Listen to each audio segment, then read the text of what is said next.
Dude, I want you to be as smart as I am. Motherfucker, give me a... Dude, I want you to be as smart as I am. Motherfucker, give me a... Dude, I want you to be as smart as I am. Motherfucker, give me a...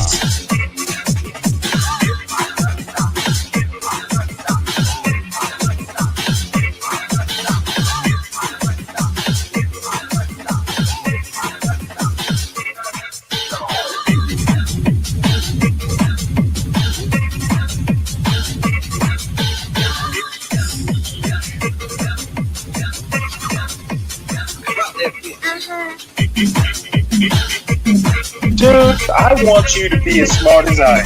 Motherfucker, give me a specific...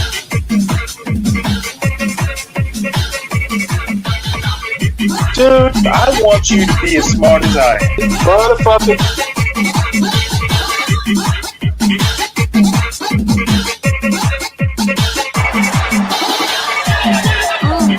Come on out, you rapist!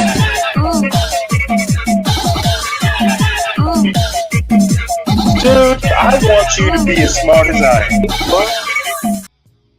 I am going to make a stitch of a stitch to add on to this conversation. So watch this video and then we'll talk. No. Yeah, Dad, get in. You can walk. Bye, Jenny. Woo, where's Mom? Oh, I don't know. For the longest time, I thought they were going to say this was some kind of prank. This is a gotcha moment for Mom, but they never did.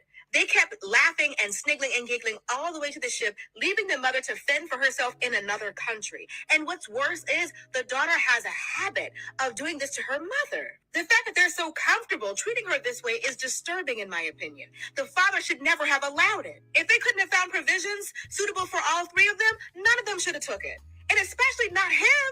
Like, whatever happened to women and children first? Whatever happened to the big, strong, masculine men? Whatever happened to provide and protect? What was protective about you leaving her and you just taking the daughter? You left your wife, who your job is to protect, on her own in some foreign country. Now, don't get me wrong, I don't have a problem with the whole daddy's little girl type thing. But when it comes to me, I better always come first. Let's talk about how male-centered daughters will grow up to hate their moms, all the while she will eventually become her mom. Now, the creator that I stitched of that stitch will be linked below, so feel free to follow them for more content of theirs. Also, that creator, not the one that I'm stitching, the person that actually posted it, her name is Abby Fitzpatrick. Don't go sending her hate. Whether I even share her name, it doesn't. She's a content creator. People probably know her anyway. She deleted that video along with some other ones, but you know what she didn't delete? This, yes, this is where she was on a happy inauguration day. It says Trump forever. And it's always so funny to me when they tag Kendrick Lamar, when they like use his songs for things, because like he hates you. Oh my gosh. Anyway, so I'm breaking out the handy dandy for this one because I have some thoughts and I want to make sure that I don't lose them before I start sharing them. Hi, my name is Shayna. For those of you who are new here, I am a journalist, and on this page, I talk a lot about decentering men and child-free living through an intersectional lens. Any of that sounds like vibe, definitely like, share, and subscribe. If you think you're subscribed, please double check, because the way that people keep getting removed from this community is a little concerning. If you would like to join me on Patreon, or if you would like to join any of my other things that I have going on, everything is in the description, including ways to send a gift if that's something that you would like to do. Literally no pressure. And for those of you who were talking about, don't worry, I can't respond to everybody, but I'm trying my best. When it comes to wanting to leave the United States and you're looking for resources to do that, I have a team. We're working. I will keep you posted. So yes, but now with that, let's get back to our regularly scheduled content. Okay, point number one. When you are taught to align yourself with men, you'll believe as a woman, as a girl/woman, that you are better, different, and special by comparison, and it always starts in the home. I have a couple of examples of what this looks like when it starts in the home. A lot of these might seem menial, just like, oh, this is It's fine. This is just the Monday. This is just how everybody acts, Shayna. Listen, patriarchy is insidious and it seeps into our everyday. So here's just three examples. Just three little cutesy examples. One, not so harmless pranks against mom. Not so harmless pranks against mom. Those pranks that do cause damage. Those pranks where you can see and feel that her spirit drops, but everybody else is laughing. Those pranks that she then has to clean up afterwards. Those pranks that are getting more and more views on YouTube, on TikTok, on Instagram, those pranks that people make as rage bait. Regardless, and I don't want to talk about which specific creators are doing this, or are they even in relationships? Are these just content create relationships? That's not the point. Is that it's normalized. These very painful pranks are becoming normalized. And when the children are involved, or the children are watching it from in the house, or the children are watching it online, or not your children, but somebody else's children are watching it online, especially with all of the, what is it called? The red pill content that is happening right around now. Yeah, that's how you turn little girls into male-centered girls, young women into male-centered women, because they don't want to align with mom. They don't want to be seen as the weak one, as the one that has to clean up, as the one, oh, well, poor her, or oh, don't worry, she's fine. She's not cool anyway. She's not funny. The whole ball and chain. They don't want to be aligned with that. Anyway, continuing on. Following dad's lead with belittling mom. Now, this kind of goes hand in hand with the pranks, because it's the dismissing of mom. It's the, once again, making jokes about her. It's also the dad constantly only making time for the thing that dad cares about, especially if it pushes mom to the side.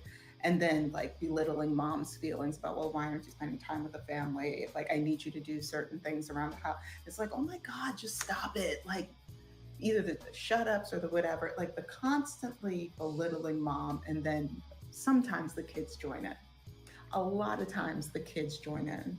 And sometimes it's also the girls. Why? Because dad's cool, dad's funny, dad gets things done, dad this, dad, things that in their minds are considered positives, because they are getting used to not seeing mom's humanity, because dad doesn't see mom's humanity, because dad doesn't see her as a person, because dad doesn't care. And then allowing mom to be the mule of the house. She's always cooking, she's always cleaning, she's always running the kids off to this camp or this after school activity. She's always considering everybody else. She's always reminding you of your doctor's appointments and of your concerts and of your this, and making sure that she's the mule of the family and you've gotten used to it. And mules aren't people, mules are animals. Moving on, when you center men, it makes it easier to lose your rights because you are looking at someone with more power than you and assuming that you're both on the same side of the fence. But you're not. More importantly, it can feel like you're on the same side of the fence when you are in the home. But as soon as you leave the home, as soon as you are out about in the real world, it is, you are not a man. You are not a man. And the world will make that painfully clear. There's a woman that I quote on this page, arguably more often than most people clock. She's eccentric, but she does drop some really good nuggets. And her name is Iyanla Vanzant. She stopped making new content a long time ago. But one thing that she said that really resonates for this is, I am not my sister's keeper. I am my sister. So, while there's nothing wrong with being a daddy's girl, remember that you are more socially aligned with your mom in a literal, practical, political, social, realistic way. Yeah, you could play baseball just like your dad. You, in reality, are more in alignment with your mom. So excluding abusive relationships, we're taking that, putting that to the side. Toxic moms do exist. We're taking that, putting it to the side, so that I can say, I am not my mother's karma. I am my mother. Because patterns will find a way to pattern in aggressive ways. If you don't see the reality of what your mom, the way that the girl in this video does not realize that her dad, that her parents have conditioned her to look for a man that will treat her exactly the same way that her mom, that her dad is treating her mom. She will become her mother in relationship with her children. If she decides to have children, unless she does deep uprooting work, her daughter will treat her the same way that she is treating her mom. Why? Because they have established a pattern. These are my thoughts on it. Love to know yours. Please type them in the comment section. Once again, my name is just Shayna, and please don't go sending this lady hate. She is very young. She has, and not to say that that makes any of her life decisions better, but like, and regardless, just don't go and send. She's clearly struggling enough with her brain as it is. Well, good morning, everyone.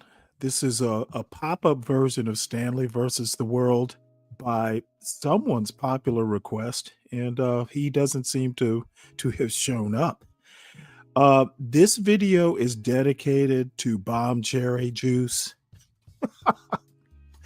This is what happens when people I don't, you know what? Generally, I kind of like Shayna's opinion on some things, but I honestly don't know where this attempt at psychoanalysis comes from. Um, this is bomb cherry juice flavored ridiculousness, and I don't even know what to say other than it's dedicated to bomb cherry juice. So I really won't be doing too much news. Maybe I'll find a news story or two that I find interesting, but I'm kind of bored. Other than ordering groceries, I don't have that much to do today. So we'll watch some videos that I've been meaning to get to. There are going to be a lot of boring history videos, so gird your loins. But oh, and by the way, I think John and Philippe have a show scheduled for 3 or 3:30 today, so I know I won't be going longer than that anti-black shit show that will probably happen. But I'll definitely be in the audience for it. John and Philippe cutting up is always high entertainment value. So I have not watched this video, but sounds like something I would say on a John Galt panel. You don't need chains when people think like this.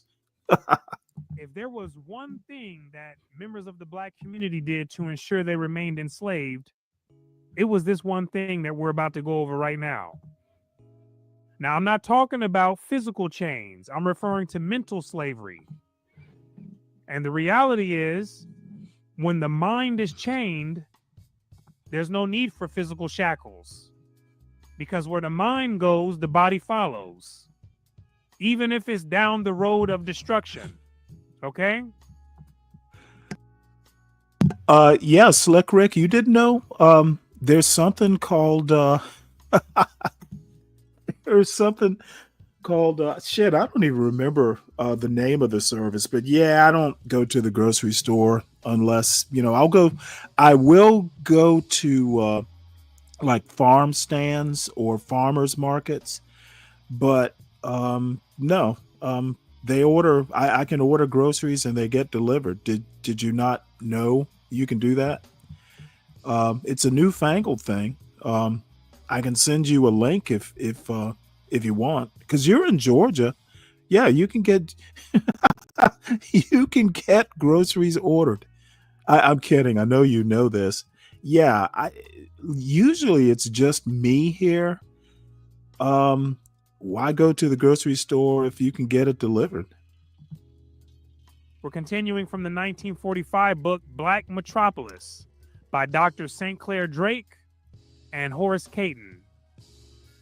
Respect.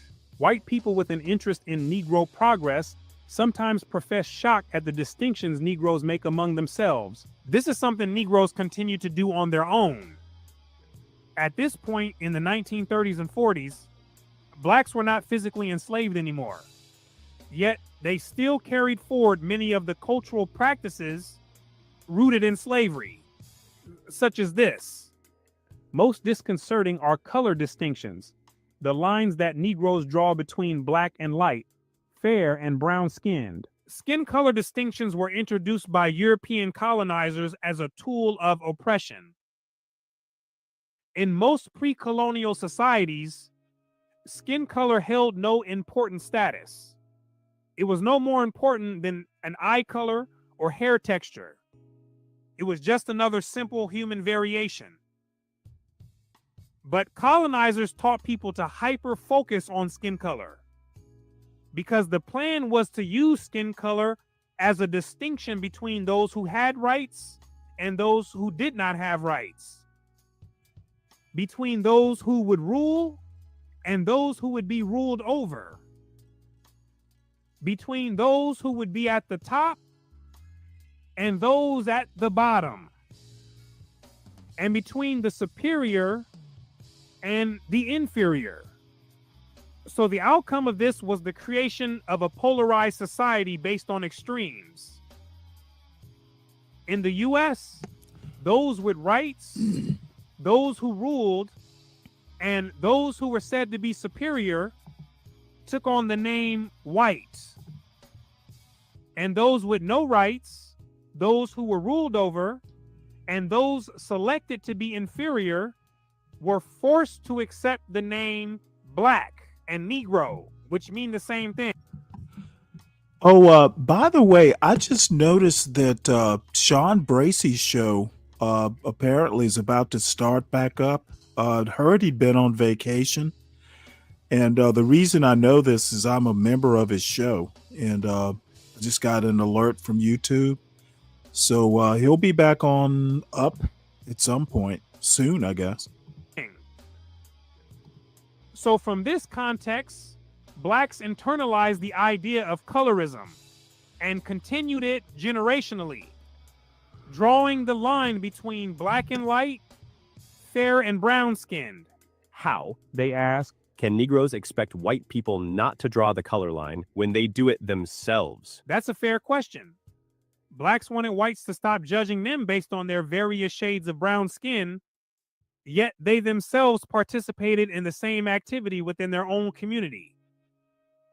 So it appeared hypocritical to whites.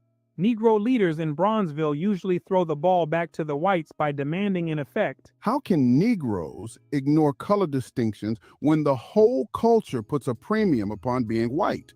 And when from time immemorial, the lighter Negroes have been the more favored? That's easy to answer.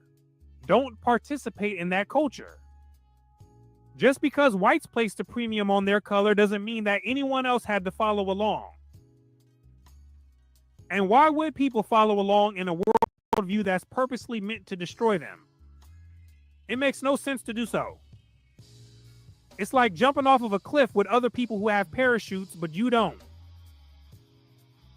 Why would you do that? Now, even though it was self-defeating, I do understand why they did it. And that's because social and cultural pressure made it very difficult to do anything other than what they did. So I do have compassion for the people at that time. A Negro physician, for instance, told an interviewer, any Negro who is honest will admit that he is dominated by the standards of the society he's brought up in. That's what societal pressure does. It ensures that people mold into the standards set by the larger society. And it makes it to where only people with the strongest will can break free from it. So blacks, they have been pressured along in the colorism worldview, and they could not break free. They continue to see themselves as black and inferior, always in contrast to white and superior. When we're little children, we use storybooks in which all the characters have long blonde hair. When we go to church, we're taught that God is a white man, The Virgin Mary is white. What can you expect? You can expect self-hate. That's what you can expect. You can expect a never-ending uphill battle of trying to get whites to see you as an equal. And that's never going to happen. Not under that socially constructed system they created. It's not happening. The way they created it prevents that from ever being an outcome. That's why you have to remove your mind from it, and you have to create a new one. All our early concepts of desirable physical attributes come from the white man. It is a sociological rule that people are pulled into the standardized ways of thinking. That's why I said earlier that only the strong-willed are able to escape. You won't find many people who actually think for themselves, because most people are pulled into the standardized ways of thinking, which is not necessarily a bad thing, but it becomes a problem when you're following a counterproductive way of thinking. And at that point, you need to make a change. The average Negro may say that he's proud to be black. This is more or less a defense mechanism. He's saying it's reactive. It's not rooted in a true acceptance of that identity. It's a way to defend the bombardment of negativity that has been attached to it. People in America don't black their faces and make their hair kinky. They would be laughed at. It would be too different from the American standard. But what did blacks do? Straighten their hair. Every time I see this outside, I see a walking symbol of an inferior person, regardless if that person or anyone else acknowledges it or not. To me, it's one of the wildest things in society. Imagine white Americans making a conscious effort to tightly curl their hair. We would look at them as if they had gone mad and they've lost it. Something's wrong with them. People just accept the fact that blacks have gone mad and it's nothing really to call out when they do the opposite and straighten theirs. So people coming into the Earthpoist community, this is not allowed. Not allowed at all. Natural hair is a cultural marker, and it promotes a healthy self-esteem. I don't care if straight hair is the American standard or not. It's not in this community. What people have naturally is the standard. There is much truth in this argument. Black is a word loaded with derogatory implications in Anglo-Saxon linguistics. Now, does this sound familiar to anyone? Haven't we gone over this before? The authors say black is a word loaded with derogatory implications in the Old English vocabulary. Why does that matter? Because language shapes your perception of reality. The meaning of words, their synonyms, how you use them, all these become frames through which you understand reality. Things are black as sin. For example, if someone who killed a person is described as a criminal or a savage, it paints them as dangerous and irredeemable. But if that same person is described as mentally ill or deeply depressed, the tone shifts, and you might feel pity for them instead of anger. Same person, same actions, but different words, which change the lens. That's why words matter. So this word black in the English language is linked to negative concepts that create a lens which influences people's feelings and judgments. And that's being directed towards people who identify as such. Pay attention. When you don't like a person, you give him a black look. Sin is disobeying the divine. In the English language, we clearly understand black as sin to mean a wicked deed, right? That's clear. Clear and unmistakable. No native English speaker would confuse this to mean anything good. When trouble passes, you emerge from darkness into light, which means dirty look. That's plain and simple. Conversely, that's damn white of you is a compliment. These are concepts we use to help understand reality. Darkness is a condition of not being able to see. It's symbolic of being blind, which relates to not having any understanding, right? In the dark. It's also related to baseness, at the bottom, and a low state. That's why people emerge from darkness into light. You understand? Now, skin color that has more melanin could be described using any word that a person pleases. There's no divine command or any natural law that forces people to describe that skin color as dark. But that's how the Europeans decided to describe it, while they chose to describe skin complexion as light. So when we think about emerging from darkness into light as a good thing, how does that influence the perception of skin color that's described as dark? What about light? What about black? What about white? Think about it. To be free, white, and 21 is considered the ultimate in independence. White people will even sometimes compliment a Negro by unconsciously saying, "Good, you did it like a white man." white is a compliment. It's related to ideas such as purity, cleanliness, morality, goodness, and many other positive associations, which is the opposite of the negative black associations. They socially constructed a matrix based on these extremes. And it becomes very obvious once the eyes start to open and the consciousness is raised from the darkness into the light. Scant wonder that Negroes have picked up the idea that black is evil, which doing it like a black man means what? You already know. When fair, i.e., light-skinned Negroes seem inordinately proud of their skin color, or when richer Negroes have a predilection for associating with very light ones or encouraging their children to do so, Bronzeville calls them color-struck. One color-struck woman told an interviewer that she liked dark-skinned people in their places. I mean, I like them, but not around me. Their place is with the rest of the dark-skinned folks. because that's how they've been indoctrinated. Caught up in a matrix created by colonizers, which taught them to accept the identity of black, and along with it to pick up the idea that black is evil. Another woman says much the same. I have no ill feeling for the less fortunate, but I don't care to entertain them outside of closed doors. Now, we usually replace the word dark for rich, but this time we left it in there to demonstrate the point.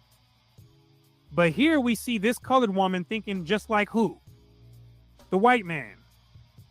Those colorism ideas have taken root in the garden of her mind. And now she thinks just like one of them, as far as the color is concerned. I really feel embarrassed when people see me with black persons. I do have a friend who is quite dark.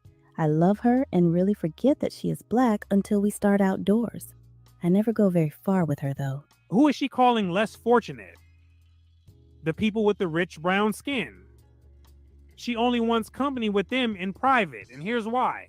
Of such people, a rich brown-skinned professional man observed, you see what I mean? This is how words affect people's perception of reality. Somewhere in their early childhood, these light-skinned people who think they are better than the dark Negroes are taught that the nearer they are to white, the better they are. Remember the emergence from darkness into light? This is how it plays out with skin color. The light and dark words used to describe skin color plays right into it. Fits right in there like the perfect piece of the puzzle. They have a superiority complex. This attitude, just like the attitude of white people toward Negroes, is the result of propaganda. There are very few fair Negroes who will speak so bluntly as the two women quoted above, but there are clear indications that light people, especially women, have a tendency to form social cliques based upon skin color. So the women especially were perpetrators of this kind of madness. There are persistent rumors that certain formally organized voluntary associations, including one or two churches, are blue vein, that is, will not accept any members whose skin is not light enough for the veins to show through. This is wild, isn't it? This sounds just like something that the whites would have done. Though there is no evidence to indicate that any blue vein societies as such exist in Bronzeville, there are a few clubs like the one described by the organization's secretary. Don't quote me in telling this. Of course, it is an unwritten law in our club that all of the members range from light brown to yellow.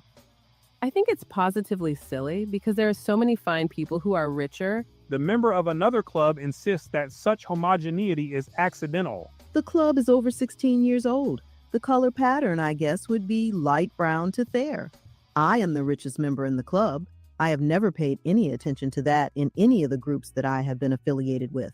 The question of a person's color or how much money he had or did not have has never arisen in any discussion that I can recall. Let me know, good people of the planet, do we believe her? Who knows? But once again, we see that Negroes were not completely without fault. Within the Black community, they mirrored the same color-based social order that the white society had created to control them.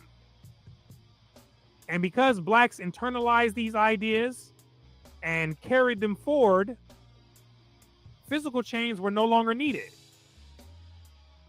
They took the psychological chains and enslaved themselves.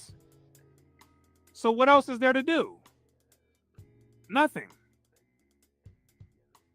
We're going to stop right here and we're going to pick up with some more related to this in the next commentary. I thank you for your time and attention. My name is Brooklyn St. Michael, and I'll see you in the free world. Oh, this guy cracks me up with that opening. I'm sorry, that closing. He is quirky. Well, here is my new favorite YouTube content creator.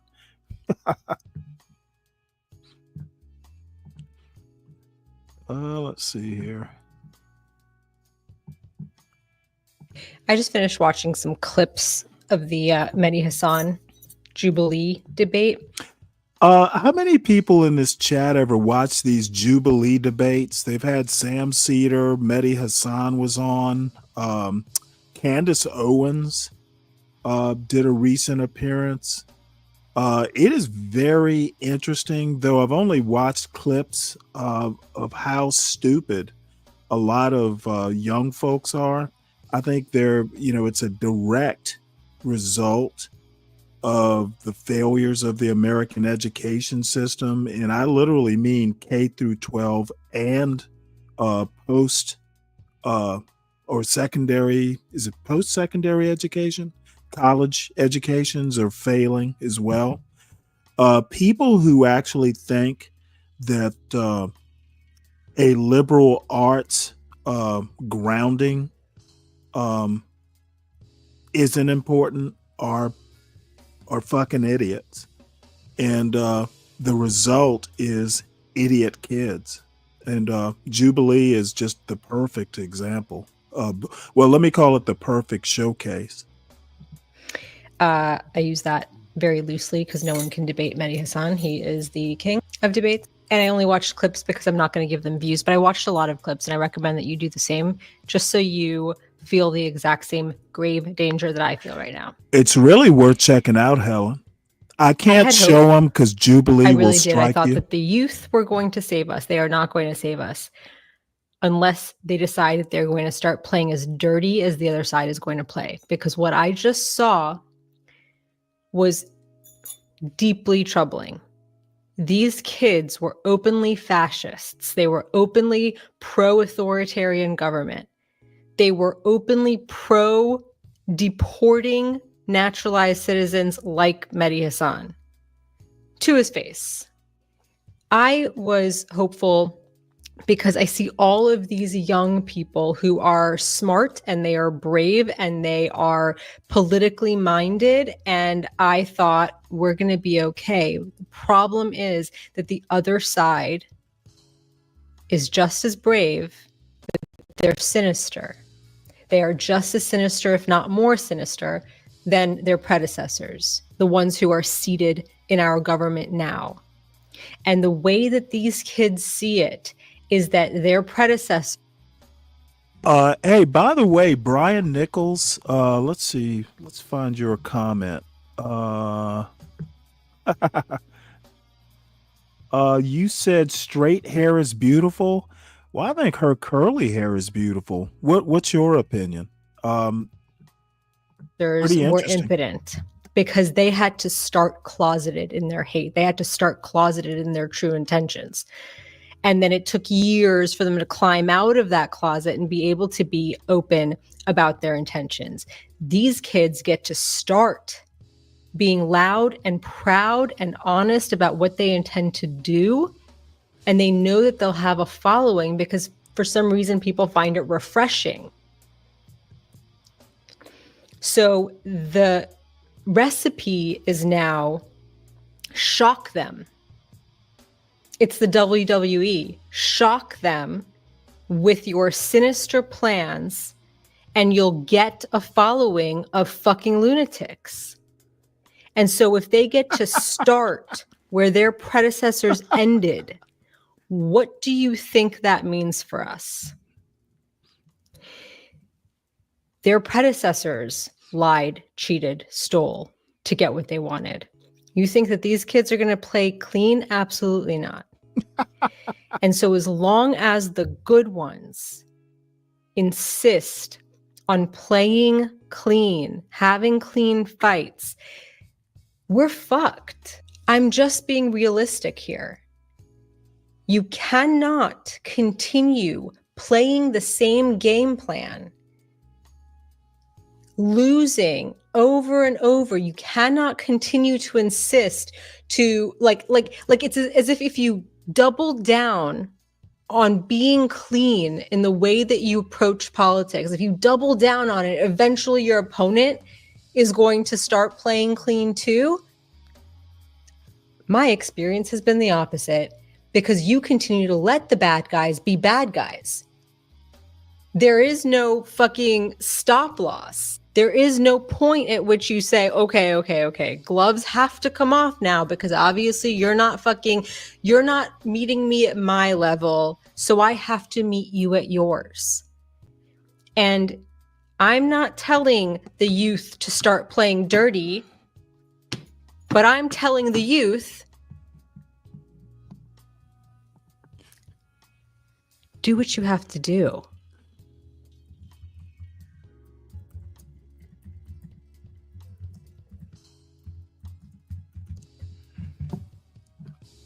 Oh, you know what? I didn't even realize that video was over.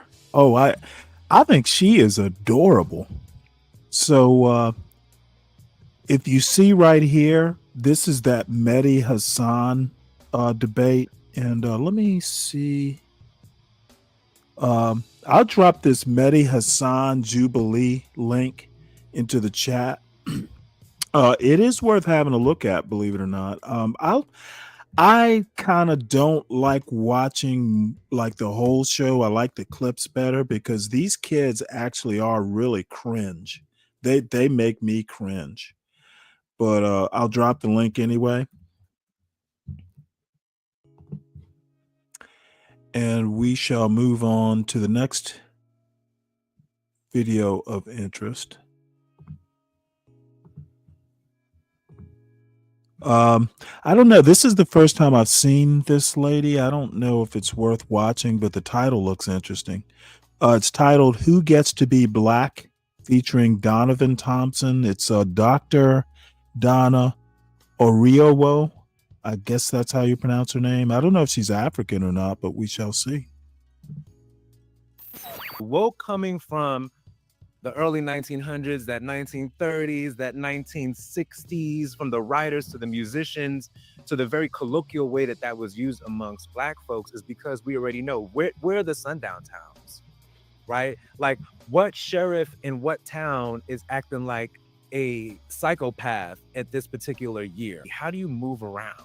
You stay woke because your survival depends on it. When we saw the death of Mike Brown, it was the first time that I started observing the pushback to white folks finding out that Black people can congregate in a place like Black Twitter, for example, and get rowdy, right? Now we're getting rowdy. Now we're planning protests. They're like, oh, these niggas, They're out here. They're out here. They're not as peaceful as we want to believe they are. Yeah, and they talking about Black Lives Matter. What? Like white lives matter. Oh, Blue lives all matter. That lives was the matter. part that took my ass. I was just like, I ain't never met a blue motherfucking guy. Today, what are we talking about? The evolution of Black consciousness from civil rights to woke. Who do we get to have the conversation? This man hardly needs an introduction. If you've been out. Oh, by the way, while I'm thinking about it, the title of today's show, I old these truths. I old my truth to be self-evident. The old is intentional. It's a joke, but I thought I'd point that out. Side, then you might have already seen him on Grapevine TV or Stranger Fruit. We're talking about the creator, producer, and writer who breaks all the rules and will push, kick, and pull. He's a culture rule forward. breaker, folks. The one, the only, Donovan Thompson. Hey. I'm so excited to have Hey. you here. How you feeling? Like, give me like a top 3, just a sprinkle. Okay, a top 3. I feel content. Do you feel I content, feel Palomino Ricky a little Z? anxious, and then a little bit of the fuck. Too anxious and the fuck. Those them's is feelings. Yes. And I'm wondering, like, how do you feel like those feelings are coming up with what we're going to talk about today? Oh my gosh, that's the fuck part right there. That's Oh, what it is. okay. Because like right before we got together, we're like, oh my gosh, I'm gonna speak to Dr. Donna. Let me get myself together.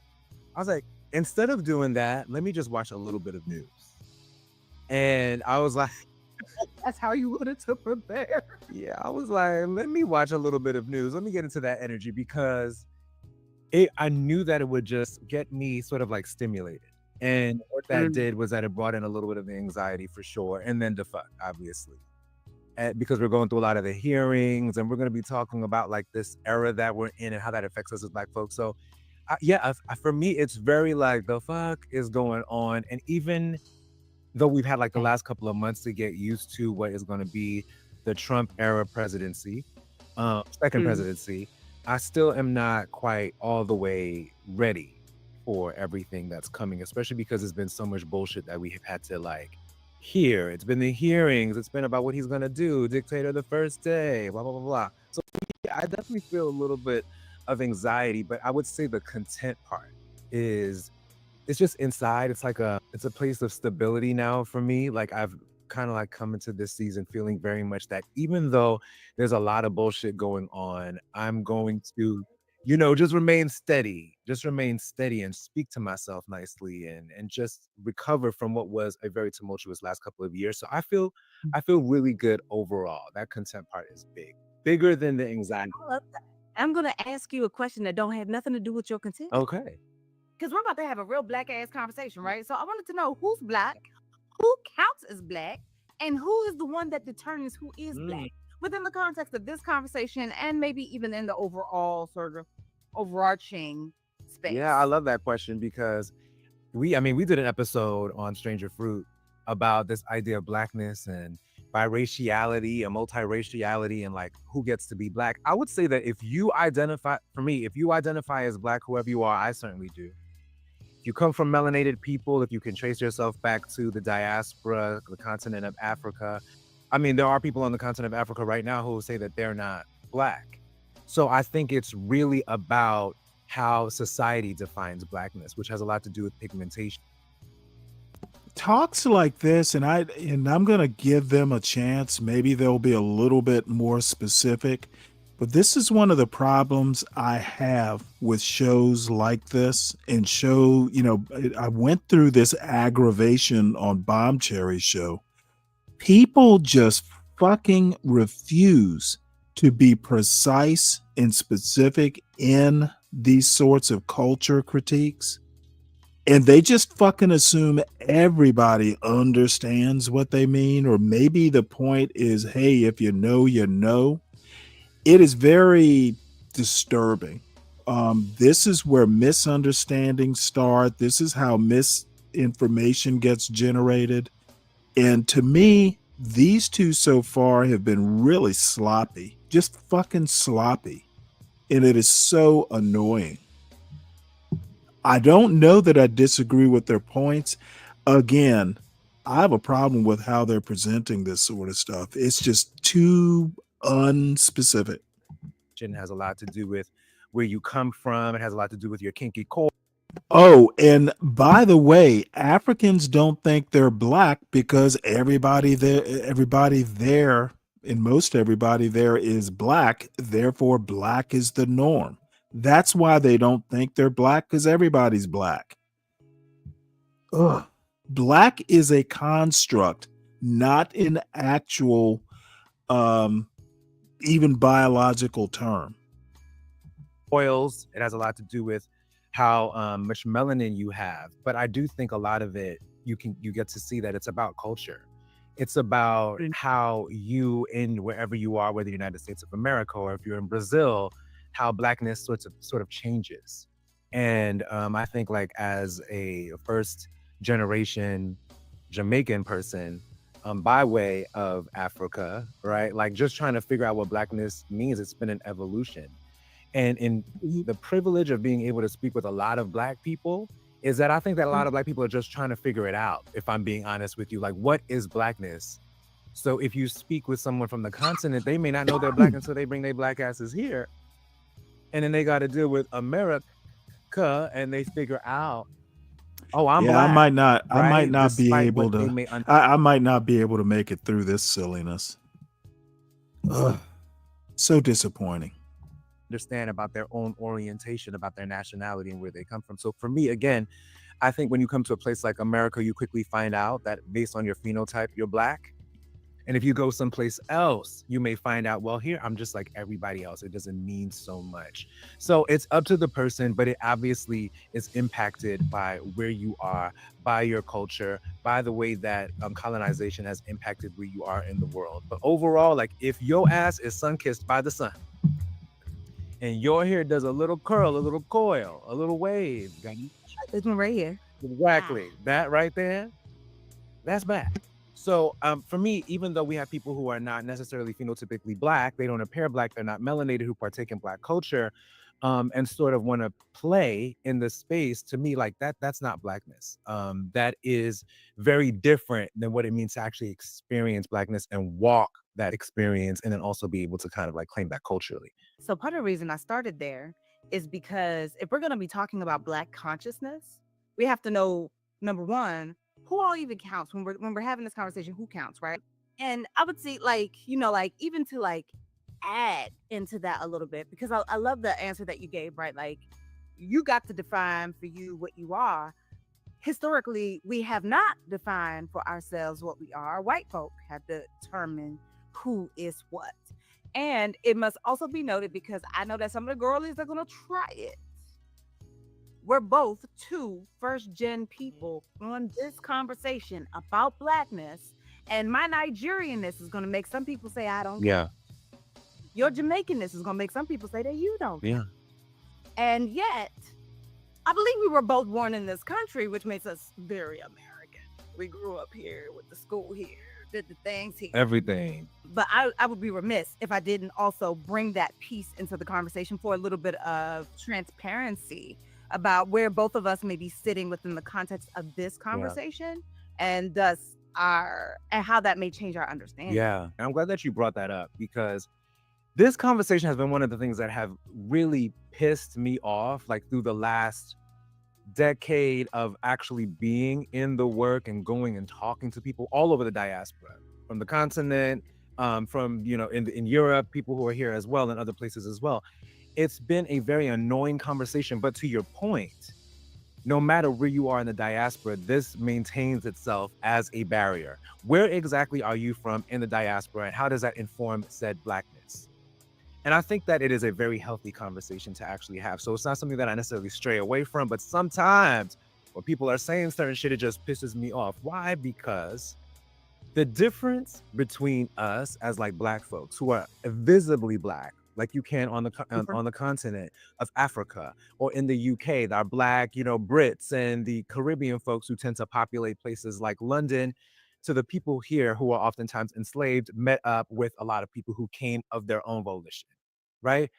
This experience that we're having is unlike a lot of other people's experiences. And I say for myself, it's kind of like step siblings fighting. You know, I don't know who you are. I mean, you don't even have to be step siblings to fight with your sibling, but there, right? Like, but there is this element of like, you don't know me, right? Like, you don't know me. You may not have been there in my formative years. You don't have the same daddy. Whatever the case may be, the way that rivalry shows up, the way that misunderstanding and miscommunication come up. The most frustrating part of this for me, my mother coming here when she was around 12 years old to America. My mother is in her 60s. My mom, by all means, was raised and sort of like nurtured by Americanness. Her trauma, a lot of it, American trauma, right? And so for me, it's very hard to separate myself from the Black American experience, but I really have learned to embrace what it means to have these differences, which don't have to be bad. You know, the way that I grew up and I saw like, you know, Jamaicans do this thing called partner and susu, where, you know, they bring money together and depending on what week it is, one person who has put and contributed their money gets the whole pot of money that week. And they get that money so that they can do whatever it is that they want to do. And then I've spoke to like other friends, like my Nigerian friends, and I've spoken to my Black American friends, and they have very similar things, right? Because both stops. There's some pieces that get lost about what actually carried over, what actually is very similar, Yes. what actually is even the same, what got preserved, because it's not, because we don't know it in the ways that white people teach us to know. We don't see those similarities as things sometimes I think we see it as stolen culture as opposed to it's just part of our culture. Yes. So I love that you said that, because there's a part in that process. First of all, you have to trust each other, right? You have to actually trust that you're going to get your draw when you're supposed to get your draw. And it's because of survival. It's familial. It's village-like. It's based on this idea that we know that we're what we have and we're trying to make it. So let's help each other. And so when I realize like that exists, or you talk about stews, we all got our stews, whether it's a gumbo, whether it's, you know, a nice fish stew. it's always beautifully seasoned. Exactly. The spices that they stole, we use them. Because who goes somewhere to steal spices and doesn't use them? It's the drugs. It's the drug. It's not. I'm like, is it crack? It must be It's a crack. crack. Because why? Just I Exactly. digress. Exactly. So going forward from the who all is Black, who all is white? The people that the sun don't really like too much. Word. The pigment has left the building. But I mean, ultimately, because I think that when it comes to Blackness, and the difference between Blackness and whiteness is because of the way that you sort of describe, like a lot of Blackness has been defined for us. What is Blackness? Well, Blackness is What's up, antithetical to Ignorant? whiteness, right? Whiteness is What's going on? Salute, Grand Rising. How you doing? You came in late on a barn burner of a show that T had this morning. Yeah, super late. You all right? You sound tired. I'm all right. I'm just cool. I'm high. Yeah. Okay. Well, any comments on this very enlightening show? Yes, I would like to expound. I would like to say that these tethers are, first of all, they're spirit chuckers. They peel bananas with their feet. They also have leaves as toilet paper. Also, I've just found this out recently. $40 American. You can have a 7-bedroom mansion over there, a pool in the back, and also a tennis court, or preferably basketball court. These are the options. All you need is $40 American. It will be $45 after taxes. So basically, Africa's a shithole. And these tethers, basically what they do is they send mail out via zebras. Yeah, they strap all their mail to zebras, and So they write. there was no Pony Express for them. It was No, no, zebras. no. Zebras are extremely faster than ponies could ever be. They Um, also kill lions with their back feet. They kick. They've been known to kill lions, believe it or not. they kill everything. If they kick you, you're out of there. Like literally. Um, and what's crazy about these people, they use lions how we have kitty cats in the house. They have lions just walking around, sharpening their nails on hyenas and rhinos. I mean, these people are savages. I mean, they have gold just in the ground, or they're walking over gold and diamonds and trillions of dollars, but you guys don't even have socks. Your feet stink. You're ashy. Listen, all you tethers, I don't think you understand that you smell. You smell like onions and what else is it? Elephant dung. I don't know why you smell that way. It's in your pores. It doesn't come out. You guys need to handle that. All the tethers out there, take care of your hygiene. Okay, you guys smell bad. Okay, okay. Soap. We use soap over here and rags. We don't just use water. I know that's what the white people do. They just use water and soap. They put their funky ass on a soap bar and assume that their funky ass has been cleaned. This is a falsity. All right. We are here to elevate your minds, tethers. Also, your breath stinks. Yes, your breath. Well, there you have it, folks, from our man on the street in Nairobi, Ignat TV. And Lupin, you're probably on a delay there. Um, yeah, those hearing these kids on Jubilee, it scares the heck out of me. Deborah, how you doing? It's good to see you.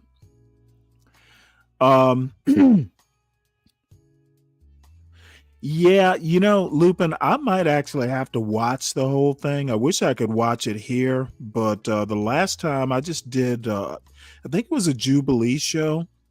It was way back in December, I think it was. We got struck because I wasn't smart enough to realize that you have to actually have a YouTube, either a screen or an extra computer or a phone so you can see what's actually happening on YouTube, because there are messages and errors and stuff that don't show up in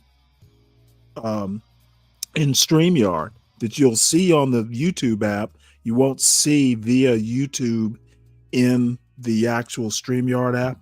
So anyway, I might have to watch that, and maybe I'll clip it if it's worth clipping, and then run it through the YouTube algorithm just to see if they're, what I get for copyright. But yeah, it's pretty telling. So I'm going to go ahead and play the rest of this. I'm not sure. This is 40 minutes long. And quite Okay, frankly, let me ask you one question, Stanley, before Sure. you do that. Sure. The Africans are protesting that the Americans do not receive reparations. What do you think about the Americans that are boycotting all African establishments and have signed thousands of waivers to kind of kick them out of America? What do you think about what's going on? Well, I don't think they're going to be able to kick them out of America. And here's the thing about reparations. There are two schools of thought in the Pan-African world. There are Black Americans who aren't tethers, who think that much like the early days of the civil rights movement, I mean, post 1954 Brown v. Board through, let's say, 1970, we'll just use 1970 as an end date, that part of the reason all these civil rights acts became a big deal is there was international pressure from Africa, from the Soviet Union. You've probably seen quotes from people like Nikita Khrushchev, who said, hey, Why would anyone want to be an ally of the United States when they mistreat Black Americans so poorly, or badly? So there are people who think that, hey, international pressure is the way to go to help Black Americans um, with the reparations arguments. There are also people like ADOS, and I know a couple ADOS, not the people, but the actual group, American Descendants of Slaves, is a political group. Yvette Carnell is like the head of it these days, who actually say, nope, it's an American thing. We don't want help from Africans or Caribbeans or anybody else. It is a Black thing. There are people, and I happen to be he's a former senior chief that I think very highly of. He's a smart guy. He's like, absolutely, Africans shouldn't even bother talking about reparations in the United States because they're not Americans. As far as the boycotts, I haven't really looked into it, but you know what? I do think that a lot of what I've heard Africans say online is problematic. I do not consider most Africans allies, um, because they, like other quote model minorities, want to align themselves with whiteness. They generally, I mean, and I'll have to look it up and talk about it one of these days. There was this case in upstate New York where this girl's African parents, and I think she was born in Africa as well. They were literally like, absolutely, we do not want you associating with African Americans under any circumstances. And it was like, holy shit. I'd never heard, anybody with any sort of African heritage, talking like this, to their high school student. Like, absolutely, don't bring the boys here. Don't play with them. Don't associate with them. Don't party with them. Black Americans are nothing but trouble. I was shocked. So I think if, there are businesses that Black Americans want to boycott, it's their right to do it. And they may be actually right in doing it. I'm just not that familiar with the cause.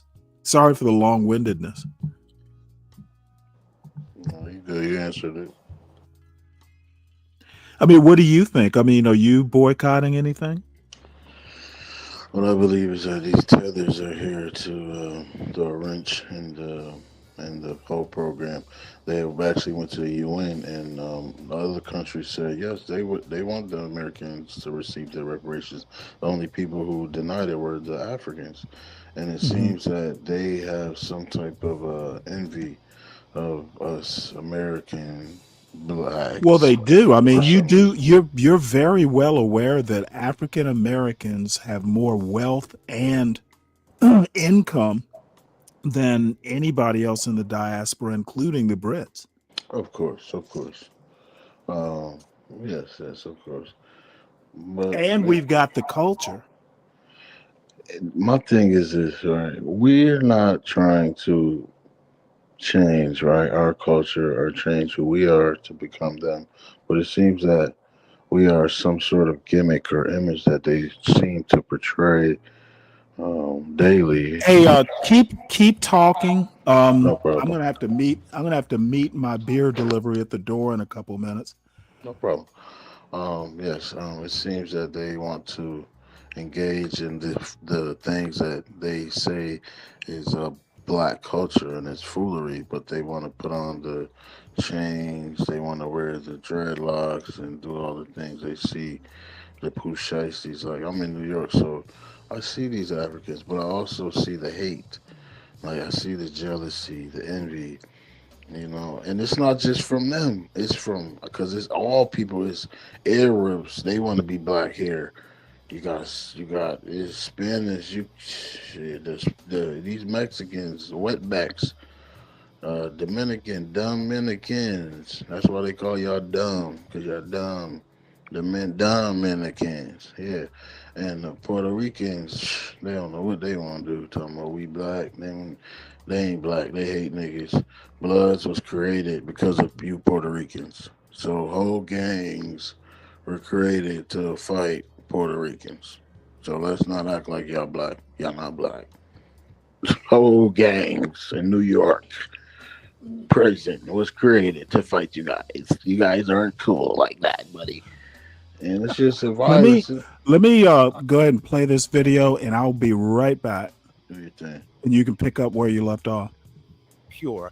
Whiteness is Jesus. Blue eye is straight here. White is as close to milk looking as you possibly can get. White is heroism. White is industry. White is, for us, violence, right? How do you sort of define what is whiteness? Again, And justified violence at and that. justified violence, a violence that enters the room before they enter the room, right? The violence that a mom or a dad, a black mother or a black father would have to tell their kids about when they have to deal with these systems, whether that's the policing system or the education system, or when they're ready to get a corporate job. That is whiteness. Whiteness is the sheriff, the security guard, the head chief of the globe that sort of defines itself in a way that always moves the goalpost to make sure that everything sort of works in the favor of whiteness. Whiteness comes with supremacy sort of built into it and is antithetical to anything that sort of has any type of pigment or that has any type of difference. I think that even things like homophobia and sexism gets wrapped up into whiteness. Now, I know that these things can be perpetrated by people of color, by black people, absolutely 100%. But the rules that kind of like are understood to that needs to be followed by all of society, we all know, whether you're in China right now, whether you're in Brazil, whether you are in the UK, whether you are here in the States, Mexico, you know that whiteness is your biggest antagonist as well as your highest standard at the same time. I mean, you already given it to us, right? So I mean, you've got so many different titles: creator, musician, producer, and I know we are leaning heavy on that social activist right now. And so one of my questions to you is about, like, if Black folk are, as you said, sort of cast into this role of being the opposite of the purity of whiteness, and defined by white power signals, what then is Black consciousness? When you talk about Black consciousness, I think about wokeness. I think about how we've already sort of declared what this means for us in this shared experience of needing to know how do you survive, where can you be, can you go visit. To this day, it's the same exact thing. There's this level of Black consciousness that makes you ask before you go on vacation, is it safe for Black people there? Are there other Black people going to be there? You know what? Let me get on Google real fast and see what Black people have said about Italy, or have said about Greece, or have said about Australia before I take my Black ass over there and wind up getting treated like I would get treated at a club outside of LA. This is Black consciousness. Black consciousness is a shared experience that I believe for those of us who have had enough time to understand what Black people have experienced right before us. What's the sort of like immediate experience of Black people in our time, and how far are we away from freedom at any given moment? That is the consciousness that we have. It's that space of like, how we away from freedom at any given moment. Yeah, absolutely. Like that's like, for me, that's really something to sit in, right? Because I'm just like, freedom or liberation, right? Like, I get into a space of like, what do we mean when we say the words that we say, like freedom from oppression or liberation? And part of the reason I ask is because freedom sounds like something that someone else must grant you. Liberation is something you grant yourself. So when you say you talking freedom or you talking liberation? I think, first of all, I love the way that you put that, and I'm thinking both. And the reason both, that's for the people who don't know, that's BOAF. Yes, both of them. Whoa. Both of them, because I love how you define that. When you talk about freedom, that's what other people will allow you to do. And that's great. That's the definition, everybody. Moving forward, freedom and liberation. That's how you make that distinction. The freedom, what we're waiting, right? We're waiting with bated breath as Black people, as queer folks, to just wait. Like, what are they gonna do? What's the moment? I mean, think like you as a Black woman, now knowing that you're in DC, God forbid you decide to move. If you decide, sorry about that, Ignorant. I had to help the Uber driver find my front door. Any more comments?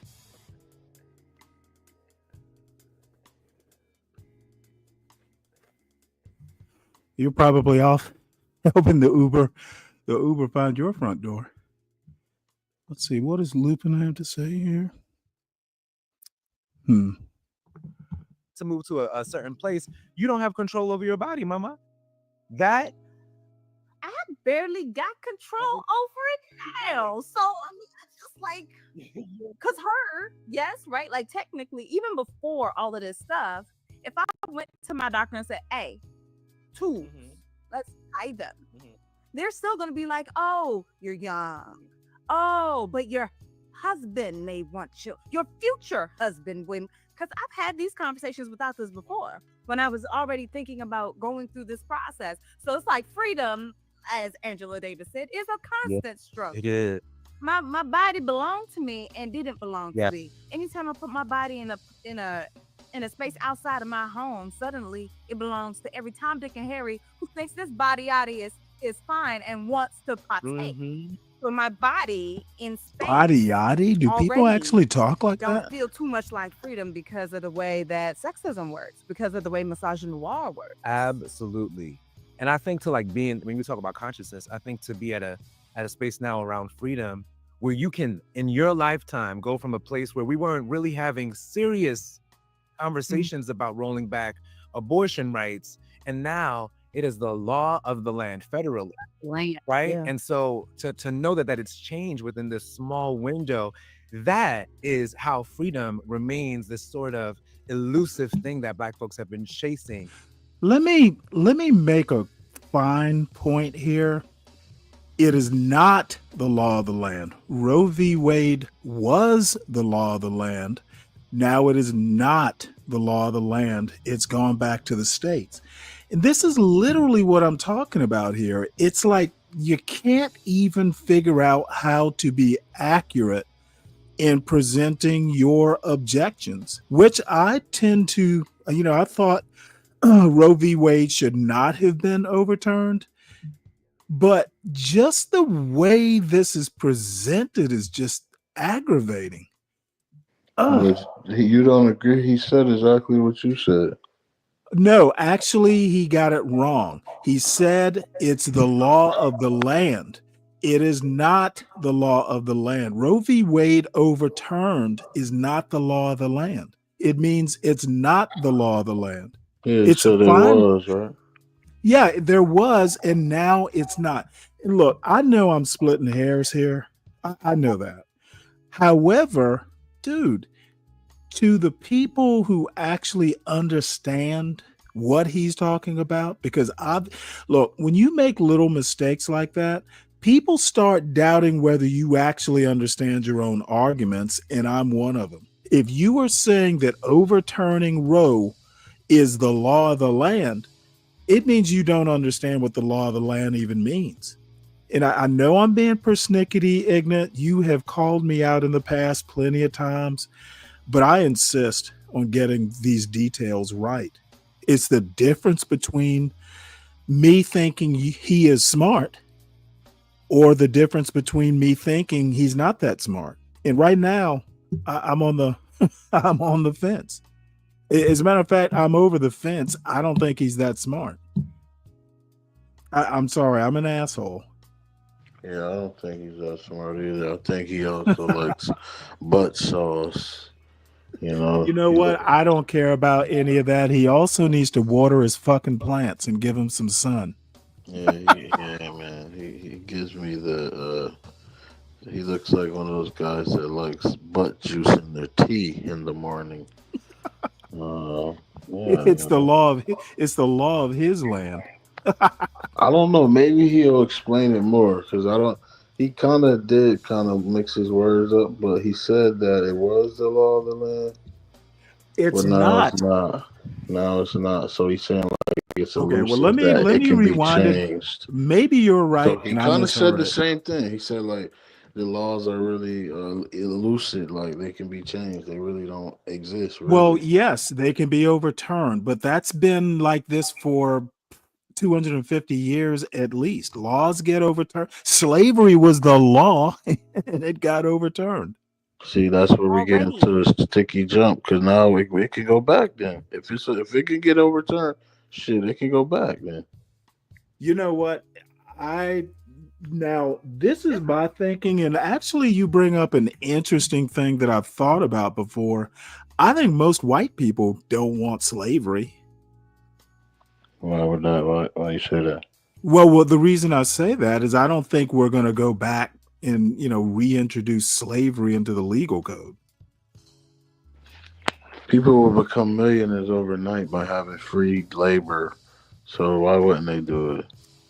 You know what? In this economy, and there's a whole, you won't believe this, but there is a whole sub field of history and economics that is dedicated to the point that slave labor was incredibly inefficient and actually was not an economically sound way of conducting an economy. Slaves don't give a shit. People who you pay a salary might care a bit more, and wage slaves, if you want to call them that, are actually more efficient because they have skin in the game. Slaves, not so much. Interesting. I'm serious. There are books on how the slave economy was massively inefficient. Yeah, I've seen it. I also seen a documentary on it. Yeah, so that's why I'm saying I don't think it would be a good idea even if people were inclined to do it. You want to wreck a 2025 economy? Do something like that. And we Well, have guns. Latino for Trump. We'll have a bunch of Dominicans like you. Um, Oh, be nice now, Latino. Come on now. Latino's one he's of for us. Latino for Trump. Listen, he asked the question, "How will we make a million overnight?" Right? We'll have Okay, 10 well, of as long as you, he knows you're fucking with him. 10 of you and your cousins, right? From Dominican. Que lo que? We'll have y'all come over here, and we'll make you do something. Anything. You guys Dominicans will do anything. We'll have y'all build a building or something. Put a store, make it a sweatshop where y'all rub people's feet all day or some shit. That reminded me. I meant to tell John Galt. My father had a new roof put on our the family house the other day, and he was commenting on how efficient the Mexicans were. Yeah, they are. Meant to mention that. They are, Stanley. They're really efficient and they're Well, fast. they did it. They did it in a day. That's damn for sure. And you Dominicans know are what? lazy. Dominicans, And they you want to know be what? black. Here's the kicker though. My father found one nail, one drop nail. They didn't even like there were no nails because my son mowed the lawn later, like the next day. No nails on the lawn or anything like that. So they were fast and efficient. What's up, dirty dude? I don't All right, know. well we'll put ourselves through a few more minutes of this, but I don't know that I have the stomach to hear these folks out.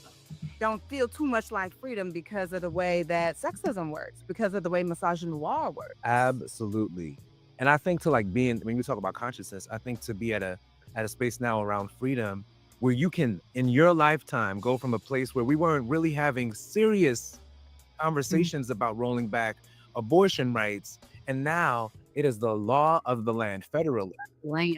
Yeah. And so to know that it's changed within this small window, that is how freedom remains this sort of elusive thing that Black folks have been chasing and fighting for a long time. Now, the liberation part is what I think really goes into the wokeness aspect of what we're talking about, because this inside out. You use that word a couple times Wow. now, because I got to go Ah, because wokeness Yes, has been bitch. Yeah. adopted, stolen, yeah. gentrified, and is being used in all manner of way now. And it's sort of and as a result, it's moved into like this sort of cartoonish villainy. Yeah. Cartoonish because usually within the space of a cartoon, it also don't really make no sense. It's like Yes. you want to take the moon for the purpose of what? Yes. Again, digressing. Why do you believe the word woke was co-opted, gentrified, and villainized by white powers that be in the space of media? Absolutely. It's just that it was the easiest thing for them to be able to do. Woke coming from the early 1900s, that 1930s, that 1960s, from the writers to the musicians to the very colloquial way that was used amongst Black folks, is because we already know we're the sundown towns, right? Like, what sheriff in what town is acting like a psychopath at this particular year, right? Who just got elected in this? Who are the folks that are running whatever city? How do you move around? How you stay woke because your survival depends on it. When we saw the death of Mike Brown, right? It's Trayvon. It's kind of like when a lot of us got into this space, but by the time we got to Mike Brown, around that time when we got to 2015, 2016, 2017 was the first time that I started observing the pushback to white folks finding out that Black people can congregate in a place like Black Twitter, for example, and get rowdy, right? Now we're getting rowdy. Now we're planning protests. They're like, oh, these niggas, they're out here. They're out here. They're not as peaceful as we want to believe they are. Yeah, and they talking about Black Lives Matter. What? Like white lives matter, Oh, blue lives matter. That lives was one that took my ass. I was just like, I ain't never met a blue motherfucker yet. I was like, this ain't Pandora, from Avatar. It's giving Dory, but you know what? Them blue motherfucker, it don't matter. You could be blue, green, it doesn't matter. More rights and more respect than to the Black folks. Okay, that's on period. So it was this visceral reaction to Black folks speaking up for ourselves. And That's on period, queen. That y'all shouldn't even be allowed to read and write type of shit with these people. And the thing is that because they did not have the ability, especially after the murder and lynching and suffocation parade, if you will, of George Floyd, what we saw was that we can't call them niggas right now. In fact, we have to play around. We have to play these games, give them a couple of dollars. What we can call them is woke. We can call them woke because we can see that they're calling themselves that. That's interesting. Let's villainize that, because we can't use that hard ER right now, because that is going to get you canceled. That is going to make sure that you're on somebody's list. That's going to get you banned for Twitter. Now, all of this stuff that has sort of happened in these last couple of years of Elon Musk, for example, purchasing X, which might as well be a major network, right? Or you see folks like Jeff Bezos getting another bazillion dollars added to his wealth. But as we started seeing these mediocre white men who were born into money get into a place where they can showcase this power and give the white sort of like disenfranchised, victimized public that has been cultivated as Black people have been speaking up for themselves, as it's been a white lash to that, as they've been sort of like feeding themselves and arming themselves rather, for what they would need to push back against a very needed moment when Black people are speaking up for themselves. They decided that woke would be the easiest way to kind of go in there, because it's understood. When you think about wokeness, what do you think about? You think about Black people. Erykah Badu was giving it to you. It's in Kendrick Lamar, I believe, says woke in his stuff. It's understood amongst Black folks. When we handed over a lot of our social justice language, it was hijacked. So it wasn't just woke. You would hear white people talking about, don't gaslight me. These are microaggressions. This is reverse racism. That shit annoys the hell out of me. Just public service announcements out here. As a therapist, y'all are using therapy language, and we are happy to see it used. Yeah, okay. We are happy that people our thinking, mental I health. mean, I get that part. When y'all use that thing like a bullet can in we your learn verbal from a gun, homosexual? it defeats the purpose of what we are trying to do. Absolutely. And then you turn that gun on black folks who are speaking up for themselves and getting attention. This is about Those attention. are probably Getting the same attention fingers he by puts in way his of a man ass. losing his life, right? By way of a pandemic. So this one moment in time where we actually get together and we're speaking truth to power, it was just a very easy way for them to take woke, to villainize that word and use it as a replacement for nigga. That's it. That's it, point blank in the period. Anti-woke means simply That's a anti-black, lie. which now gets wrapped up into anti-DEI, which is, again, He's lying. Because now people are DEI hires. exactly. And again, this is all antithetical to whiteness. So when white He's people not Let me- addressing. He's not addressing the issue because he's gay, right? The gays took the word woke, so now woke means you're gay. You know what? That is a very good point. No, he's not addressing that. He keeps going away from that. You could be any color. See how he just changed the subject. Yeah, I don't care about that. You could be any color. Yeah. He one of them niggas. You could be a butterfly tomorrow if you want. But this guy, he's cool with it. So he know what woke mean. The gays took it and changed it into their thing. Your woke means your ass is woken up. It's been cracked. That's what it means. Your ass woke open. Your brown eye is open. That's what. Well, once they get, hopefully, you know what? Maybe what I ought to do is speed this up. Though I'm afraid it'll make him sound gayer. I don't think anything can make him sound gayer. Honestly, I mean, he's already because there. I want to hear the part about who gets to be black. That's what I was hoping they'd get to sooner. Who gets to be black? He's not black. He's a tether. And then he's a gay tether. So hey, that's, believe me. I mean, They I understand think exactly what that's meant to say. They get it. When it comes to language, especially the stuff that has been deemed like social media language or TikTok language, right? Like from that actually have origins in Black ballroom language or in Black queer. I thought he was going to say yes, queen. Black female, Black women's, speech, yeah. right? And in that culture, like it's often extrapolated, then attributed to white folk and whatever it is else that they. I'm like boxer braids, like come on, right? come on. And this may feel like a harsh ass question. How come Black people are okay with giving up our shit? Because when you actually embrace this, stay in your placeness, you know, the messaging is constantly coming through about our place and who we are, and to stay in line. I mean, we're talking about from the way that Black folks cultivated music during the Motown era and had to sit on their hands and watch white folks recreate their music and not receive a dime. And from when they recreate that music, not receive any credit, nothing. Yeah, I got me a Cadillac. Come on. Me a Cadillac car. Where is it? I couldn't buy me a Cadillac because these white people stole my shit and they give me no coins. Where's my word? And that's what has people step into what the the come on, you know, it's the same exact thing. I know a lot of TikTokers have spoken about this as well. A lot of Black TikTokers who come out, they do the dances, the phrases, the comedy sketches. They're chefing it up. They're giving you the best of themselves, and white folks are able to do a poor, ashy, thin-lipped version of that, and automatically are able to rise to fame, automatically are able to get revenue from these types of things. And so this hasn't changed. So when Black folks create amazing things and are so easily and always ready to give this away, it's because I believe of the messaging that we're told that it is automatically ours anyway. And not only that, it's this kind of like T.I., Iggy Azalea type of, it's just better on white. It's going to be more successful if it's white. It's going to get higher returns if it's white. So what exactly are we fighting here? You know, I think a part of that is that. And then another thing is, I'm really sad about this. We talked about the difference between freedom and liberation being sort of like inside out. Another part of this is that, especially after we saw George Floyd again be murdered, is that to satisfy all of these Black people talking all of this shit, trying to tear down all of this industry and all of these systems, let's throw some money at them. Right? Let's throw some money at them. Let canonize them.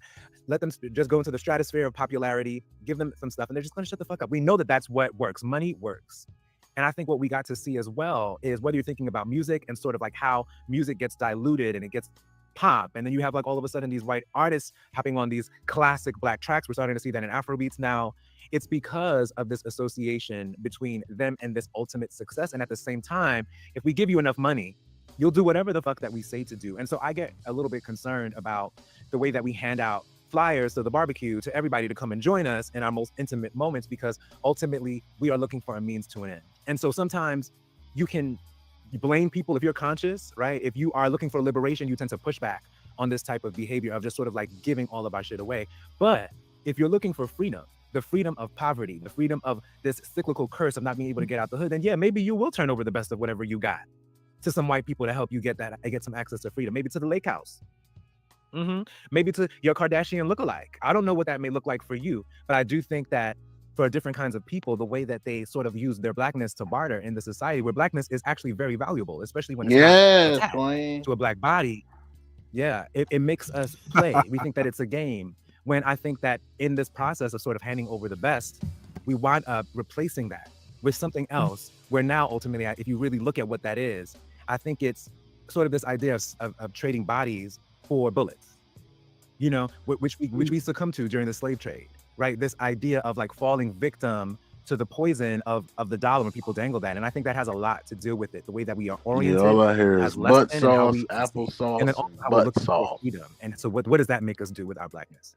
I mean, damn. That's really just something to like to sit in, right? Because like even part of This the reason is- like I asked you about like our comfort with You giving know, things I wish away I kind of had that little is picture because it's behind like her, we're though. saying that shit ain't mad at us anyway. You could go ahead and take our light work. Yes. That's Except what I it's told you, Stanley. also like People you that can just put I mean, words like you together, said, woke ain't it doesn't make them smart, right?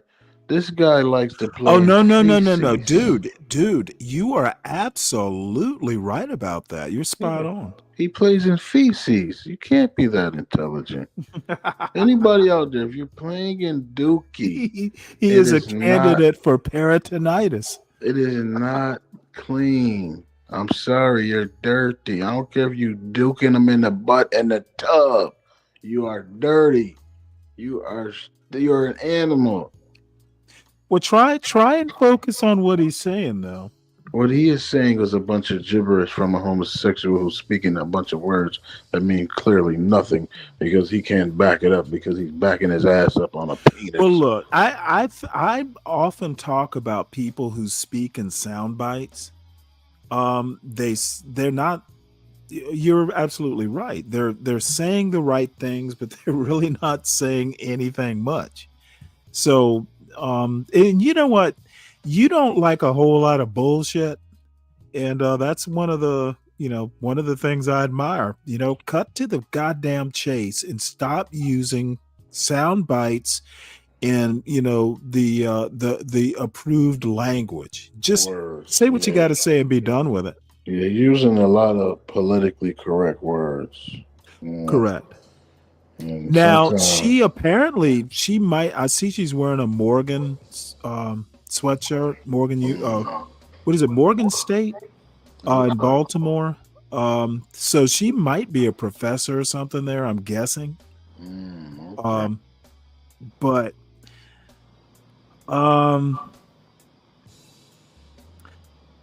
She you know looks what? like she I'm teaches kindergarten. I'm not gonna lie. no. She probably. Well, you know, Morgan State does actually have a school associated with it, but I think it's a high school. So yeah, there. This is a whole lot of going nowhere. I Yo, guess they we'll have can to. teach this in classes. This is unbelievable. They literally tell kids a bunch of things that don't mean anything.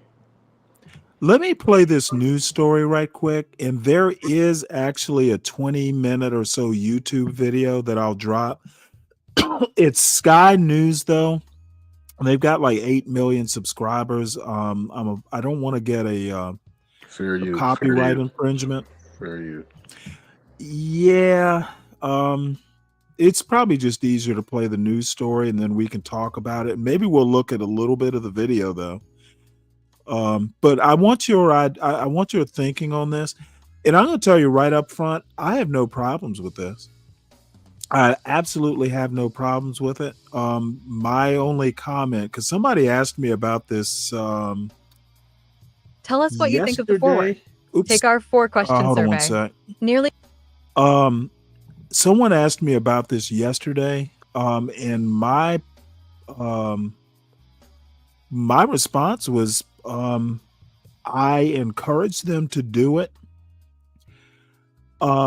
However, Arkansas is an Idaho wannabe. We already have neighborhoods that are whites only. Go to Idaho. You know, and whether it's by design or whatever, they're there. So that they want to do it in Arkansas is, number one, not surprising, and number two, this is America. Who's gonna fucking stop them? And quite frankly, who cares? Well, I believe this is a hills have eyes situation. You're gonna put a bunch of these hunkies You know, in one other place. this is gonna be Deliverance Part 2, Deliverance the sequel. You Yeah, know, they're there's gonna gonna be end a up whole being monsters, and they're gonna come out of there because they're gonna have sex with their mothers, sisters, and brothers because they're monsters and beasts. That's why they want to be locked away because they want to do their freakiness and their bestiality dude. in the cut. So that's Well, all it's let's listen about. to the story. Let's listen to the story, and then we'll do a couple minutes of the video. It's gonna be Um, Walking Dead if we let them do well, that. have you ever seen Wrong Way? What was it? Wrong Way. It was that movie about West Virginia. I think it was called Wrong Way. Oh yeah, one of those was on based on it. They always put based on it, but it ain't nothing. Whole different storyline. You know what I mean? Well, Yeah. let's listen to this news story, and then we'll talk about it. And sorry for this damn commercial, if it'll play at all. 60 years after the United States outlawed racial and religious discrimination in housing, one group in Arkansas is openly reviving it. Return to the Land, a white supremacist group co-founded by Eric Orwell and Peter Sear in 2023, owns 160 acres in northeast Arkansas, according to the group's website. Jews and non-whites are explicitly banned. Prospective residents must verify their ancestral heritage in a written application and interview before becoming paying members and residing in the off-grid settlement, according to the group's Substack.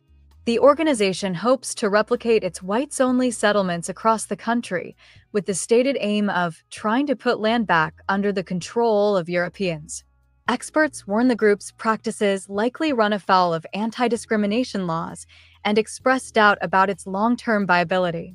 Still, the group's financial and legal infrastructure makes it one of the most established white supremacist residential communities in the United States today, according to Morgan Moon, an investigative researcher with the Anti-Defamation League's Center for Extremism. Return to the Land is part of a long tradition of white supremacist groups that have sought to create isolated living communities, according to Moon. In the 1970s and 80s, white supremacists urged like-minded racists to move to the Pacific Northwest with the goal of transforming the area into a white ethnostate. In recent years, similar attempts at forming remote enclaves have cropped up in Kentucky, North Dakota, and Maine. Related, a neo-Nazi is building a compound in rural Maine for his blood tribe. Such communities almost always fail to gain traction, Moon said, often due to financial troubles, infighting, or simply the difficulty of asking people to move to remote areas and uproot their lives. This isn't the first time Arkansas has been the site of such a project. In 2012, Jason Barnwell, a member of the Aryan Terror Brigade, hoped to persuade white supremacists to relocate to the small town of Evening Shade, Arkansas, where he had purchased 12 acres, according to an ADL report. But the project soon fell apart after Barnwell and several others pleaded guilty to federal charges of firebombing an interracial couple's home.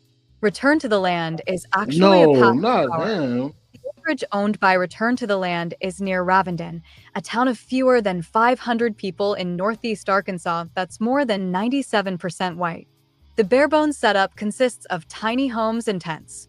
Moon estimated about a dozen people live on the property, where residents grow their own food, homeschool their children, use outhouses, and rely on well water for drinking. Though the Arkansas community may be small and remote, its founders are transparent about their ambitions to gain influence and expand beyond the region. According to Moon, the group's leaders are part of the identitarian movement, a far-right ideology that believes white European identity is under threat from immigration and globalization. Their response is to create a parallel society of whites-only communities. Orwell, Return to the Land's president, is a YouTuber with about 14,000 subscribers who also sells online philosophy courses about Plato, Pythagoras, and Aristotle. On his YouTube channel, he recounts being mocked by Mexicans for being blonde, while growing up as a minority in Southern California. Orwell has described the remote Arkansas development as only a starting point, with grand visions of return to the land chapters in cities such as San Francisco and New York City. According to its website, the group is also actively exploring another land purchase in Arkansas. "We're not running away," Orwell said in a YouTube video. "This is actually a path to power." Peter Sear, Return to the Land's self-identified secretary, worked for several years on a farm in Florida before moving to Ecuador, where he joined Fruit Haven Eco Village, an off-grid raw vegan community. Sear left after the group accused him of racking up $40,000 in debt, stealing $25,000 in cryptocurrency, and facing criminal charges in Ecuador for stabbing a local miner. In a fundraiser for his legal defense, Sear denied the charges, writing that he acted in self-defense.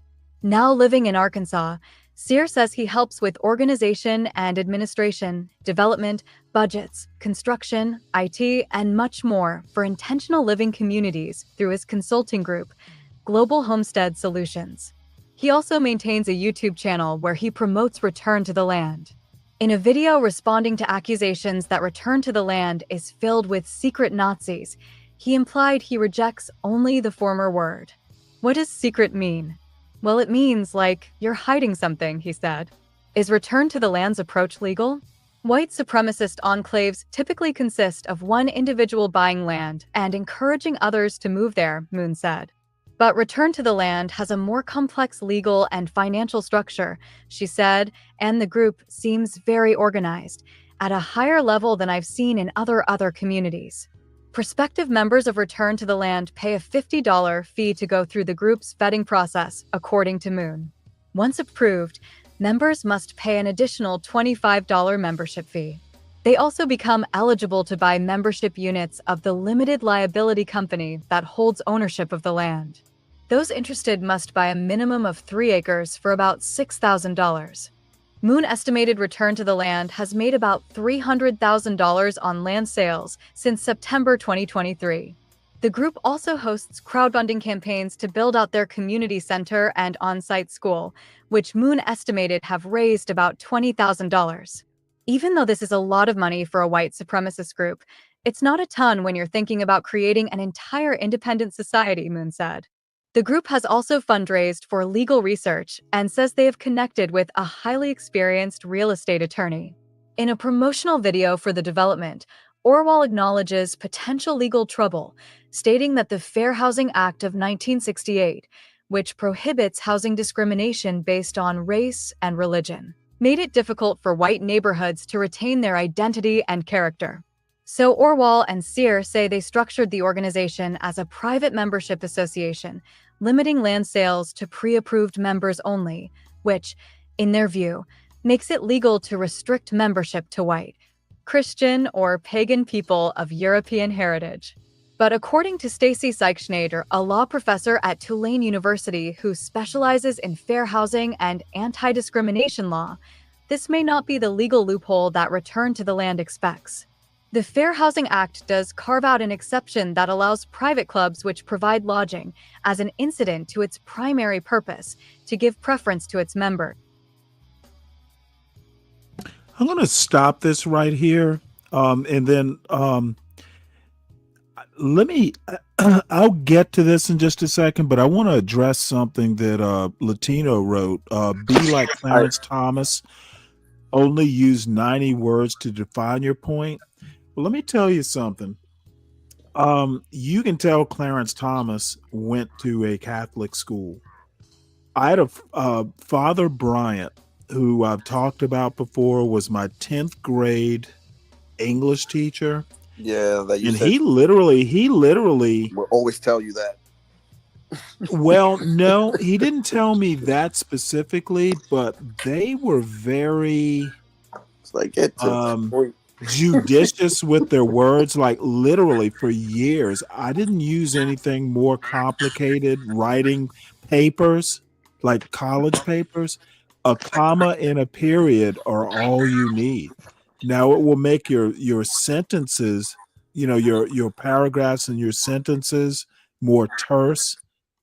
But basically, though I'm not a huge Hemingway like fan, I do like Hemingway, but he's not one of my favorite authors. But I write like Hemingway, short, terse, to the point. So I'm glad you brought up Clarence Thomas. Might be one of the few things that I agree with him on. Yeah, because I forgot what it was that they were in court, and then they showed everybody's textile, right? And the second person that came close to him was Judge. I can't say his last name, dude. This is with the S. Scalia. Yeah, Scalia was the second one, and he had, I believe, was 290. Well, he went to Catholic school too. Yeah, but then everybody else was like over 4,000. I'm just like, damn, man, like why can't y'all just get to the point like these people define their you know what, unless you were literally like I don't know, unless you're Shakespeare, like maybe if you're a good writer, they might enjoy the extra words, but most people aren't. So thank you for bringing that up, by the way. No problem. It made me chuckle. So here's the other thing. Instead of the news story, since they talked about return to the land, I actually found this promotional video for it, I guess, on YouTube. So let's have a look at it.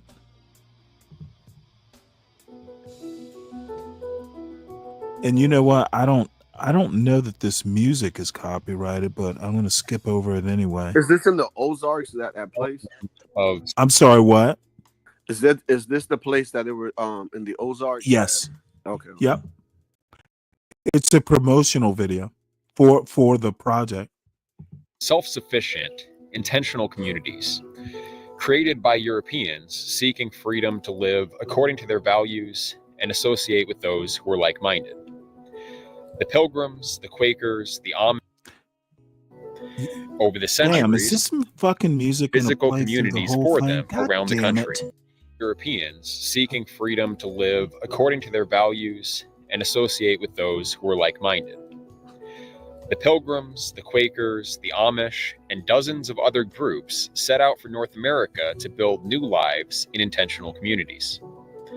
Over the centuries, white Americans of diverse religious and ethnic backgrounds developed a common culture and a common identity. And as the wider society became more united in its values and sense of self, intentional communities no longer had the same relevance, although many still exist. But after the end of segregation, the expansion of non-white immigration, and the Fair Housing Act of 1968, which made it difficult for white neighborhoods to retain I their wish there was a identity and way I character, could channel out this the broader music. society no longer felt like a home for traditional Americans, and was no longer a place where association with the like-minded. You know what? Let me check something right quick. Because for this white supremacy bullshit, I don't want I'm pretty sure be brave who want to move over there. Yeah, unfortunately, it does actually have some stuff. They listed it. What I can do is see. Let me copy this out right quick and see if I can add it. I can add it to mine. I'm not sure I can add it to John's though. I don't find a problem with this, dude, to be honest. Let all the races move. Well, you know what? I'll just drop the link if anybody wants to see the rest of it. You know what? I don't either. And I told you all the story years ago. There was Cumming, Georgia, Fayetteville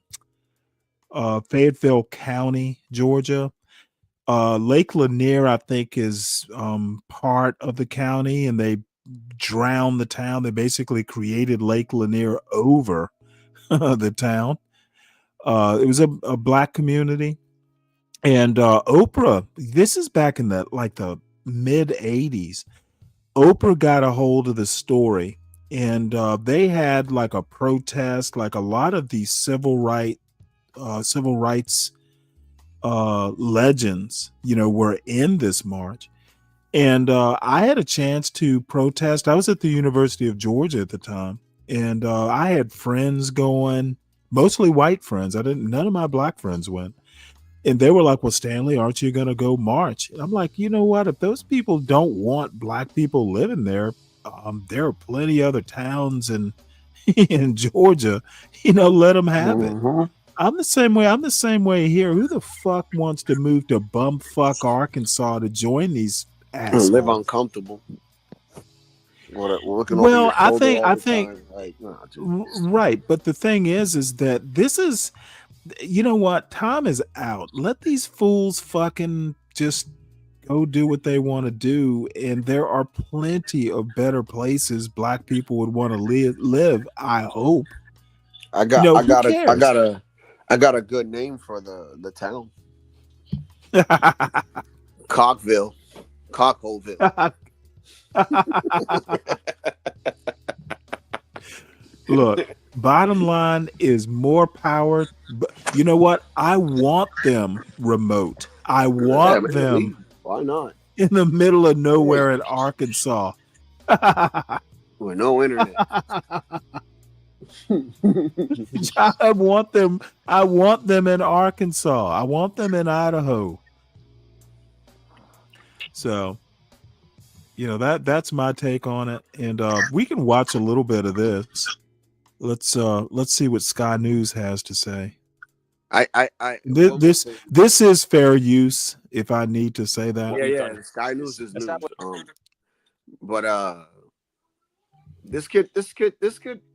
I mean, we've seen this through history many times already, and it has not ended well sometimes. Like Waco, for instance. Like, so I don't know. Like, if these people start getting guns and start, like, I don't know, trying to become the law in their own town, the government is going to get involved. You know what? I know Trump won't do anything about it. This is the reason. Most of them, you know what? Most of these motherfuckers are probably ICE agents already. Right? So listen, they are the law. This is the reason why the Rangers existed in Texas, because of shit like this. So if they start making their own laws and stuff, like, I'm telling you, man, don't be surprised if they send the marshals and shit up there. But let me ask you a question though. So what if they do? I mean, you know what? It sounds like they have the good sense to move remote. Now, I think the major damage that's going to happen is they're training kids. There are kids involved in this community, so they're raising the next generation of racists. Yeah, but you like imagine, I don't know what the laws are in Arkansas for guns and stuff, but if you're training little kids that are 8 years old, and let's say that it's legal for them to, like, to shoot at 12, like, those are laws that are breaking, and sooner or later it's going to come a point where the government's going to say, well, even if it is a white town, we have to do something about it, because sooner or later this is going to be. I think they ought to let these people white themselves out. I mean, they will. I mean, I'm pretty sure you see a whole bunch of cross-eyed kids with their tongues on their side. Look, I worked in West Virginia, Martinsburg, West Virginia, for 6 months. Believe me, it gets real strange in these places. And dude, as long as they're not now, it will become a problem if they start, like, drifting into New York City or something. But as long as they stay remote, let them live their pioneer fantasy. And by the way, Broke Genius, it's not a rich white still don't want to pay you. Rich blacks don't want to pay you either. Now, you could make the argument that maybe they're trying to be like rich whites, but that's for another show. And you know what, humble presidents, I'm not going to follow you up on this fucking foolishness of yours. I'm not gonna even respond to that. I just read that. My bad. I was dealing with my daughter. Yo, God. I'm not saying nothing. I'm not saying nothing. Plot. About the plot. The plot came with a dog and a box of wine. Well, let's see what this is. And like I said, I just have no problems with this. Establish a place where we have control over who our neighbors are, and that is just for the sake of preserving, our culture. And that culture, effectively, we're saying this is a white culture, a whites only place.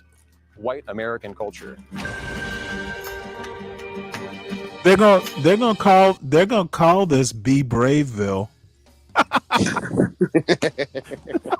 the last year and a half, high up in the Ozark Hills in the state of Arkansas, he's gonna make them custom made. Leveling.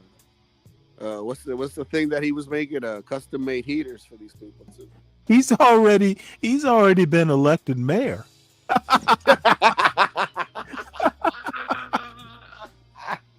He's gonna be the inaugural mayor of Be Braveville, Arkansas. The land, building houses. They call it an intentional community based around shared ancestry. A long-winded way of saying something really quite simple. You know what? And this is one of the weirdest things when they talk about shared ancestry. Half these rednecks don't even know European history, bro. Fucking but France and England and Germany, those are all different people countries. They hated each other. For real. This is what I was about to. Thank you for bringing that up because it's like shared ancestry. Eastern European does not get along with Western Europeans still to this day. Like we have issues in Albania, we have issues in Slovenia and what's the other Slovenia, I think it's called. Slovenia, yeah. This dude, these people still in war for many years, man, and all of them are white and they all hate each other. Yeah, I don't get this shared ancestry. Yo, bro. See, this is why it's good to know history, man.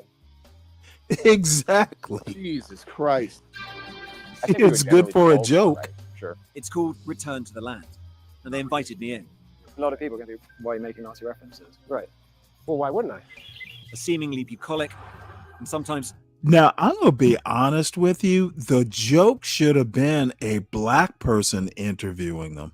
Why don't these news organizations?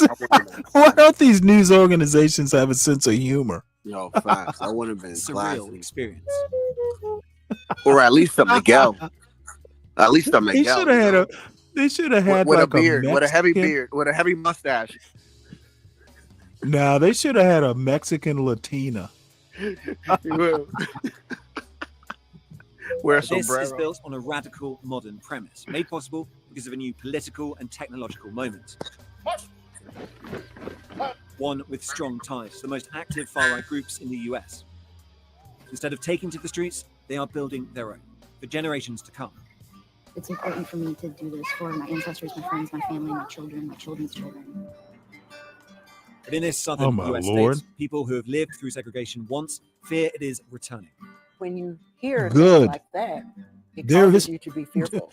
No. And you don't know who. I'm going to be honest, and you know my opinions on American history and racial relations. Black people should be encouraging this. Mm-hmm. Let these fucking people be. Let them inbreed. They're gonna inbreed themselves into extinction. Let it go. Nobody doing my sister but me.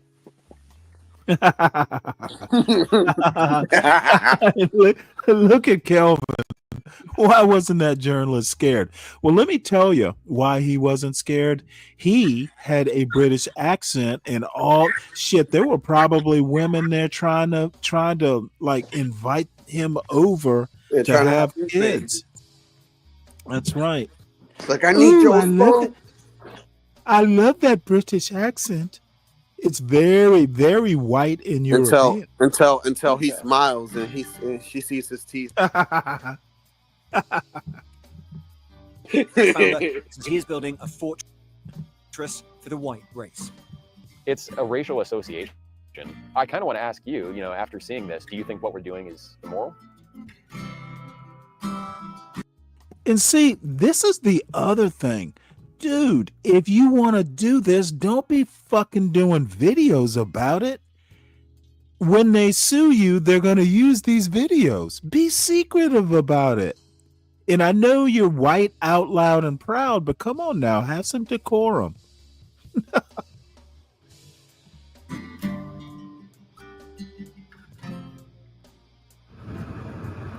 Arkansas, in the southern United States. Welcome to Little Rock, where the local time is 4:27. For the last few years, I've been exploring how an ethno-nationalist movement has been organizing online, a network that aims to define countries by ethnicity, but which links across borders. And this is the place that one group has chosen to put that into radical, real-world action. You want a white nation? Build a white town. It can be done, and we're doing it. It is an extreme view, but it draws on more familiar arguments. That mass immigration is out of control, that Western societies are in danger of losing their fundamental character as a result. One of the arguments. Hey, Brian Nichols, they have some job openings for butlers. You could be their Steven. There, as a matter of fact, I'm guessing the name of the town is going to be Candyland. Here is that this isn't about persecution of an ethnic identity, but protection of an ethnic identity, and that identity happens to be white. So we're going here now up into these pretty remote woods to really put that to the test. We are driving deep into the Ozark Mountains. The group's leaders are not from Arkansas, and they've chosen these remote parts for a reason. All the locals I spoke to knew only a little about the group, if anything. I don't necessarily agree with it, but that's not my choice. Yeah, but do you think they should have the freedom to do it? That's what they want to do. I think it's kind of a little fishy around here, but just be safe. The leader of the group is called Eric Orr, and he's invited me to spend a few days with them. Hey, Eric. He insists what he is doing here is entirely legal, and that's key. Because if it is, it could be a blueprint for many other communities to come. Welcome to the Ozarks. Thank you very much. What we've done here is Welcome to the establish Ozarks, a place where we have boy. control over who our neighbors are, and that is just for the sake of preserving, our culture. And that culture, effectively, we're saying this is a white culture, a whites only place. White American culture. Yeah, not just white, but white American. But what this sounds like is bringing back segregation. Is that a fair assessment? Well, I mean, it's free association. So we're not trying to keep Stanley. other people down. This is a... If they was to bring those hot Ukrainian women that got sent over here to that town, you think they would accept them? Yeah. Yeah, but they're not American though. I understand your point, but look, Trump has an Eastern European wife. Yeah, but As a matter of fact, Trump is other than Marla Maples, and I don't know her background, but he's had a thing for Eastern European women. Ivana Trump was Eastern European, if I recall. Mm-hmm. So I think as long their Führer, Herr Trump, has an Eastern European wife, I think they'd be okay. Okay, because I'm like, they're not American. Yeah. Now I could be wrong. Small. When 12 Man comes up, I'll ask him. In the middle of the Ozarks. But that'd be contenders. I mean, he's gonna say yes to. You don't let everyone into your home. 160 acres, taking shape. Forest cleared, roads laid, cabins built. Around 40 people live here. Hundreds more from... Oh, Bobby. Bingo. Bingo. Bingo. Yes. Don't they, Bobby? Damn. That is such a good point. Good for you, Bobby. Across the world have paid to be members. I'm intrigued to find out what motivates people to give up their old lives for this. We met here. Oh, you met here? I guess he came here. I met here on like day 3. Oh my God, what a story. It beats Tinder, doesn't it? Like, yeah, right. David and Caitlin not only met here, they got married last month. They wouldn't be here without social media. Somebody had posted a video of Eric. Yeah. I saw videos of them actually building stuff on the land. I was like, oh man, I gotta come check this out. I figured Now, who wants to make a bet that that Imperius is their legal advisor? there's nothing else like this in the country. Like, it should Is it matter? at least exist. Yeah. Like, do people really think that we should never be able to choose our neighbors? It wouldn't be controversial for any other racial group to do the same thing. I think it'd be quite controversial. Well, if you don't have rules against it, then anyone of any race can come and be your neighbor, and they're watching the news, which is telling you that white people are the cause of all your problems and all the ills of society, and suddenly your children are much less safe because there's a lot of violence, anti-white violence happening to white people and white children.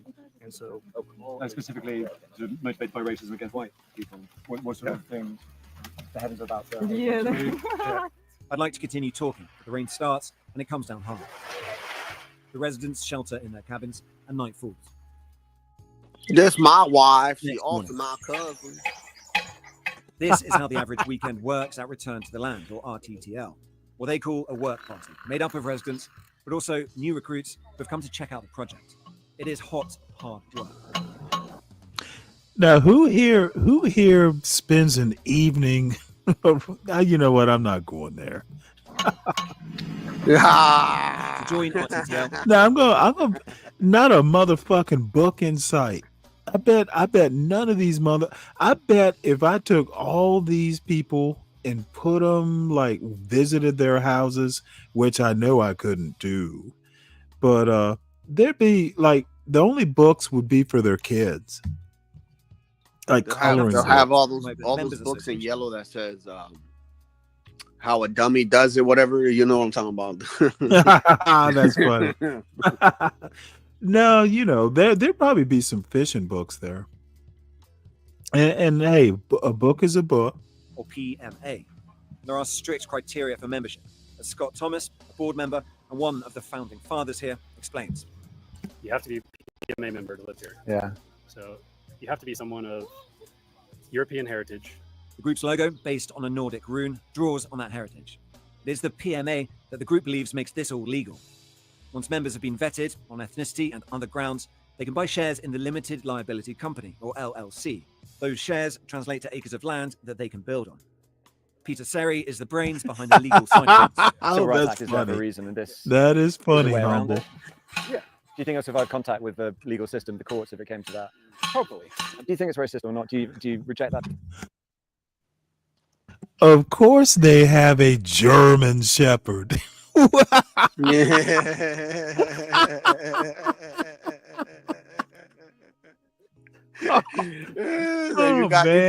got to it before I did. Damn, man. This is like a fucking episode of Hogan's Heroes. That term, do you embrace it? I don't know about that term. I mean, people use it in a lot of different ways. I'm sure there's a lot of people on the internet who would call me racist. I don't really know or care whether that term applies to me or not. Maybe. Scott, what do you think? Yeah, I almost don't know what racist means anymore. Like it's you call racist. Oh, I love that. I almost don't know what racist means anymore because my parents were racist.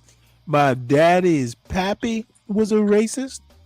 My great grandpappy was a racist, and it's been handed down throughout the years. It's a family tradition.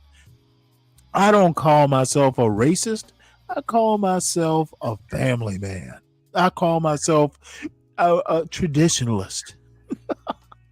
It's from a different ethnicity. Well, actually, the modern definition of racism, according to critical race theory, all white people are racist automatically. A lot of this is reaction to left-wing identity politics, critical race theory, and movements like Black Lives Matter. And fundamentally, this is identity politics, but white identity politics. And what they're building here is a safe space. That means for people it's a of better European identity politics. It's exclusionary. It's sort of an attempt at segregation. It's white power. Is that fair? Probably. While the men labour at the roadside, the women of Return to the Land are at work too, looking after the 6 children who live and are homeschooled here full time. And they're preparing what's food gonna for end the up weekly happening? community dinner. The theme tonight, colonial. I don't know, dinner's really Hold on one important. sec. I like feeding people, so I didn't want to Oh, put look, this is off she any longer wearing? than I already had. We're gonna have a I was hoping she would be cooking on a hearth. You know, that old, like they the used to cook at Monticello. like harf is that thing where they put the wood in it and outside. Exactly. Yeah. Well, no, I like a laugh because we fireplace. have those in like You seen these yeah. big ass fireplaces they used Mhm. to have in these colonial homes, Yeah, where yeah, it was yeah. big enough that you could actually put like a big black cauldron and like cook stuff in. You know what I'm talking about. If Yeah, you've yeah, ever yeah, have yeah, you ever yeah. been to like My colonial Williamsburg? grandmother has all that shit. Shit, you motherfucker, you live in Boston. You've seen those fireplaces before.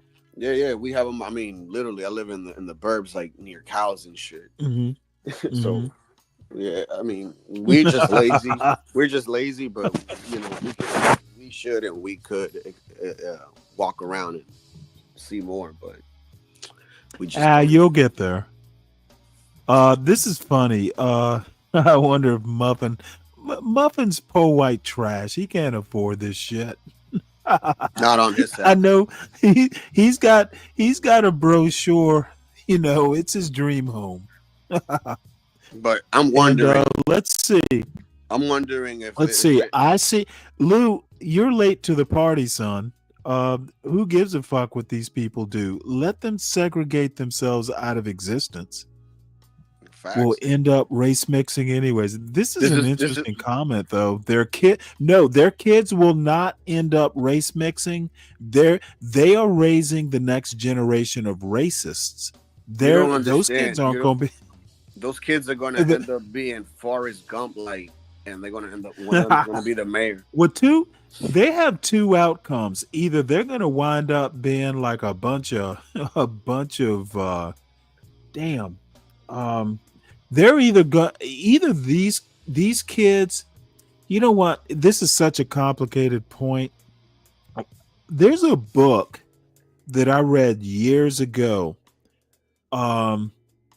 by a black guy who was like a contemporary of Eldridge Cleaver, you know, back in the Black Power movement. And there were a lot of young white girls who wound up defying their parents and getting pregnant. They were basically like baby mamas. They had a black baby. You know what I'm talking about? Yeah. A lot of these young white girls married black radicals. So either their daughters are going to wind up doing that, and their boys are going to wind up like just, you know, mini Hitlers. So, you know, that's the two that's the two fates. And by the way, Lou, we do agree. Let them be. Let them do what they want to do. Back in the day, when we first got the land here, there were only about 5 guys. I was living 40 minutes from here, and Jennifer was the first family to be on the land full time. So we started community dinners back then. It would be pretty relaxed because there weren't many people, but it is nice. It's slowly growing. So they've come here to live for a variety of reasons. You know why that dog's barking, right? The mailman is black.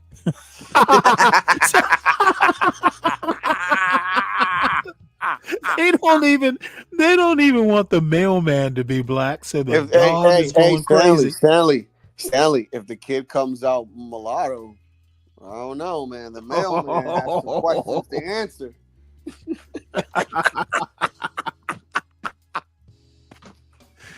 I mean, chances are her husband probably watched. My name's Nikki, and I. Cute woman there. I have to give her that. Yeah, she'll be gone out of there in like 2. My name's Allison, ALISON. You're right. And Caitlin, You're probably right. I think people just have a large misunderstanding. She looked like the hipster type. Yeah. What's the biggest misunderstanding? Well, that we hate everyone else. yeah, it's not about that. Yeah, by any means. it's a loving movement. I mean, on that aspect of it being loving, I suppose the counter argument would be you could be a very loving community if you're part of the community, but if you're black, or if you're Jewish, or if you're gay, you can't be part of that community. They can have their own communities, and they already do, and I think that's great for them. If other people are allowed to do it, I don't really see why whites aren't allowed to do it. It doesn't make any sense. But the goal is to have lots of these communities, and for it maybe not to be real, for there to be cities on the same basis, right? Yeah, that would be neat. I look forward to seeing how this movement grows over time. There are other ways to increase numbers. Nikki, Caitlin, and Alison all met their partners at the community. And RTTL is explicit about this. It has an online fundraiser to give cash rewards to parents of newborns as a means to incentivize population growth. Just before we arrived, they had donated $1,000 to a family for having their 6th child. Is that part of the mission as well, to sort of have big families to make the community bigger? Is there a sort of pressure there? I don't think so. I don't feel particularly myself, I don't feel any pressure to like have a big family. I think there's a kind of expectation here that you do want to, as part of helping grow this thing, that you're going to have kids. There's not a lot to show around here. I basically just have the whole pasture area. Peter is unattached. This is his homestead. He's been on a journey. He told me he used to be a liberal, a hippie even. The knife is a tool. It has to be very sharp. Yeah, like all Communist hippies were equity, liberals. community What based a not fucking on ethnicity, moron. but veganism. So this is your lot? Yeah. He's also immersed in internet. Yo, for real, what kind of provoking reactions? A troll. Dude, you know what? Let me give one. I'm so quick confused thing. right now. Steve Jobs could be considered a hippie, but that motherfucker wasn't a liberal. Oh, he wasn't? No. Look, you might have had some liberal values, but dude, you don't become a billionaire by being a liberal. Okay, I'm sorry. Damn, dude, you just brought up a valid point that Pat David told Ben and Jerry's one time, because Ben and Jerry's so into all these movements and stuff, and he told him, he's like, bro, like, I get what you're saying, and I understand, and I respect your beliefs, but at the end of the day, like, if it wasn't for you guys selling a whole bunch of ice creams, putting a smile in people's face, there wouldn't be the name Ben and Jerry's today. Look, and I understand how complicated people can be. I'm not a motherfucking hippie, and I'm a liberal, but I'm probably, you know what? I could easily be a Rockefeller Republican, and there are many who won't even understand that term. I don't think everything that the left does is right. That's why I'm left center. There are things that I do not agree with, especially when it comes to the farther reaches of the right. I'm not necessarily a democratic socialist, and that's because I actually am not a Marxist.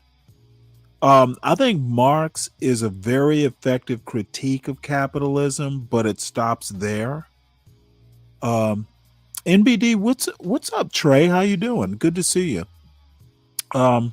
Trey's gonna come up here and ruin my world. He said far right. You ain't no liberal. I don't know that I'm far right, Trey. Yeah, me That's neither. a bit That's of a a little stretch. bit too much. Way too much. 'Cause I'm even trying to get to the you know point what? where I am going to accept that compliment by the great Trey. He's a smart dude. Telegram, I'm he getting posted to the the point numbers where I'm moving a 1488. little bit away. 14 refers to the 14 words. A one to find out what motivates people to give up their old People lives get for older. this. We met here. Oh, you met here? I guess he came here. I met her on like day 3. Oh my god, what a story! It beats Tinder, doesn't it? Like, Yeah, right. David and Caitlin not only met here, they got married last month. They wouldn't be here without social media. Somebody had posted a video of Eric. Yeah. I saw videos of them actually building stuff on the land. I was like, oh man, I gotta come check this out. I figure if there's nothing else like this in the country, like it should at least exist. Yeah. Like, do people really think that we should never be able to choose our neighbors? It wouldn't be controversial for any other racial group to do the same thing. I think it'd be quite controversial. Well, if you don't have rules against it, then anyone of any race can come and be your neighbor, and they might. Let me fucking point out this motherfucker is basically doing victimhood. Oh, it wouldn't be like that for any other racial group. Dude, this white male mediocre victimhood reverse racism dumbass dude, you could only find a white woman who believes in this sort of stuff. She'd be the only white woman. You are very lucky. She'd be the only white woman that would be attracted to you. You got no soul, child. You got no soul. I mean, SOUL, SOWELL, and soul as in soul train. You got none of it. Where they at? In White Conda? You know what? All I have to say is that I wish these people well. I would almost start a fucking what is it?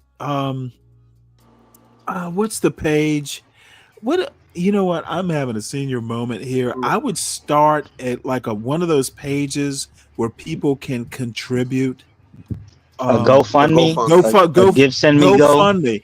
I would start a GoFundMe for these people personally. Stanley, if they just promise to stay in Arkansas. Stanley, don't unpause the video yet. Don't unpause the video.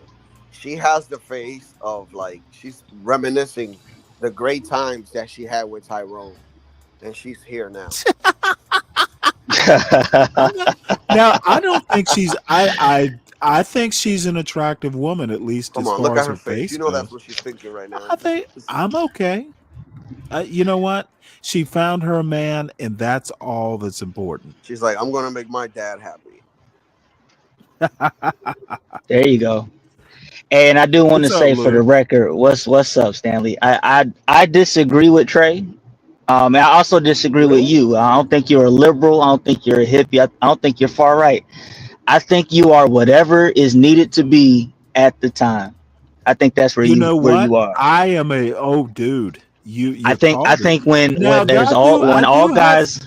I do have core values, but you know what? No, you do. I'm a pragmatist. Yeah. You need to fix problems, not create them. Yeah. So you may come off as a shapeshifter, but I know what it is. Absolutely. I come off as a shapeshifter? Hell yeah, man. Did you not hear me on Bomb Cherry Juice's thing? Yeah, you malfunction. That's all that was, bro. That's you were trying to do your Mystique thing, and it just wasn't. No. I think I was consistent. Okay, I have a whole problem with people judging individuals by group standards or stereotypes. I have a huge problem with that. But you just did that, Stanley. You just did that. You know what? I'm not above sloppy thinking. And when Lou, well, hold on, let me finish. When Lou comes up and points that out, I'm gonna have to fucking like reassess. Oh, look, someone noticed me being sloppy. Again, sometimes part of of fixing the problem or not creating one is when you're in Rome. When you're in Rome. So you're right. We all get sloppy sometimes, man. Absolutely. Dude, you are right to call me out. And you should call me out. More fucking people should do it. But let's be honest, she's a man eater.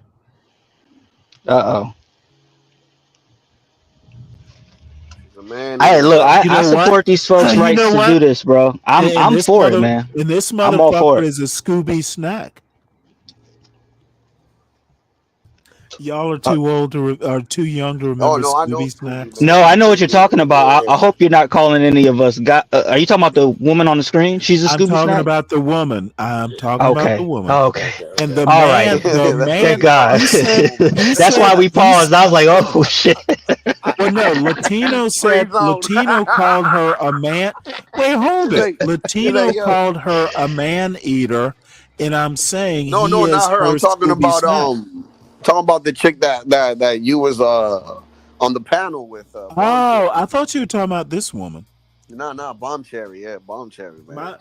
Oh, you know what? Look, now I'm gonna have to admit, she made me think that, you know what the fuck am I doing on YouTube? You know, I'm literally talking to a fucking wall.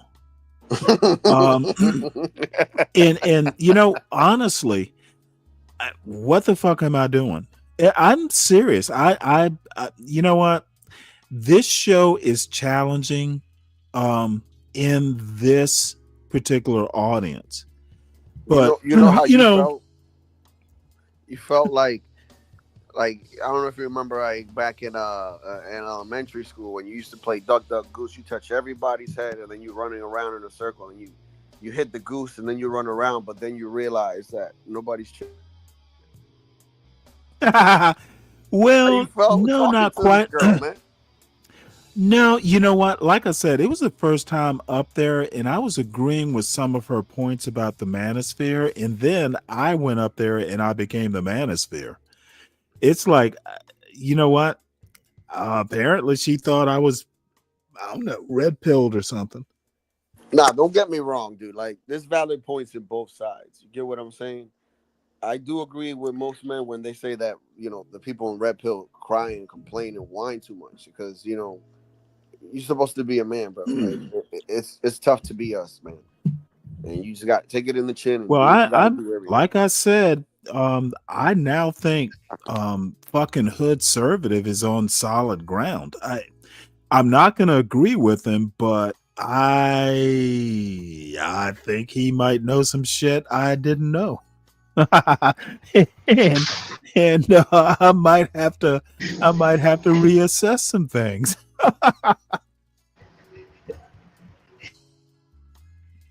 So anyway, y'all hit the link if you want to come up. That white people are, you know, the cause of all your problems and all the ills of society, and suddenly, you know, your children are much less safe because there's a lot of violence, anti-white violence happening to white people and white children. And so specifically motivated by racism against white people. Is he a vampire, dude? You look like Count Chocula. Yeah. I'd like to continue talking. The rain starts. Well, see, all I have to say is most white people get killed by other white people. So why on earth? Look, if most white people get killed by other white people, maybe it shouldn't. Maybe it shouldn't be all white. I'll let you borrow my power tool. I need a bite. Has anyone thought about that? And it comes down hard. It's very dumb. Residents shelter in their cabins, and night falls. The next morning. This is how the average weekend works at Return to the Land, or RTTL, what they call a work party, made up of residents, but also new recruits who have come to check out the project. It is hot, hard work. To join RTTL, you have to sign up to the Private Members Association, or PMA. There are strict criteria for membership, as Scott Thomas, a board member and one of the founding fathers here, explains. You have to be PMA member. Yeah. So you have to be someone of European heritage. The group's logo, based on a Nordic rune, draws on that heritage. It is the PMA that the group believes makes this all legal. You have to be a Viking. Members have been vetted on ethnicity and other grounds. They can buy shares in the Limited Liability Company, or LLC. Those shares translate to acres of land that they can build on. Peter Seri is the brains behind the legal side of things. Civil Rights Act is there for a reason, and this is a way around it. Yeah. Do you think it'll survive contact with the legal system, the courts, if it came to that? Hopefully. Do you think it's racist or not? Do you reject that term? Do you embrace it? I don't know about that term. I mean, people use it in a lot of different ways. I'm sure there's a lot of people on the internet who would call me racist. I don't really know or care whether that term applies to me or not. I'm sorry. I must have rewound this by accident. My apologies. What's up there, Soul Provider? Good to see you. Who's from a different ethnicity. Well, actually, the modern definition of racism, according to critical race theory, all white people are racist automatically. JB. A lot of this good is to see you. reaction to left-wing identity politics, critical race theory, and movements like Black Lives Matter. And fundamentally, this is identity politics, but white identity politics. And what they're building here is a safe space for people of European ancestry. It's exclusionary. It's sort of an attempt at segregation. Right. Is that fair? Probably. While the men labour at the roadside, the women of Return to the Land are at work too, looking after the 6 children who live and are homeschooled here full-time. And they're preparing food for the weekly community dinner. The theme tonight, colonial. I don't know, dinner's really important. I like feeding people, so I didn't want to put this off any longer than I already had. Back in the day, when we first got the land here, there were only about 5 guys. Is this video like I was repeating living itself? 40 minutes from here, and Jennifer. I'm sorry, what? Family to be. Is the video repeating itself? Because I felt like we've seen this. Well, He no, I think accidentally I- clicked. I think I accidentally reversed it. I think it's my I fault. thought it was looping. But I mean, I don't mind seeing these two again. Yeah, me neither. Hey, so do you agree that this is white identity politics? No, you know what? I think it's whites being whites. Okay. Let them be white. Whites got a white, man. And again, not all whites. These are a little fringy. The pre-Whitakers. Yeah. Well, look, all I have to say is I'm like you. I don't have a problem with this as long as it's contained in Arkansas.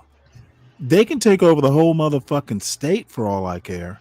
It needs let them be them. Mm-hmm. I mean, you know what? The one thing I do have to say, you know, John Galt did a show about about Be Brave's architectural skills. These people are doing more. These people are doing more than building an outhouse. So, you know, they are not just building little structures to put their old man tricycle in. So, I hope Be Brave does a show on this. These whites are better than his version of white because you don't have to bend down to enter the house these 2 women were in. Be brave and build. Oh, be brave and build. Can Brave build it? Yes, he can. Yes, he can. I said, can Brave build it? Yes, he can. He's real brave for building that and putting it on the internet. That's for fucking sure. Dude. Shit, you hope that a website, stage 2 hurricane don't come by. Hey, let me tell. Is that a llama? Beauty, health, and hope. Let me rewind that a little bit. To cultivate wholesome natural life. Maybe it's just a little calf. As they put it on their website, to cultivate wholesomeness, beauty, health, and hope. That was a goat. My bad.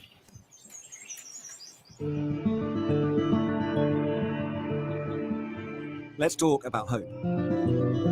As much as RTTL might like, they do not exist in a separate world. Pocahontas is the nearest town to the settlement. And hope means something different for Pat Johnson. I'm Tom. I'm Pat. Oh, you're Pat. Lovely to meet you, Pat. How are you? We met her before we went up into the hills. It was about 25 students that attended school here. And the on whole and off. time, yeah. Mhm. So it's really tiny. There you are. Yes. Second from bottom. How old are you in that photo? I don't know. I think probably about 12 or 13. This is the school she attended in the 1950s, a school for black children only, because she was not allowed to be educated with white people. Unlike the members of Return to the Land, she is Arkansas born and bred. For the first 15 years of her life, she lived under segregation. We could not go to school together. We couldn't eat together. We couldn't do everyday things together. Each day that you leave your home, you are under rejection. And Pat had hoped those days had gone. When you hear things like that, it causes you to be fearful and you don't know who to trust. When I explain what Return to the Land is doing, just half an hour's drive away, she's not so sure. And in her eyes, there's one main reason for that. And I feel like that's the change of, and I'm just going to say, I think it's the change of our presidency. That's what I'm going to say, because I feel like that's where the change is. It's allowing people to have the right to be open. I actually like her That may be a accent. feeling, but it is also backed by the data. These are all the white supremacist incidents, demonstrations, leafleting, recruitment drives, meetups over the last 4 years in the US, tracked by ACLED, an organization that monitors violent conflict and protest.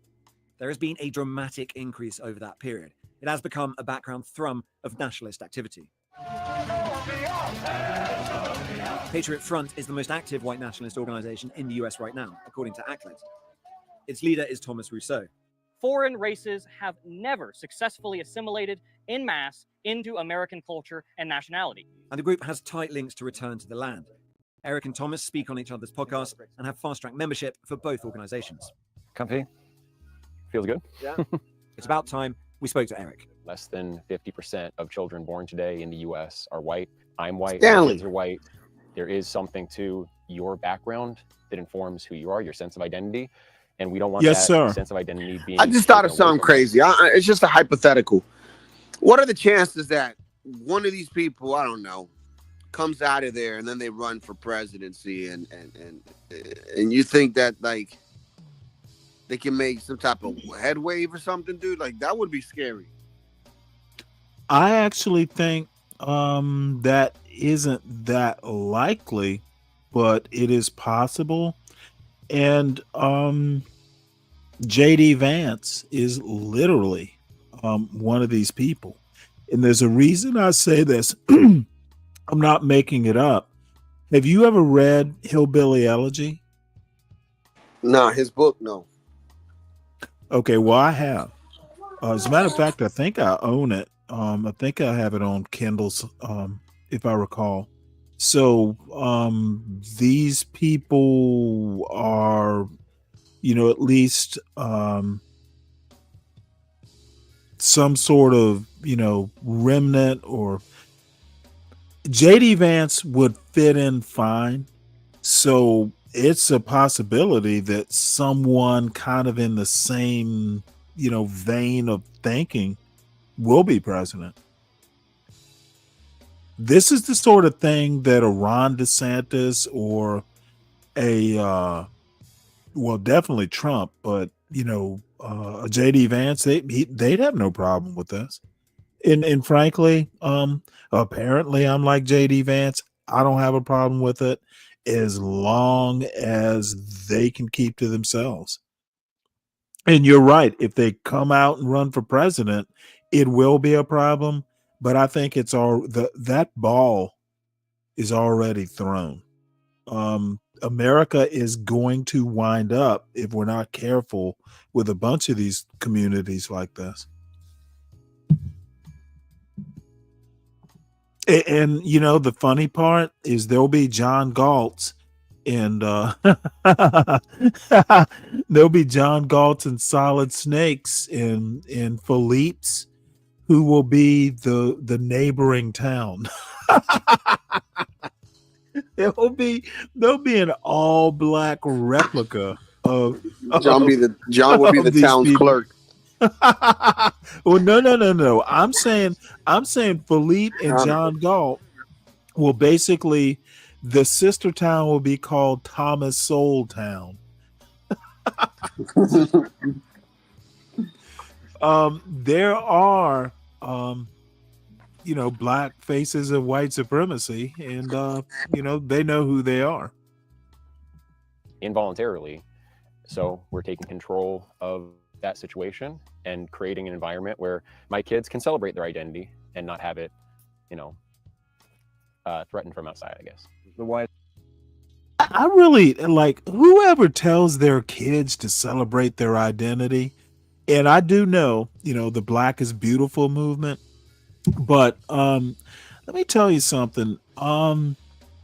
My parents were like, don't be ashamed of being black, be proud to be black, but celebrating it, like, Stanley, we're going to make your birthday party a celebration of blackness. My parents weren't like that. Motherfucker, all we care about, and I'm paraphrasing, my mother would probably disagree and go, oh, really, Stanley? All they cared about is motherfucker, make good grades and don't be an idiot and have some common sense, have some mother wit. That was my, that's all they really cared about. You know, the race stuff is important, but it is not your every fiber of being. And these people are basically, you know, most white people don't think this way, to be honest. And that's why I kind of think these people, there are white people in Arkansas. You heard the very beginning of this news story who go, well, yeah, it's kind of weird, but you know, if they want to do it, that's kind of what most white people are like, in my opinion. Is that threatening you? Why is that an issue that you've had to address? You know, there will always be white people. Well, I'm feeling a little nervous now in No, the interview. We are forced to accept people into our neighborhoods, into our businesses, and into our lives who won't share our background, who won't share many of our cultural priors, even moral priors. We don't have a rule stating, you know, if you have X amount of non-European ancestry, you're definitely out. In many cases, yeah, that would disqualify someone. Were I to apply to the PMA and my views were different, I'd probably be allowed in. Do you think that's likely? I know it's a case-by-case basis, but just off the top of your head. Yeah, possibly we would accept you in the PMA. I don't understand white American culture, but you'd rather have me in that case. I just wonder, though, whether some people watching this, having heard all this intellectualizing, this rhetoric, would say, fine, but actually at heart, this is just, you know, it is just prejudice, it is just bigotry, it is just lowest common denominator racism dressed up in these arguments. And I would just question the moral frame. Why is it wrong to identify with your own people, want an integrated culture where you can be yourself? Just to boil it down to, what for you is the definition of racism? Wait, hold it. Let me ask you a question, and this is why I don't particularly find journalists to be all journalists should basically major in philosophy or rhetoric or something like that. Is all you are is white? Is all you are literally celebrating your identity? Isn't that like the seedbed of narcissism? Are all your kids gonna be narcissists? There are so many problems with the questions that this guy is asking, and the answers that are being given are just, dude, it's so easy. I bet if I were talking to this guy, he'd already tossed me off his land. When I was a kid, I suppose I interpreted racism to be judging someone solely on the basis of their race. And is that a good or bad thing? I think this basic moral consensus treats it as automatically a bad thing without a lot of moral consensus. Motherfucker, do you even understand what morality is? Morality is not about consensuses. God damn it. So disturbing. This is the dumbing down of America, folks.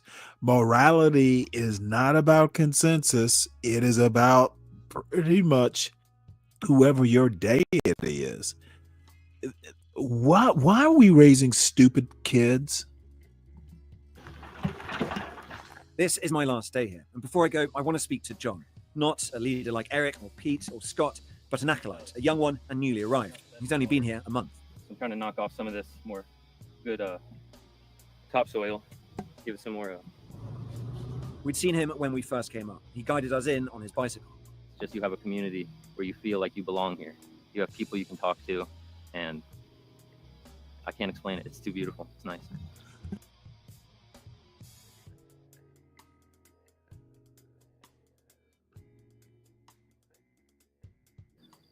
He'd been working on Scott's new house over the weekend. In return for his labor, he gets cheap rent.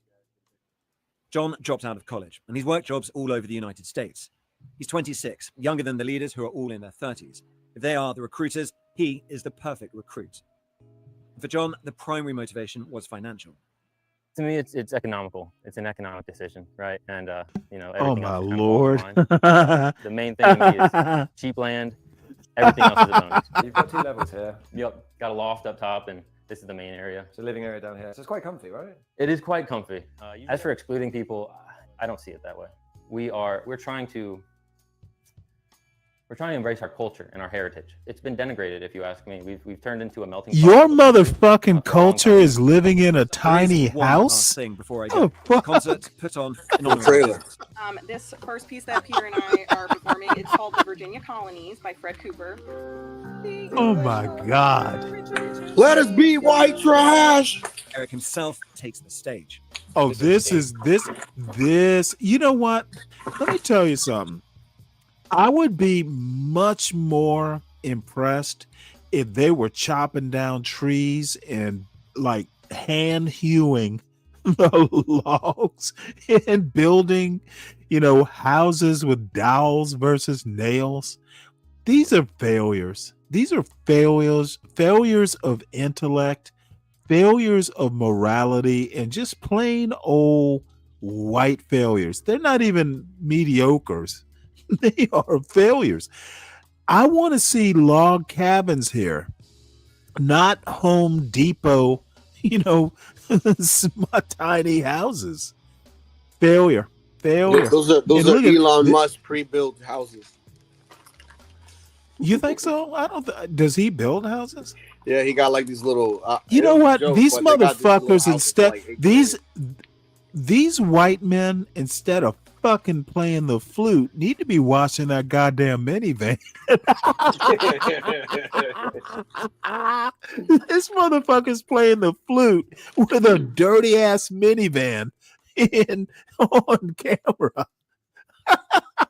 Baroque flute, also known as the German flute or the penny whistle. It was a very popular instrument in colonial America. It's not easy to look tough with a flute, even if it's German. But the audience is rapt. Looking tough is not his goal.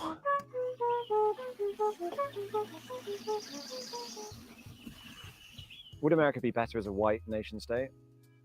Better in what sense? Would you prefer, completely blank slate, America is just an ethnically white country?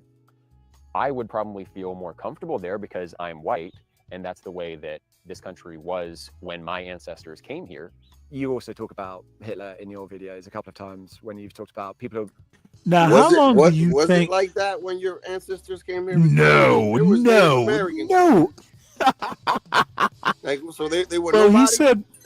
he did say when his ancestors came here, but let me tell you something. This is the other thing that I've noticed on some of these YouTube channels. You notice people white people in particular, like of Air and Sea, talking a whole lot about 23andMe and that sort of thing. Now, of Air and Sea wants to basically say he has heritage all the way back to the 1600s in Virginia, which is perfectly fine. Who really gives a shit? But I guarantee you, he wasn't. If I said, was your background first families of Virginia, that motherfucker wouldn't even know what I meant. Dude, his history comes from 23andMe, not a motherfucking book. And this is why I look down on this sort of white mediocrity. The dude, they are literally standing there playing the flute with a dirty motherfucking minivan on the lot. At this point, he should just be playing the skin flute. Well, all I have to say is priorities, white man, priorities. Wash your car, then clean your room. Waiting around for a new Hitler to come. And he said he's not going to show up. You have to do the work for that Hitler to arrive. Hitler is a very controversial historical figure. I think the mainstream view is one Hitler is controversial. propaganda, but also the contrary position that Hitler did nothing wrong that many people online say, that's also a one-sided view. I think all historical figures are complex, multidimensional. But when I say you're gonna have to wait for that new Hitler to arise, I'm not saying you're gonna have to wait for a new person to start a new Holocaust. I'm saying you're gonna have to wait for a charismatic. This motherfucker's talking about a new Hitler. That's how a lot of people see. Wait, hold it. Does he even? Now, see, my next question would be: do you feel like you're being cringe when you talk about the rise of a new? I'm like, really? You feel comfortable saying that? Like, dude, he could have came out a different way and said, we're looking for a new leader that whatever. Not even have to mention Hitler's name, bro. The fact that you have to mention Hitler, it kind of gives you a little, wow. Damn, I kind of miss those days. I wish I was there type of vibe. Oh my God. Yeah, you know what? All days. I feel for the kids. These kids are being done a disservice. So they're gonna be doing the salute in the mornings in school. No. You know what? Kids are resilient, and I can tell you right now, there are gonna be some women who are gonna be especially the girls. They're gonna skate. They're gonna skate through the woods and shit. There's some women that are gonna be getting some alimony. There are others they're gonna leave for Pookie going ahead. Yeah, there are two other groups, actually three, organizing. One in Appalachia, one in the Pacific Northwest, and then another one here in Arkansas. So this is the growing movement. Right now it's growing very quickly. Yeah, we have applicants every week. I would like to see more communities so that people in all parts of the U.S. have this as an option if they want it. I would also like to see us network and branch out internationally to a greater extent. Is there anything you want to talk about that I haven't asked about? I kind of want to ask you, after seeing this, do you think what we're doing is immoral? Yeah, I do. Yeah. And that's not, for me, it is more the objection. Damn. I think the way we've talked about it is, I don't think it is like a country club. He's not going to make it out alive now, is he? Depriving people of a fundamental right to housing. That's how this was live streamed. The reason I'm asking those questions about where it goes from here, I think that is a thought experiment, but I think if you replicated it much, I think I would be unhappy with how that looks if it were in my country and if I were on the receiving end of it. You think intentional communities shouldn't be able to associate how they like? Not on the basis of race. And the Arkansas State Attorney General told us, "This is the first I've heard of these allegations. Racial discrimination has no place in Arkansas or anywhere." The first you've heard? Oh, dude, it is not the first you've heard. What you have done is ignored it. And I guarantee you, what's her name?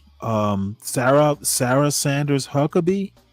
Oh no! They're gonna name the library after her. Y'all know what's going on in your state.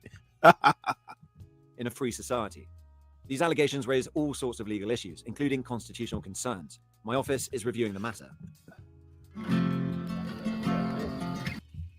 See, Lou, how is it immoral? Well, let me tell you how, and it's very conceptual. If you see, this is the thing about, and a weird thing about CRT, looking like the legal, CRT used to be taught exclusively in law schools. And one of the basic tenets of CRT is you look at the results of laws, basically the outcomes of laws. If the outcome is discriminatory, then there's something wrong with the actual law.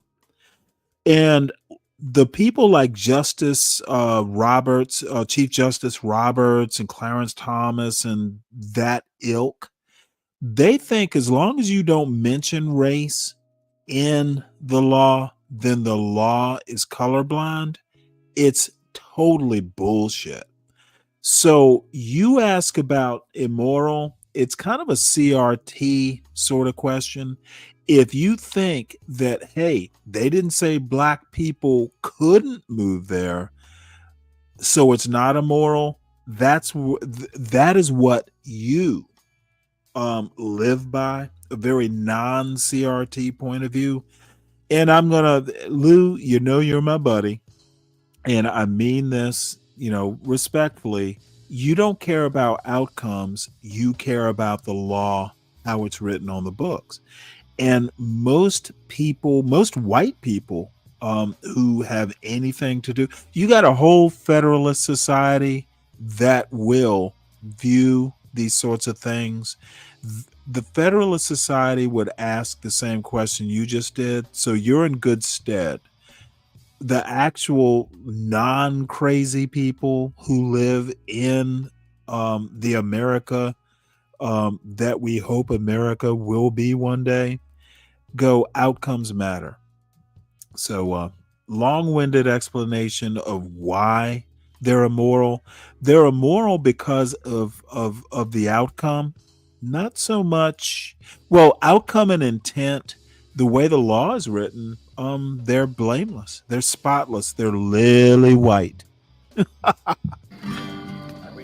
This is how members of Return to the Land often spend their evenings, around the campfire. It's not especially kumbaya when it's about keeping other races out. We would splice this into the shots we use. Somebody says something like a little bit like racist, just like switch to the gasoline blowing up on the fire. The bulldozer isn't just a novel way to build a fire. It's also a reminder that this group's ambitions extend far beyond cozy get-togethers in the hills. I think Scott's bringing wood over. Yeah, we might have to. The conditions and materials for that to happen, the politics and the technology, have been on hand for some time now. And once set alight, who knows how fiercely it will burn, and who the flames will touch.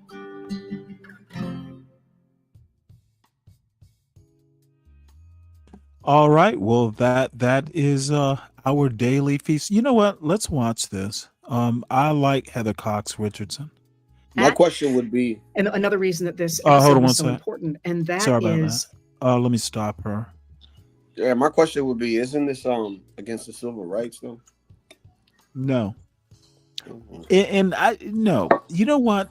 Again, the way the laws are written and the way the Supreme Court has basically upheld stuff, especially post Warren Court, if you don't mention race in a law, then the law is fine. They don't care about outcomes. Literally, and I would have to do the research. I'm not a lawyer, but I do know that outcome, if a race neutral law has a racist outcome, or race, people interpret the outcome as racist, literally that is okay. It's basically what they're saying is, hey, it's almost like God's will. If black people suffer because of a race neutral law, well, that's how life is. Life is unfair is actually the response that you'll get. I'm not kidding about this. This is literally how the Supreme Court's view on things are. Scalia. It's how affirmative action started being dismantled. If the outcome is racist, but the law itself, the way it's written, is race neutral, then the outcome is an act of God. It's not really the law's fault. It's kind of like society's fault, and life isn't fair. I kid you not. And I'm not exaggerating either. That's kind of interesting. Well, no, it is actual fact. I wish Juan were here because he could probably explain it better. You find it interesting. What's interesting to me is you didn't know this, Lou. No, I didn't know. I didn't study CRT, bro. Talk to no. You don't have to study CRT. What you need to do is study Supreme Court. Oh, this is literally the CRT. The CRT stuff has been outlawed. You didn't know? Affirmative action is gone because nobody cares about CRT. You didn't know this? Dude, you have a lot of catching up to do, Lou. Yeah, I do. Your Supreme Court is literally, Did you not read what Justice Roberts and Justice Thomas has written, that the Constitution is colorblind? No, And now, no. They've literally written, no. They've literally written that. It was written in. Yeah, no, I Justice. remember that being. I remember it being mentioned. I just never And did it then like a the deep dive other into it. point, the other interesting point, which I brought up either last week or the week before, is all of a sudden the 14th Amendment is about black people. So Trump hasn't even realized that the Constitution is colorblind. Right. Y'all. Well, no. So the reason. The reason why I asked the question wasn't from like a race or any of that. So here's my take on it. Okay, they're free to. They're in Arkansas. It's basically what we were saying earlier. Like why I have no Let problem me with ask this. you Like, a quick question. You do realize that I'm not opposed to this. I think they should be free to do whatever they want to do. We're on the same. I'm just taking it another step further on why I think that. Like they're in Arkansas. They're not harming anybody.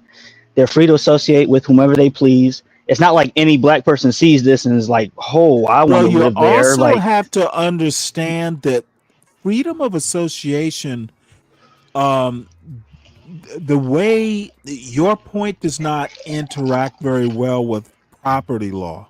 Okay, anybody in America is free to buy property.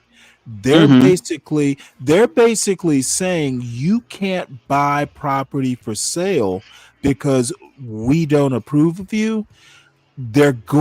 Property is going to be their biggest problem.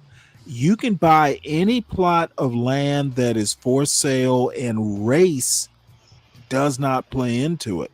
They're going to have problems. It's not freedom of association that's going to wind up being their problem. It's going to be property law. Okay. And from that standpoint, it would be considered immoral. Okay, I got you. Yeah, I mean, the way property in the United States works post 1964, and it doesn't work that way in real life, but in theory, again, we're talking law and consequences of colorblind law versus the actual law. Correct. People, there are private property sales. People discriminate. Redlining still exists, if you didn't know. If you decide that I'm going to sell my house myself, and you don't get an actual like realtor or realty company involved, you get to sell that to whoever you want to, and you as a person can discriminate, and there's not a goddamn thing the law can do about it. It's your property. You get to sell it to whom you want. So there are ways to get around the law. That's why consequences don't matter. You can hey, if you decide hey, a black person competed for this property, they offered the same amount of money, but I'm going to sell it to this white person because I don't want a black person living in my house. There's not a goddamn thing the law can do about it. The law is colorblind. The consequences are God's will. Right. And so, and now the God's will part, that's my little spin on it. That's you. Yeah. That's not how the law is written. Right. And so, but I think do you get what I'm saying here? No, I understand it. Okay, and people think I'm a simpleton. They think I'm some ill-bred, unthinking fool, but if you think things through critically, again, freedom of association is not going to be Soul Town's problem. It's going to be the property law. Yeah, because and from what I understand, the Arkansas Attorney General is like investigating into dismantling it. I put air quotes around that. And I like I said, there's going to be a GoFundMe I'm going to start for their lawyers because I want them to succeed. Yeah, Yeah, because if I'm I the way want it was Be understood to Brave and me every is motherfucker like Be Brave to move to Arkansas and be their neighbors. right, and it really boils down to the what was it, the PMA, the private member association that they have. That could potentially legally get them jammed up. Um, It could. it's kind of But it you is also interesting. have to understand. You also have to understand that Arkansas is the South. Dude, this is the wonderful thing, and this is why sometimes I wish I'd been a lawyer. Words are awesome. There are, dude, that the investigation is going to have zero effect. The investigation is going to be, well, how can I, as Attorney General, assist you?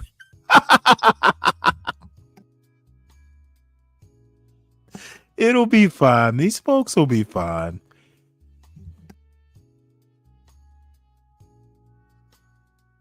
All right. Well, everybody's gotten busy now. And you know what? Unfortunately, the old folks like me don't have much to do on a Saturday afternoon. So y'all chime in when you want. But this is my favorite female historian, Heather Cox Richardson.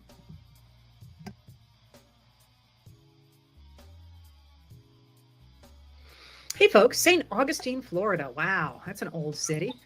Denver, Michigan. Wasn't the interview with Mallory McMorrow cool? I thought she was really interesting. I thought she did a great job. Yeah, well, Danny, it's finally getting warm here too. Good to see you and talk to you. And you know what? Facebook is here. I usually like to say hello to all the Facebook people when they come through, but you're all here. So I guess we'll just jump right to it. Your questions today were all sort of centered around the same things, and I was already going in a similar direction. So let me just take off and see if we end up in a place that you find useful.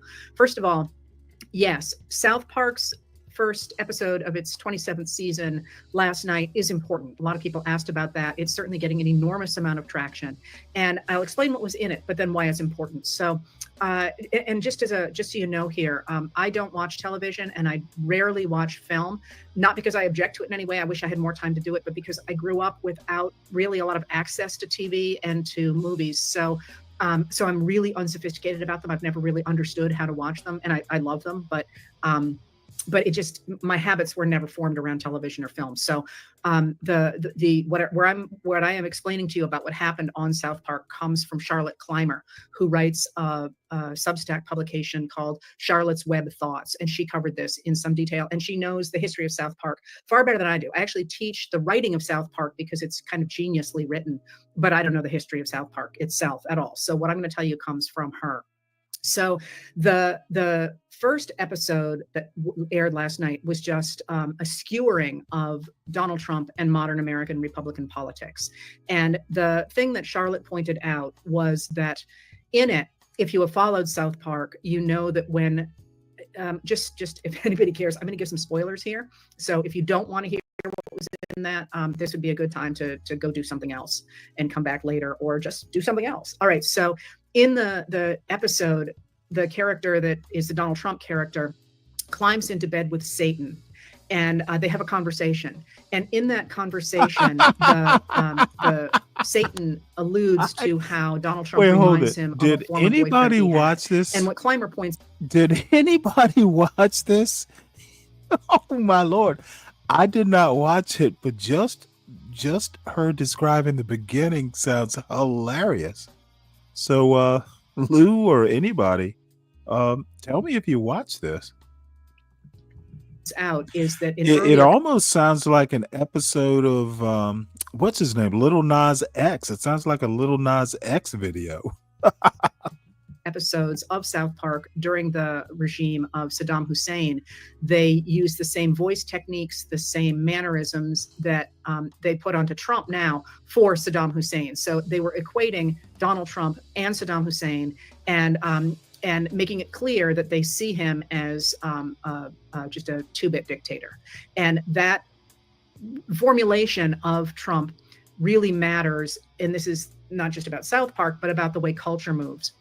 So one of the things that I hear often is anger at the Democrats in the 1990s and the 2000s for not being more effective at standing up against the Republican supply side economics that managed to redistribute more than $50 trillion from the bottom 90% of the American people to the top 1%. And part of that is because Democrats who stood against that couldn't get elected. So the party sort of had to drag itself over, and not just in politics, but, you can see this really in understandings of the economy. There were all sorts of ways in which the sheer weight of public support for the Republican program pulled everybody in that direction.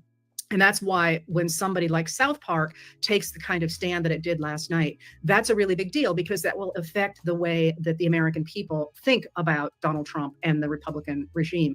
And that really matters in terms of the general way in which people think about politics. Now, when I say that, why is South Park so important? South Park is one of the most popular series out there. And just earlier this week, it did a major deal with Paramount for $1.5 billion over the next 10 years. And it's in the process of negotiating another major contract with Comedy Central that will be worth about $1 billion.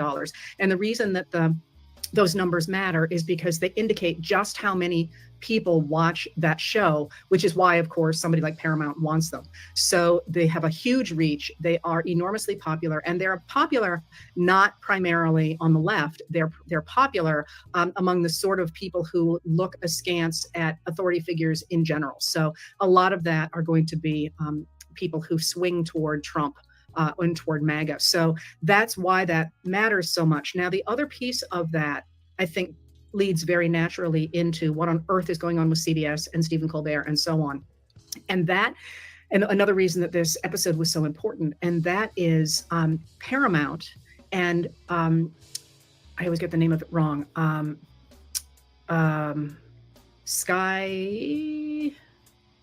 Let me see, I've got it right here. Skydance. I always want to put a different word after Sky for that. Paramount and Skydance, since July of last year, have been trying to put together an $8 billion merger of the two organizations. And what has been a sticking point is that they need the approval of the Federal Communications Commission, or the FCC.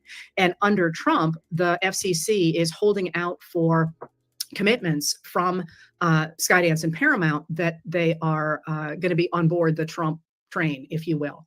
Paramount is the parent company to CBS. Now you see where I'm going. So when CBS caved the other day and paid a $16 million settlement for Donald Trump's frivolous lawsuit about the idea that CBS had misleadingly cut Kamala Harris's interview before the 2024 election, what they probably were doing was simply greasing the skids so that Trump couldn't hold that over their heads. They basically made that problem go away for $16 million, which in an $8 billion merger is, lunch money. So they did that, and they also said that they were not going to renew Stephen Colbert's contract, and Stephen Colbert is a comedian.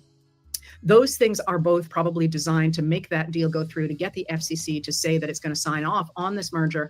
And today, Skydance said that when the merger goes through, they will make sure that they got any diversity, equity, and inclusion offices in Paramount, and that they will examine CBS News for bias against Trump, is what they say they're going to do.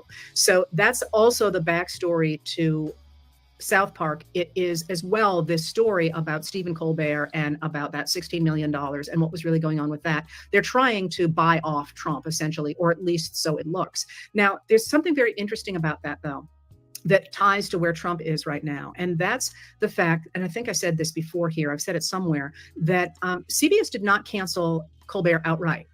It's canceled him next May, and an awful lot of things can happen between now and next May. And what that says to me and to others is that CBS and Paramount are kind of hedging their bets, because by next May, who knows where we're going to be politically.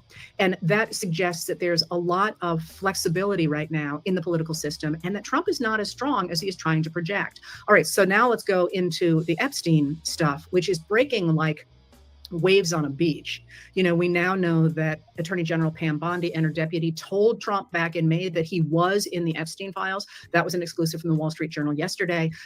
We know as well, of course, that that's what sparked Musk on June 5th to say, here's a bombshell, Trump's in the Epstein files, and then to back off. And that on July 15th, Trump told a reporter on camera that Bondi had not told him he was in the Epstein files, when now we know he did. So more and more stuff is continuing to come out, as, for example, CNN, I think it was yesterday, brought out more pictures of Trump and Epstein. You know, this is hurting Trump to the point that a reporter today for the Bulwark, a guy named Joe Perticone, always worth reading, said that he's never seen the Republicans so panicked, because this is the first scandal from within the Republican Party, and it is splitting the Republican Party right now. Now, just as that is happening, the Republicans and the Democrats as well, but Congress is headed back home for the month of August, and Congress people are going to have to deal directly with their constituents, including those ones who voted for Donald Trump because they wanted the Epstein files released. And the other piece in here is that it's not clear what else Donald Trump can offer to Republicans in Congress. That is, they got through that omnibus bill, the budget reconciliation bill, with those massive tax cuts that they wanted. They've gotten huge cuts to social programs in the United States, which a lot of them didn't actually want because they knew it was going to hurt their constituents. But having gotten those things through, the only other thing that Trump can offer to them is judges on the courts, on the federal courts. And while some of them really do want these far-right judges, many of them actually don't, because they're recognizing the Let me stop right here and welcome Angry Snowman to the channel. Good to see you, Snowman. And I haven't been doing enough of this. Please make sure that you are subscribing to the Stanley Cross channel. It's at Stanley Cross 6000. If you are here and if you're new, you should subscribe to the John Gall Urban Landlord channel. If you are in the Urban Landlord channel, please do me a favor. Hop over to at Stanley Cross 6000. Please like and subscribe to the Stanley Cross channel. In addition, hop over to Urban Landlord Clips and subscribe to the Urban Landlord Clips channel as well. By the way, John will, at least he's scheduled to be up with Philippe today, around 3 or 3:30. So this circus will not be an all-day circus unless John doesn't come on. But John has been busy, so we'll see. Either way, because I'll probably be in John's chat. Because I always like roasting him and Philippe. That's like, shooting fish in a barrel. However, by the way, this is Heather Cox Richardson. She literally makes $1 million a year. She has the highest income earning Substack letter on Substack, and she is a historian, like a history professor. And she gives all of us hope. She is smart as a whip. She is a history professor. She makes $1 million a year just from her Substack letters to an American. Letters from an American. And she's an excellent writer. She's really a good writer. Her thing is making past American history, current in comparing, the nothing is new under the sun stuff. And speaking of which, I actually meant to talk about Andrew Jackson, who happens to be Trump's favorite president, if I recall. And maybe I'll get around to it. So hit the link if you want, Snowman. You're always welcome. Of the rule of law.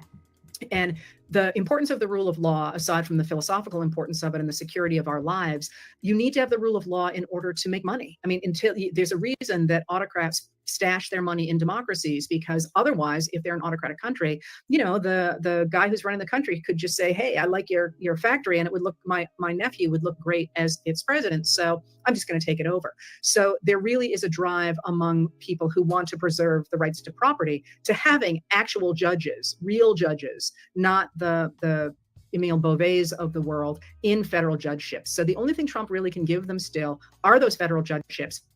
And the other things that he is doing to the US are extraordinarily unpopular. And that's not helpful for the Republican Party. So what does that mean? A Gallup poll came out today of US adults. Always take a look at who has been polled, because it's U.S. adults are different than U.S. voters. They're different than U.S. in general, et cetera. But U.S. adults have turned against Trump to the point that he has just hit his lowest approval rating in his second term. Only 37% of American adults approve of the job he is doing in office. The tricks are for kids. That's why. I'm sorry. So 37% of Americans approve. That is 6 points below where Biden was after the final withdrawal from Afghanistan. And remember how when that happened, the newspapers were all like, that's it, his presidency is over. Trump is now 6 points below that. And where he has really taken the biggest hits are among independents.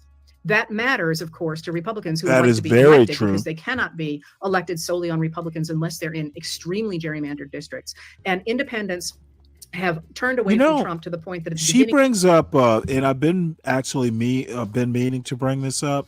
Republican voters, like staunch Republicans, are not the majority of this country. And that's why independents are so important. Same thing with Democrats. So, and if I recall, like 60% of independents, not in the polls he's talking about. I looked at a CBS Quinnipiac, maybe it was. Independents are not happy with Trump. And these are people who, can vote, who probably vote more policy than anything. So I think Marco Rubio is going to be our next president. of his term, 46% of independents said they liked what he was doing. Now only 29% say they like what he is doing. The other big thing that we're looking ahead to in the next several months are the fact that one of the most unpopular programs that Trump has put into place is his immigration program. Now, he thinks that's his strongest suit, and he keeps talking about all the what he calls criminals and rapists that he is murderers and rapists that he's sending out of the country. But in fact, the vast majority of the people that they are sweeping up have no criminal record, no criminal convictions, and no criminal charges. These are people who've lived in the U.S. for a long time. They're I'm going to slow this down a little bit. I have it at 1 1/4 speed. I'm going to slow it back down to normal speed. The other thing, I did a story last week about an Iranian grandmother, a woman who'd been here for 47 years. Her husband is American. Her daughter is American. ICE came and arrested her while she was gardening. She was out like tending to her vegetables, and ICE came and arrested her. Now, here's the twist. She was so popular in her community, and obviously her husband or daughter was well connected. Steve Scalise, the Republican House leader, interceded so they didn't deport her. Now, I have a problem with the Republicans. I have a problem with this intercession of his. She probably should have been treated like every other non-criminal mother who actually got deported with their American children. Bad show. Donald Trump's immigration policy. Good idea, bad execution. That's where I am. And this woman, by the way, she had legal status. She did what she played by the rules and still almost got deported. And it took the Republican leader of the House, the majority leader, not the Speaker of the House, the majority leader of the House, of the Republican Party in the House, to get to spring her. Thank you, Steve Scalise. for your usually horrible undocumented, policies. although he has threatened to go after naturalized citizens. And they are being treated in ways that Americans do not approve of. That is in the detention center in the Everglades in Florida, for example. The place is alive with mosquitoes. People are living in cages. They're not getting medical care, and they're talking about it. So the popularity of Trump's immigration policies in that Gallup poll show that 60% of American adults disapprove of Trump's handling of immigration. Only 38% approve. That's a huge gap right there. And as more people learn more about what those immigration sweeps look like and detention looks like, and as the budget reconciliation bill increased funding for border security, ICE, and detention centers, we're going to see more and more of ICE and sort of attacking our neighbors and incarcerating them in conditions that are dramatically un-American, and or at least we've come to think of as being American. And we certainly have those in our past in a big way, but most of us liked that we had gotten away from those things. So we're seeing, for example, the fact that on last Friday, on July 18th, the men who had been incarcerated in El Salvador's CCOT prison were sent by El Salvador to Venezuela in exchange for Venezuela releasing 10 U.S. citizens or permanent residents and possibly putting some Venezuelans who had been political prisoners onto house arrest. When those prisoners went from CCOT to Venezuela, they talked about how they were treated in CCOT prison, and they talked about torture, they talked about beatings, they talked about being shot with rubber bullets, they talked about not having medical care.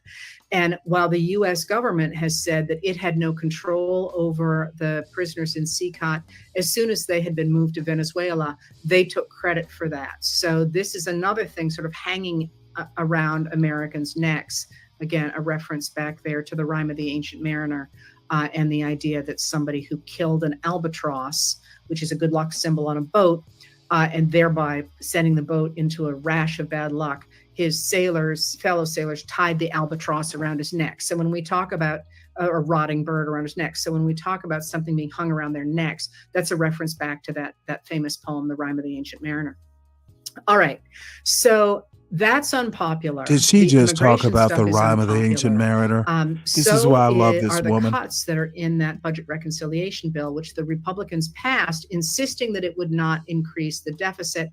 In fact, the Congressional Budget Office gave its final scoring of that bill earlier this week, and it said that, in fact, it would knock more than 10 million Americans off of healthcare and would cost $3.4 trillion. So your tax dollars are now going into tax cuts for billionaires and billionaires, but also very wealthy Americans and corporations, and into increased border security. What we're losing are things like the Federal Emergency Management Agency, or FEMA, which is, the head of search and rescue, quit earlier this week because he's frustrated with the cuts to FEMA. And the director of FEMA, David Richardson, told Congress earlier this week that he would not, he didn't tell them this, he would not confirm that FEMA is going to continue to exist. And for a lot of people, and I guess I shouldn't say that, I'm thinking of me, the idea that we're incarcerating people rather than bulking up FEMA when climate change is bearing down on all of us is a rejection of what governments are supposed to do. So the other things that are happening here are that we have just learned that, in fact, when Secretary of Defense Pete Hegseth shared information about bombing the Houthis in Yemen over that Signal chat, in fact, some of the material he took was from an email that was marked secret. The White House has denied that, but we now have learned that's not the case. And we're also, what is the other thing that came out today? Cuts, the administration is working on cuts to the Environmental Protection Agency and its reasoning for addressing climate change. So the wrapping all this stuff up together, from South Park through all these different things I laid down, what you're seeing, I think, is an administration that is floundering around a man who is increasingly unstable, increasingly unable to interact in public in a way that encourages people to support him. He has a hard time answering questions. He doesn't seem to know very much. He seems to be just spouting whatever comes to mind, and what has been coming to mind, especially as the Epstein issues Oh, you ramp up, noticed, are ma'am? things that were You important to him in noticed? 2016. So he's attacking former Secretary of State Hillary Clinton again. He is attacking former President Barack Obama. Well, okay, but that was 9 years ago. And to attack Hillary Clinton, who's really been out of the public eye for that long, just isn't meaningful for a lot of people any longer. And I'm sitting here trying to remember even some of the failed presidential candidates in our past and thinking, did people really care about Bob Dole 9 years after he lost his bid for the presidency? And he had at least done TV commercials. So Trump is seemingly not as powerful a figure as he's been in the past. It is not clear what he can continue to deliver to Republicans, because the one thing he's been able to deliver all along has been the MAGA voters. They are now turning against him. And so I think what we're going to be seeing is fury Tell on me the part more. of the true believers in the administration who recognize that they are losing power, and that they're frantic because they have certainly seemingly broken a lot of laws. And if Trump is not there to protect them, they're going to be in trouble. But other people within the administration want to do stuff just because they want to make their mark on America, and Trump is their ticket for doing that. But so you're going to see frustration from them and increasing lashing out from them and from the people that they command. But people who are looking longer term at American politics, people perhaps like those behind the decision to stop Colbert's show, but not until May, are recognizing that politics is very much in flux right now.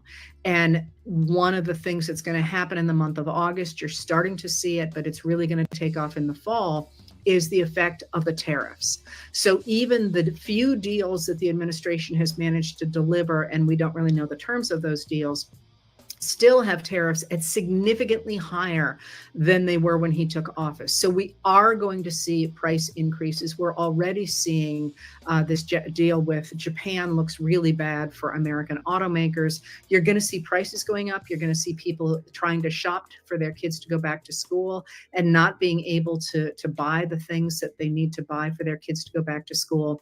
That's going to hit in the fall. And if you are somebody who is thinking long-term about politics, what you're really looking at right now is twofold. One is what's next for the Republican Party and who can carry it forward. The next person in line, of course, for the presidency is J.D. Vance. J.D. Vance is not popular. It's very unclear that he's going to be able to Marco pick up the Rubio MAGA voters, 2028. maybe. But if that's the case, what are you going to do? How are you going to move the party? Who is going to step forward? And you'll be able to tell a lot by seeing who actually runs for Republicans in purple states and who doesn't, who backs out.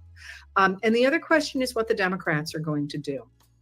Because one of the questions you all asked is, should the older Democrats step down? And the answer to that is, I think, I did an interview earlier today with Mallory McMorrow of Michigan. And what I think we are seeing is the same thing we've seen in other times of real transition.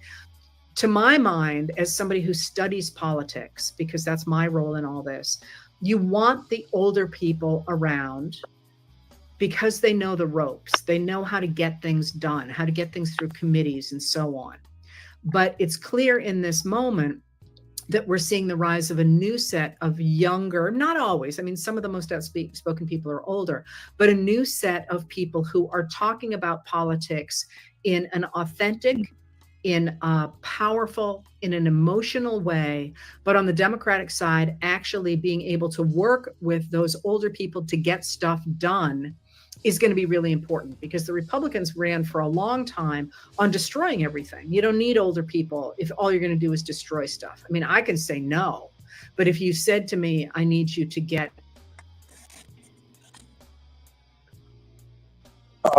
Folks, I'm sorry about this. My computer just shut down hard. Actually, I'm forcing a shutdown, but it locked hard. So give me a few minutes. We will bring my favorite historian back. And sorry for the delay. But my computer is it's not old. I swear it's not old.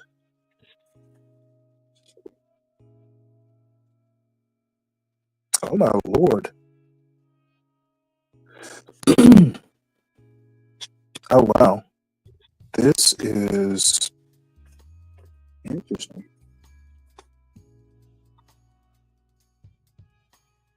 There we go. I do a hard, like a forced reboot of my laptop. This sucker is.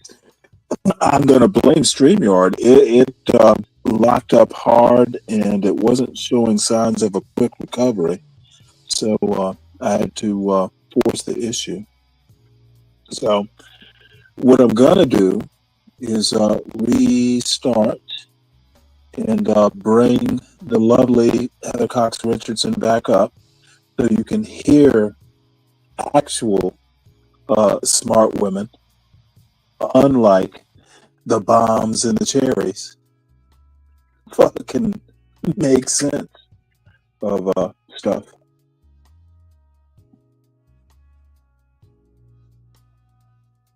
I pray. Not sure I'll be able to. All right. Let me kill this and pray this works.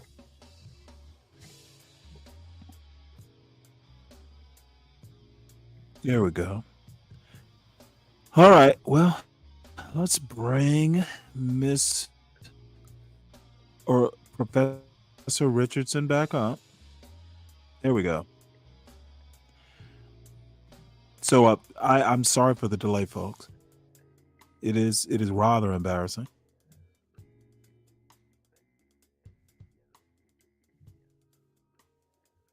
Let's see if I can remember how to use.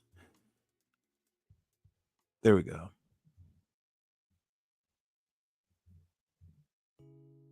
talking about politics in an authentic, in a powerful, in an emotional way, but on the Democratic side, actually being able to work with those older people to get stuff done is going to be really important, because the Republicans ran for a long time on destroying everything. You don't need older people if all you're going to do is destroy stuff. I mean, I can say no, but if you said to me, I need you to get this somewhat popular bill through Congress, I mean, I guess I would know how to do that just in terms of the logistics of it.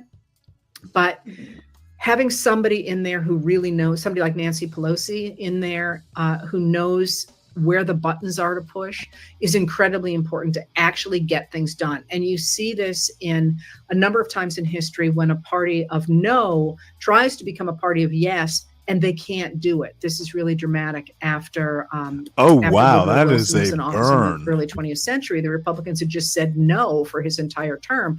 Then they have a landslide election in 1920, and they control everything. And Congress can't figure out how to get anything done. So at the end of the day, it's Secretary. See how she weaved that 1920 point into current politics? This woman is awesome. Of the Treasury, Andrew Mellon, and Secretary of Commerce, Herbert Hoover, who basically take up all that power that's sloshing around Congress, or around Washington. So what we're seeing right now, I think, is a lot of power sloshing around in our political system. And that's where I want to end tonight, is as this power sloshes around, and as your representatives and senators come back to their home districts, now is absolutely the time to make your voices heard, to make it clear what you're upset about, but also what you want going forward. Because now is the time when you're seeing new voices and new people get into politics. You're seeing people stepping out as well. And what people who are running for office want to know is that if they take a position, they can count on voters stepping up behind them to support them if they take that position. The same thing we didn't see with the Democrats in the 1990s and the 19aughts and the 20aughts, for example, because they knew that the popular culture was running toward the Republican cowboy individualism I talk so much about. So they had to at least be Me Too people, or they would simply be bled out of the system altogether. Just kind of an aside here, under Trump in his first term, there was a big fight over the fact that the person that he wanted to run the CIA had endorsed torture, which is, heinous. And somebody finally said, everybody who's at that level did the same thing. And that's a great example of what I'm talking about with the drift of a society or an institution in one direction. What happened was those people who stood against torture had been bled out of the ranks of the administration of the CIA. And as a result, the only people left were those people who had the same black marks against them that his nominee did. And so this is the time when you throw your weight in the pool and say, this is the drift of the future. We're going to care about these things, and you need to put your stamp on what those things are. You will not agree with everybody around you, but you'll find that you have an awful lot of people on your side when you start to develop the different things that you care about. Now, I did have Mallory McMarl on because her new book is all about how individuals can affect politics. And that was why I wanted to have her on, and why I wanted her to give us marching orders for what to do going forward. But somebody wrote to me afterward and made a really good point that I wanted to address. And I if you're watching, I will try to address you in person as well. But I thought it was a good enough question that we should make it larger. And that is, what if that's just not you? You're not going to be able to get out there and go to a town hall, or go to a school board meeting, or run for office, or knock on doors. If you're more introverted than that, and that's just not who you are. And I wanted to speak to that directly because, first of all, let me tell you, I'm there with you. But second of all of us have skills that we bring to society to make it better. And that doesn't mean you have to be like everybody else and knock on doors, or give money to candidates, or do the things that are overtly political. If you do what you love, and you do it well, and you put your heart into it, whatever that may be, you are working to create a society that supports the kind of progress that we are striving for. And just because it's not the sort of thing you see on a checklist, that doesn't mean it's not important. So whatever your skill is, maybe you fix computers, maybe you arrange flowers, maybe you bake, maybe you are really good at reading to children, maybe you paint. There's any number of these things you can do that contribute to making our society and our community better. And that counts. Even if it's not knocking on doors for a political candidate, it's creating community, it's supporting each other, it's creating the kind of world that we want to see. So don't lose hope, and don't feel like you're not doing enough because of who you are. I mean, that's kind of what we're trying to value here, is the way in which all of us contribute to society. So I'm going to leave you with that tonight, a little bit shorter than I normally go, because I got a hot date tonight and I want to go get ready for it. So thank you for being here. And what is today? Today's Thursday. I think I'm doing, oh, you know what I'm doing Friday? I'm really excited about this, as you can tell. My friend Liza Donnelly and I we're actually working on something together. And I love her. She's a cartoonist. And I love the lightness of the way she handles very serious subjects. And for a long time now, I have wanted to do a Substack with her in which I don't quite know exactly what we're going to cover, but often she draws while I talk. And we'll see where it goes. I hope to do a lot of things with her going forward because I just love to watch how she takes. Well, there you go. She's a cartoonist, and by bringing her extraordinary skill to our community, she's making the world a better place. So I didn't intend to have that be a segue into what we're doing tomorrow, but we are planning to do that tomorrow. And I will, I think, post where and how we're going to do that. I'm not sure. I haven't looked at my schedule. I'm not sure how it's going to be, but with luck, it'll be the first of many. And it should be inspiring, I think, if it's anything like Liza normally does. All right. Thank you for being here, and I will see you tomorrow.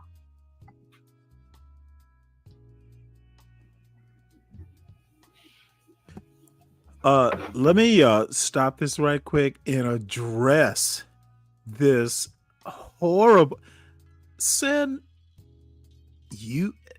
I refuse to believe that. You are just demanding, and most men can't keep up with you.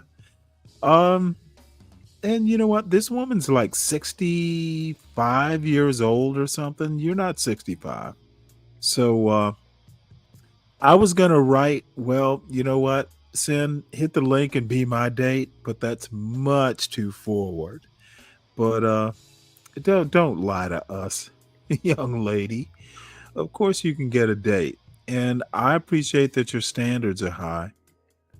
So we're gonna listen to this. And we might listen to the whole goddamn 2 hours. This is called Public History Live Stream, the original Constitution. And I will make you suffer through it, class.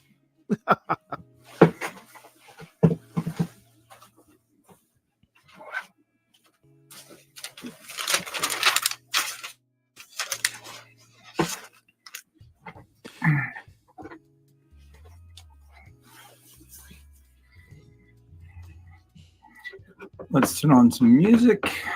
Let's hang out. Although I guess we're back in the. Can you hear me? And are we actually? What is the delay? So I'll have to sort of edit this later. Kelly, we can see and hear you. Wow. But are you seeing and hearing me at the same time, or is I assume it's still kind of this 90-second delay? But I'm glad. I'm sorry if I'm a little bit late. But it's great to see you. Now this is a little annoying. I think at this point he might be in Europe. Might be at my 90-minute delay. You know, we don't live in Einstein's universe. Actually, you know what? I'm going to hold off on this. I just remembered. There is actually something I wanted to play before this. Are black men finally seeing Trump and MAGA deceived and used them? Horrible English, but I think you'll get the point. And then we'll get back to the history lesson.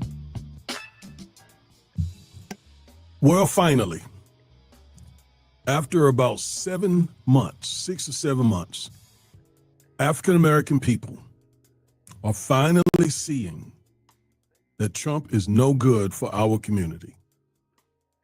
Well, I spent all last year telling them, so we didn't have to go through 6 months of this for them. We didn't listen to you. But there are news articles that are out now. There are polls that show that Trump is underwater with the black community and way underwater. Again, if they had listened to me, they would have never supported Trump in the first place because we as African Americans cannot put any confidence, any hope in a white supremacist president, a white supremacist agenda, Project 2025, and a white supremacist movement, MAGA. That's going to go bad for blacks every single time. But some of them are finally seeing the light. And don't misunderstand me, most African Americans saw the light anyway, right? So most blacks did not vote for Trump, voted for Kamala because they knew he was bad. But, as I've told you, over 2 million blacks voted for Trump. And that was the winning edge in this election. So some of them are seeing that that was a bad decision. The problem is,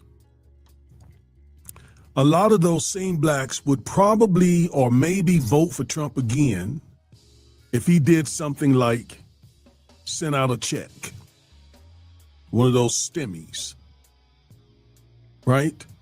Or if the economy improved a little, they would once again set all their better judgment to the side and pull the lever in 2026, which is coming up here.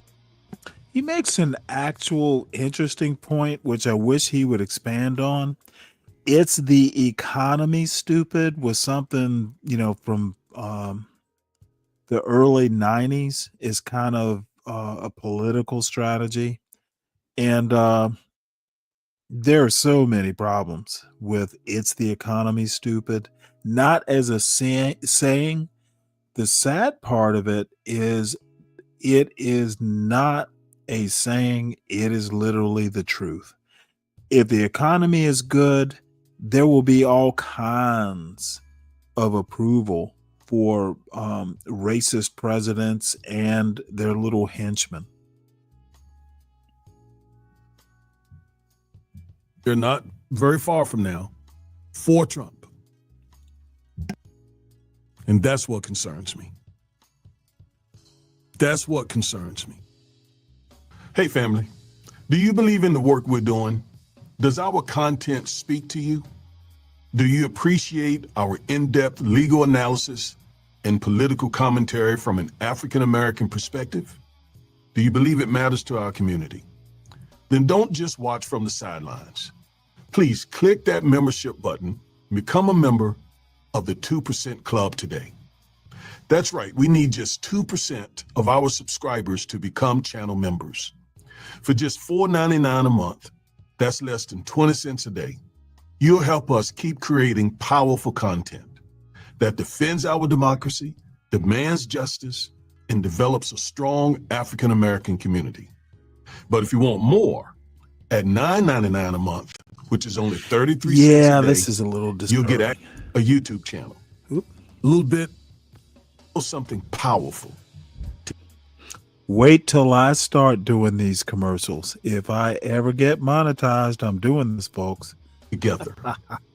I just don't understand why any black person doesn't Deacon Dave, hit the doesn't get motherfucking leg. That we cannot Let's support talk white about weak supremacists. dudes. Because you may get a STEMI check or you may get a little bit.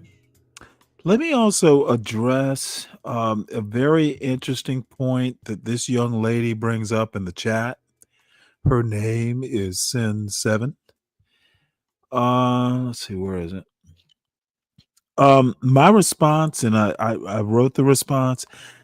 I think having black votes more than usual was kind of like cool points. I literally am using the term that I intend on using. I think the Latin vote alone was enough to put Trump over the edge. So, but Trump did win cool points, at least until now. And apparently, Reverend Corbett thinks that Trump is losing black support, which does not bode well. I honestly, I'm not bullshitting around. Rubio is going to be our next president. If I'm wrong, I'm wrong, but I'm get Rubio vibes. Better food prices, but behind the scenes, they are working to set us back every single day they get up and go to that White House or to Congress or the state legislatures. They're working against us, all while we pay a little bit less for eggs. It's not worth it. Anyway, I want to take prices you to were an going to article go down anyway by the Black Enterprise magazine that shows you that some blacks are finally seeing the light. So let's go over and read a little bit of this article. Donald Trump's approval ratings among black voters slipping. It's good news. The latest poll shows that 15% of black voters approve of how Trump is handling the presidency, with an alarming 79% disapproving, pushing his net approval among black voters to negative 64 points when analyzing the numbers since May. All right. So he has a negative 79% approval rating and then disapproval rating. And then you throw the 15% approval rating. I don't know where that's coming from. That leaves him with a net negative 64 points underwater. So his numbers in our community are really bad. And rightfully so, because he has been targeting our community, not only go back to January 2025, when he took office the second time, but even in his first administration. As I've told you many times, he was working against us then, him and MAGA. All right, so this goes on to say, data from a new poll shows that support for President Donald Trump among black voters is decreasing, according to a YouGov Economist poll. The latest poll shows that 15% of voters approve of how Trump is handling the presidency, with an alarming 79% disapproving. Who are those 15%? And why are they approving of Trump with all the anti-black stuff he's doing? Who make up that 15%? Anyway, the newest number pushes his net approval among black voters to negative 64 points when analyzing the numbers since the spring. In May, the same poll revealed that 22% of black voters approved of Trump's second term and 69% disapproved, resulting in a net rating of 47 points. So he's dropped an additional 22 points since then. The gap widened in June to negative 51, with his approval dropping to 20% among black voters and disapproval increased to 71%. And that was June. So it's even lower now. Okay. The 2024 presidential election saw a notable shift toward Republicans among black voters. I don't understand it. With 16% of the black vote, President Donald Trump received the highest level of support for a GOP candidate among this voting bloc since President Gerald Ford in 1976. The support for Donald Trump among black voters increased significantly from 8% in 2016 to 12% in 2020, according to Newsweek. As Black Enterprise previously reported, Wisconsin saw the most significant shift among black voters in the 2024 presidential election. There was a 13% point shift toward Trump among black voters in Wisconsin. There was also a shift in North Carolina, where the percentage of black voters increased by 5 points from 2020 to 2024. Georgia, Michigan, Pennsylvania, and Nevada saw a 1 to 3 point shift among black voters supporting Trump. Once again, I don't understand it. We're talking about white supremacy. We're talking about a white supremacy agenda, Project 2025. We're talking about a white supremacy movement, MAGA, and why an increasing number of blacks shifted toward that. is inexplicable. It just tells you that the blacks who support him are really, really, really, really low information people. That's all you can get from that, because that would be like the Jewish people supporting the Nazis. I mean, we have a 400-year history here of these people and their ancestors oppressing African American people. And we're talking about the same group of people, the same group. I got a video coming out where I'm once again going to walk you through how this all developed and why today the GOP is an extremely anti-black party. That video is coming out this week. So black people who are supporting Trump are just really, really, really, really low information, or they're like Byron Donalds or Tim Scott, who greatly benefit from what they get supporting this white supremacist movement. All right, but it goes on to say, but for black voters, the shift downward in support for Trump is driven by concerns about the state of the economy. 24% of black voters approve of Trump's performance on jobs and the economy in May, compared to 66% who disapproved. In July, 18% of black voters approve of his performance and 72% disapprove. Inflation and prices are also a concern.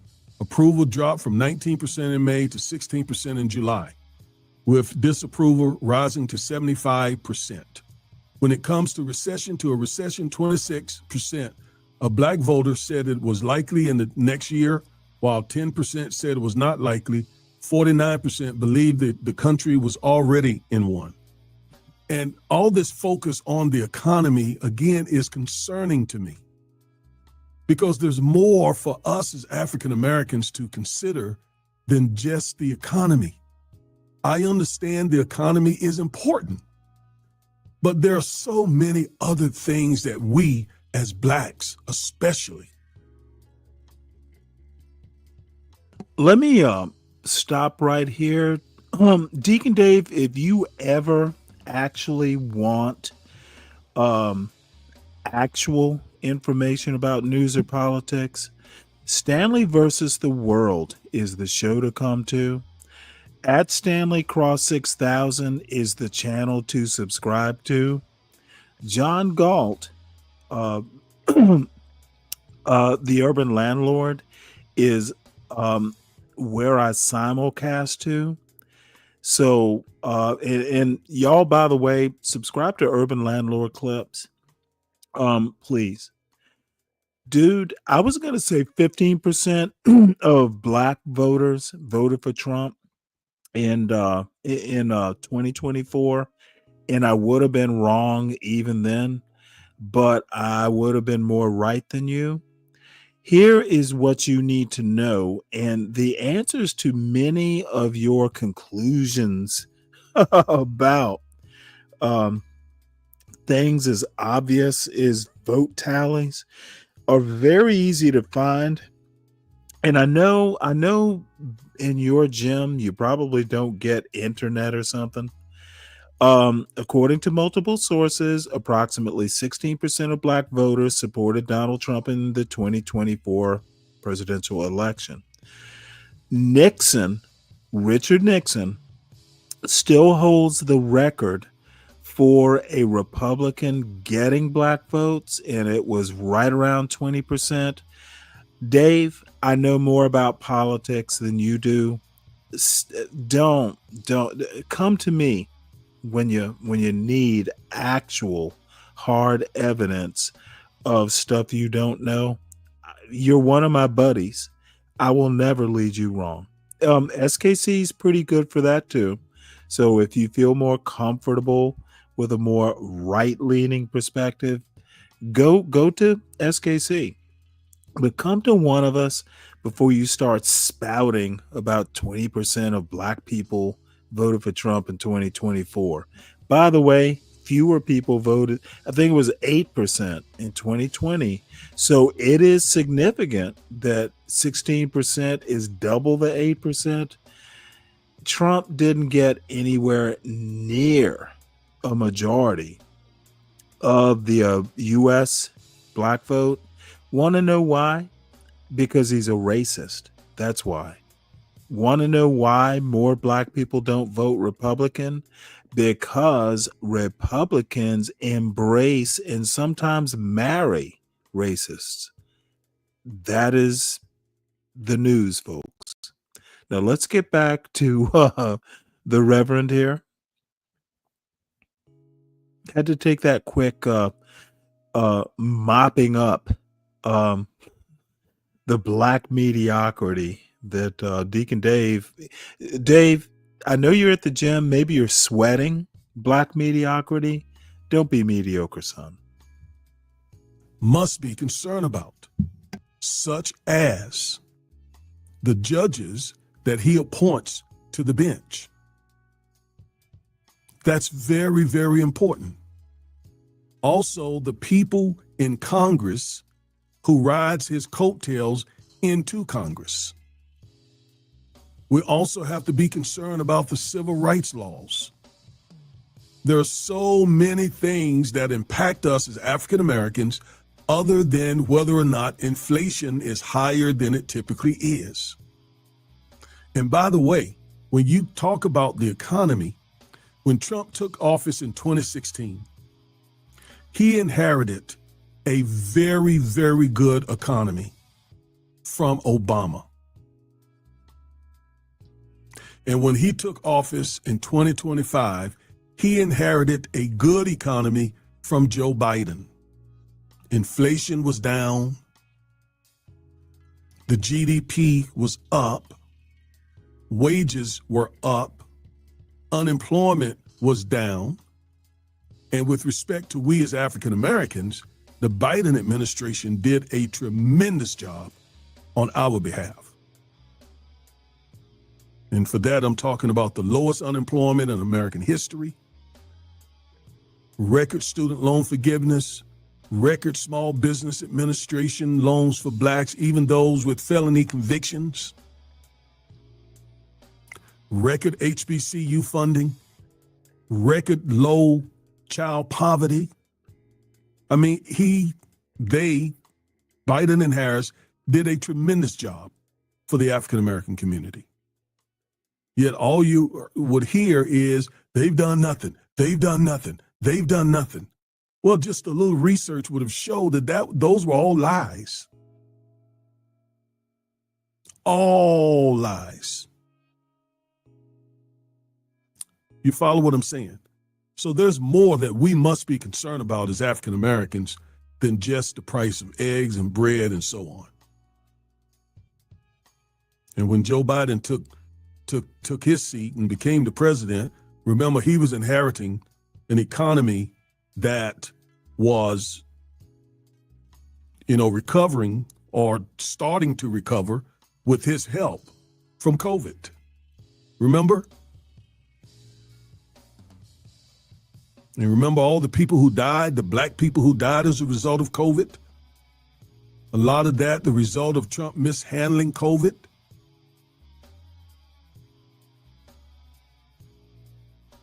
So anyway, let's go back and finish this article. It says here, how Trump's policies have impacted black Americans. Following through on his campaign promises, Trump signed several executive orders that ended what his administration called radical DEI programs and preferencing. DEI policies create a fairer and more inclusive workplace. Still, Trump rolled back on President Joe Biden's Executive Order 13985, advancing racial equity and support for underserved communities through the federal government. Now, just pay attention to that.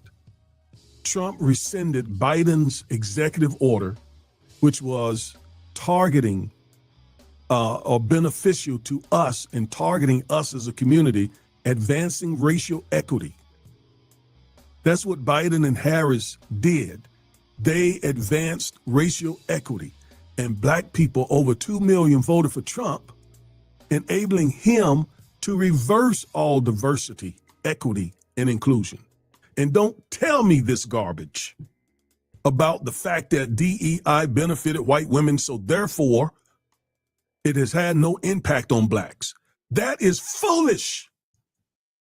I just did a video showing that Trump's anti-DEI war has driven black unemployment, black female unemployment way up. Let me say it again.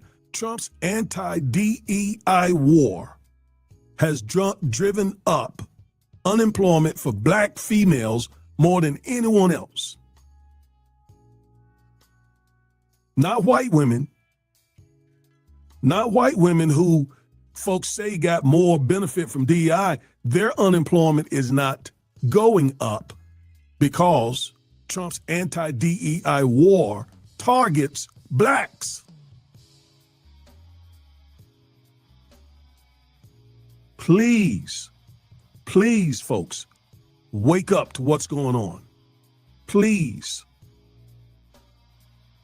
In his second term, often referred to as Trump 2.0, the administration moved forward with plans to dismantle the United States Department of Education, which is really important for us, and reduce the federal workforce through sweeping budget cuts across various federal departments.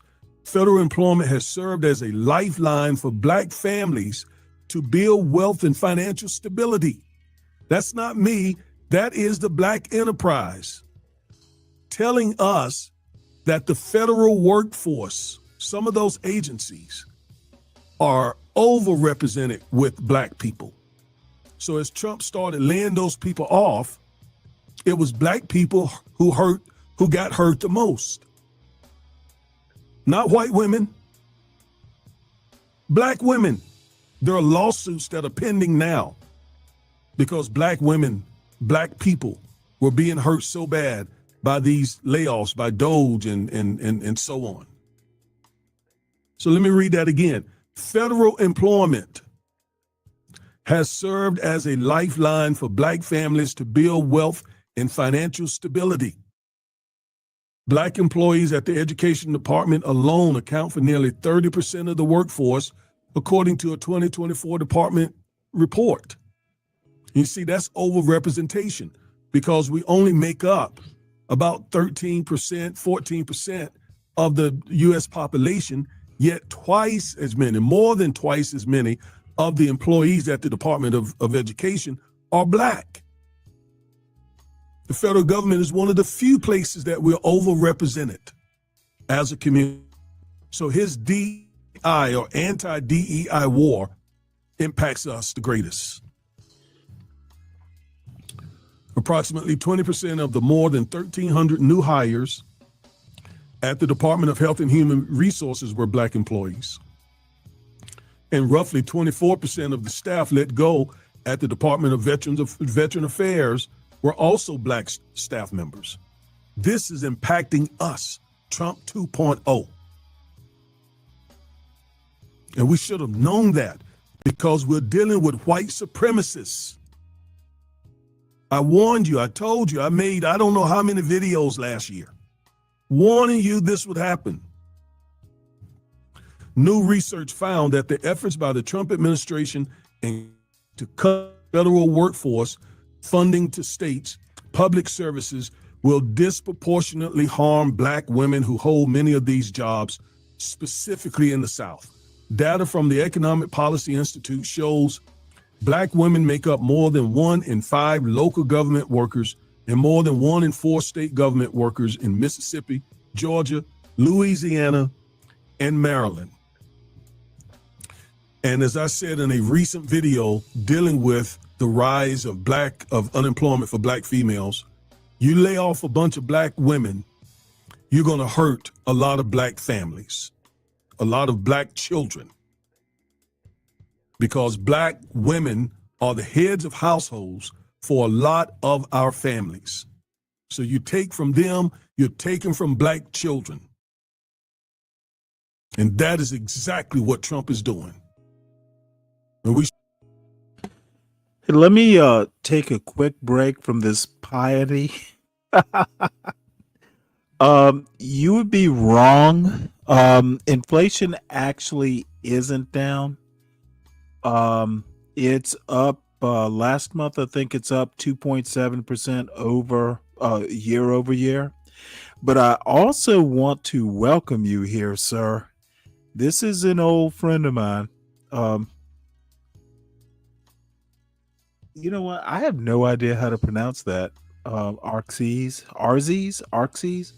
But it's nonetheless good to see you, sir.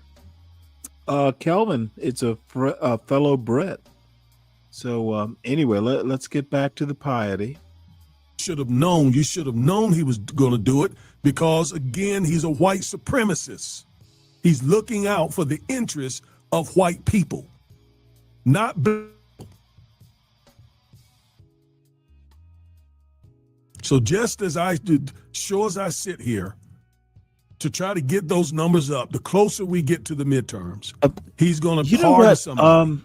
He's going look to at the screen. Oh, he's you know going what? to do I something don't have on my glasses. to get My you bad, to Aries. vote for him so he can have 2 more I am years getting old. of hurting I am getting you old. and your interests.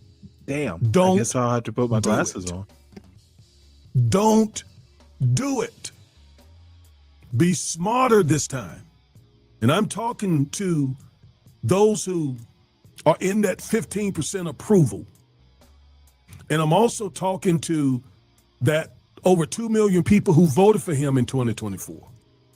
And I'm also especially talking to those of you, the millions of you who did not How do you vote. know? Let me stop this right quick. Come on, folks. So your brother knows that someone, you know what? Non-ed factor, you might want to hit the link. Your brother is wrong. DEI is not a hiring process. It is how you attract people to hire. You might want to rethink this point. And you are you're a friend of the show, but you might want to rethink this point. You're probably not right. And I don't know your brother, so I'm not going to talk about him. You might want to rethink this point.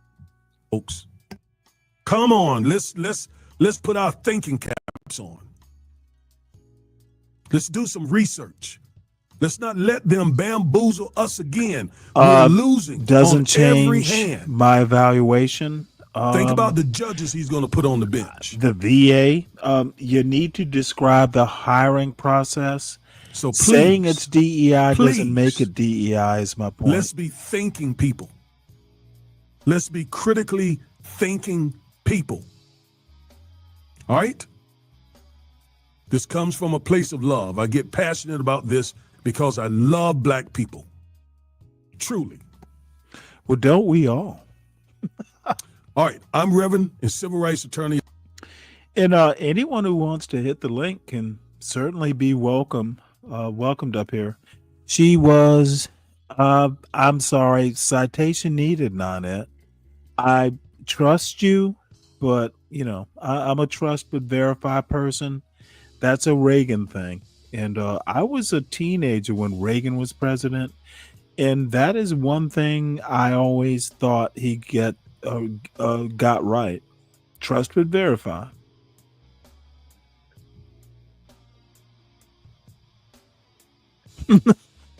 Okay. You're going a bit too far there, Aries.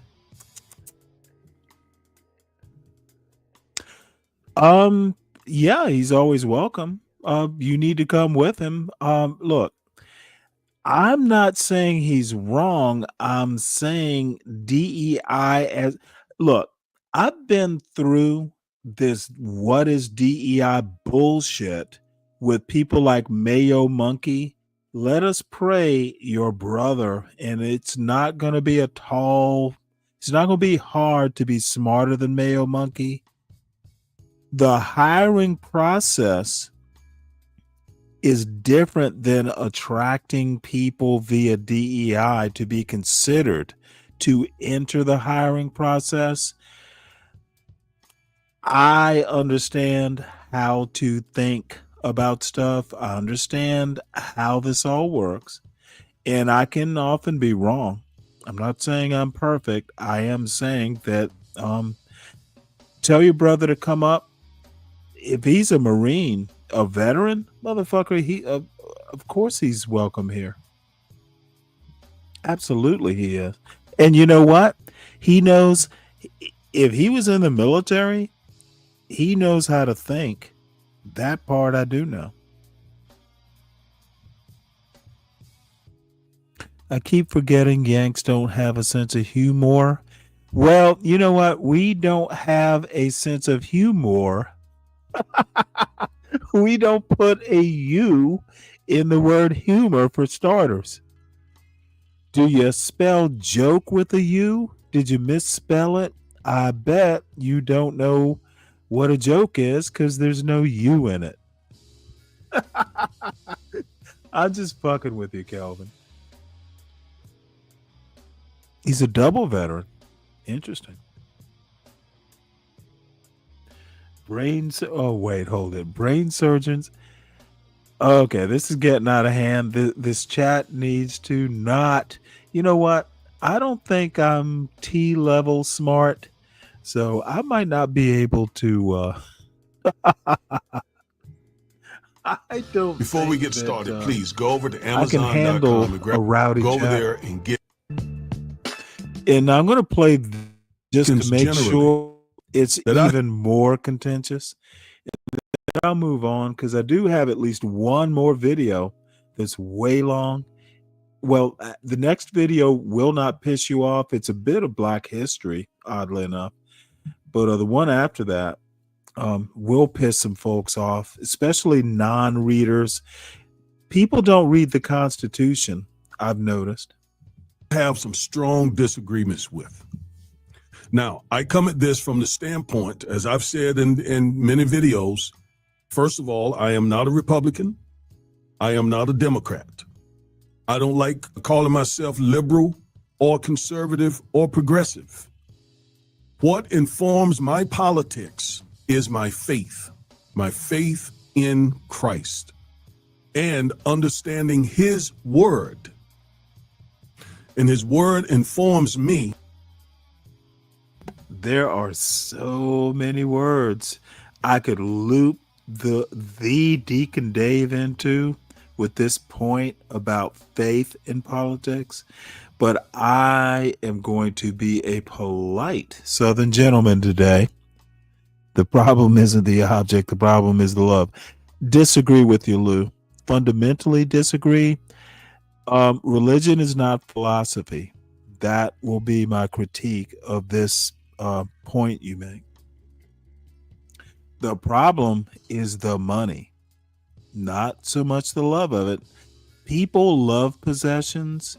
Loving a teddy bear is not as destructive as loving money.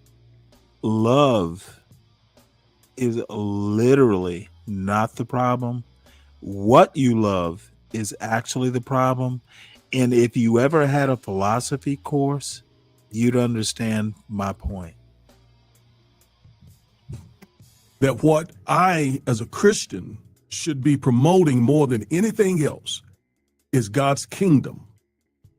God's kingdom, which is established on righteousness and justice, both. And both are really, really needed in the African American community. And that's where we have created the organization AMCA, African Americans Mobilizing for Kingdom Advancement. So we're all about advancing God's kingdom of righteousness and justice. So what we do is we demand racial justice and we develop righteous living in the African American community. That's what our movement is all about.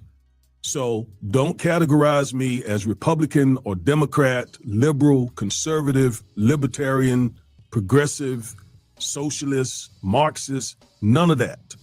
Hey family, do you believe in the work we're doing? Does our content speak to you? Do you appreciate our in-depth legal analysis and political commentary from an African American perspective? Do you believe it matters to our community? Then don't just watch from the sidelines. I'm gonna let this Please play click through, that membership but button. I'm also gonna Become a put member up an of the interesting 2% question. Club today. That's right. We need just I 2% didn't know that of our Christians believed. I subscribers know to become romantic channel love. members. I know For just like $4.99 a month, agape. You know, there's that's some less than 20 distinctions. cents a day. But I'm not a You'll help scholar us of keep love, creating powerful Kelvin. content So that maybe defends maybe our you democracy, are a scholar demands of justice, love. and develops a strong African. Tell us, unchristian Americans about the 4 types of love. I'll wait.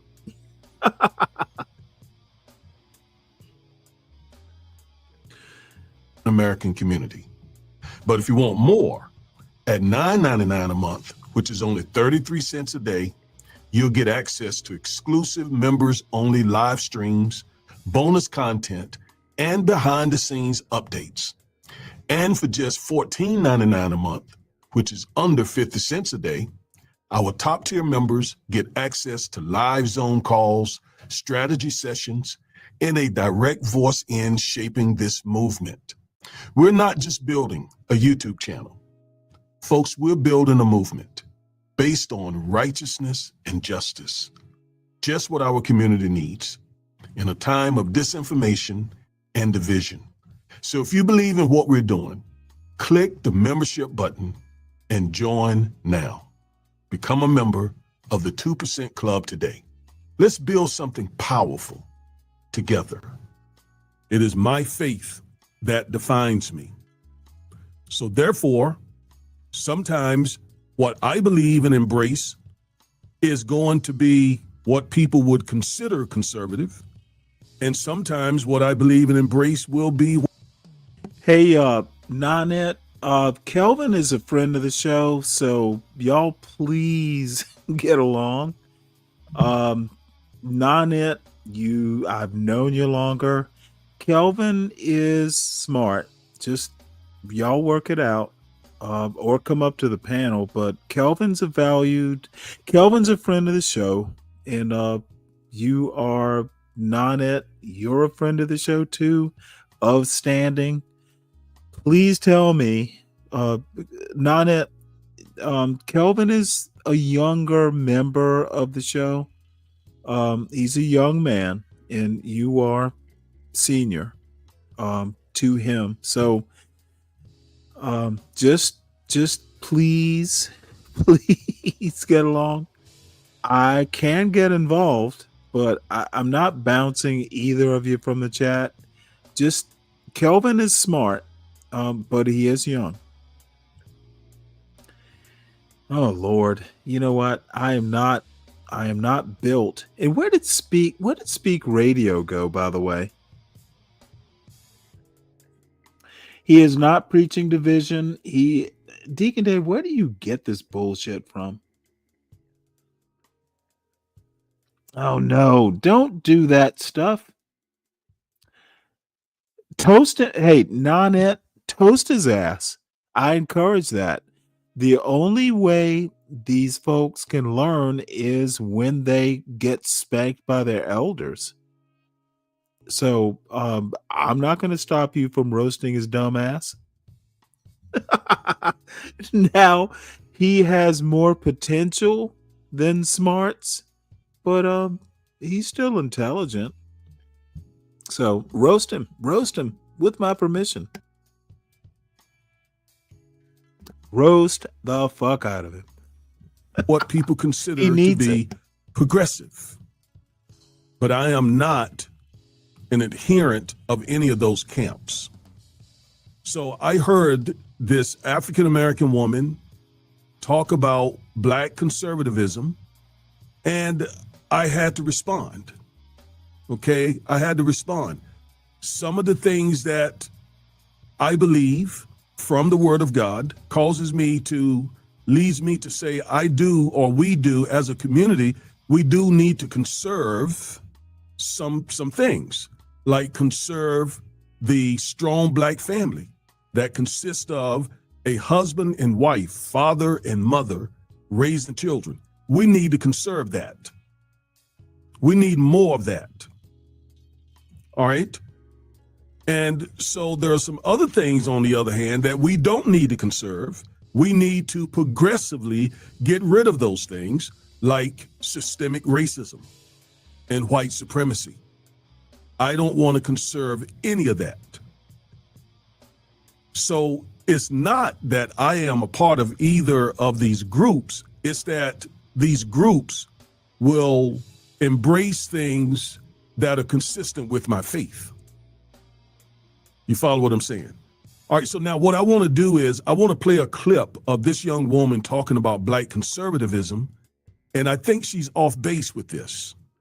All right, so I'm going to respond. So let's go and watch that clip, and I'm going to show you why, again, Black conservatism is off in many ways, and so is Black liberalism. All right, that's why I don't embrace either. Okay, I've been through all of that. Okay, all right, so let's go over here and listen to her comments here. Really key issue in this is bucking the narrative of being a victim.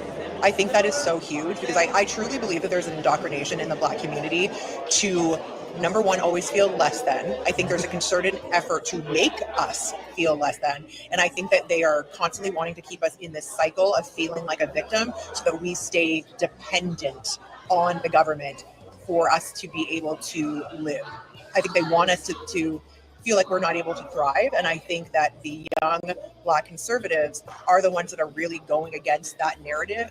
All right, so now let's go, and I want to respond to some of what she said, nearly everything that she said. I disagree with just about everything that she said, okay? So first, the notion that Blacks suffer from a victim mentality is really a white supremacist stereotype and talking point.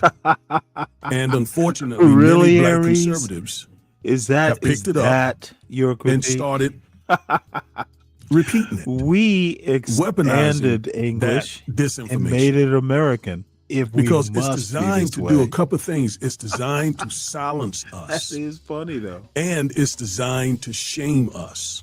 That is, to stop resisting and defying white supremacy and systemic racism. But it's not going to work. It hasn't worked. It didn't work with our ancestors, and it's not going to work now. Because we know that there has been victimization. And as a practicing attorney, we use the word victim all the time in the practice of law. I can't get our clients, we can't get our clients compensation for their racial discrimination. We can't get them justice unless we prove they have been victimized. So another reason white conservatives don't want us talking about being victims is because it then entitles us to something they really don't want to pay. Reparations. All right? All right. Secondly, Black victimization is not a myth. It's not a myth. It's not a narrative. It's not indoctrination. We and our enslaved, segregated, subjugated ancestors are and were victims. Again, that's not a myth. That's proven. That's data. That's a part of the American story. That's history. And it's the reason why white conservatives are trying to wipe that history away. They don't want that taught in school. They don't want that taught in college. They want to get rid of that history. And so Black conservatives, whether they know it or not, are helping white conservatives, white supremacists, erase history by calling our victimization a myth or narrative or indoctrination. I mean, there's just hard data, 250 years of slavery. That's not a myth. And no reparations. And they're fighting that, as I just pointed out. Another 100 years of Jim Crow apartheid that continued that subjugation, that oppression, that victimization. And then there's current systemic racism that is also well documented. So the evils of white supremacy and systemic racism are all around us. It's undeniable. Number 3, fighting against further victimization isn't evidence of a victim mentality. In other words, those of us who actively fight and defy white supremacy, racism, that does not evidence a victim mentality. In fact, it evidences the very opposite. It shows or displays or evidences a warrior mentality. You can't be a warrior in a victim. Yeah, I'm fighting back because I refuse to give into the victimization that they are trying to impose on us. So what you see from those of us who resist this every day in various ways, I do it in the courtroom, I do it through social media. Others do it through protesting, like my father. Never, he was an uneducated man. He would have never been able to do some of the things that I'm doing to resist white supremacy. But he did it every day by getting up and going to work and putting food on the table and dealing with that Jim Crow stuff he dealt with in his era, by making sure he did everything he could to see to it that the generation following him were not victimizations of this anymore. And that's been the case with most Black folks. All right? So it's not a victim mentality to resist white supremacy. It's a warrior mentality. Number 4, fighting further victimization doesn't produce government dependency. I heard her say something about government dependency. And that too is a stereotype. Because most Blacks, even those who live in tough neighborhoods, are hard-working people.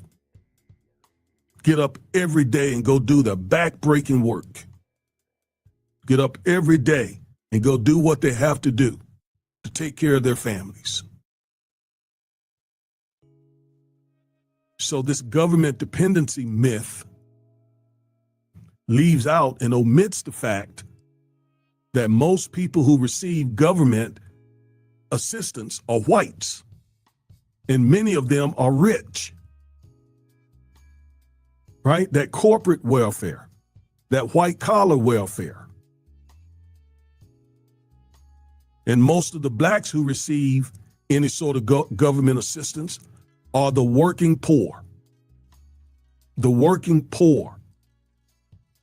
I did a video not long ago showing that of the 10 to 12 million Blacks who receive Medicaid, those people, 90% of those people work or have a legitimate legal reason for not working, such as caring for a disabled loved one, etc.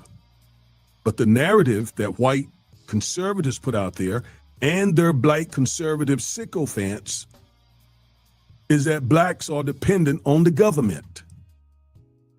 And that's just a lie. Anecdotally, take my family, for example. My father never made more than $8 an hour my whole life. And not one time were we on welfare assistance. We didn't get not one penny from the government, not one. In no shape, form, or fashion. And food was always on the table. Lights were never out. We had clothes and so forth. We were poor as I don't know what. There's no doubt about that.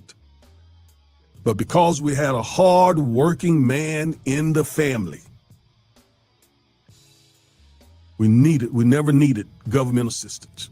And that's not to shame anyone who does, because there are many, many, many, many African-American people who work hard every day, but they just don't make enough money to pay for example, health insurance. And that's what the social safety network, that's what it's all about, to help those kind of people especially. All right? And then my final point here is, she said Black conservatives are bucking the victimhood narrative. Well, I disagree with that. I disagree with that. By denying Black victimization, what many Black conservatives are doing is absolving and furthering white supremacy, which makes white supremacists feel good when they have Blacks who are saying, oh, don't pay any attention to these people, to these Blacks out here fighting against systemic racism and white supremacy. They're just playing the victim card. That's what white conservatives want to hear from their Black sycophants. And that just continues, that absolves and it furthers white supremacy and systemic racism. So I don't see Black conservatives bucking a victimhood mentality. Again, I see them assisting, aiding and abetting white supremacy. So that is my response to the things I heard this young woman say in this video. It's not an attack on her. It's just a rebuttal to what she said. I disagree with her. I disagree with her on that. All right. So I am Reverend and Civil Rights Attorney Augustus Corbett.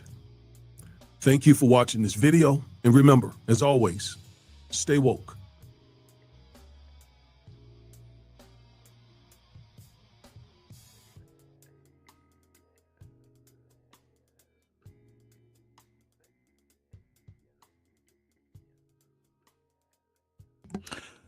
All right. Well, I got one more that just dropped, but I want to show this first.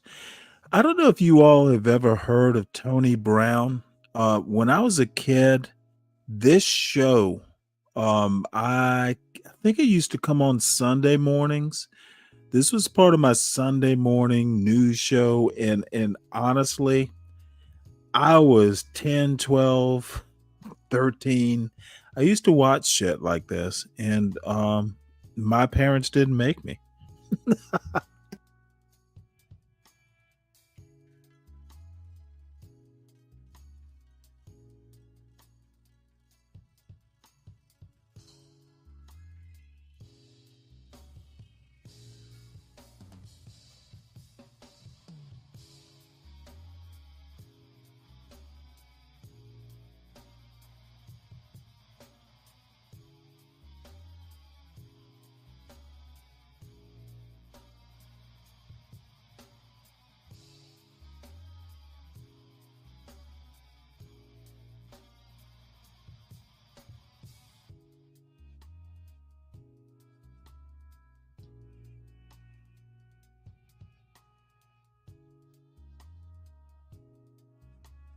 You know what? I didn't realize this isn't showing, is it?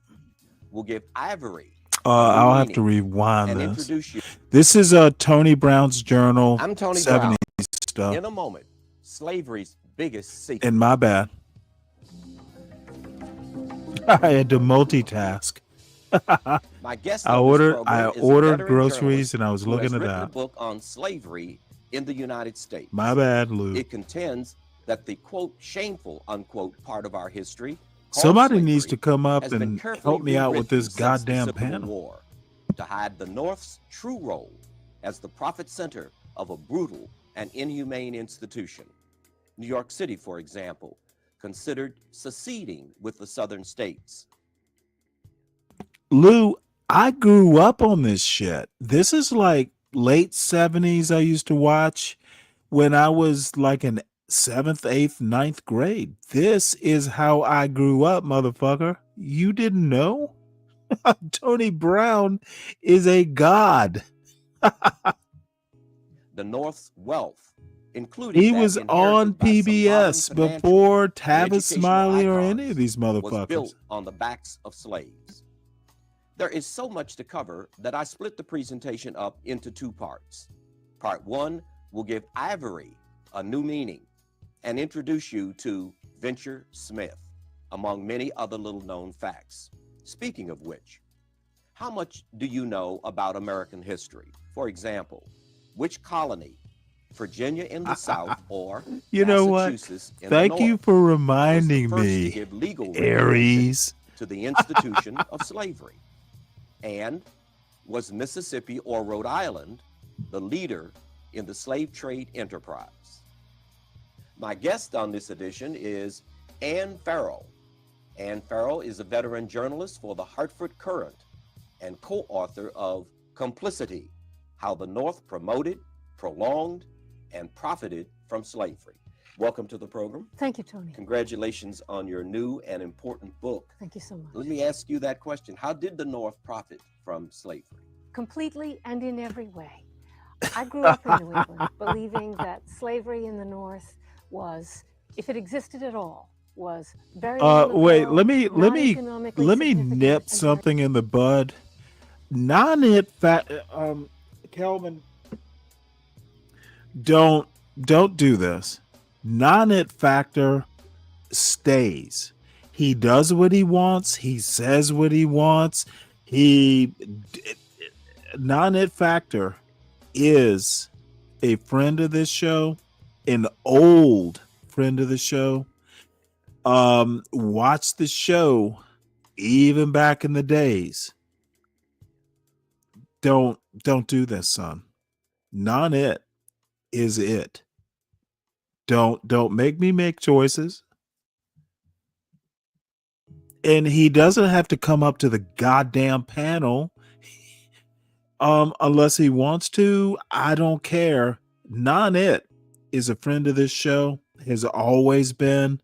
He's one of the plank owners, to use a nautical term.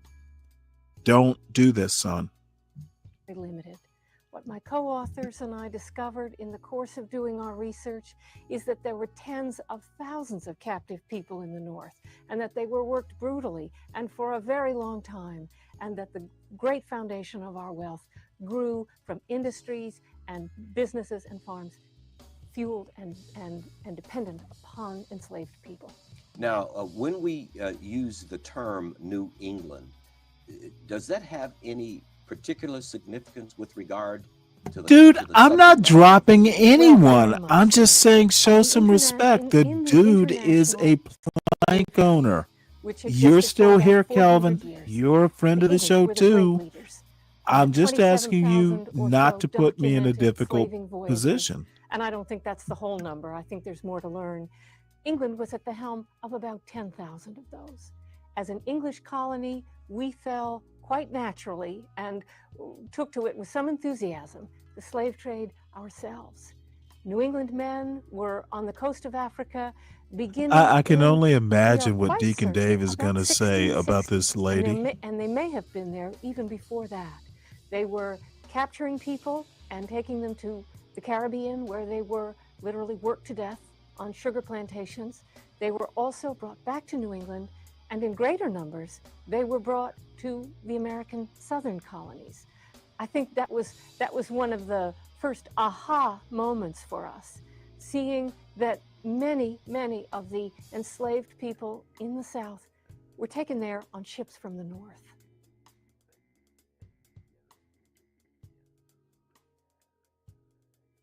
Yeah, apparently folks don't realize that, the upper end of the triangle included New England.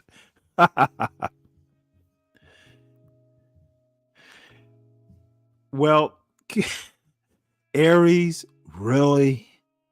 God damn it. Why do you actually have to enter into this? Of course you're going to enter into it. What else would you do just to annoy me? I bet. So, you Britishers. So, there was actually something that I was just looking at that I'm going to select because I know it'll actually annoy some people into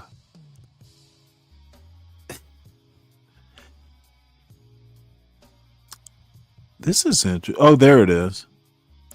And when John starts, I'm going into his chat, by the way. But we got to watch this. An arrest occurs when an officer not only detains someone, hey Lou, but actually takes them into custody. What you got? What up? Oh, you know what? I'm triggered. Give me a second, man. Okay. I'm triggered. Well, you gotta also know that I did my my normal. I got groceries coming, and someone asked me. It was Slick Rick didn't know you could get groceries delivered. Now maybe he lives rural, so it'll be a little bit harder.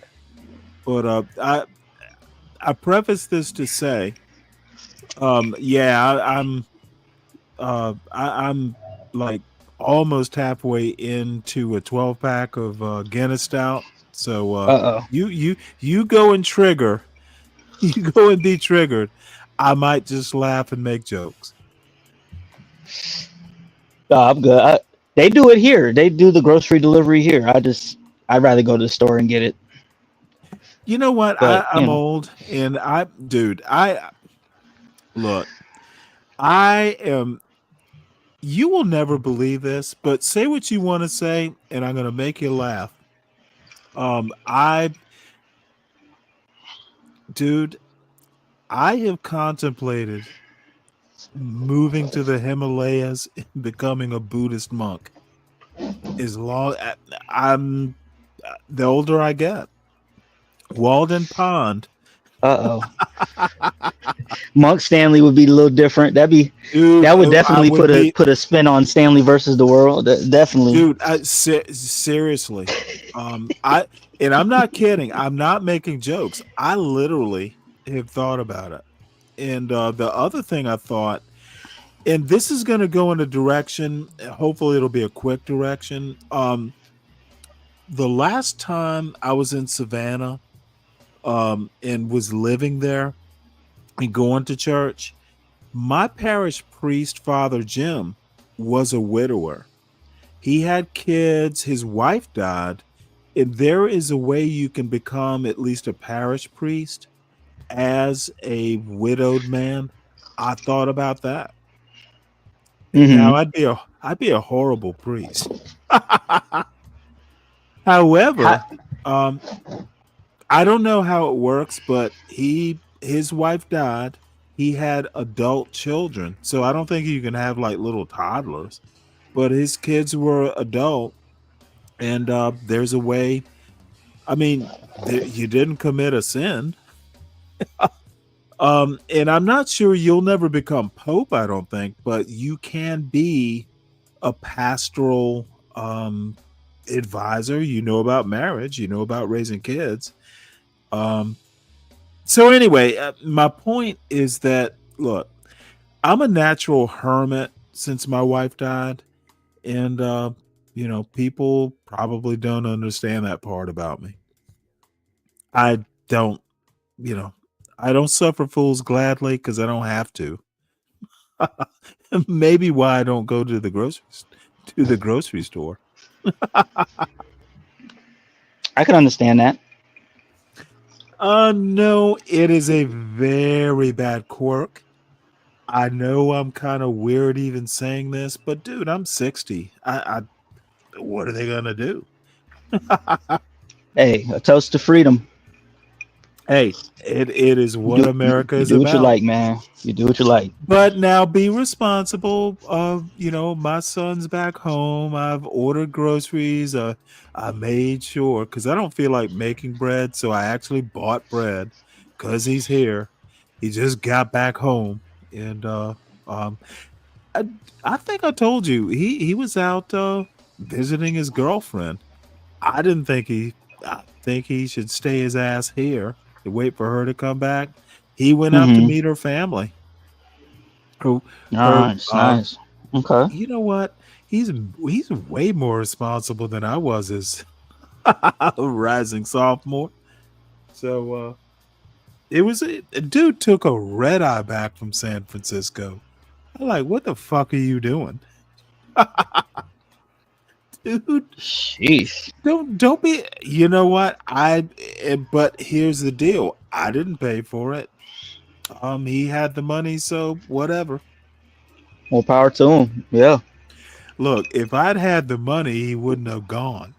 But hey, Uh-oh. if you're 19 and you have the money, there's not a goddamn thing I can do about it. I am a parent emeritus. I advise I don't parent. Yeah. Yeah. I mean, especially when they get older, your job is not to control them. Your job is to raise them. And so No, when they get to that advise them. age, But here's the deal. The motherfucker literally deserves respect. Dude, there is nothing he has done wrong that would go, well, you don't do like you did last year. The yeah, he motherfucker firing on all cylinders. I see. he's earned his adulthood. There's honestly nothing I can say. Well, motherfucker, you're a baby daddy. You can't go. Mm-hmm. Motherfucker has done everything right. I cannot complain. Literally, I didn't even have to pay for it. There you go. Do you think it would What am I be? Do gonna you do? think it would be? Do you think it would be irresponsible of you to? I don't want to say manipulate, but do what you can to keep him from leaving the nest. Do you think that's an inappropriate, No, I want irresponsible him act? to live. Dude, I didn't raise a nest stayer. I want him. Correct. No, motherfucker. I said I'm emeritus. My parenting days are done. Right. I'm an advisor. Which part of that? Well, no. When I No. say I'm not even talking about when I say the nest. Let me expand it because I'm not even just talking about the house No, that y'all I live need in, him the to town. respect. Uh huh. Now he doesn't call. Look, I'm okay if he doesn't call me a lot. But he does need to call his granddaddy and his grandpa. He does need to Mm-hmm. call my sister. He needs to keep up with his relatives. Right. He doesn't do a good job about that. But we can work on that. I'm his advisor. I'm not going to force him to do shit. Now, I've Mm-hmm. also told him you need to understand that you will pay a price if you're neglectful of family relations. Don't think we're your anchors. We are your advisors, and don't abuse us. Um, Mm. I had to tell him this summer. You need to understand that I don't charge you rent or money for groceries or any of that bullshit. If you decide my rules are cramping you, go somewhere else to live. My feelings will be hurt, but I'll get over it. You need to understand where you are, and it's not your house. So we did have to, well, it was a one-way conversation. I didn't ask Uh-oh. for a response. Dude, motherfucker, you know who I am. Mm-hmm. I think my son has the hardest job. He has a hard job. He Motherfucker, if you think that Solid Snake gets held to a standard, imagine what my son had to go through. He was a captive. Yeah. He had no choice. He couldn't just hit X and be off my panel. He had to wake up to it. But if But he's a, if he grew up to I be, did know he was a kid, so I don't treat him like Solid Snake, but it's the same philosophy. Motherfucker, I don't accept excuses. Perform. mm, To your abilities. I'm not going to ask you to be Einstein if you're motherfucking Solid Snake, but I will expect you not to be neglectful. Anyway, I'm getting way off the topic. All I'm saying is that I have expectations. Y'all, sometimes I just get the idea that John Galt, especially, well, yo, Stanley's typical black. He will fuss and be all dramatic. No, motherfucker. What you call drama is something that I call expectations. And I'm sorry, I get a little verklempt if you don't motherfucking meet my expectations. You goddamn perform if you are part of my family. Period. My parents Yeah. expected me to do it. I expected my son to do it, and by gum, I expect him to expect his kids to do it. Motherfucker, perform to the best of your ability all the time, every time. But I know that's not humanly possible. But motherfucker, no excuses. You shall perform always. Even Uh-huh. when you don't, even when you got a little tummy ache. That's it. That's it. Hey, you know what? And to that point, per the last video, that's why I struggle, because my parents were the same way. They had a standard. It was high. I was expected to meet that standard, and I did. And because of that, I struggle with accepting the concept of white supremacy personally. Like I Oh just well, can't. you'll have to work with me on that. No one is saying white people are superior. The problem is there are those of them who think they are based on skin color or heritage or whatever. No one's white supremacy isn't the acceptance that white people are supreme. It literally means they think they are and have structured racism to give them the advantage based on skin color. That's what white supremacy is. And if you believe in excellence, white people don't meet that standard. If you rig a system that they call meritocracy, but it's actually not meritocratic. Hmm. You didn't know this? No, I knew that.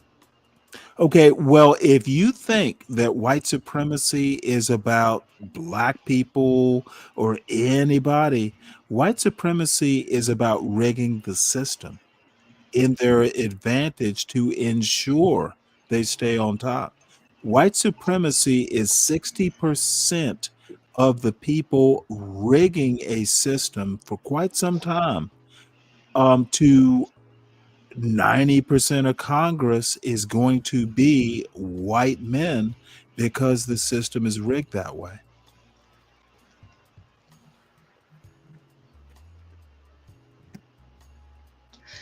Okay, do you see? I'll meet you there. I'll meet you there. No. You don't have to meet me. Push back.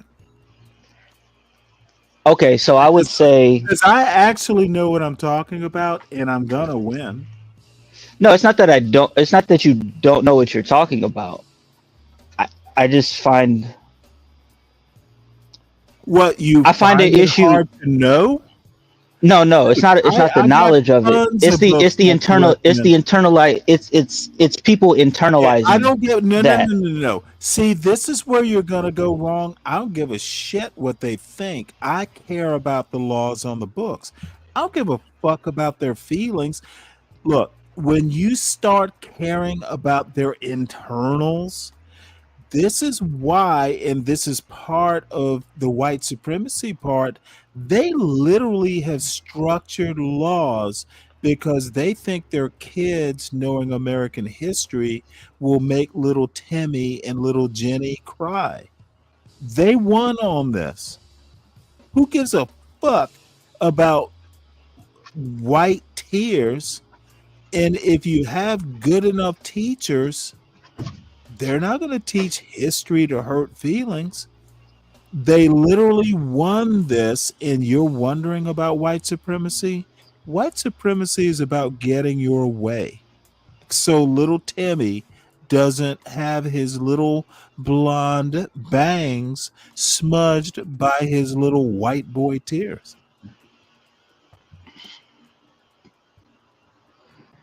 Hey, I think the poor whites would disagree. Who, you know what? The poor whites are advantaged too. No one ever talks I don't about. No one ever I don't think so. No one ever talks about Miss Ann, the welfare mother. They are advantaged. Dude, don't get the wheels rolling. I don't ever hear a blonde, blue-eyed little girl in Appalachia as the poster child of welfare motherhood. I've never seen that poster.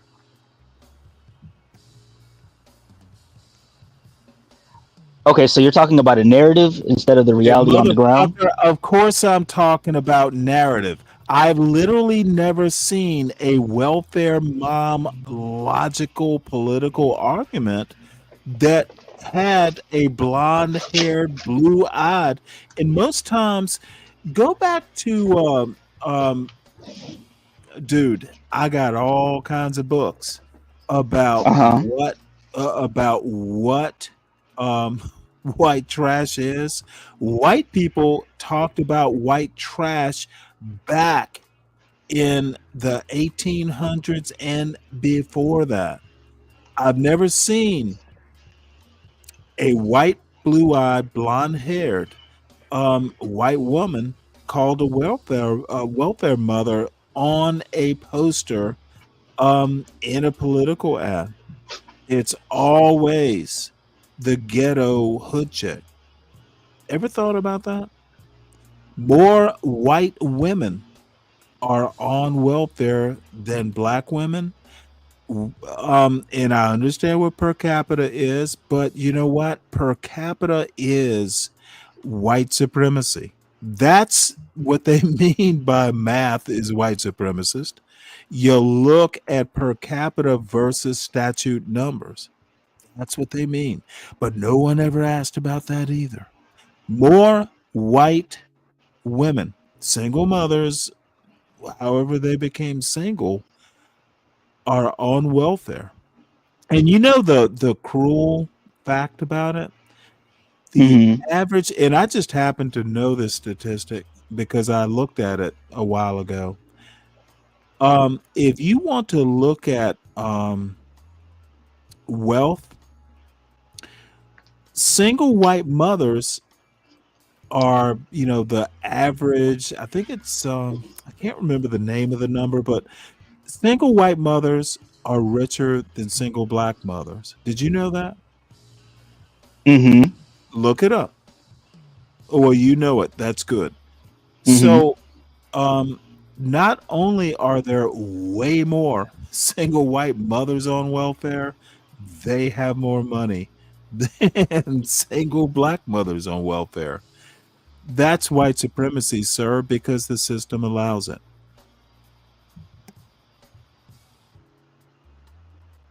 You are wealthier as a statistic as a white single mother, but yet you still get welfare. Yep, that's white supremacy. That means white people win.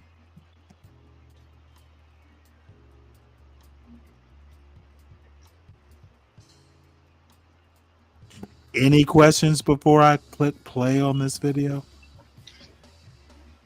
Nope. Click play, man. The other thing that I've noticed is not a motherfucker in this chat even presents a challenge because I know what the fuck I'm talking about, and I also know more. So all this moronic bullshit that I often see on this show and in John Galt's show, motherfucker, I know my shit. I know it cold, and it hurts people's feelings when I speak American truth. It's not even my truth. It is American truth. Statistics hurt. Now, an arrest requires probable cause. which means the officer must have enough sufficient facts and circumstances to lead him or a reasonable person to believe that you or the person in question committed a crime. And in Texas, for example, all arrests require a warrant unless there's an exception, like exigent circumstances. Now, all jurisdictions don't require a warrant, but that's the general rule. Now, with that background, let's turn our attention to this incident. And I want to start with what this young man did right. And then I'm going to move into what he could have done better. So let's start with what he did right. First, he did right to record the situation. I also want to make a point, because the first time I became aware of this video that Reverend Corbett is talking about was yesterday on Drip's show. And this is, Drip is just going to say I'm cutting up. You know what? Drip and Juan, by the way, is often up on Drip's show. Drip parsed this down into component pieces, critiqued each piece, reassembled it, and came up with the conclusion. That motherfucker can critically think. He knows how to problem solve. Drip is a motherfucker. That Drip is a smart young man. And why I bring this up is I understood, even if I didn't agree with him necessarily, and in this case, I pretty much did, if I recall, I at least understand how he arrived at his conclusion versus YN or anti-black thinking, where they have a conclusion and never explain how they got to that conclusion. One of the problems I find with the John Galts of the world is they have a conclusion and cannot tell you how they got to the conclusion. They leave it to you. They will do some bullshit like, oh, I made a generality, but you know what I'm thinking. Motherfucker, that is so frustrating. Bomb Cherry Juice did it yesterday or the day before. This is why SKC and I could sit under a goddamn pecan tree, fucking drinking lemonade, and they would have to, like, we could go on for a motherfucking 12 hours in the sunlight disagreeing, but at least I know how he got to his conclusion, and that is actually important. You cannot have a substantive debate if you don't know how your opponent got to where he or she is. It's very important in these kinds of political arguments. And the talent is literally rare. And it's not so much a talent as much as, I'm going to be honest, most motherfuckers, white, black, or indifferent, simply are not taught how to think and explain. The most important thing your math teacher will do is make it. I had Mrs. Corrin who taught me 3 years of math in high school. I don't care about your answer. I care about how you got to your answer. Then I care about the answer. How you arrived with equals X, she cared about.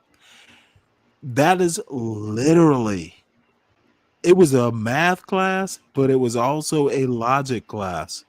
Stop fucking telling me your conclusions. It's more important that I understand if you are going to lose a debate with me, at least tell me how you're going to lose. Now, that's a joke. That's a joke. You might win. What was oh, go ahead.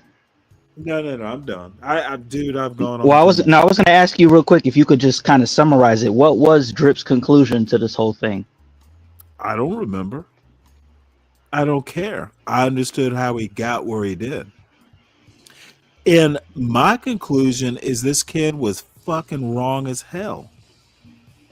He should have just done, look, and part of why Drip, and you weren't on T's, in T's show overnight. And No. I was kind of cutting up in Drip show, and you know what? Drip busting my balls. The kid was wrong. And the main reason I think he was wrong, and yes, I've had this conversation with my son, don't expect motherfucking cops to be philosophy professors. If they are annoyed, they have the gun and the badge. They're going to win 90% of the time. Do what they say. And I've told my son, don't get yourself into something I can't get you out of. Motherfucker, I'll get you. If the cops used to do the same thing in high school, in grade school, if the teacher's wrong, I will crush them. But you better be right, motherfucker. And I didn't use the MF word, but he got my gist. Same thing. If he gets pulled over, motherfucker, I will win against the cops because I know how to do it. What you need to do is motherfucking do what the cop says. He will not be your philosophy professor. The smart ass remarks about I know my rights. Motherfucker, if you aren't a lawyer, then shut the fuck up and do what he says. Survive it. Daddy will deal with the idiot cop and his boss too, if need be. You need to survive, son. Yeah, that's pretty much my take on it, bro. Like, don't be a lawyer on the side of the road. And Handle by that shit in the court. way, if your black cop who stopped you is not kinfolk.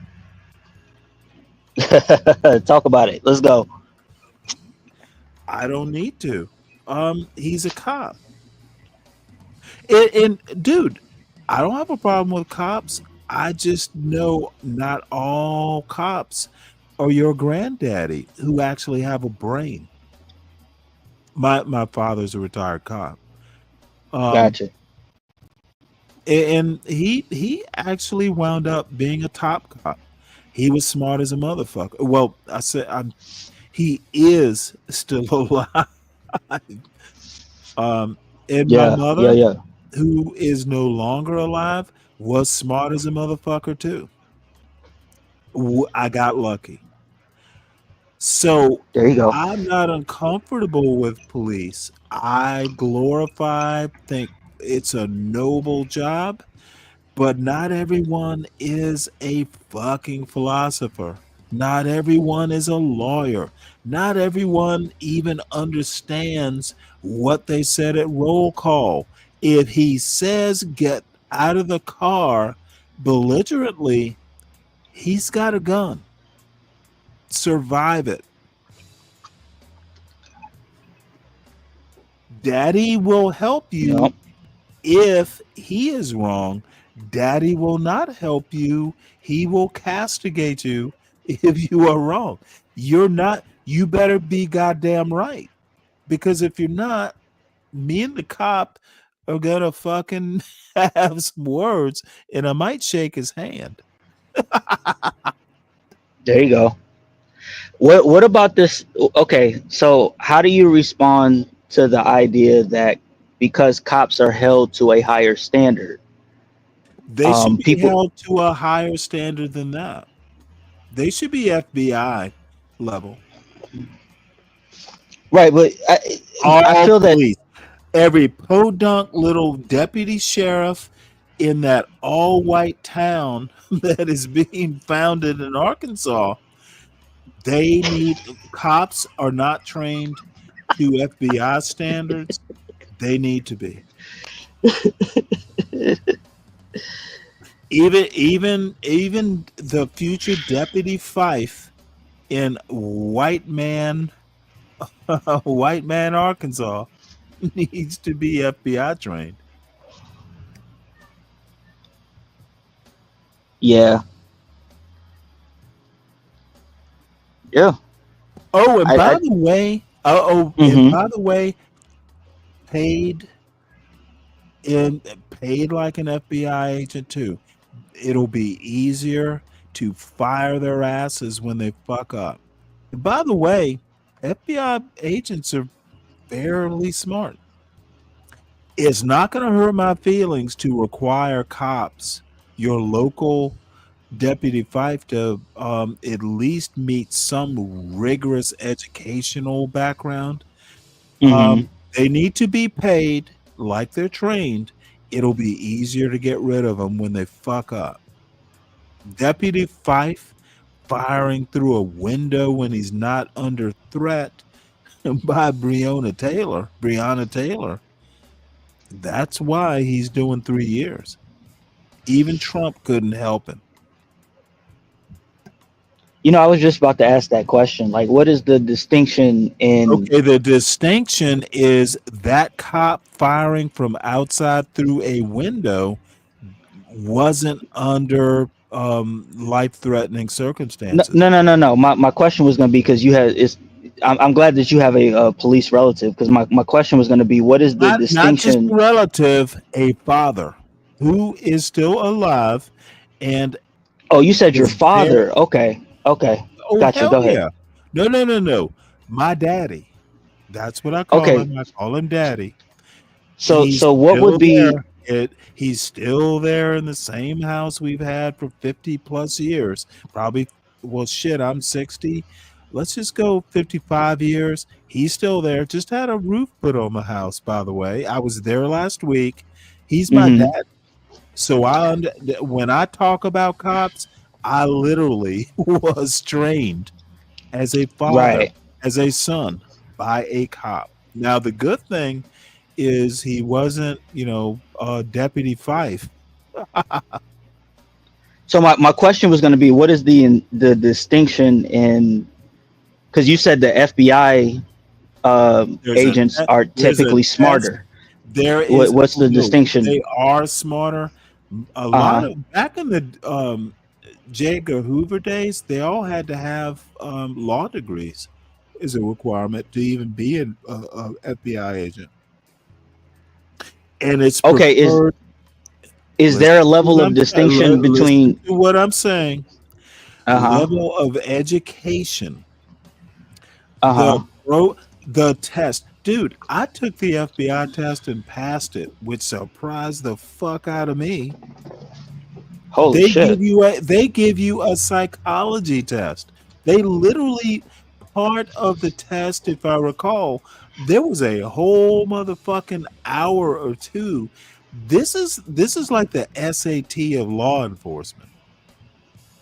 Okay.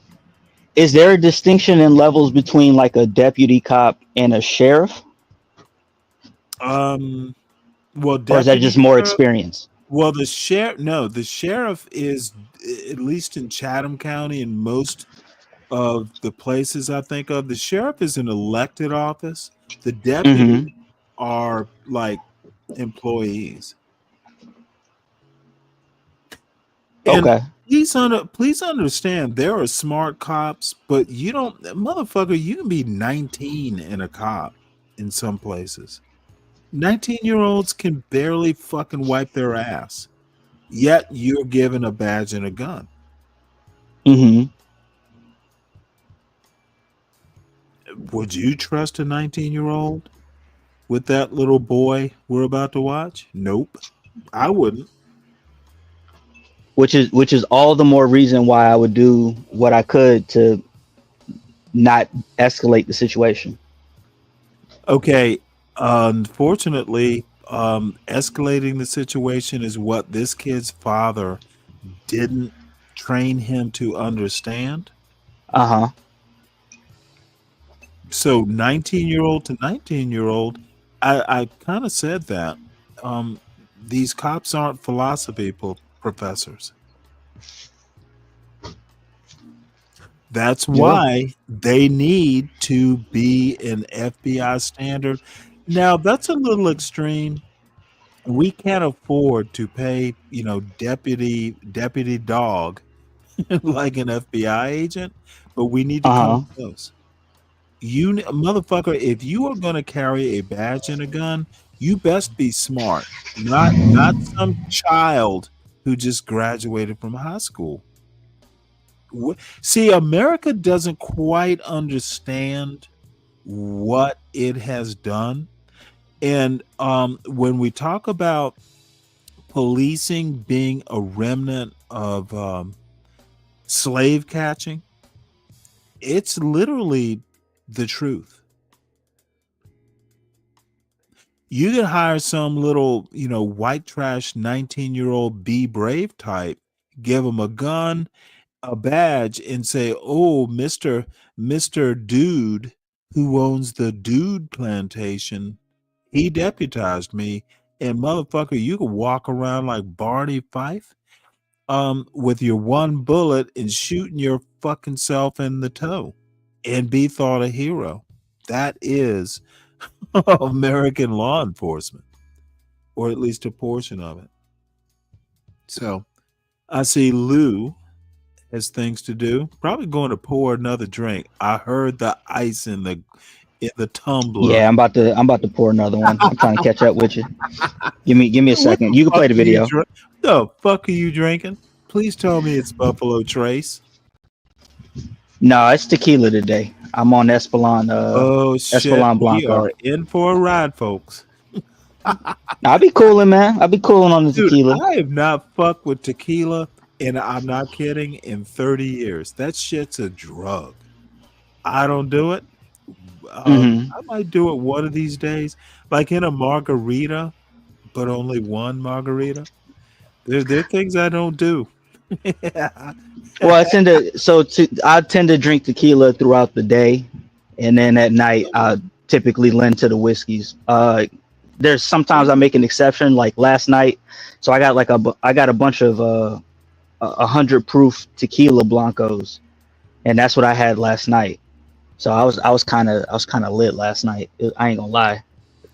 Well, no, don't get too lit. And I'm waiting for John. And Juan, I would love to get up here because Juan is actually has a legal education in an actual law school.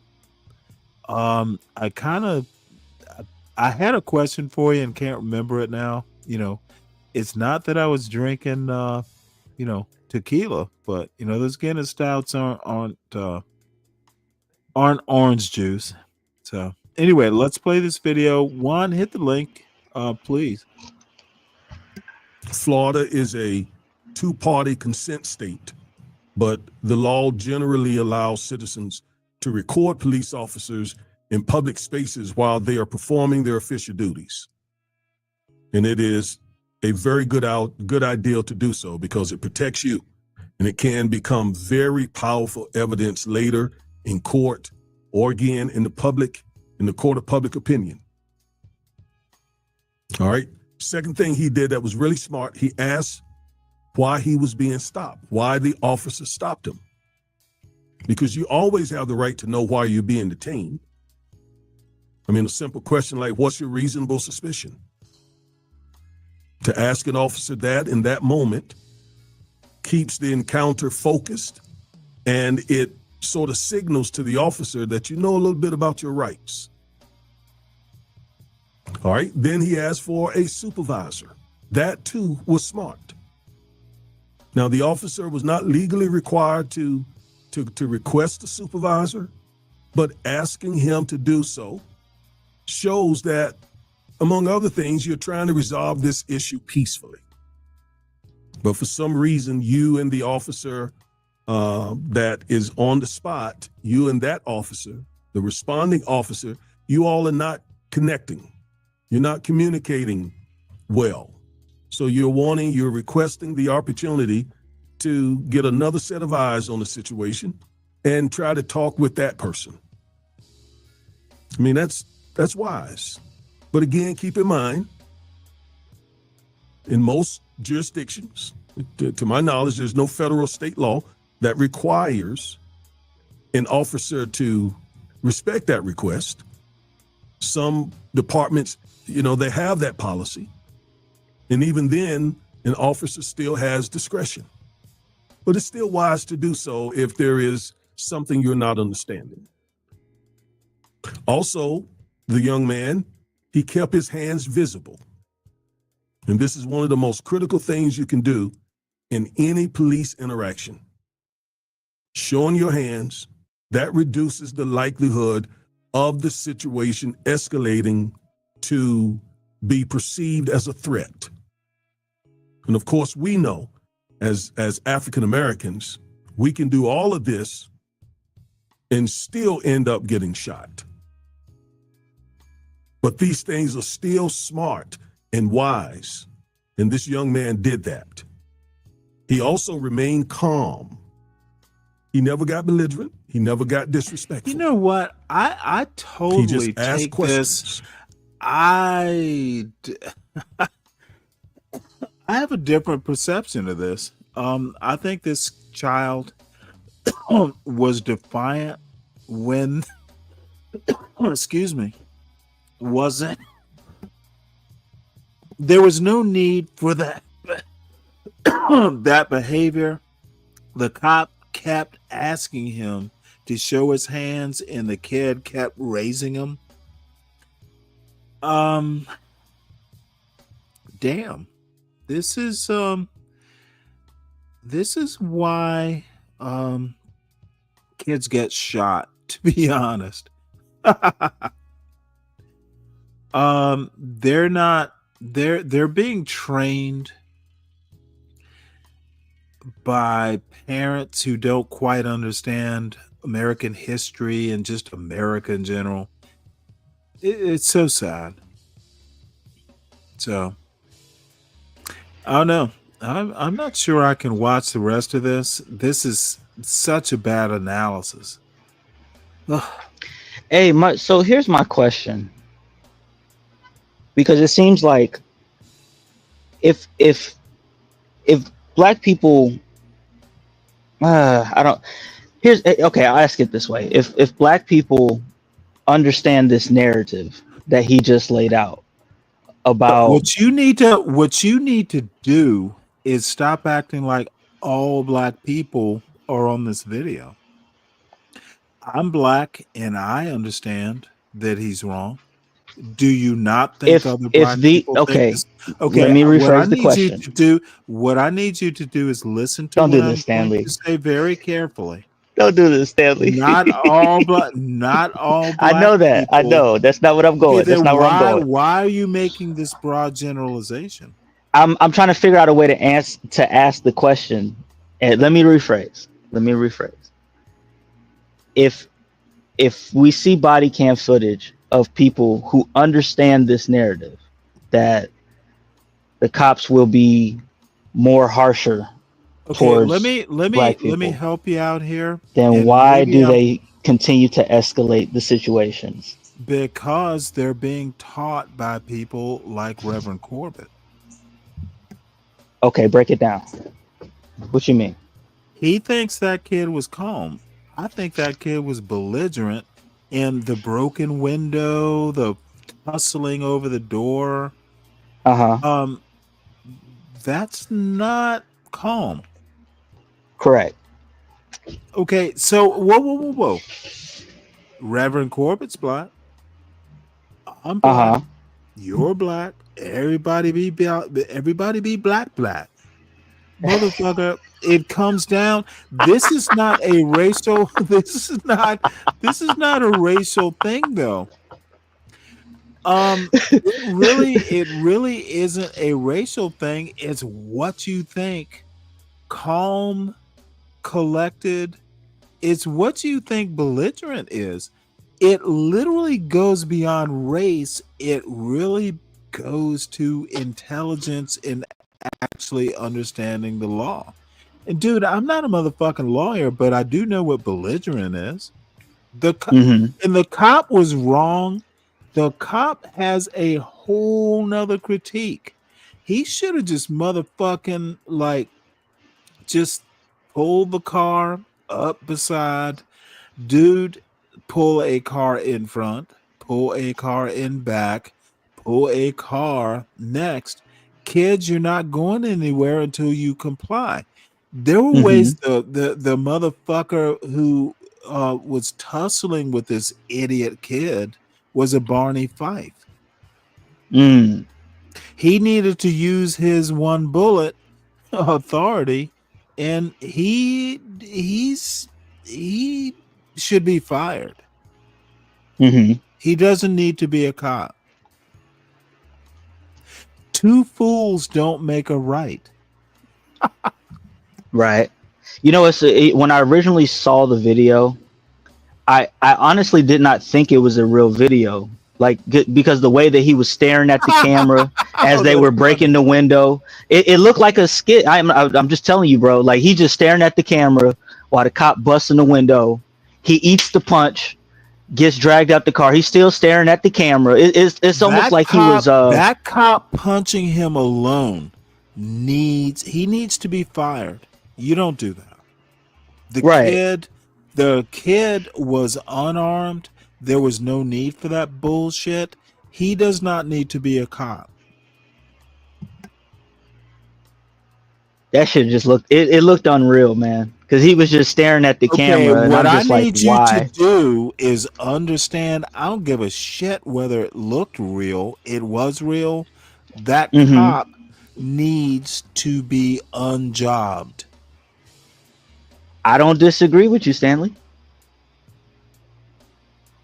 So whether it's real or not, how it looked bad. It looked like you're not going to ever have a job as a police officer again. The kid was wrong. The cop was wrong. The only thing I'm going to actually go with the kid on, and I don't know their ages, so that shit, they could be they could have both been 19 or whatever their ages are. Maybe it was, crossing swords.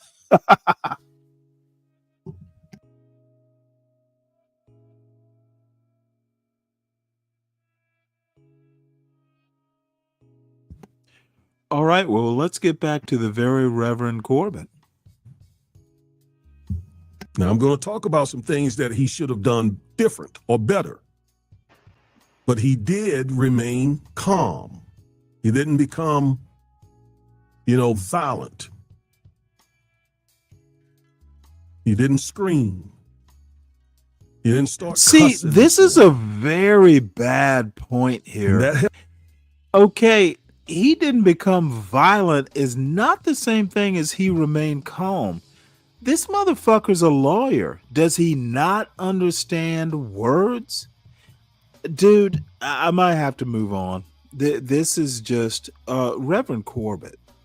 Though I do admire this this sartorial ensemble you have on.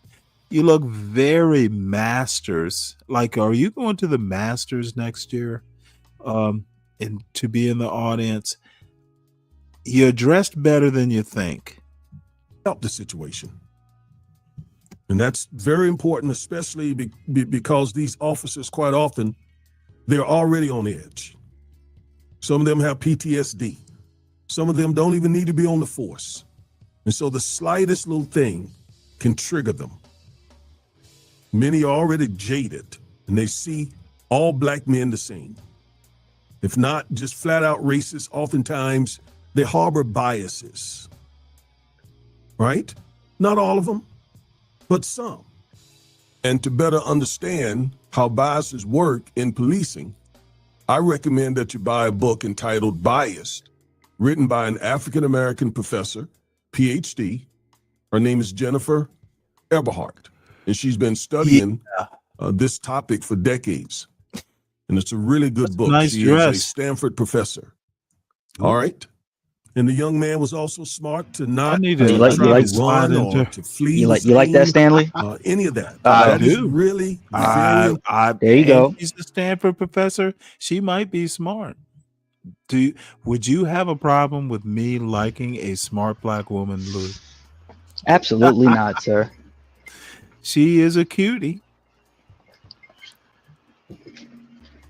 And by the way, I'm gonna go have ahead to and be biased, Stanley. Be biased per the book, dude. Okay, you know what? Don't make me move to crude. Don't make me be crude. let's keep it above the belt, bro. Let's keep it above. Okay, you know what? And I was about to be crude and go below. Uh-oh. I probably won't read the book. I'm not interested in the topic, but I am interested in her. Oh, she is the topic, my brother. She is the topic. She's my topic. Yeah. You know what? I'm you know what? I am so fucking crude. A lot of things right. All right. By the way, I'm gonna have to dip out. I'm gonna have to dip out in a minute because I think these groceries are about to be here. But I'll just be gone for a couple minutes. Gotta bring them in. I think I bought ice cream. Believe that or not. Oh, okay. Not for me. I don't eat fucking ice cream. That's kids' food. Give him kudos for all of that. Now, here's what he should not have done. And this is real important because I don't want young black men around this country doing anything to get themselves killed. We know how easy it is for these cops to pull out their guns and shoot black men. So we don't want to give them any kind of reason. We want to make it home safe. All right. Now, the things that I'm going to share with you about how or what he should have done, different. I want you to keep in mind that none of what I'm going to point out justifies what they did to him. None of it justifies the punch in the face several times and so on. So I'm not saying that what I'm about to point out justifies what happened to him. There are some people who think that way. Some people, including black people, I had people to tell me this, that when they see a black man getting beat or shot by the police, in their minds, they're thinking they did something to deserve it. And that is crazy. That is crazy. Resisting arrest is a misdemeanor. It does not carry with it the death penalty or the right for them to beat you down. Dude, this is such bad advice.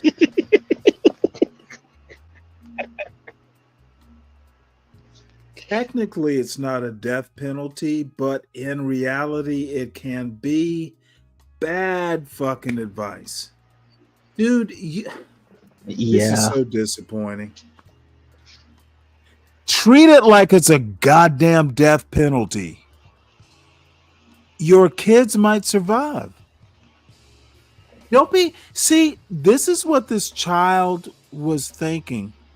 If I resist, I'll show him my hands and he won't pull a gun. Motherfucker, what the fuck is this fool thinking? Who trained him? Dude, if that cop had pulled his weapon and shot you dead, he would have gotten away with it. Because he feared for his life. Not his life, his L.I. He feared for his life. He wouldn't even have to fucking finish the sentence before Trump signed the pardon. Dude, that child is so lucky to have survived. He doesn't even know it. Yeah, from what I looked at, the cop was not charged for this. So hell no, that cop, there will be an investigation because it was filmed and it made national news. That cop's gonna be back on the beat on Monday morning. Somebody's gonna bake that cop cookies on his beat. You know, it's crazy. And as a matter of fact, because I saw a couple streams about it. So there was the initial situation where just the clip was shown. It was like a compressed clip of just him getting punched and taking out the car. And I saw like different black people on YouTube, they were in an uproar about it. Just, it was wrong, wrong, wrong. He didn't do nothing wrong. He was just standing there, all that stuff. And then they released like the full footage of what actually happened.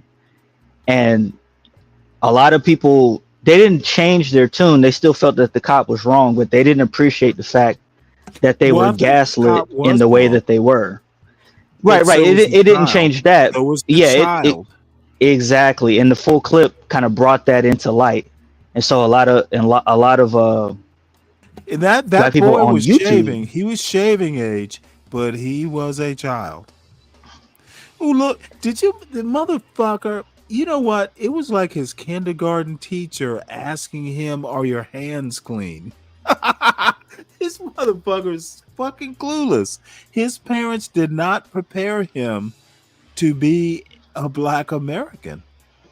So I could go on and like his parents have ill prepared this motherfucker. Dude, if you keep acting like that every time you get stopped, you're not gonna make it to 30. Yeah, he was 22. I just looked it up. He was 22. Well, the cop was probably older, but the cop was wrong. The boy was wrong. And I'm not a believer in the badge makes the cop more right. The cop needs to go, and that 22-year-old will, you know what? I'm not sure that I'm not sure that I'd like to know that boy's background. He wasn't trained right. I bet, and I am going to fit in to a narrative that I don't want to fit in.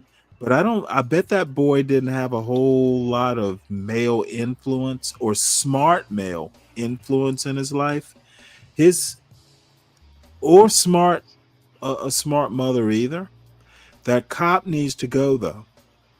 He should not be on the street. The cop needs to go. I don't give a fuck if he wasn't totally wrong. The cop has anger issues.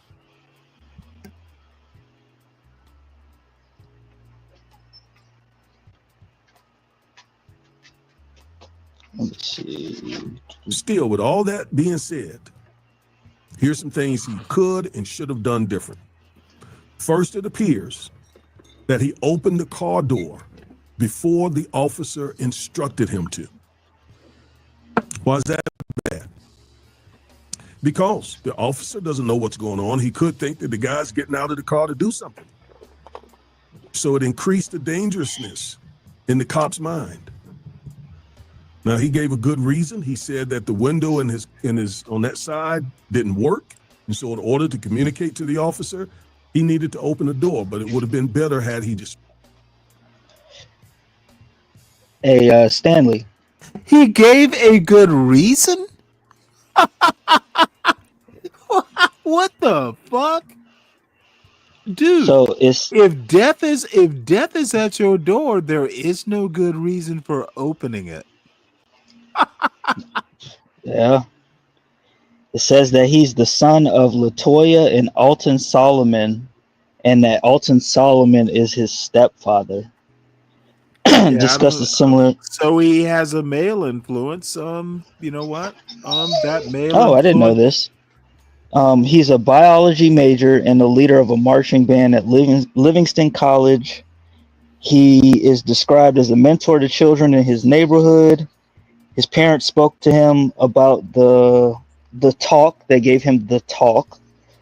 And that's really all we got on his background.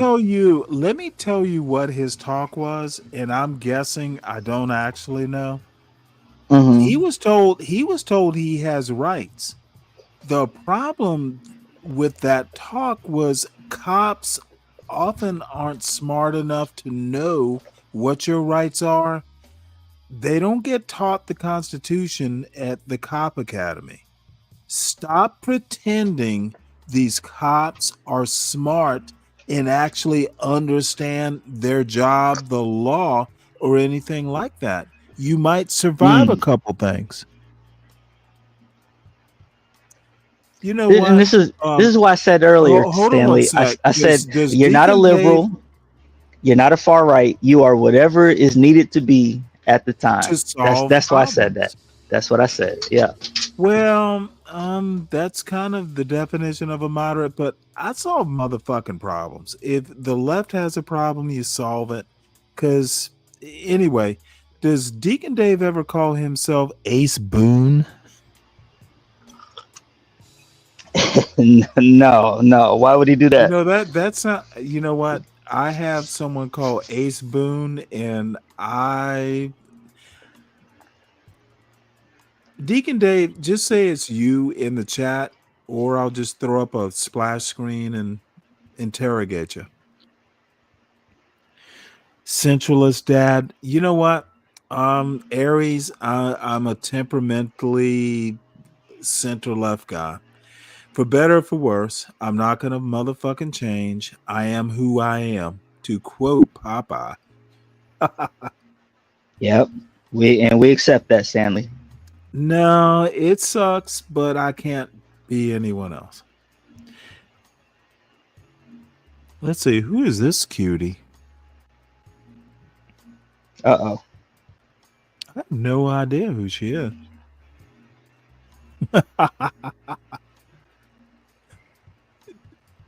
Pop your Dave. neck, girl. Not pop your neck. Is that you, Dave? Hello, Ace Boone. Who is this? Who the fuck is Dave? Oh boy. Well, you know what?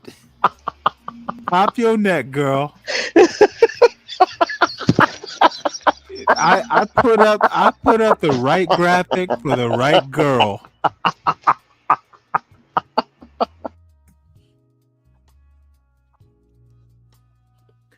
What's going on? Good to hear from you, Dave. How's it going? We know you're not gonna porn bomb us, right? No, I don't do that. No. It's a joke, Dave. It's a joke. You put the perfect picture too. Yep, I did. That picture is perfect. chew that gum, girl. That's right. That's right. And then look at the next slide.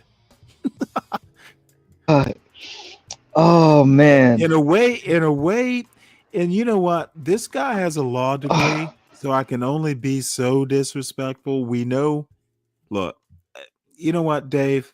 Fuck it. Let's go on to the next because I actually am bored with this. Yeah, you had him up here forever. Nobody gives a fuck about what he's saying. Well, I do. No, you just had him up here because you know nobody's listening to his ass. Nobody cares. Yeah, okay. Well, nobody cares. This is gonna annoy you even farther. Did you hear about Mehdi Hassan's debate with far right little lunatic toddlers on the right? I heard about it. It's probably on Jubilee, huh? Yeah, it's Jubilee. It was. And now this is a clip from the Rational National. Ever heard of him? No. Yeah. You know what? You won't know who he is, so you won't be able to effectively critique. And I am not going to short circuit you with because he is a progressive. So I don't want to short circuit you. Hey, show freeze on my avatar. Do you really want me to do that? Yeah, show freeze on my avatar. Yeah. How you like it, Friezo? You have gone full Hey. Yeah, I got one of those in the tuck just in case. Same here. That's the shit. I got a dog for that. That's cool. Oh man. Blue tick hound. That'll solve that problem. All right. Well, let's see where we go. I was hoping John would come up. That's so. I'm Or still laughing at "Pop Your Neck, Girl." Like with the yeah, O's, not even the U's, the O's. Oh, bro, that was brilliant. girl. Where did you Girl. get that from? You know what? I know it was Portia. Oh I my have no clue god, where it came man! from, but that's Portia's handiwork. Shout out to her, man. Yeah, she's fresh off the boat from Africa. And you know what? The teachers have already gone back to school. Now, see, Yep. this is what you and all these folks. Hold on one sec, because I didn't do that right. Live from, well, not live. This is a sport. I'm coming at you at the. Oh shit! I'm killing my. Yeah, take me down, man. I'm about to eat.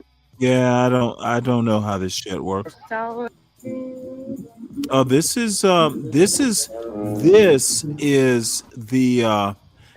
white supremacy. And let me stop this here. I absolutely adore. You know what? I'm not going to do this because I actually do like and adore Ruby and Ava. So I'm not going to make this the example I was going to make. It would be disrespectful to people I actually like. So I have to find a better example. See, this is what the fucking Ethnostates will do to you. It makes you reticent. Can't do that.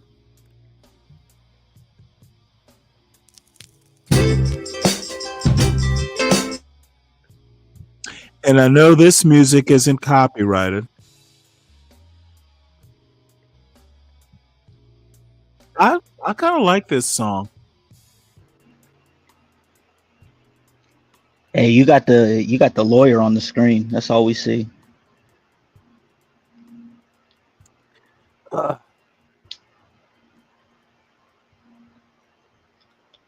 Hold on one sec. Hey, you might as well click that notify me on the John Galt stream. Yeah, this is my bad. You know what? I am getting all motherfucking discombobulated by this stupid Ethnostates. Oh shit! It's been moved to. Let's see. I thought I saw. He says 3:30. Maybe it started. Nope. Nah, he on CPT time. Yeah, is that what it is? Because I am that nigga, John Galt. I am that nigga. You know what? He couldn't be more correct.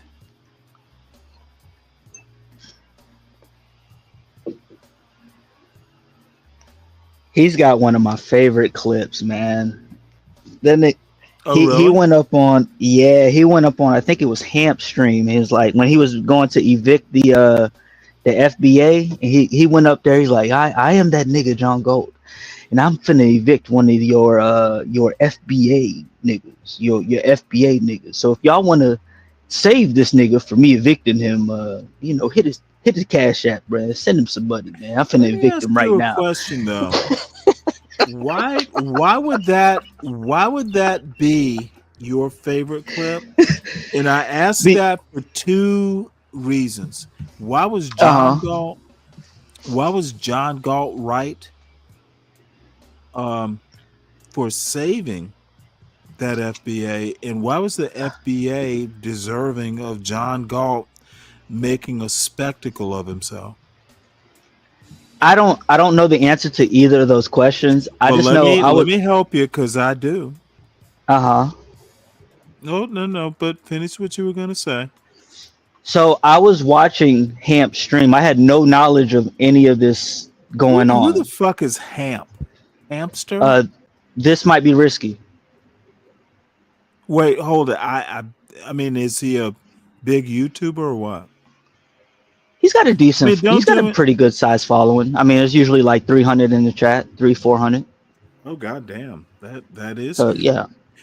So Yeah, he's got a anyway, good size. I see. You know, It just came out of left field. They were talking about something else, and then Isn't it he just like fucking cleaner to stand on business and eject the motherfucker? What? Why for entertainment? It's like a cat toying with a mouse. Just stand on Mhm. business and be a businessman. And look, I asked you Oh, to they do a dropped rap him. today. They absolutely dropped him. Well, no, I'm talking about John Galt. Okay, If the okay. What do you mean? motherfucker's late with his rent, just fucking put him out on the street and be done with it. Stop being an asshole. You are not John Galt. You are an asshole. Asshole for entertainment is not, dude. I expect better of black people, and John Galt doesn't measure up like that. Just stand on business and stop being a motherfucking spectacle. That's my point of view. You are that nigga John Galt is not that impressive. I don't want to be that nigga. I'm not training my son to be that nigga. It's not that funny. It's not that prescient. It's not that smart. You are literally being what the Be Braves want you to be. Because they're laughing. It's the Be Braves that are laughing at this sort of behavior, not the Stanley process. You know, here's another clip that I got of him that speaks to that point. So he was on exposed to this toxicity. Why don't you no, drop? he Are you put it in the back chat? We can watch it. well, no, it wasn't a standalone clip. It was like mixed with other clips, so it would go in a completely different direction. Well, you but know he was what? on. I'm looking for clips. Put it in the back chat. We can watch it. Let me see if I can find it real quick. I'll be back. Let me see. Look, Dave, I'm not Mr. Businessman. I'm not the urban Stand landlord or on any of that business. shit. But I honestly think there is such a thing as doing the right thing and being consistent and standing on business, not stand on business. Motherfucker, you don't have to be a spectacle to do the right thing. I just don't get thrilled by the jive ass nigga. I am that nigga. Look at me, how powerful I am. You're just being a white man. That's the problem with it. Why don't you just fucking rename your plantation Candyland and fucking just be true to your white soul? That's what I'm saying. And y'all know I'll say it to John's face. It would actually be funnier.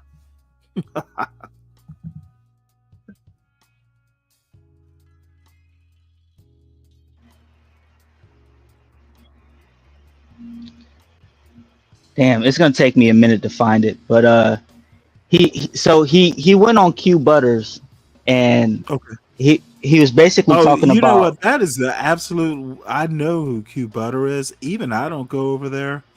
However, please finish, and then I'll tell you what I think of Q Butter. And okay. So he was on Q Butters. He popped up over there. And John went over there to fuck with him, right? Because Q Butter doesn't motherfucking stand on that bullshit. Pretty much. So he went over there. He was fucking with him, talking about how trash black women are. And they asked him straight up. They say, "Yo, if black women are so trash, like, why don't you date out? Why don't you explore your other options?" And he was just like, "Cause I'm black, man. Like, I'm gonna have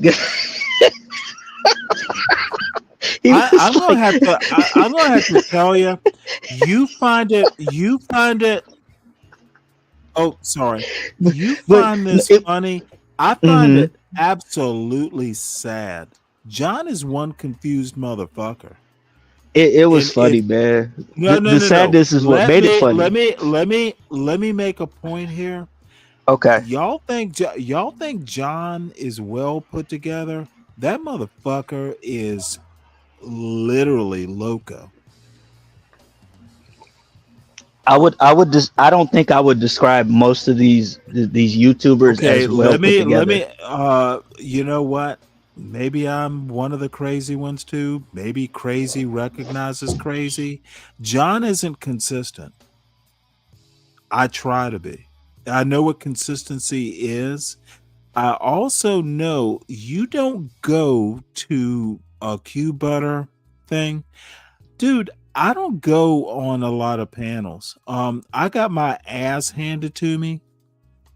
I know when I go up to someone's panel, I'm the kind of personality I'm gonna take up attention because I love, using big words and being bold and doing hot takes. I don't go up to Roz's channel. I don't go up to T's channel. I don't go up to Mo Love's channel because I know who I am. I don't go up to Q Butter. I've never been T in Mo Love and Roz. I absolutely respect his black women, and I Hmm. know I fuck with the YNs from the chat. And Hmm. actually, the thrill I get is hearing them laugh when Hmm. they go, "Oh, Stanley, did you really say that?" I don't Uh-oh. interrupt their panels. Dude, I'm old, but they're cute women, and I like flirting. I John, understand that. John is a problem, and mostly to himself. And that's my assessment. You don't go to Q Butter or Sean. I've seen John on Sean Brace. Motherfucker, you got people who think, and John doesn't have the good sense of an SKC. John thinks it's thrilling to go up there. He's not that bright. That's half his problem. He thinks he's bright. He's not well grounded in he's not well grounded in even the nigga shit. They're Hmm. funnier. Dude, you're not Paul Mooney. You're not even half as funny. You're not Paul Mooney. You're not that bright. Well, SKC did go through a phase where he did do that.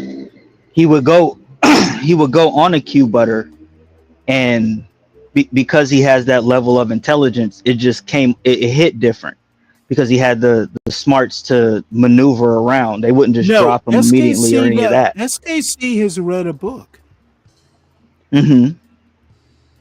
That's the difference. John Galt hasn't. He will tell you he's read a book, but he hasn't. And sometimes that's painfully obvious. That's why he gets so frustrated. A mother, dude, of course you haven't read a book.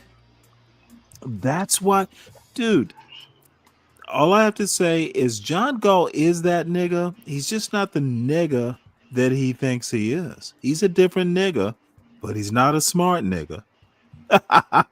he is he Nah, is J he gets that shit off on other panels. he is Jay Prince with a degree. Well, the other panels will give him more room to talk. You not so much. So it just comes Oh different. It comes no, off differently. no. Oh, let me tell you what. Do you understand why I don't? Because he's predictable to a I understand point. why you don't. Dude, it's not my vibe. And Sean Bracey doesn't either. Now, see, let me tell you a reason that I'm the stupid motherfucker. I don't ask people to pay to get John God off the panel. I guess I can't do that on his own channel, but I do simulcast from my channel. Let me tell you something that I did last night on T's show. I was in the chat, never came up to the panel. I don't do that because, look, I'm a disruptive Who is motherfucker. I'm sorry if I could ask who is T's? I don't know who that is. Oh, here for the tea. Okay, here for the tea. Okay, I know who that is. Oh Go yeah, ahead. yeah. I call her T. My bad. And Mo No, Love. yeah. Who is my dude? If Mo Love were 10 years older, no, I have a thing for that dear woman. She is wonderful. And the only reason I don't go after T is she's married and it would be improper. Correct. But no, Mo Love is my sweetheart, but it's not to be. And I'm okay, but I'm still going to flirt with Mo Love. She's cute. So anyway, to get back to my point, if I can remember what my point was. And you know what? I actually can't remember what my point was. Look. Yeah, Deacon Dave. Yeah, SKC is more seasoned, so it comes off different. SKC's not more seasoned. He has home training. And it's painfully obvious. No, motherfucker. Dude, motherfucker, I have home training. SKC has home training. Right, but you don't have that John chip Galt in you. Does not. But you don't have that chip on you to like go on to other panels, and you don't possess John Galt is he's doing business decisions. If you go up to other channels, you drum up business. People, if you are interesting. So I understand that part. It's just he's not succeeding. Well, no. Here's what I mean. When you hit a panel, you'll start with a serious conversation, right? But you don't have that chip. You don't have that thing about you that, okay, I sense that this is no longer a serious conversation. So let me put the other shoes on. Let me troll you out of existence. You don't have that panel. I do that in the chat.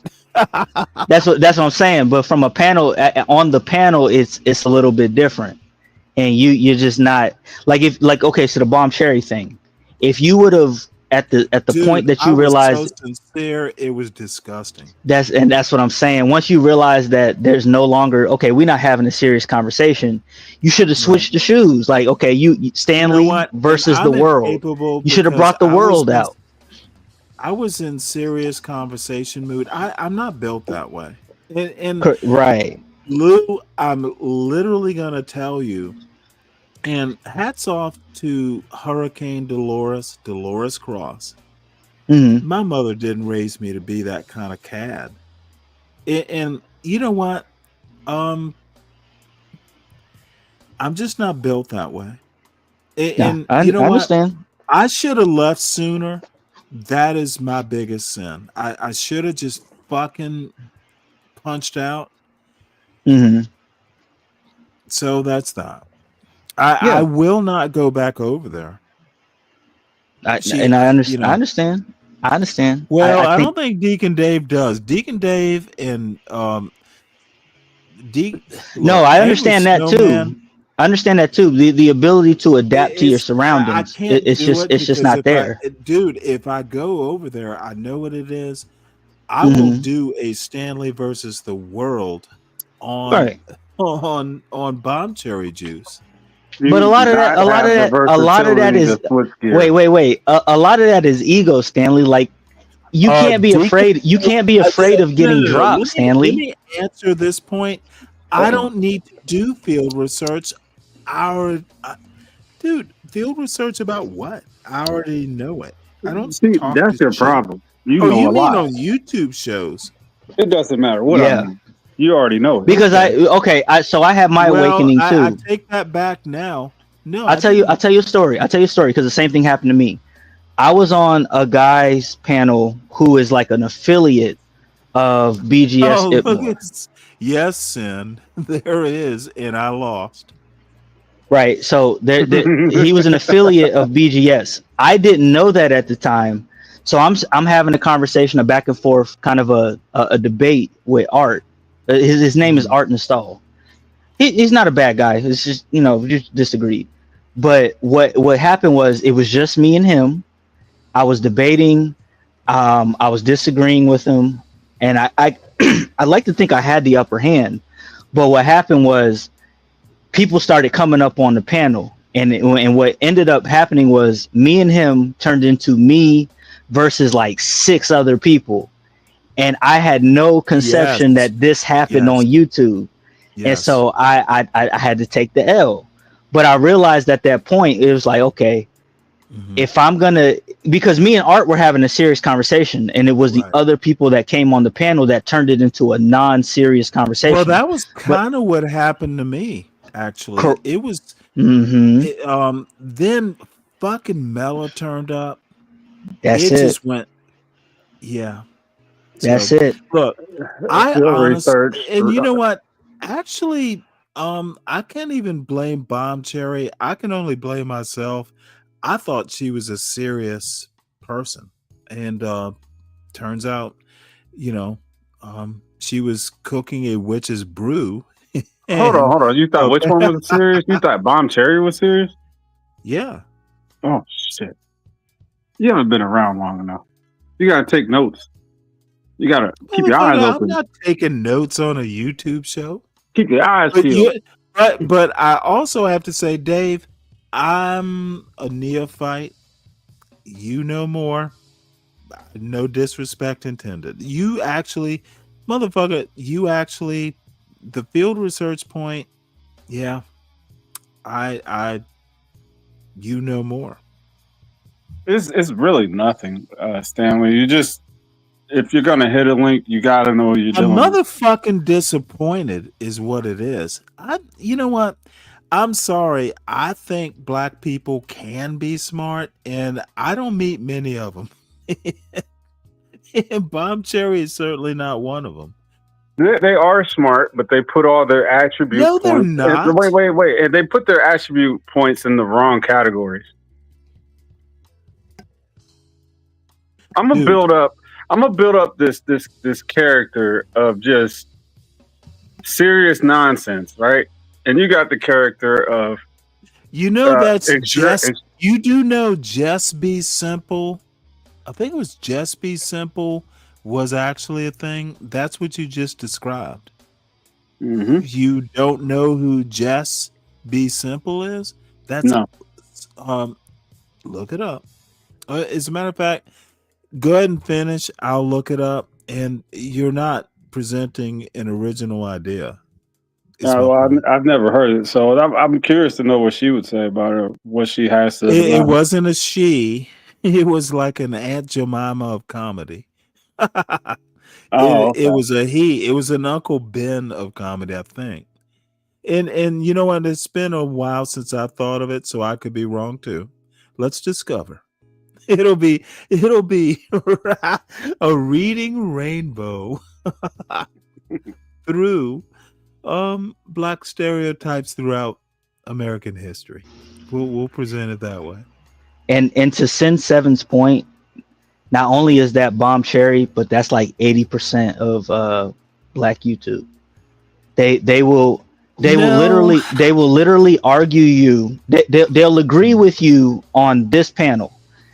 Let's take the McNeil situation, right? Well, they'll agree. Exactly. They'll agree with you on everything that you said on the McNeil situation, right? And then when you go to another panel with the same topic, they'll argue against you, and you're just like, what the fuck, motherfucker? You just agreed with everything that I said not even 24 hours ago, and here you are disagreeing with me. That is most of black YouTube. They are whatever they need to be at the time to look good. Is it really? Look, a lot of it is herd mentality. Well, then why are black people being raised like that? Because let me tell you something. I, if I had my utopia, it would be a unified theory of culture. It doesn't exist, will never exist, but in Mm-hmm. I seek to be consistent. I think it's a very important thing for parents to be consistent for children. And it's not like my parents, it's just something you learn with age. Consistency Uh-huh. is key. Uh-huh. So you are predictable, which can be a problem in and of itself. But motherfucker, if you think I'm a Marxist, for instance, and this is just a for instance, I can prove to you I'm not, because I have said this and I always say this, etc. Why are black people consistent? And I'm not gonna say because we all live in the hood or we all are rich. I think most black people don't hang out on YouTube. Right. That's true. That's true. They are too motherfucking busy being consistent. Uh-huh. The people on YouTube like Bomb Cherry and Stanley Cross and John Galt, we're the outliers. We're not that consistent, and I don't know. We Well, need to stop pretending we are. We I need would to say stop acting like we speak for the black community. We don't. I would say that it's not even a black YouTube thing, because I've been on other panels of different races as well. And what it boils Well, down to is that it's that YouTube at the end of the day, and this is why I say the internet is somewhat not real, is because people understand that YouTube is a business, whether it be for money, whether it be for clout, whether it be for notoriety, whether it be for acceptance.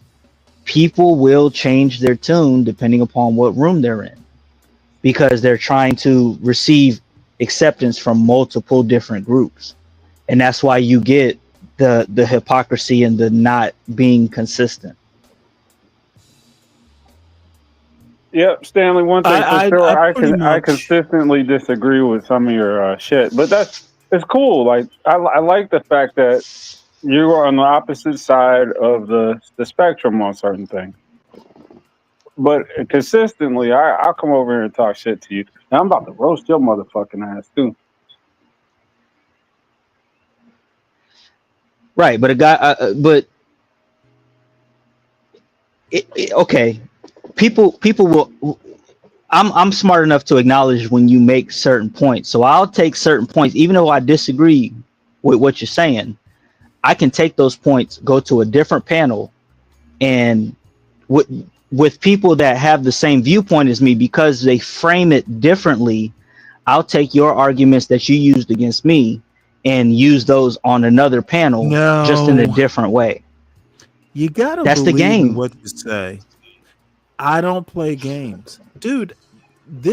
You do realize this is my real name. I don't fucking hide behind playing games or anything. And I'm not criticizing you. Look, I'm Mm-hmm. 60. I actually believe what the fuck I say. If there's Uh-huh. inconsistencies, it means I need to work on my arguments. It means I might need to sit on my goddamn porch. There are 2 rocking chairs out there, by the way, made of wood. Uh-huh. I might Right, have to but you rethink or no. misunderstand, Stanley. You misunderstand that. I'm not saying that you make bad points. You could make good points, No, I but in this believe back my and forth point with is you, my point. I believe in what I say. I don't play uh-huh, games with it. I try not to change. Look, if you go back and you listen to Bomb Cherry Juices, I say Stop the same saying things that. on here. I don't believe in criticizing groups and applying that criticism to individuals. I thought if I lost being consistent. Mm-hmm. I think she is literally stupid. And I'm not even being kind of hyperbolic. She doesn't know enough. Now the problem is she has influence. She's honestly ignorant, and she's raised kids who are probably, and hopefully not. I mean, they did go to school, so who knows? They may have escaped that fucking vortex. Mm-hmm. But I honestly believe she is stupid. And I don't mean, like I said, actually stupid. But the problem is no one's called her stupid. No one has called her out. And Mella's not going to do it. Mm-hmm. There's some women on that panel who were there, the little YNs who were on her panel. Either they're not smart enough, bold enough, or just like they don't know shit. They're not going to call her out either. Look, Lou. No, I got you. No, the problem is I don't look at YouTube as a business. I actually look at it as a platform that I get to say what I want to say. And HB, John, all the other, Universal, I don't look at it as a business because I don't care about, Right. now I do appreciate the beer money. I do want folks. I do want. No. I Okay. do want to. But I want to be here's able to pay for my New York Times subscription. uh-huh. I'd read it. Here's how I Dude, look at I it, don't give a Stanley. fuck. I honestly believe what I say. I don't change. Right. I seek consistency. I seek a unified theory of thought. It'll never happen, but motherfucker, I raised my Uh-huh. son. When I talk about how I raised my son, I raised my son that way, for better or Mm-hmm. for worse. Mm-hmm. So sorry, I rambled. No, you're good. I don't look at it from the money perspective. What I look at it as being able to articulate the arguments on both sides. And what ends up happening is that because I'm able to do that, when I go to another panel, let's say I go to another panel after this and take what we did, the arguments that we had back and forth, and apply them to the other panel. But I take your side of the argument. What happens is that I learn different things that actually strengthens my original argument. So if I come back over here, I Well, I have get come that back with a point. You strengthened. I You see already what I'm know the saying? other side of the argument, though. You won't win that Correct. way with me. Well, no, not you, because you'll fucking scream and let the No, Guinness you take know over. what? You know what? Here, here's the point. I didn't scream on what's her name's channel. I don't have to. Look, Mm-hmm. there's sometimes I'm a little bit better and more comfortable on this panel. Look, Mm-hmm. sometimes I know you don't know, and not you specifically.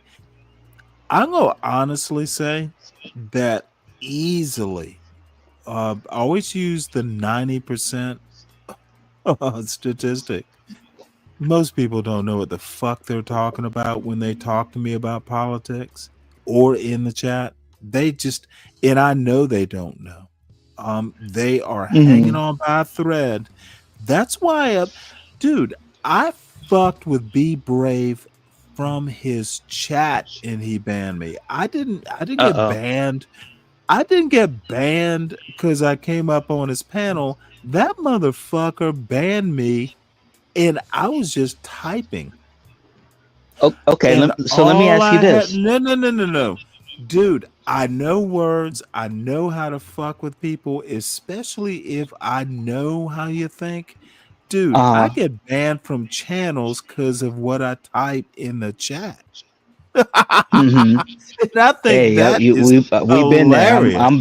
I'm banned on several chats as well. I All know I what you're have to talking about. say is I know what people don't know 90% of the time. And y'all don't know shit. Okay, so Literally. let And me ask you I'm this. not even being boastful. You don't know.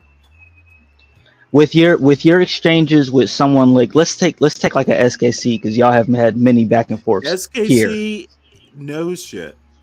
Right. So have you ever taken what he says and applied it to your arsenal for an argument later? Yes. So Absolutely. that's the same and that's the same thing. That's the same thing. Okay. You're using someone else's good points to actually find a Well, way to strengthen using your someone consistency. else's good points equals I learned something. You use that Correct. word too. Correct. I like that. Oh, dude, do you think I'm against learning shit? Hell yeah. Absolutely not. I am pro learning. If SKC teaches me something, dude, SKC, you, Dave, motherfucker, I learn shit from y'all all the time. You know what? And but I think that's what, okay. If you were just completely predictable, never changing on any of your points, I don't think you would have the type of reception that you get. It is because you have that little slice of unpredictability that makes having conversations with you interesting. Because at the end of the day, I'm gonna regardless of push how you back feel, just slightly. wait, real quick. Because regardless of how you feel, real quick. Regardless of how you feel, you're not a hive-minded person. You are an individual thinker. So that aspect of you makes it interesting in these conversations. Well, I think it should be reframed. You're not wrong. Look, I read books. Dude, I think some of the unpredictability is I will hear and I've heard, dude, I'm not a pro-black. I'm anti-stupidity. Black people, not everything black people do in America is remotely smart. I will if that little boy who happens to be 22, what he did with that cop was idiotic. He was ill-bred. Well, I won't say ill-bred because that's a little too far. He wasn't trained how to deal with the cops. He didn't have the talk, and if he did, it was two parents who fucking had no clue what they were doing. He's not right. He was literally in danger. It was too stupid to understand that showing your hands, you're not the hands on the gun, son. People think and John has helped, a bunch of people have helped. Motherfucker, if you think I am wedded to the left, I think, therefore I'm not left. I'm not right. I am literally a thinking man and pride myself on it. No, I feel it. Hey, Deacon Dave, let me ask you a question. What would you think, knowing what you know of Stanley, would be his position on the all-white community in Arkansas?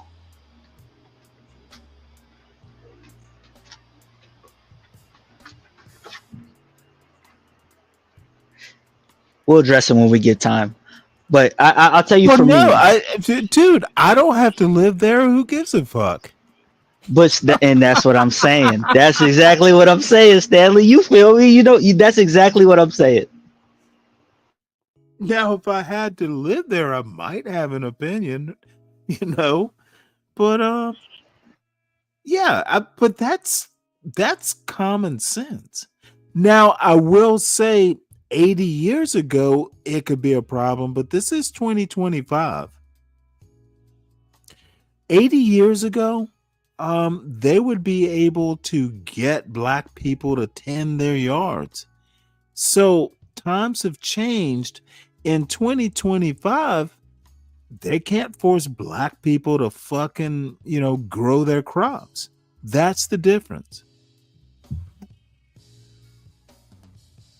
You got to know some American history so you know what the difference might be.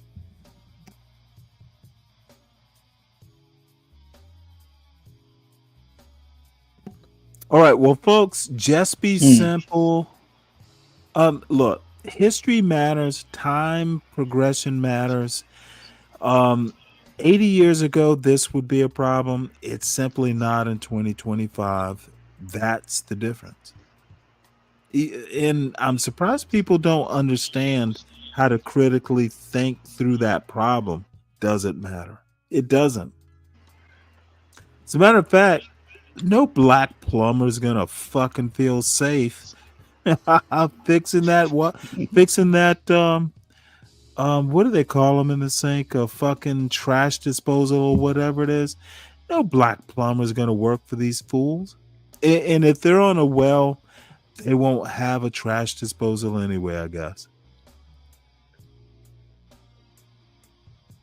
So I'm going to play this video. I need to run and check to make sure that ice cream is in the freezer.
Is she wearing contacts?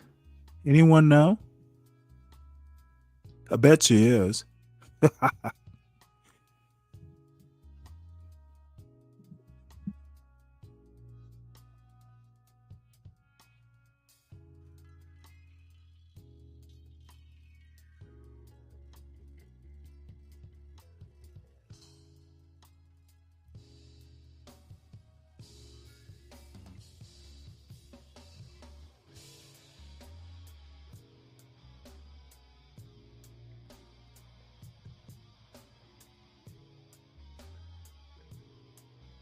What's going on? I don't hear nothing. Oh, really? Damn it. Did I do this again?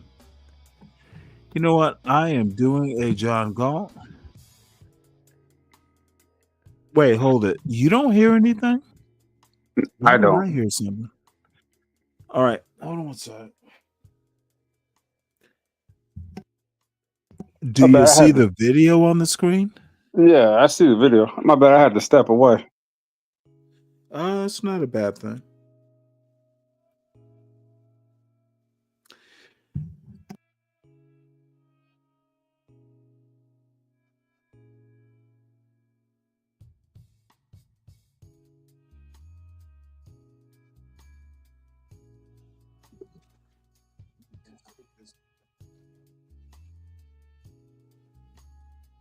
Do you hear anything? No. What on earth is going on here? It could be me though. I don't know because no. I think what I'm guessing happens is if Portia's described this before.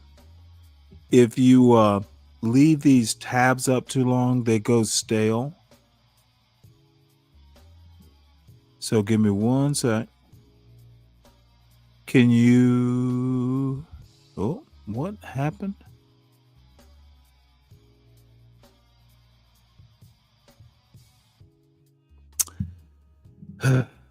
You know what? This is what happens when you have too much Guinness Stout and old people.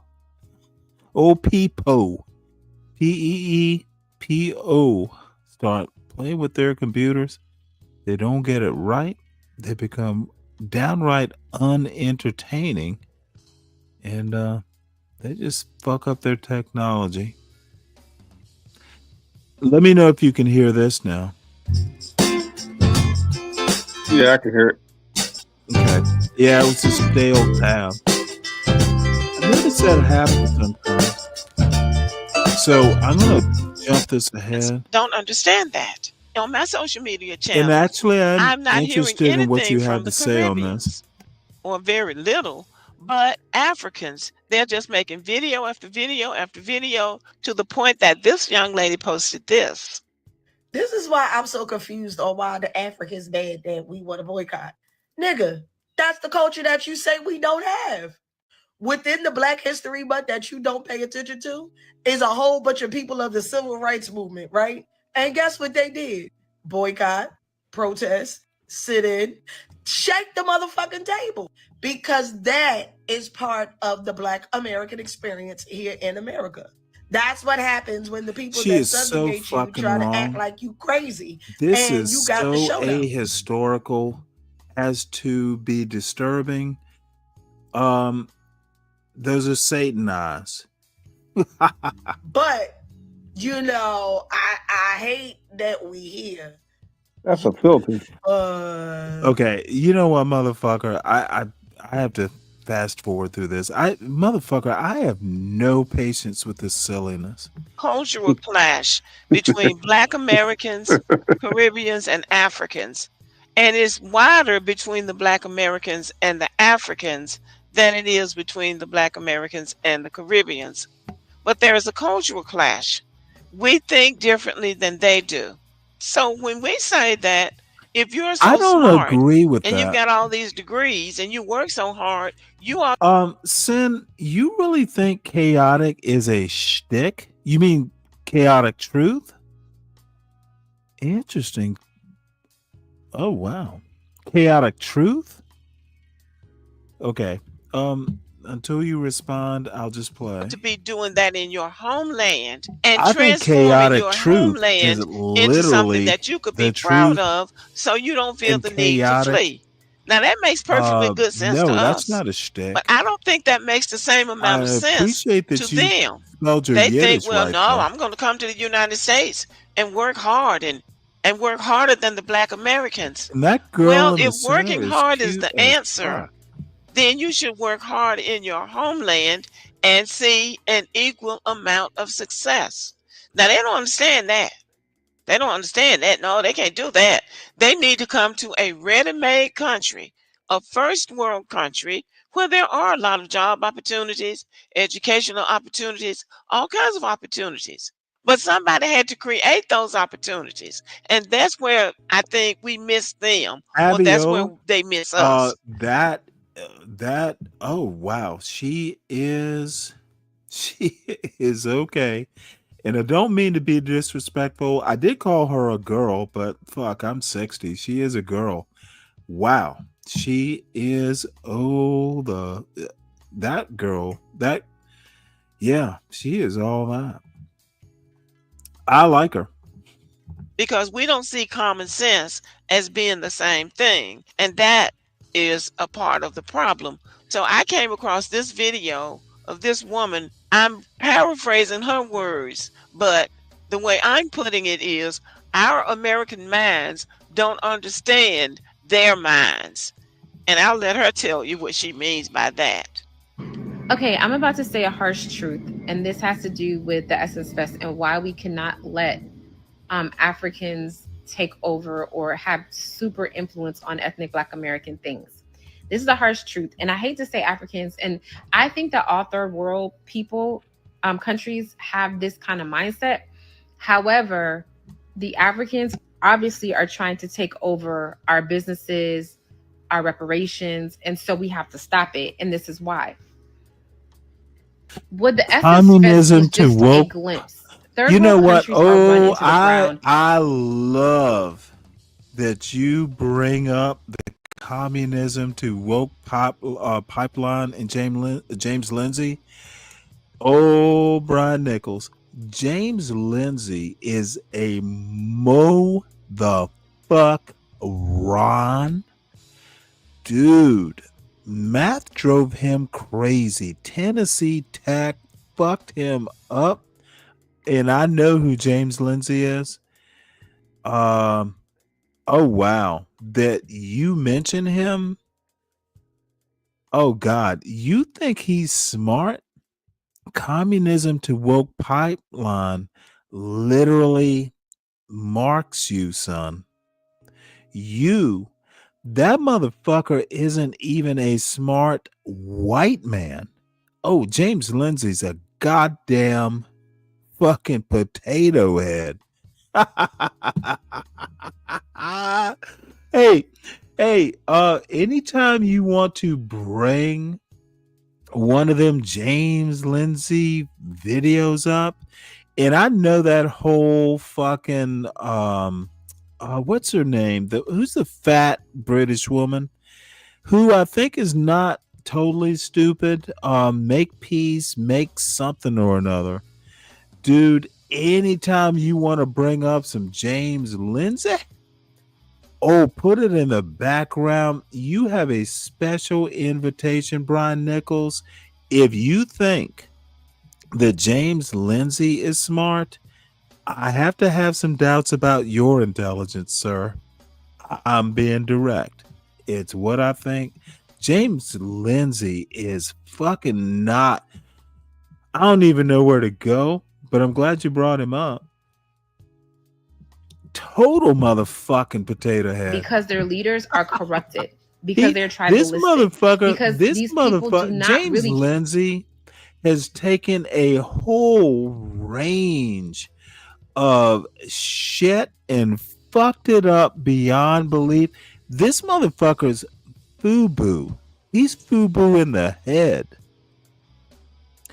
And Sin, if that's you, yeah, I'll look for what you leave in the back, and you can hit the panel if you want, but if you don't, I understand. So anyway, sorry, I had to shit on James Lindsay. The motherfucker is a Mo and a Ron. Care about the community, and the ethnic Black American. So they scam, they cheat people, they steal from people, they are corrupt. And I'm not saying that all Africans are like this, but obviously there's too many, and that's why their countries are the way they are. They're willing to sell out each other to Europeans to have more money links, while the rest of their countrymen suffer horribly. If you want to hit the panel. So the reason why the Essence Fest did not go well is some of this thinking is starting to translate over. And we can't have, no matter what, I know you panties want to think by the way, Sin, we're going to watch all of this. A first world mind can never understand a third world mind. We just can't. And a third world mind cannot understand a first world mind. Abiola, you're going to love it. In such a unique position that we are the only Black ethnic group that built and exists in the first world country alongside the country becoming first world. Palomino, Ricky. We are also not just with Black people. We're one of the name 3 times, we're one of the only ethnic groups witch will appear. Out of Asians, Hispanics, even European ethnic groups. Sin, do you want to come on the panel? Up to you. Just say yes or no in the back. I got the link.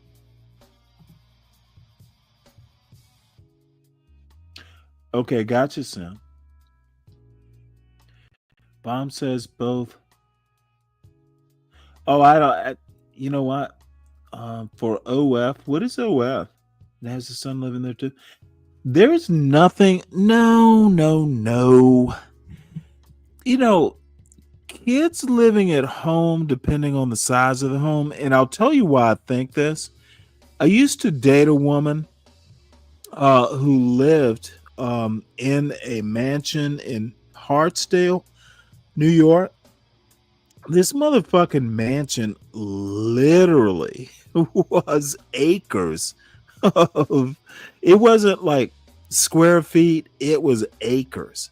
So, you know, there were kids, there were 3 parts of the family living there, and it was big enough for 3 separate branches of the family, and these were brothers and their families.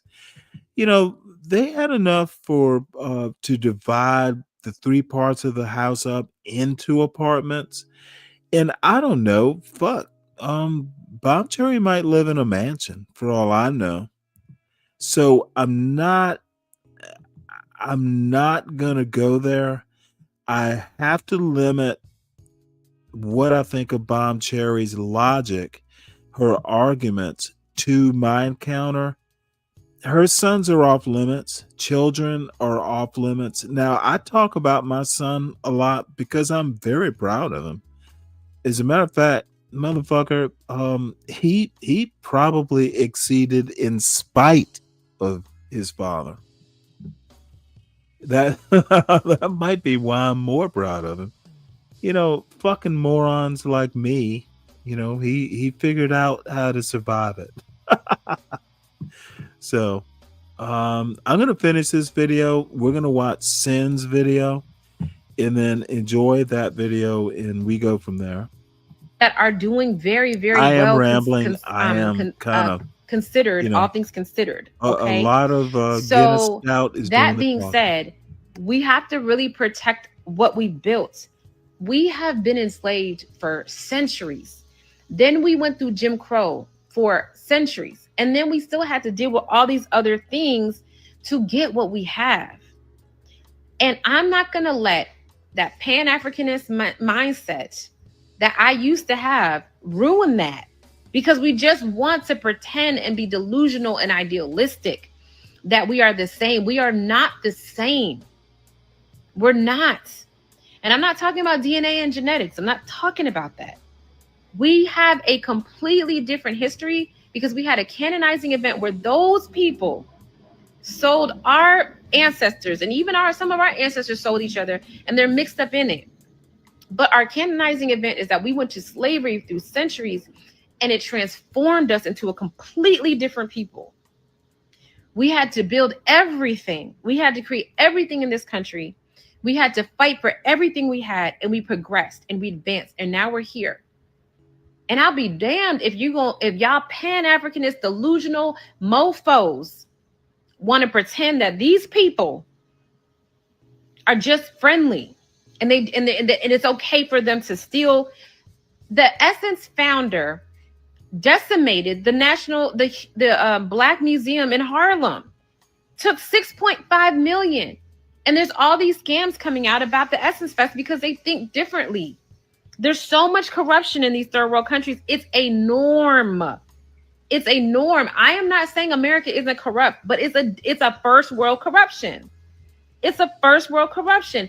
First world corruption, third world corruption. Completely different animals. Ethnic Black Americans know who actually lead some things. Know to a large degree that there's a certain amount of things you need to have to make something function well and for a long time. That's why Essence has lasted this long.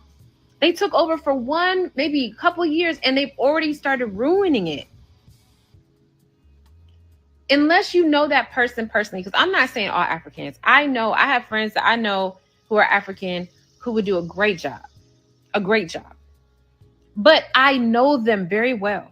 And even our own people, we know our own people can corrupt some stuff too. Listen, these people have a lot of tribalism that they have not gotten rid of. They have a lot. Okay, now I'm confused, and it is totally possible I'm missing something. Please cancel who, Abiola? We're gonna listen to what this young lady has to say, mostly because she's saying it, and I'm gonna let her say it. So deal with it or don't, sir. You're gonna. She's not hard to look at. of corruption that they haven't gotten rid of. They have a lot of colonization that they haven't gotten rid of. They didn't have a Malcolm X. They didn't have an MLK. No, They had she Lumumbas, isn't, and Abiola. look what they did to Lumumba as a group, not as a one person or whatever. As a group, look what they did to their Nkrumahs and their Lumumbas.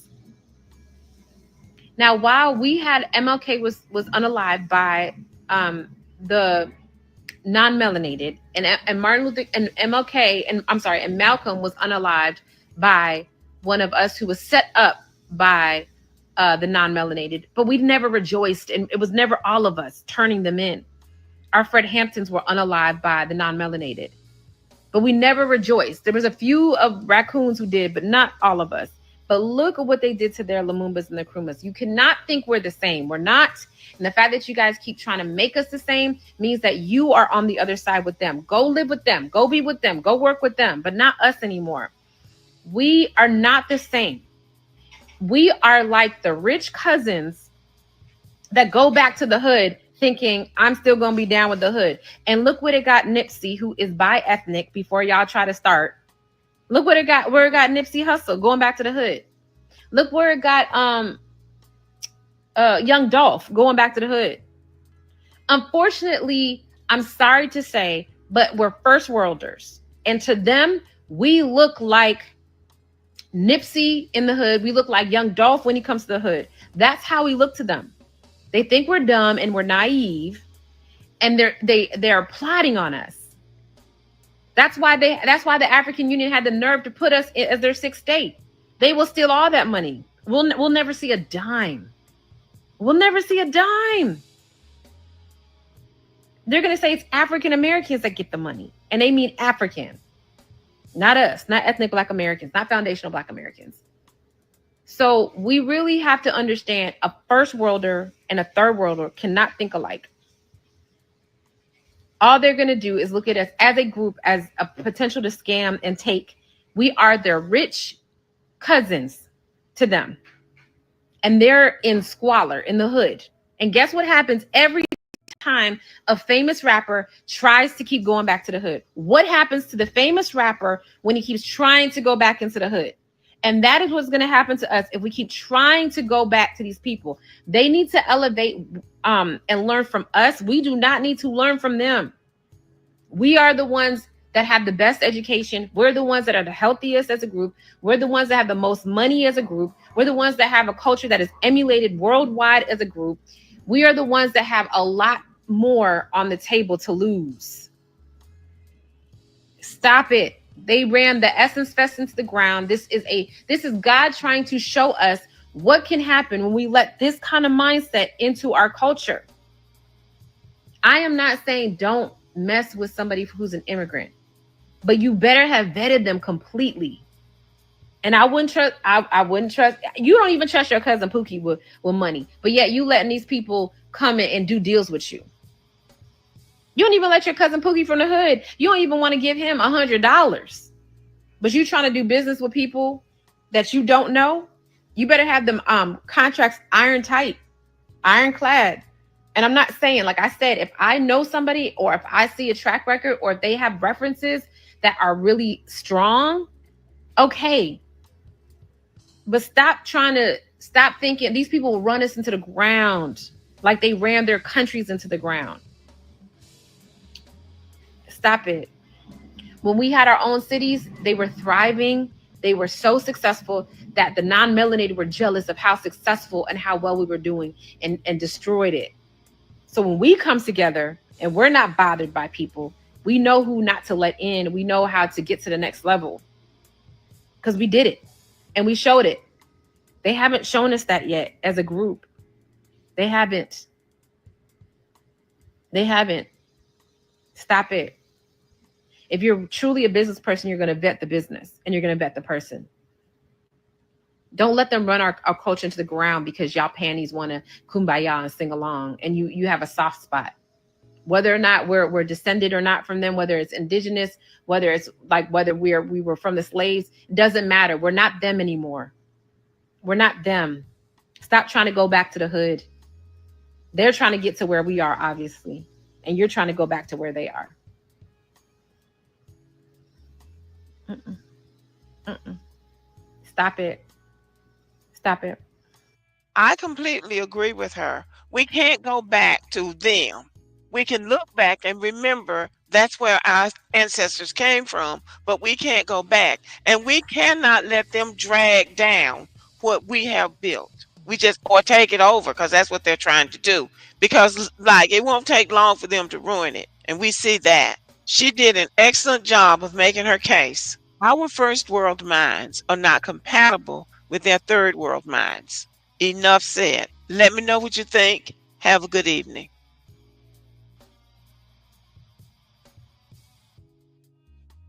It was all pro Africa back in the day. Now all of a sudden, see that Pan African. You're muted, Stanley. I know you want to cuss me out. Go for it.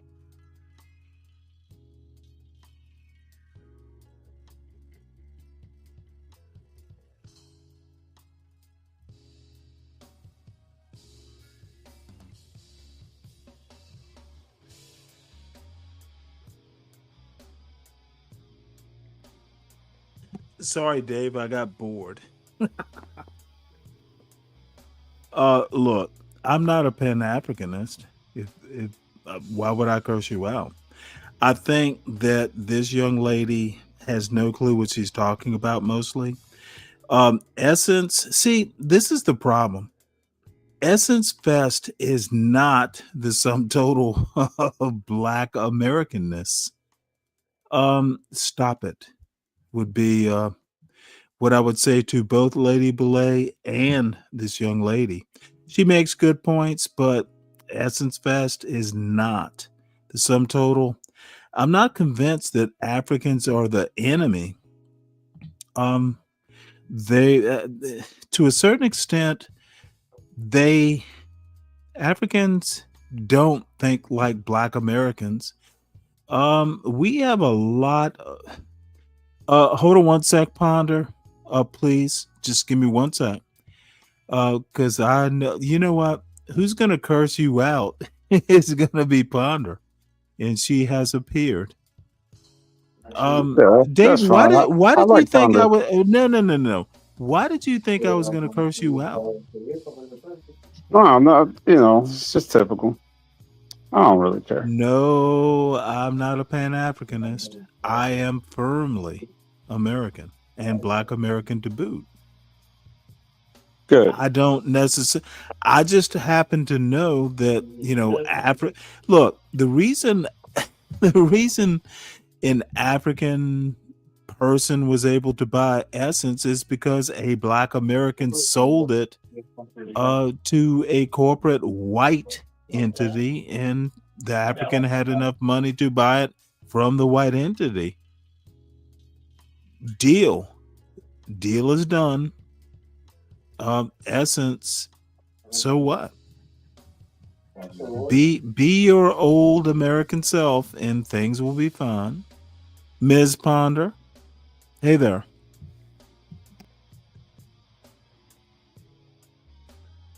Hi, Stanley. Hi, happy Saturday. This whole situation with Essence is a non-issue. It's just more complaints, much ado about nothing. They've always been xenophobes. It's not going to change anything about anyone's experience. 300,000 Black women, they say, have lost employment. You have to wonder if any of these people have skills so they can obtain new employment. Probably not. I do see a number of Black women not only doing like delivery, but like actual delivery. I'm seeing a lot of women. Well, let me support your point right quick. They are delivering to the right address. You stupid. they get shit done right and with precision. I might like Black American women being precise. No, that's good. Real quick, Ponder. Real quick, I just want to know what your opinion is on if she's saying, hold on, real quick. If she's saying they don't have skills, does that suggest DEI was the reason they were hired? Let Ms. Ponder will finish her point. I thought we Please. talked about this, Stanley. Why we gotta do this right now? And guess what? We are not talking. Ponder is. See? It's just it's kind of concerning and sad now. I'm noticing a lot more Black women, not that it's bad, but just doing a lot of Uber driving, food. I really do wonder what the 5-10 year plan is. Just my consideration. You're seeing a lot of YouTube videos, people frustrated with the changes in EBT, SNAP, Section 8. You're noticing a lot of women, with children begging to be in relationships with men, which is very dangerous, bringing a man into your household, which belongs to these children. That is actually one of the number one ways children are abused. And something I do want to say, a woman, if she has multiple children, but no man, she's not raising her children. Her oldest daughter is. That's what's going on. She'll be the one to say, oh, my kids are taken care of. Yeah, but because it's not you, it's your oldest daughter. You're not taking care of these children. You're using your oldest daughter as a friend, as a crutch. You're basically manipulating and lying and abusing her throughout her entire childhood. That is pain that she's going to carry on with her into her adult years. This is how young women are abused as they become older, taken advantage of. It's just a setup to fail. It's a setup to fail. These women are so beyond selfish. They don't care about anyone but themselves. And because they've made a series of bad decisions, they are now working in flight mode or fear mode. And the children are going to be the ones to suffer, specifically the oldest daughter. So I myself, I am very concerned. I do pray for these young girls. And I'm just really sick and tired of the behavior of so many women. And as opposed to Black people focusing on these issues, family issues, work issues, you have people going back and forth over rice, jambalaya and jollof rice. What does that have to do with anything? And they're very serious about it. So, let me help you with that part. It's just like metaphors. I love jollof. I love Savannah red rice. No one ever talks about Savannah red rice. Well, and it's not just the food issue, but you see this young woman on your screen. See what I did? It was a metaphor. That we haven't heard this young woman on the screen. Yeah, this is a dear friend of the show who dropped a video. Don't do that until you actually hear what she has to say. So what I want to bring up is notice her size. She's a very slim. She has a very small waist. So you have a woman. We don't know where. Do you know where she's from? Are you sure? What I'm bringing up is that she's wearing her hairstyle is looking more African ethnic. I bring that up because a lot of whoa. Do you think this is where is this young lady from? Do you know? That's irrelevant. Or are you just gonna take a guess? We haven't watched the video. We have no clue what. Stanley, if I may, the only reason I'm bringing this up is because you see a woman, the aesthetic. The aesthetic looks very motherland, very Africa. This is one of the. She's cute. She is very cute. My point is, you have obesity issues with a lot of Black American women. They see a young lady who looks like this, who has a very melanated woman who's wearing a very ethnic hairstyle. She has clearly a very small waist. She's sitting with correct posture. Well, wait, hold it. How do you know it's clearly? It's a video. You don't think it could have been doctored? Okay, Stanley, oh my God. I'll go on mute. Oh, I'm going to roast the both of you if you keep. I am going to roast you. I haven't heard the video. A dear friend of the show put the video up here. I think we are prejudging. Can we all agree that we are prejudging? Well, you and I think she was making a greater point. Are bringing up two different issues. Okay, and I don't agree that she's making a bigger point. I think she just doesn't know what we're going to watch. Stanley, that's irrelevant what we're going to watch. I'm just okay. It's absolutely relevant. You're being prejudicial. What the fuck? How about fucking watch the video, then make an assessment? I do not like that. I like where she was going, but I did have And you know two what? questions. She didn't know where she's going. You don't know where she was going. And hopefully Questions to Ponder will be back. I didn't drop her. She might be busy. Probably had a phone call. She's a very busy woman. I like what she said. There was one part that she that you suggested like that is not going to make this any better. I know, but there was one part where she had mentioned where the women that were requesting to have men move in with them. Well, I just don't understand why it's always a presumed position to say that some guy is moving in, and why wouldn't they try to move in with the guy? Like what it like it's like striking fear. Okay, so what is she established? So why would she be begging for a relationship if she was established? Wouldn't she be following the man the traditional way? You are literally going to follow Questions to Ponder. Is this classroom in America or Africa? Do you know? Did Ponder I don't know. No, this has nothing to do with the video. See, if your response is I don't know, this was way before the video, and that didn't have nothing to do with the video. You are at least more forthcoming than ma'am, who I hope will be back. You have no clue what the fuck you're talking about until we watch the video. That's my point. She was saying the culture of this woman that she I presents heard herself what at a she better said. Why'd you cut her off? She was. I didn't do anything. She left. She'll be back.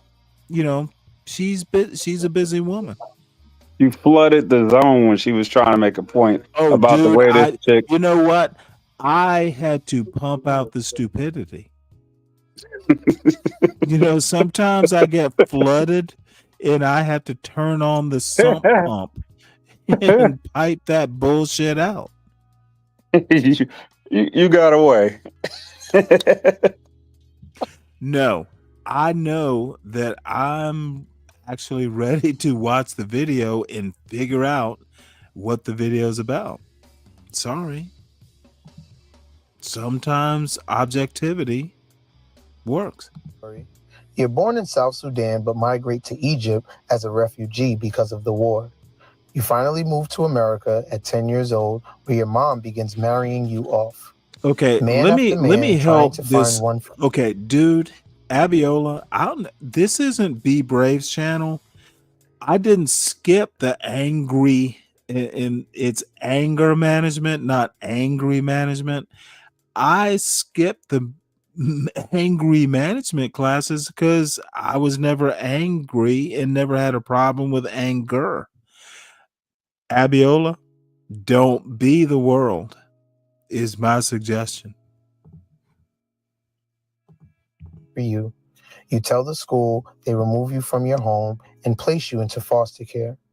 Growing up in the system and dating men in their 40s and 50s, you eventually get pregnant by one at 18 years old. You tell your male best friend, and it turns out that on a drunk night, he had took advantage of you and the baby was actually his. After 5 long years of sleeping in cars and warehouses, you finally decide to give your baby up for adoption, and this isn't even half of your story. Trapped Anonymous. I think my last night with him, knowing like after tonight, that's it. So I held him real tight. I don't think I slept that night. I didn't sleep.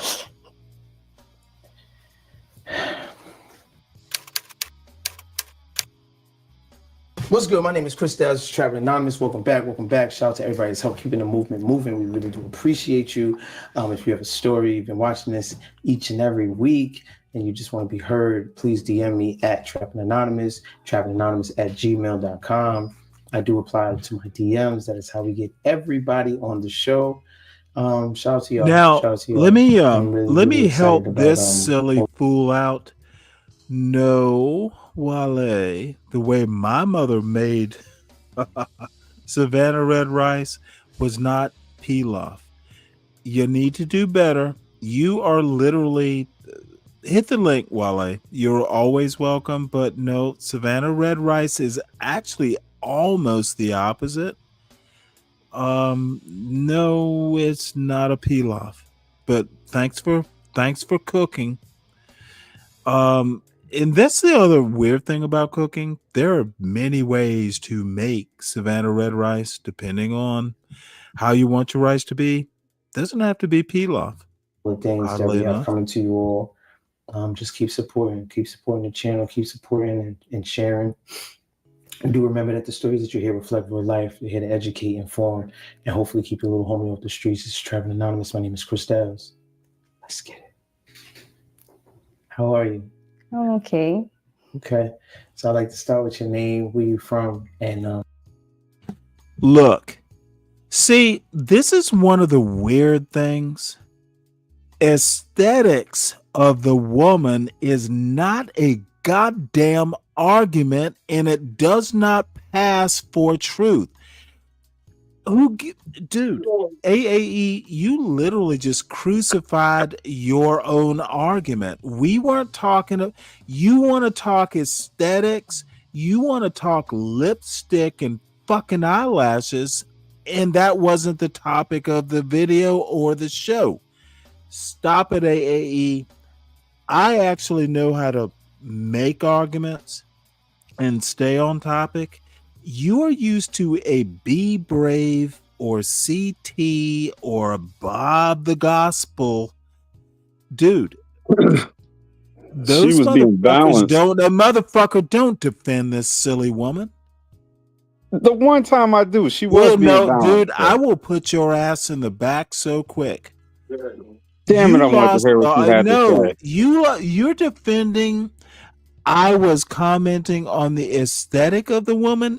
Do you really want to defend that quality of argument? Come on now. Ponder, come back up. Literally, she's talking lipstick. If you want to defend that, up to you, Dave. I'm not defending it. She was being balanced. My name is Bibiana. She was being balanced because she was talking about the woman. Is not balance. But she wasn't talking about that woman. The subject she was cooking on had something to do with American women. Making an aesthetic argument is balance. It wasn't an aesthetic argument. Dude, you wasn't even listening to her. She was making an Essence argument, Essence magazine argument. That's what she was doing. Well, we didn't let her land the plane either, so who knows where that was going. Literally, she's saying the lipstick in the waist was an argument. Dude. Ponder, come up here and tell him what you were saying, because he's doing the Stanley thing. No, it's literally up on the screen what she was doing, and you will defend this. Let me bring that back. She used the girl as an example. She used the girl as an aesthetic argument. I'm not motherfucking talking aesthetics. God damn it, Ponder. Come back up here. This is not Miss America pageant talk up here. Come on, Ponder. Set Stanley straight. She's literally talking. Is she cute enough to be a runner-up? That's literally her argument. Yes, Ponder. I will forget it, Ponder. Do better the next time you want to make a serious argument. And you know I respect you, ma'am. She was being so balanced. You know what? Damn. You want to put on lipstick, don't you? You shot her when her intentions were good. That's crazy. Oh, wait, hold it. I didn't say her intentions were bad. I'm saying she wasn't making an argument. So you think she just picked up on this girl on the screen and said, look at how beautiful her waistline is. Oh my God. I can only judge her by the words that she wrote. You know what? I get it. Go ahead. She's not coming back up. Did Ponder not use the word aesthetic? Yes or no? Did she use the word or not? Yeah, after you chopped her off in the middle Okay, of her soliloquy. no. Did she She use did. the Okay, yeah, word or not? yes, she used it. Okay, then I'm gonna stop there, counselor. You've lost the case. See, this is an I'm from South anachronism in the real Oh, way you use the word. dude. That's I what it is. will You can't chop. recall I the will history the use. right way it I happened. twist words. I Anachronism. take the words you inaccurately. Don't use words that you don't intend to use. I will twist them. I will make Yes, you eat them. you I will definitely mock twisted your with ass. nobody, with Dude, no I will prompt. mock your ass for using the wrong words. I will The way twist you them. recall what happened was an anachronism, and that's the correct way to use the And word. guess what? You don't even know the term. My- We've established that you have problems with your A words. And your definition for You it think was, oh, we anachronism don't do and that no more. aesthetic. That's not the definition. You literally think anachronism Anachronism. Yeah, there you go. and Let me help you out. aesthetics are synonyms. My story is important No, I don't. because I want to be able to Prove it. Define either. And you look, if just say, Stanley, it's a dumb point because I'm literally teasing you with Oh, a it is dumb. nonsense point. But there is something you can get from this. There's a learning experience for Stanley Okay, Cross. Dave, you seem to think you are onto something. What is the point I missed? Here's your Come back, chance, Dave. Ponder, come back up for 5 seconds. Oh, you need Ponder to help you? Yes, I'm a phone a friend. A lifeline. Motherfucker, I'm not going to make you a millionaire. Oh, you going to stand in the middle of me and my $1 million? I see how you are. Play a video. You know what? You're gonna save this game show $1 million at this rate. I see. We don't worry about your lifeline. But no, Ponder, she come on back up. Hit the link. Yeah, she was being a gem, and you killed it. You know what? Questions to Ponder. You are a darling. I'm sorry then. You know what? I've been beat up by women so much. Maybe I overreacted. Yeah, in light of recent events, Stanley has scar tissue. relate to me and know that they're not alone. It is extremely important also because I just want to free myself from the childhood trauma and start my healing journey, and hopefully along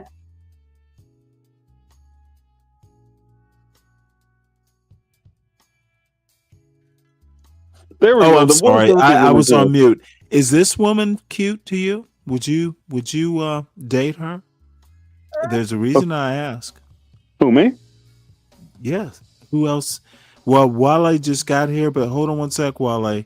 I'm putting this Deacon Dave gentleman on a diet. I think it's better to ask if I find her attractive. I guess. Do you find her attractive? I guess. I can't really see much of her. It's in black and white. You have to guess, Dave. Yeah, well, it's not a Dave, color photo. Dave, by the way, I'm going to twist your words against you. I'm listening, Dave. She so far comes off as a beautiful soul. I am going to take your words, I'm going to bend them, and I'm going to use them against you. You really should save it for Brave, not me. But she has a beautiful soul. Well, would you say she has a beautiful soul? Yes, sir. She has a great personality.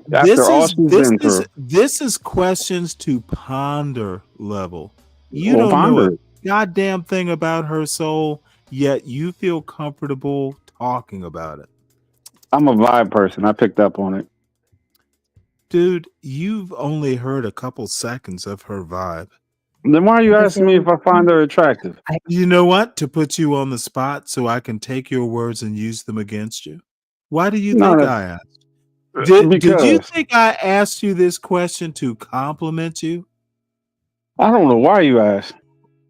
Oh, I think you have words that are worth twisting to my advantage so I can laugh.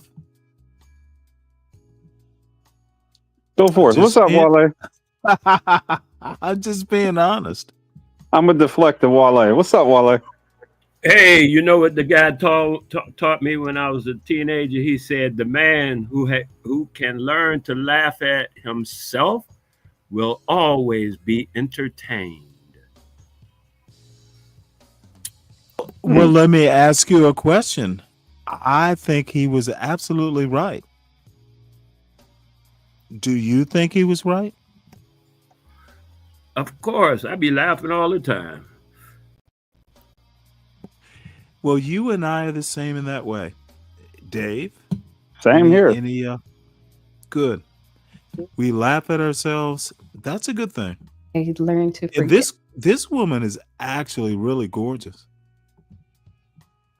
Now, the soul will be the second step because I don't know her soul. I do Why wouldn't know you let her. Ponder say Well, that? hold on. Let me finish. I do know her aesthetic, and I am pleased. Hear that, Ponder? I'm pleased with this woman's aesthetic. And just free myself. Amazing. Okay, I like to jump right in. Bring me to how your child was conceived. Oh. So it was my 18th birthday around that time. My best friend had essentially called me, said, hey, you don't really do much. Come out. It's your birthday. I stated, like, I'm in foster care. I don't have like the free will to do whatnot.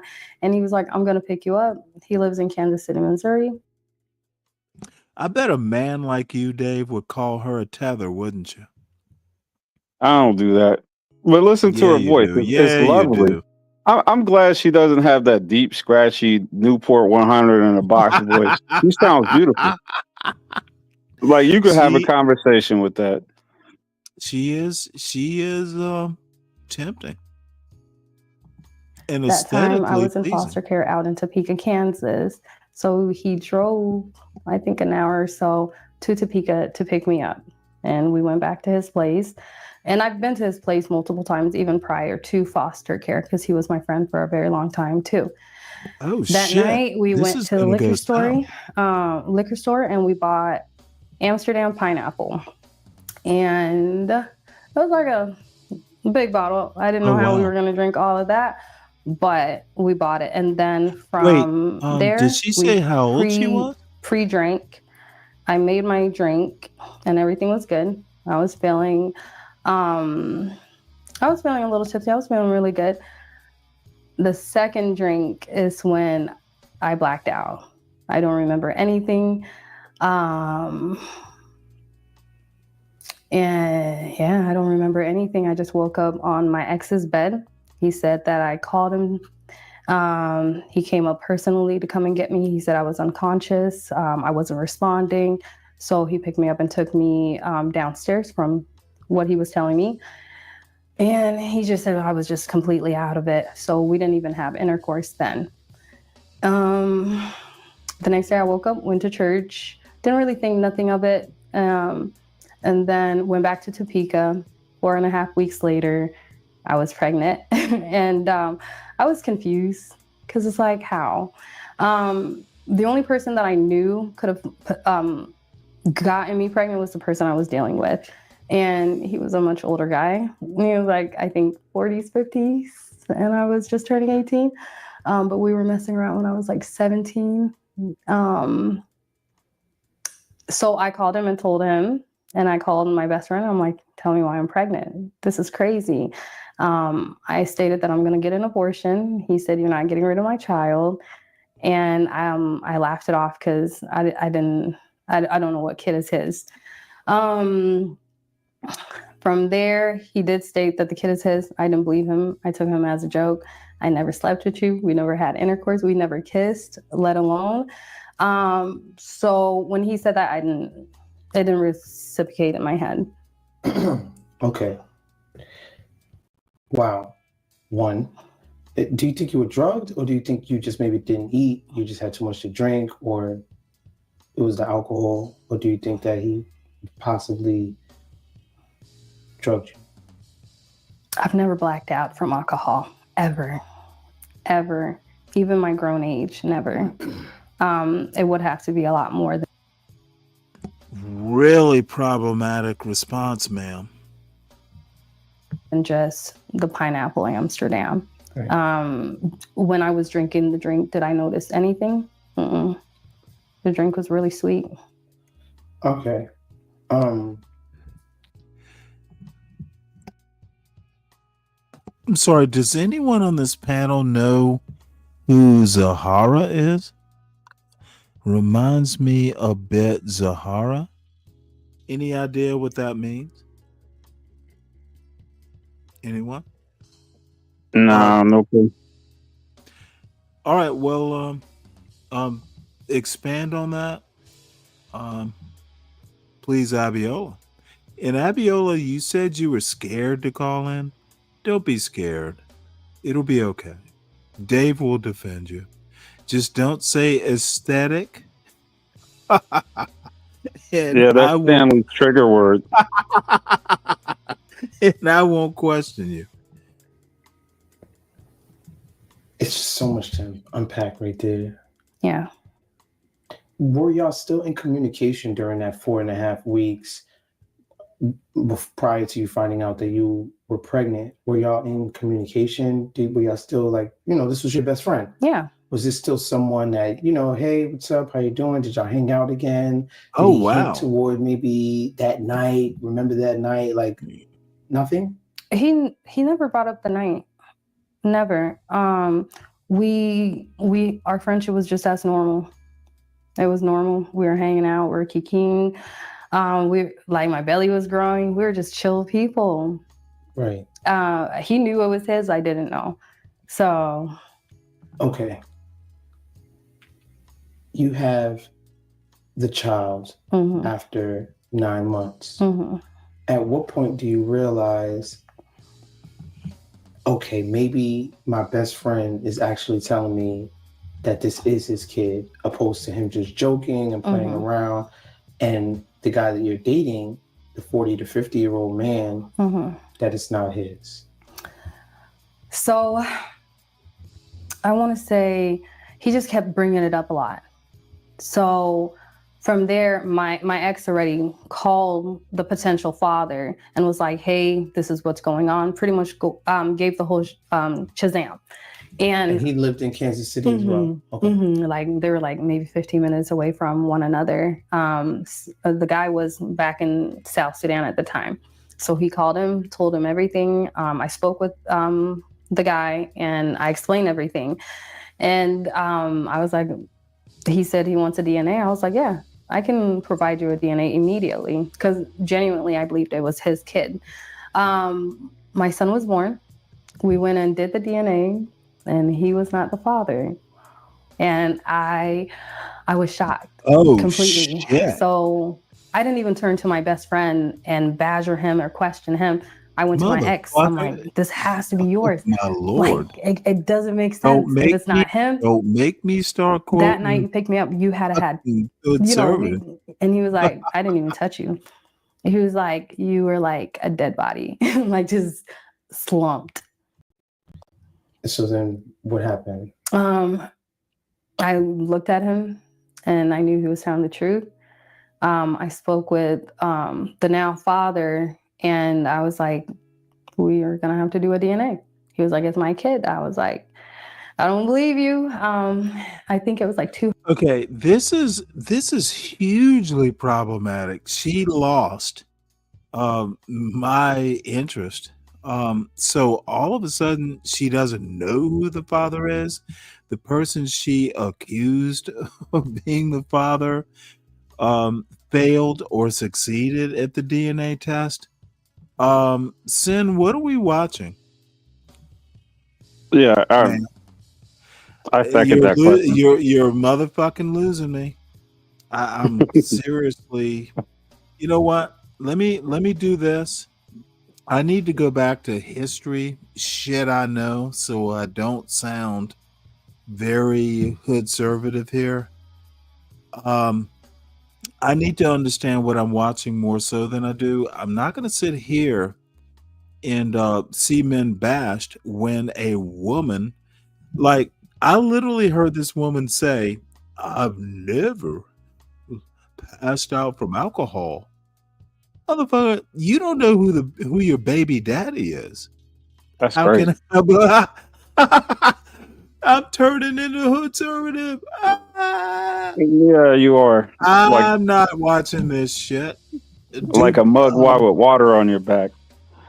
Okay, now let's. I'm not gonna turn to the dark side, but this is becoming problematic. I if you don't know who your baby daddy is, I think what she's saying is that the male no, orbiter I is don't still care what you predatory. think she's saying. Does she I don't know know. who? Did she force a man? Okay, dude, I'm gonna go so conservative here. I bet that man who failed the fucking DNA test or succeeded paid for all the prenatal care. And then I bet he was a Stanley Cross and didn't ask for the money back. That's what I hope. But I hope Sin hits the link. No. Let me And me and finish. Wale will Let protect me you from finish. Stanley. What? If she hits the link to Wale's not explain gonna. this, Wale me and is Wale going to will be worse protect than her me. from you. Wale is going to be worse. You savage beast. We will protect you, Sin. Come on up. No. I didn't hear. Did she apologize? Okay, I'm motherfucking done with this shit. Yeah. I'm Well, hold on. sorry. She said she'll give a timestamp. Let's see what she. I don't Let's give wait a for that. fuck. Wait, this might not be the point. No, okay, no, it's a huge point. Oh, she came up. Let me see. No, she's not gonna. 24 minutes. Go to 24 minutes.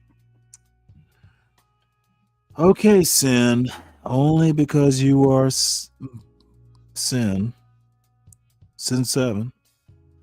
But if you want to speak on it, we'll keep Stanley off your back. No, let's not do that.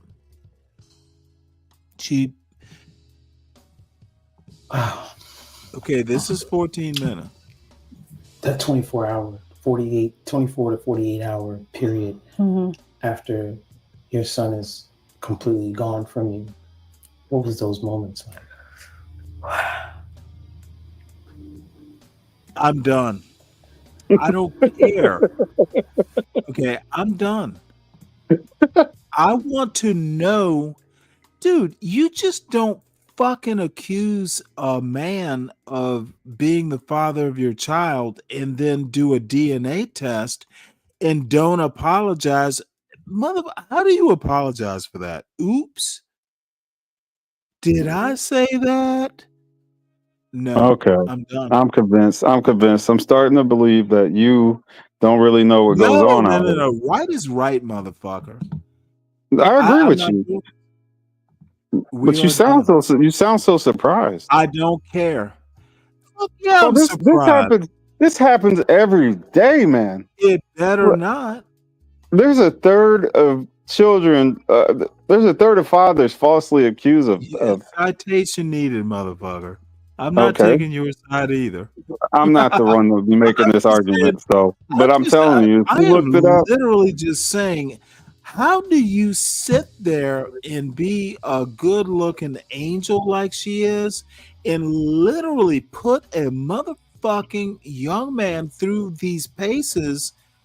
I want to hear more about how did you tell this man you were sorry? Oh, I can't. All right, let's go. Just skip to the 24-minute mark. This couldn't get any worse. Fuck it, I'm done. I'm done. I'm literally done with this. I won't watch it. It would be different if Sin was out there. Well, I want to hear. I'm not upset All I'm saying is this: you can't. Sorry, I'm done. I want the bigger story is what did you do to that young man's life for 9 months? And if you think I'm a asshole for asking the question, then let me fucking dude, I'm not watching it. So we are moving on. What you think about it, Wale? Wale, what you got?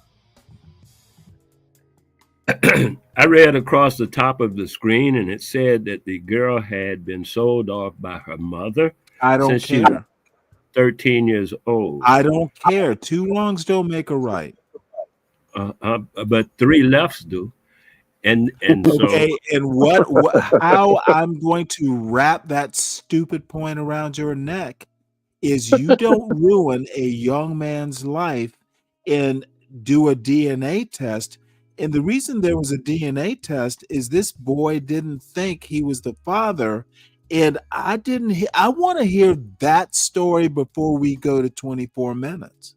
You don't motherfucking ruin a young man's life for that long and like be a hero. I'm sorry, I don't work that way. Right is right, wrong is wrong. And this young lady, I'm sure she probably has a great story, but she did a young man wrong. And she doesn't get to fucking get my sympathy for doing that and going, oh, well, I was adopted. I don't work that way. So we will move on. I appreciate this, Stanley. I really do. I didn't think you was that bullshit. Right yeah, is I didn't right, think you wrong had is that in wrong. you. You would be What? perfect for the manosphere. Fuck you. Right is right, wrong is wrong, and you don't get. She is one good-looking young lady, but I'm sorry, you just don't do that and get sympathy. As a matter of fact, why she is even, dude? There was no elaboration on. It was like, you know where I'm going with this, Dave. God, I'm crossing myself as a good Catholic. Will God help me? I'm not going to a hood conservative. Damn. Sin's asking you a question in the chat. Sorry. Oh, sorry. Whose life was ruined? That young man's, for starters. Sin. She put him through 9 months. Having cruelty doesn't mean you get to be cruel to other people, Sin. That's my point. I'm Oh not my going God. That is a message. Oh my God. Amen to that. That you got done wrong doesn't mean you do wrong. Literally. Motherfucker, who has raised these children? That's only the tip of the iceberg, Stanley. You know what? I don't need that tip. I'll be okay. I'm going. I've had several, not several. I don't mean to say several, but it's happened. Now you It's happened to me before. I could have been. I could have been on Maury, and that's what made me straighten my life out. Swear to God. Sin, you are a smart woman, but I'm sorry. I need her to deal with the wrong she did before I move on. I can't watch the rest of it. I need to know what she did for restitution to the false fatherhood story. That's a huge motherfucking problem with me.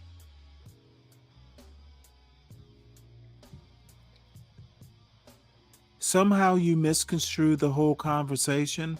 No, Sin, I did not misconstrue. What I heard was the man or boy she thought was the father wasn't the father. I didn't misconstrue that.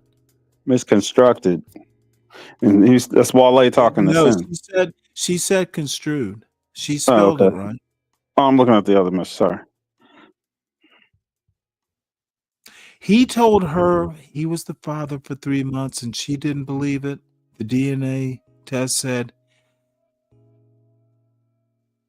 oh, the truth that he wasn't the father? Then somehow that's even worse. The guy that she didn't know she slept with was the father. And he was telling her the whole time that he was the father. Oh, okay. Well, maybe And she didn't believe him. So the real father got X'd out of the whole experience. Well, wait, because she hold thought it. the How other guy did was the guy who wasn't the father even enter the picture? What did I miss? She thought she was drugged from the alcohol, and she didn't. Well, hold on. She doesn't here's my recall being point. drugged. So how does that wantonness justify? Someone help me with that. And it was her. She was wanton too. So were the little boys. Mm-hmm. You know what? I guess I'm just gonna have to go back and watch it. Okay, we can watch it. I'm sorry. And by the way, folks, let's do some housekeeping here. Please subscribe to the John Gall Urban Landlord channel. If you're here, like AAE is, go over to the Stanley Cross channel at Stanley Cross 6000. Subscribe and like there, then come back if you must. And Urban Landlord Clips is the other channel you need to subscribe to. And the biggest housekeeping point is, yeah, I'm through some Guinness Stout, so I duck in, duck out. So I apologize to Sin 7 sincerely. Dave, you and Wale Wait, this may is have somebody that they know. What? This is somebody that lady was somebody that Sin knows, or Abiola. No, Abiola doesn't know anybody in America. No, I'm Abiola, talking have about you the ever girl from the video.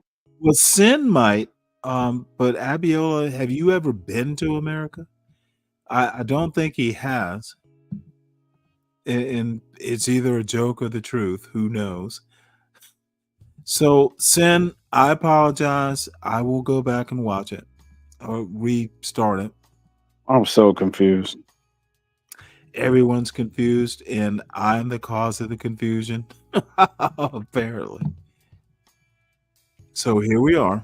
That 24 to 48 hour period after your son is completely gone from you. What was those moments like?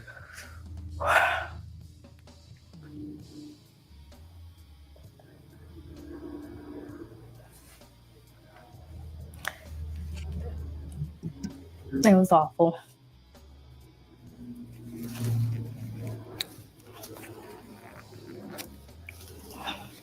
Sorry. Like, he's my best friend. So it was really difficult. I cried. I still don't even stop crying.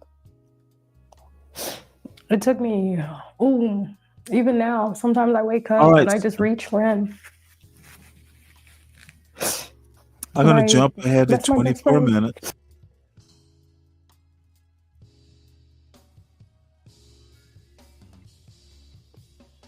Look at that drunk finger. Go ahead. Oh, I did. I am a tad drunk. And I'm like, oh my gosh, that's crazy. I really heard the craziest stuff. I just thought it was just noises. I mean, it was always loud, chaotic. So it's just another day. What was life like for you in Egypt? it was worse than Sudan. Worse. Oh my goodness. Sudan, I was treated like a second-class citizen because I'm Black and not Arab. You mean in Egypt? In Sudan. We were colonized by the Arabs. So yeah, we were treated like second-class citizens. We were in your home. In my home. We were too Black to work. So some women had to bleach to obtain occupations.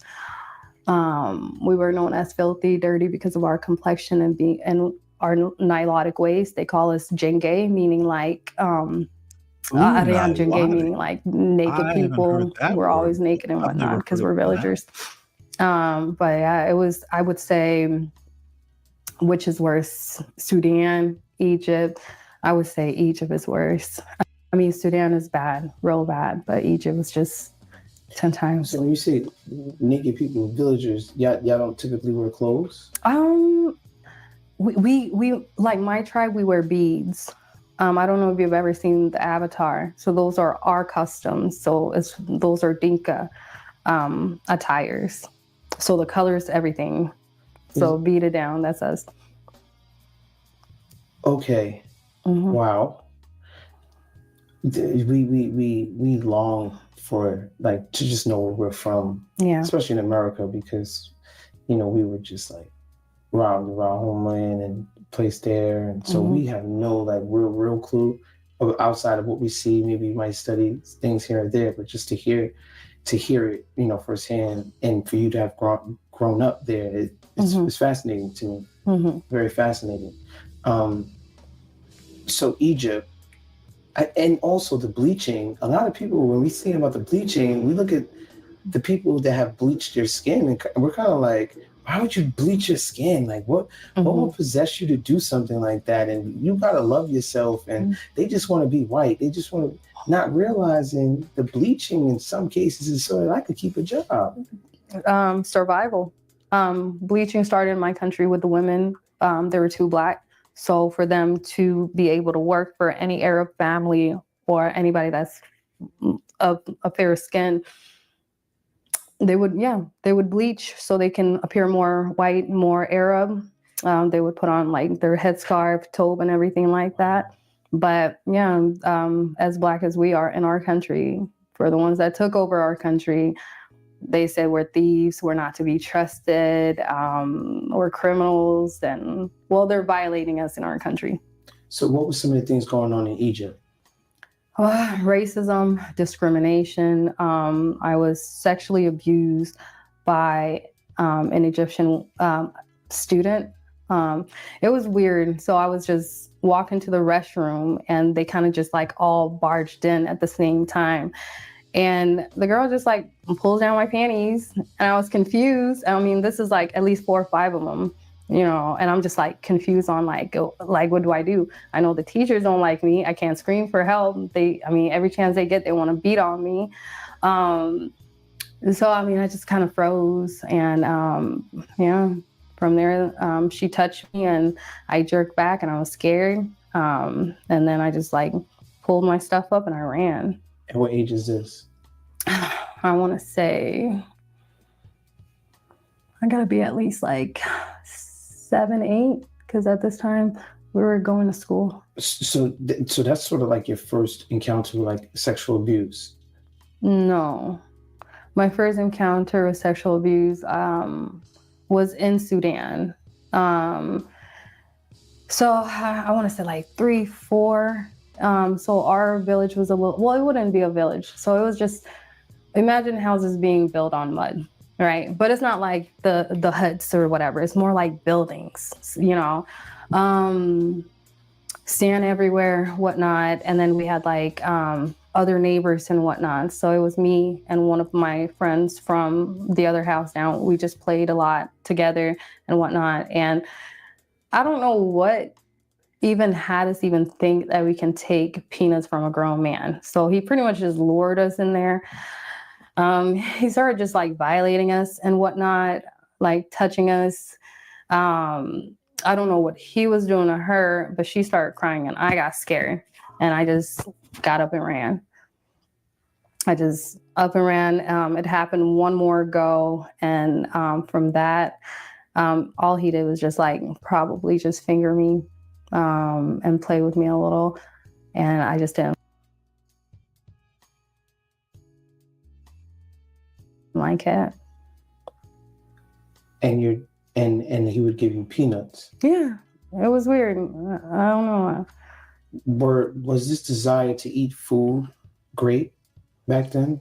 Like, of course, everyone gets hungry, right? Mm-hmm. But were y'all malnourished? Yeah, we were malnourished. We were hungry. I mean, we were just in the middle of the Civil War. So it's like not much.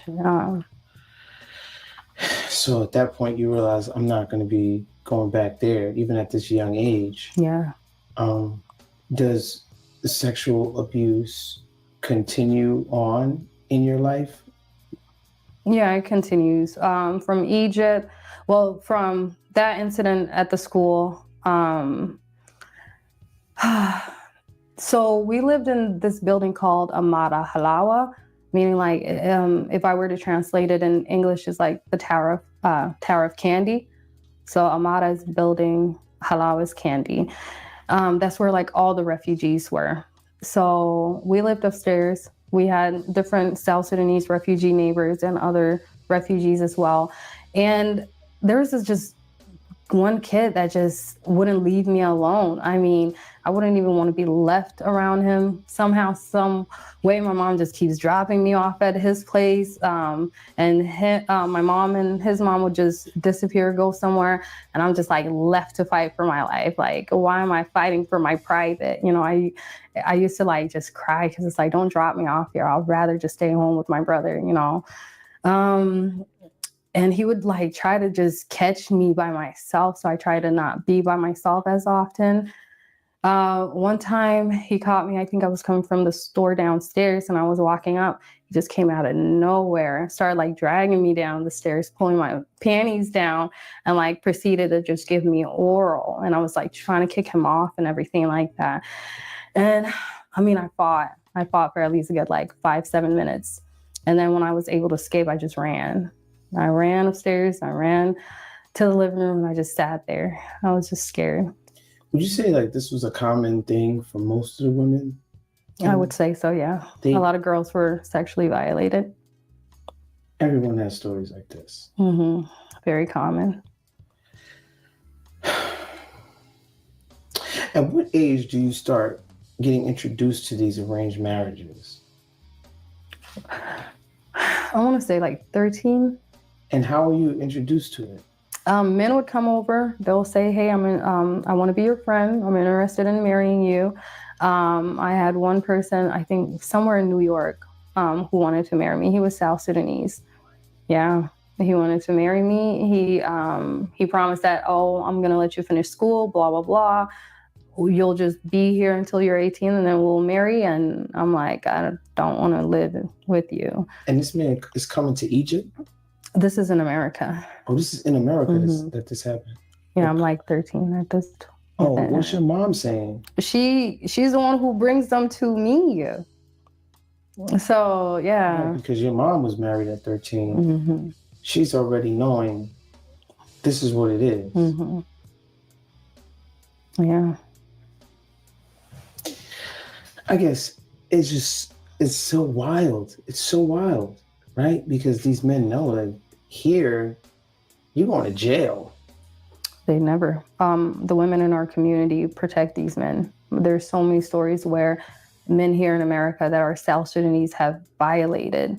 I've heard so many horror stories in my family that one of the men, did something to his niece or whatever the case may be. And that man is still amongst our community, even though he's a registered sex offender now, because the girl did speak up and she pursued pressing charges and so forth, and he was found guilty.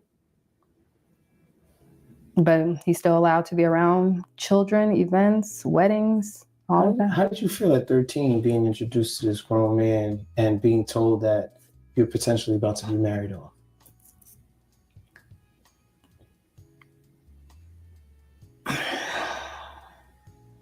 I want to say I was angry. I was really angry. I don't think anyone had my best interests at heart.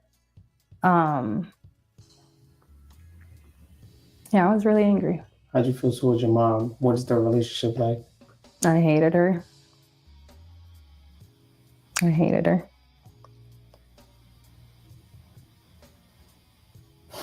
At some point, you go to school Mm-hmm.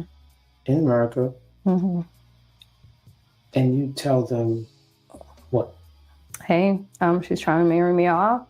It was a guy from North Dakota or South Dakota or whatever the case may be. He came down. Him and my mom talked about dowry. He bought me an iPhone. What's dowry for people that don't know? Dowry is pretty much paying a price for your soon-to-be wife. So, hey, thank you for raising this young lady to be who she is. This is in return to replace her. You know, that's just what a dowry is.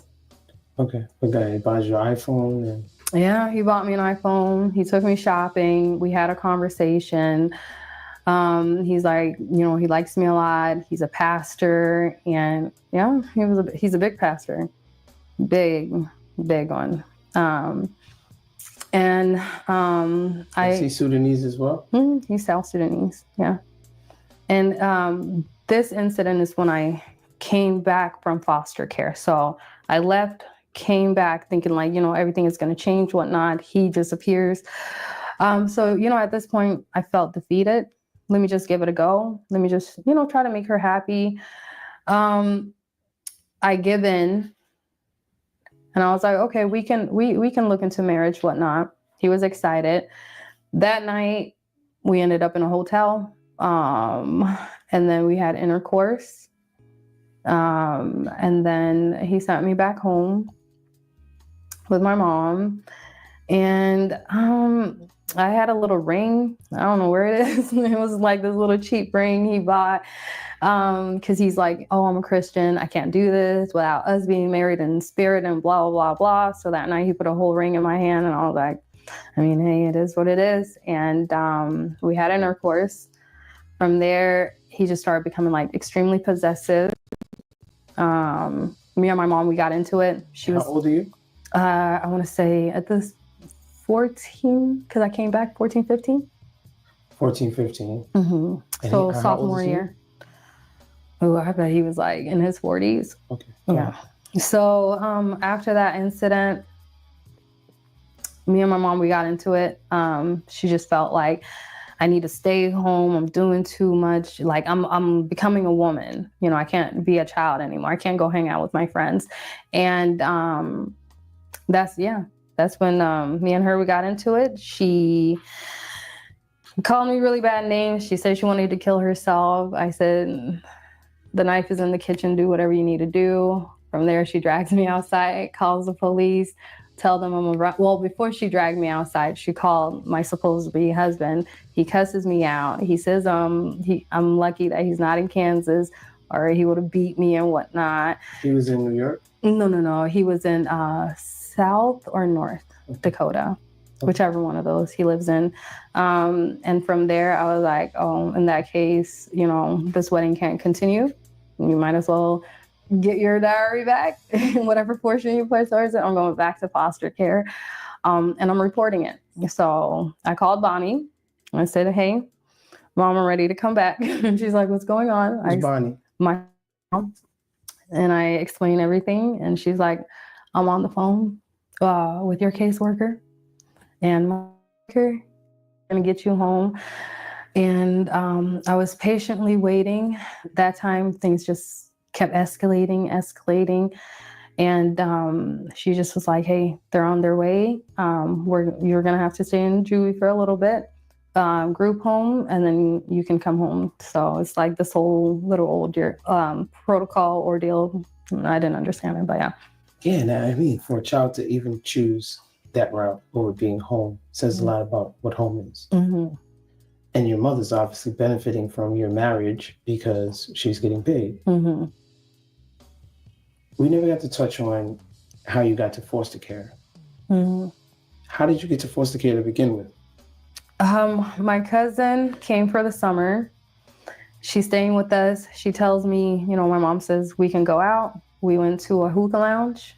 We came back. My mom started calling me like, Sharamuta means like whore, prostitute, just a bunch of names. At this point, I'm over it. Like at this point, this is when I'm like, I do not care anymore. So I just simply told her, I said, I'd rather be a whore any day as long as my children know who their fathers are. And from there,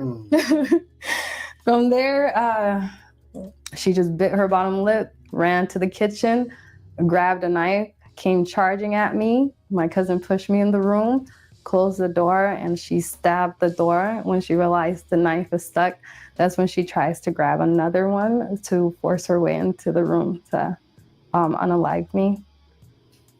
But I wasn't like petrified, because before she tried to like burn my face with hot water. So I'm just like, it is what it is. This one is better. So Wait, first of all, what? Yeah. Second of all, like, how many baby fathers does your mother have? Everyone has a different dads. Five baby daddies, 6 maybe. Damn. Is there any grace for your mom in the sense that, you sort of have this westernized American education? You're obviously a very bright young lady. You have the advantages of therapy and circular thinking and talking things out and understanding sort of like this forgiveness, and you're Christian. Knowing what she went through at 13, she didn't get to speak up for herself the way you did. She didn't get to come and flee to America the way you did. She was stuck in, hell on earth through war after war after war. The psychological toll on her. No one came to protect her. Is there any grace for your mom? When I loved her, I wanted to understand like where she came from. When it comes to foster care, we have family therapy, like group therapy, where everyone is involved. I did try to implement therapy for her as well. I told her she might be bipolar. She went off. And I had a conversation like, hey, we should work on our relationship. I tried to have, what had happened to me conversation. She didn't want to have it. She didn't want to hear it. I'm a liar, even though she witnessed one incident, but I'm a liar, or multiple incidents. I don't know if she set it up or not, but when I loved her, I really wanted that mother and daughter relationship. But I think when my son came and the disrespect and calling my son trash and plotting on getting me jumped and everything like that, I lost respect. I was just like, I'm gonna pick my kid. Like this journey with us having to understand each other and the mom, whatever, it's like, I'm over it. And you say when you loved her, you no longer love your mother. Like even like her scent makes me sick. Does that make sense? Yeah. Like just smelling her scent just hurts my belly. I don't know. Even thinking about her just boils my blood.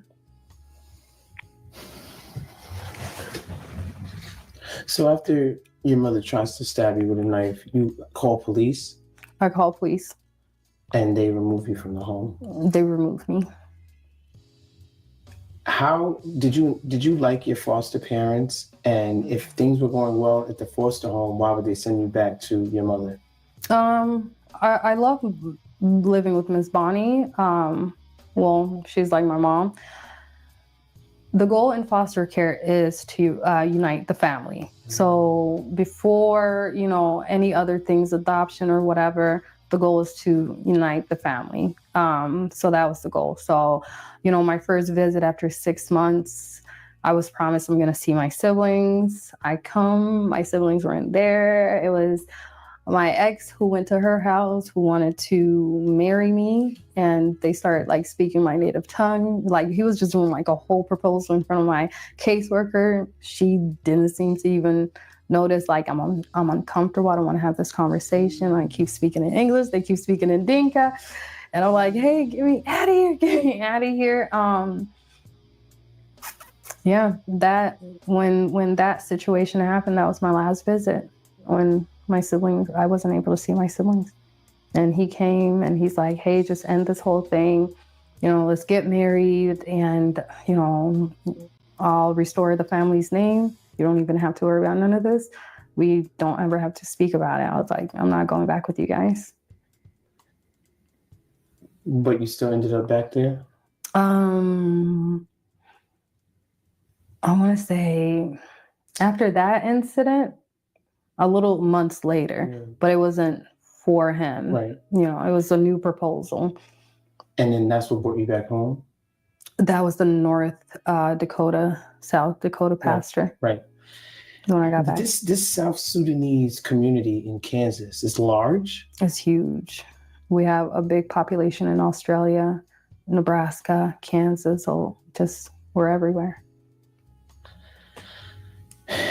And it's almost like they still take the traditions and the culture from there and they just bring it here. Yeah. It's also sort of appalling how, you know, these traditions and cultures just set children up for rape, PTSD, all in the name of this is how we do things. And no one is just like, this needs we need to put an end to this. Yeah. Right? I feel like you're in a sense sort of like a pioneer. I feel like speaking out on all of this. No, I threatened my mom. I said if my sister calls or my siblings call me and the same thing you're doing to my sister, I mean, you might as well just bring out your heaviest hitter because, you know, we're going to have to step outside. What happened to me, I didn't want that to happen to my sister. So I educated her, my siblings, about all the predators that come through the doors that she lets in. When I was leaving, my last words to my baby brothers was like, hey, you know, protect her, you know, by all means. Don't let nobody go upstairs. Like the living room, the kitchen, the dining room, the bathroom is down here. Upstairs is your sister's room, your room, mom's room. Don't let them go. And they made me very proud. I mean, it broke my heart that I have to put my baby siblings, put them in an adult position. It broke me, but I wasn't there to protect. So, what happens after you leave the pasture? What happens after you say, you know, listen, everybody, I ain't with none of this. I'm done. What happens next? I left the community for good. For good. As long as my siblings had communications with me, and they were okay, I have no business. You went back with Miss Bonnie? Why wasn't Miss Bonnie there to help you with your child when you had got pregnant? I'm very independent, extremely. And she knows I am. I'm a very prideful person. And my mom has sabotaged a lot of relationships. And I just didn't want her to involve Bonnie in it. I didn't want Bonnie to be manipulated or even feel like, oh my gosh, what side do I just didn't want any of that. You know, I mean, this is a woman who has tarnished my name. I mean, lying, telling the community, telling everyone that I'm sleeping with her husband, my father, my stepdad. So I just didn't want Bonnie to, you know, even go through any of that. So I just suffered quietly. Why would she make up something like that? I don't know. Till today, I really don't know. Did your stepfather, did he ever make any passes at you? Never. That's the thing. I even had a conversation with him. I was like, hey, like, talk to me. Did anything happen that I don't know? He was like, I would never. And I believe him because he's never lied to me. They're still together? No. She cheated on him. So 3 of the kids that were born after my brother, they were supposed to be his, and only one was his, and it was my sister. So my brother, the one that was born in Egypt, he doesn't know his father. The one that was born in Sudan don't know his dad. The little one, he just found out who his dad is after I told him who his dad is, because I recognized the man. When my dad would go back to Rockford, he would come, to the house, and I would be like, dang, he's still here. Like we would come from school, he's there. We would wake up, he's there. Mm-hmm. So I recognized that like he disappeared all of a sudden, but that was when my dad was back in town. I was like, that's weird. I told my dad about it. He never listened to me. I told him from Egypt, the woman is cheating on him. Because my dad is 7'1", and he had locks. So I know what my dad looks like, smells like, and I'm like, that person going in there is not my dad. You sent me these pictures, just child photos, and growing up, beautiful images. Thanks. But you were with these giants. Yeah. I mean, giant of people. Mm-hmm. I've never seen anything like it. The man's hands were just massive. They're huge. Who are these people? Right? The giants of Africa. The giants of Africa. Yeah. Or the Nilotics. It reminded me of a basketball player, mm-hmm. Manute Bol. Mm-hmm. His son, Bol, mm-hmm. who's in the NBA now. Mm-hmm. And then you tell me. Yeah, that's family. That's my blood. Uncle Manute Bol and my baby cousin Bol.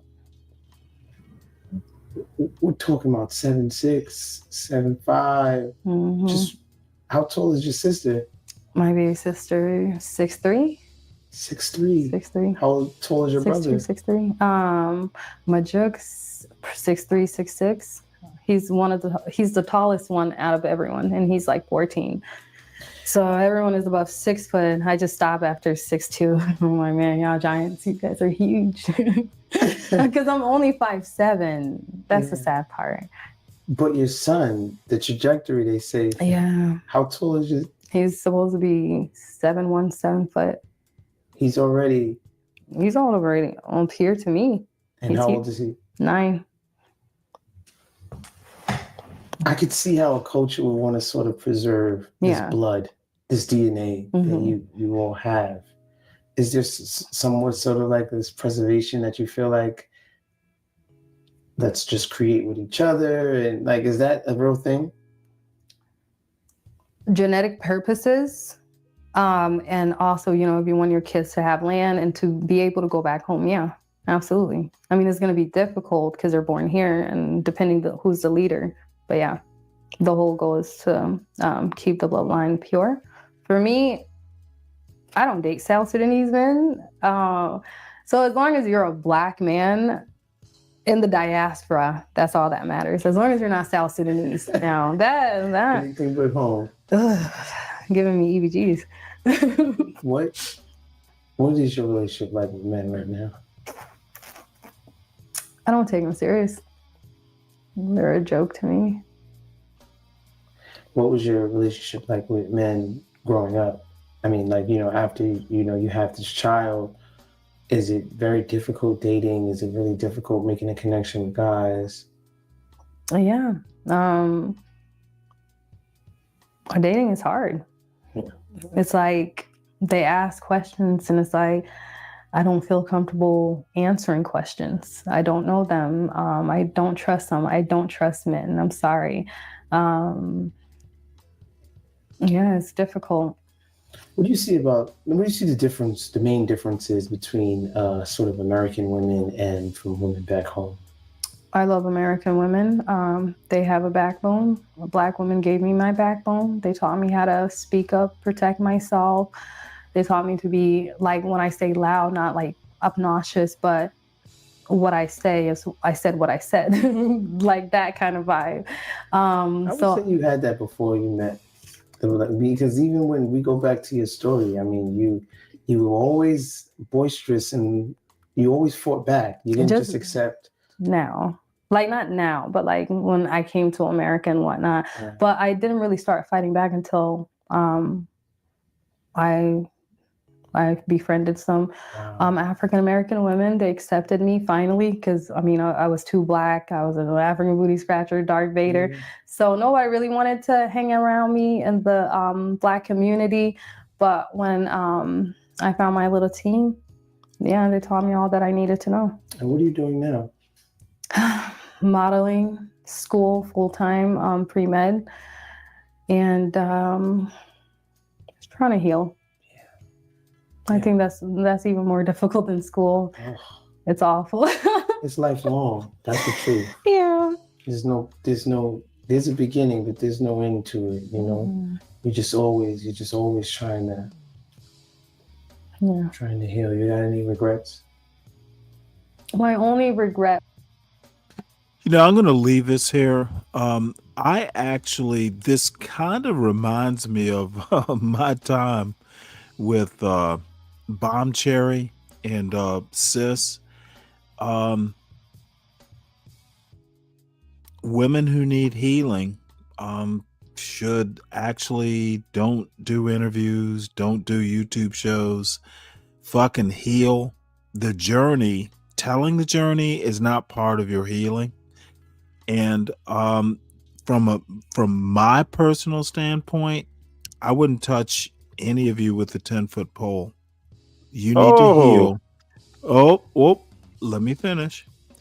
I wouldn't touch you with a 10-foot pole. My dick is not a 10-foot pole. Speak for yourself.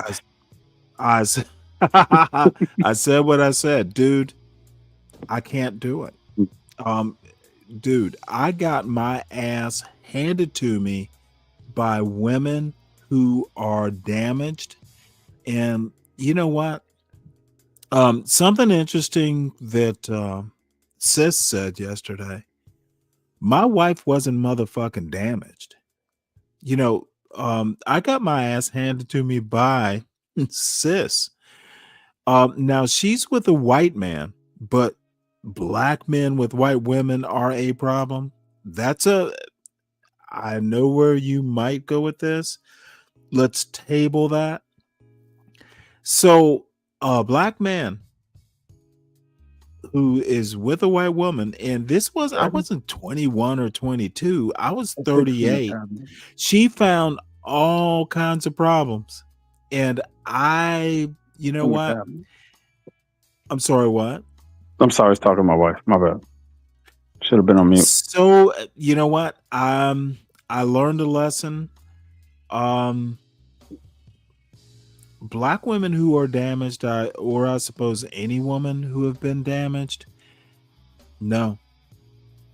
And that's my takeaway from yesterday. Bomb Cherry and PTSD, fucking Sis in her, young formative years, and she's only 30. She went through a ringer. I don't even want to fucking talk to him. Did you not hear what she said? This lady right here on the video? Well, she's damaged too. Yeah, but she found her crew. I don't care. No. No. I know where you want to go. They're probably damaged. They fucking sit around the fire and do the witch's brew and do YouTube shows. I was probably on the YouTube show, and she's one of the women that was up there. You don't find that kind of horrifying? No, I do not. I find it horrifying because you don't know who you're dealing with ever. I don't have to be with these women. Dude, I'm gonna be honest with you. Drip, his show I might go up on. T, I might go up on. I'll never go up on Roz's show because she's such a peaceful soul. Dude, I would only ruin her show if I get up on her panel, because most of the men that go to her show are as damaged as this lady. And by the way, I think this lady's gorgeous.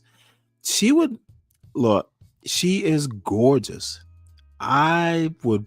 She is gorgeous. I met her uncle before back in '89. This woman's? Yeah, he said Manute Bull was Really? her uncle back at Oh, '89. really? Yeah, he was over No, here. no, is what he would tell me. No, that's the Kimbe. That's the No. Kimbe. Oh, you know what? You know what? Okay, my bad. God damn it. I thought I was gonna make a good joke. I fucked that up, didn't I? Look. No, but you was in the Kimbe mode yesterday, and I find that shit hilarious. Look, bottom line is at 60 or 38, when I met my wife, I had choices, and with her, I made the right choice. And the odd thing, and I couldn't tell these people this, these women this, motherfucker, I made the choice for me. I don't have to, that they actually think that I needed to explain who I wanted to marry at 38, 28 maybe, 18 certainly. Motherfucker, I was good and goddamn grown. I knew the risks. I knew the social implications. These women are much too presumptuous. And they think they're smarter than they are. This is not that bright. Now, I think she can be, but she's only 30. Fucking Bomb Cherry's a fucking lunatic. She's honestly a lunatic. She can't follow. She doesn't know shit. He can't follow an argument. She doesn't know the background. Like, I'm not going to go back and listen to the show, though I'm tempted to. What do you think? Should we re-listen to the greatest hits? The greatest hits is tempting, but but her advanced age is definitely down the road from what you see in some of these younger women. Son, if my son ever comes to me and talks about, oh, she's a very beautiful woman, but she has a past, dude, I'm gonna have to go out of emeritus and tell him, motherfucker, don't bring her to my house. The kids either. I'm actually that cruel. Don't do it. That's not cruel. That's part of the protection. I can't protect an adult from what he's going to do, but I can protect myself. You ain't wrong, but the kids that it produces, the wild card.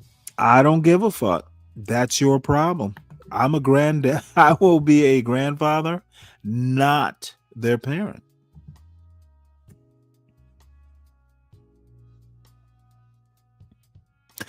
Yes. This is an odd question. I've had conversations with people who smoke pot. That's John Galt every goddamn show. And by the way, marijuana is an opiate, right? Sure. Let me look it up right quick. I think marijuana is considered an opiate. Is marijuana, because I can never spell it, an opiate? I'm pretty sure it is. I haven't been that much of a fan of the devil's grass. You know what? I haven't done it. Oh, wait, shit. Cannabis is not an opiate. However, THC, the main psychoactive compound of marijuana, has an indirect effect on opioid receptors. So the answer is it's not an opiate, but similar. So honestly, no, I have not sinned, but I've had conversations with opioid ish. So the answer is no sin. Why do you ask? You did, but because you did, you just were not aware of it? You mean, you know what, Sin? I'm starting to listen to you more. This woman is steering me in good directions. Oh, pain pill. Well, shit. You know what? Yeah. Like, shit. I've been on opioids, but and I'm sure I've talked to people, but not in the past 5, 6, 7 years. Okay, yep. I just learned. I had to look it up. Opioids. No, opiates are not just painkillers. But because they're painkillers that aren't opiates as well. But I get your point, Sin. And goddamn, Sin, you ought to come up one of these days. You are smart. Abiola doing good here. Oh, that's 12th man. Stop scaring her off, man. I'm sure she don't have a problem with it. Sin 7? Yeah, you gotta do that Stanley shit. I don't do Stanley shit with women generally, unless it's needed. Gun pop. You come here with that gun popping. No, you know what though? She's a good woman. I talked to her. I think I've been up on her show once or twice, or run into her, but I'm not motherfucking dude. What she did was crazy, and she has actually been through a fairly hard time. She had some tragedy in her life, but no,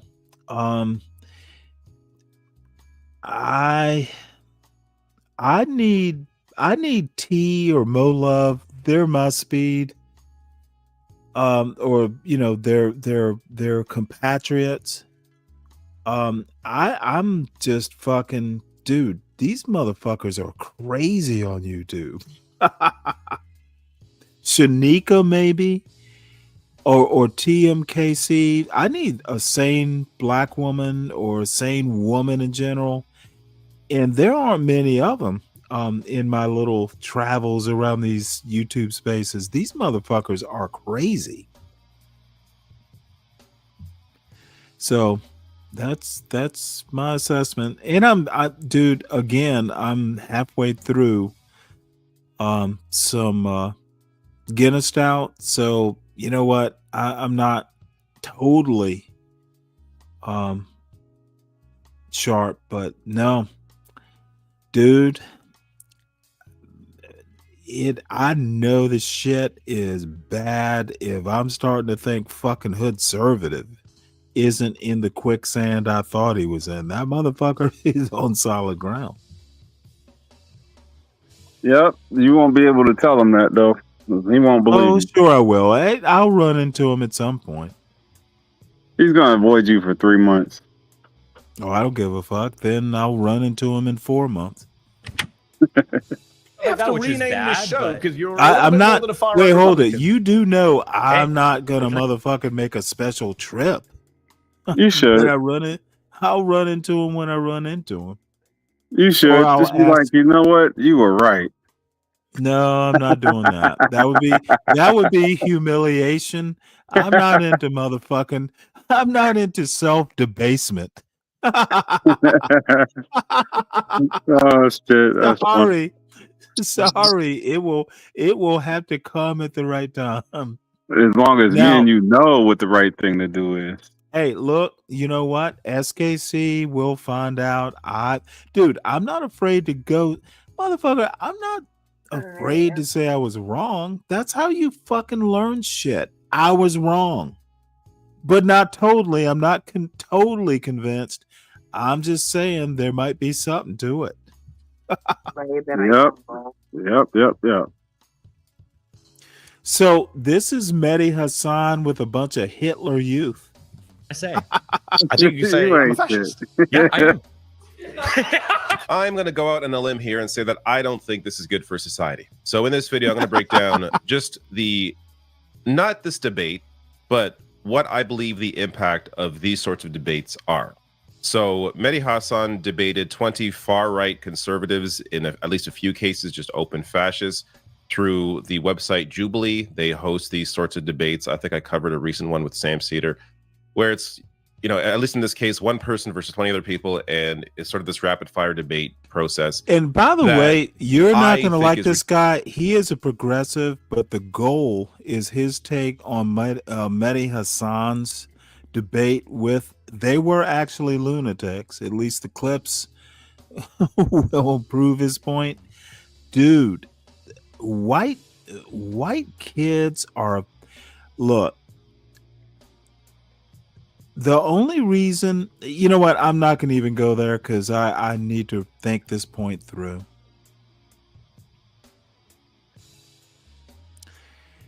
Ridiculous. And this Mehdi Hassan debate now has 2.2 million views in just a day. So I'm going to get to my personal experience with Jubilee and why I turned down a debate last year, as well as why I don't think this is good. Despite the fact that Mehdi Hassan did a fantastic job from what I saw. I didn't watch the whole thing because I'm not going to subject myself to that. But from what I saw, he did fantastic. From what I heard, Mehdi Hassan might honestly be the best debater in the world. So I have no doubt that he did well in this debate. Fucking idiot, blazing Mehdi Hassan. My issue is that. Oh wait, hold it. You don't know who Mehdi Hassan is? With these absolute lunatics, Jeremy, which hit the motherfucking link. Is giving value to their perspective. So let me start with the clip. I have questions about Ava, but not many. You don't know who Mehdi Hassan is? You know what? I asked dumb questions. Dude, I was about to say, make your point, Stanley. Nah, you have kids. You don't have the time old pensioners like me have. You know, y'all don't have a problem with blazing each other. That's why you need to come up to this show and be my main advisors. She knows the most of these YouTube characters much longer than most of you. Sin, okay, I believe you. Don't be shy. Advise me, or you know what, Sin? Let me drop my email address. Dude, help me out. Help me out, Sin. I need your help. And I'm dead serious. Dude, YouTube is fucking crazy town, apparently. That's why I love it. Yeah, dude. This is where you get people that are fuck all that bullshit. No, I fucking hate it. Dude, out of left field. Love that shit. I seriously, dude, I had a serious thought on fucking Bomb Cherry's show. What am I doing here? I think I need to leave. Dude, this is crazy town sometimes. Not this panel so much. I'm not going on her show again. I need to. This is why I don't do it. I don't have the balls of a John Galt. John Galt will just, he knows, where he can go. I can't do that shit. Number one, I have pride. And number two, I don't like stupid people. John Galt has a very high tolerance for stupidity. I don't have it. For example, who you consider some of the people that is that 12 man? What up, 12 man? Oh, hey, let me tell you who I consider stupid. We can start with Be Brave. We can start with John Galt. We can start with several people. No, I'm not kidding. I didn't stutter. Do you think I'm stupid, Stanley? Depends on the day. Did you hold Ava's hand? If you did, then I don't think you're stupid. I didn't hold her hand. I just let her kick me in the balls twice. No, 3 times. Oh, wait, didn't you meet her at the beach the other day? I didn't watch the whole video. Yeah. Did you kiss her? Nah, I'm not. You should have. You should have. Oh, man. Dude, how old are you? You're in your 30s. Yeah. Dude, you know what? I think Ava is cute. And I also think she's smart. Don't be shy. I'm not shy. You know you want her, it's right? Not that, dude. It's not shy. No, yeah, no. you are. I'm into a chick right now, so I can't be too timing. But no, she's great. You're what? Wait, hold it. You said you're in a relationship. No, I'm into a different chick. I'm just, yeah. In a relationship with that different chick? Nah. Okay, dude, get a relationship. You're in your 30s. Yeah, I'm working on it. Don't do a Stanley Cross and get married at 38. Dude, my son was born when I was 41, and the first time I got down on my knees to play with him, the next morning, my left knee was the size of a grapefruit. you you want to do it while you're young. Man. Yeah, I'm working on it. Trust me, I'm working on it. You want to? I just got. You know what? You want to I'm just play cursed, catch with dude. your son, and if you get I hit know. by an errant pitch, you don't fucking develop blood clots. Yeah, for sure. No, I'm working on it. Trust me. I'm 35. I got a chick that I really like, but there are a bunch of other chicks that I'm into as well. So if things don't work out there, then I'll be just fine. Make them work out. Make them work out. I just picked up a new job managing a bakery. Oh, really? And working a food truck. So yeah, I'm meeting a lot of women. But I just get this I had this bad habit of like falling in love with chicks, and then You're I in can't fall Seattle, out of right? love. Yeah, I'm in Seattle. Dude, look, and I kind of know where you're coming from, but look, if they don't sound crazy, develop conversations. You actually have to talk to women to figure out if you can live with them for any length of time. Right. Fuck them. The fucking is the benefit. You gotta be able to talk. You gotta be able to do something other than, exactly copulate. Yeah. Copulate. No, that's the thing. Copulation is not key. Right. And you don't Sex spell copulation with a K, by the way. Yeah. I like sex morning and evenings, but you still got to like live with the person day to day. And hey, look, I'm really just looking for a chick with a good sense of humor. Like if a chick has a good sense of humor, then well, see, I'm good. I think that's a worthy shit. That now you probably know this as well as I do. Generally, people who can crack jokes, like good jokes, have sentience. They can tie their shoes. Free thinking, down to earth. Yeah, good people. I don't know about down to earth, but they're at least smart. Right, yeah. Hey, is Dave still here? I'm looking at something else. Dave, what are your milk cow? Who is milk cow? Milk? Oh, they're a chatter. Do you know this? Yeah, they're one of my chatters. Yeah. Let's see. What's Distinction's favorite radio song? A Radiohead song. What is the It's a Shame About Ray is my favorite Radiohead song. I love Radiohead. They're one of my favorites. Back in the day, back in the 90s, yeah. I remember Radiohead. It's a Shame About Ray actually is a good song though. Yeah. Radiohead song? And it's the only one I can really recall off the top of my head from Radiohead. Well, you probably know Creep. Everybody knows Radiohead's Creep. Oh yeah. Yeah. They played that on the radio back in the 90s. Yeah, that's actually like my least favorite Radiohead song. I can't stand when people play that song and then it's like, oh, I love Radiohead. This is such a good song. It's just, dude, Radiohead's so much better. Well, It's a Shame About Ray has significance because, I have a family member named Ray. So we go. And Sin, here's my email address. Look, if you don't want to come up on the panel and you know a bunch of these YouTube people, I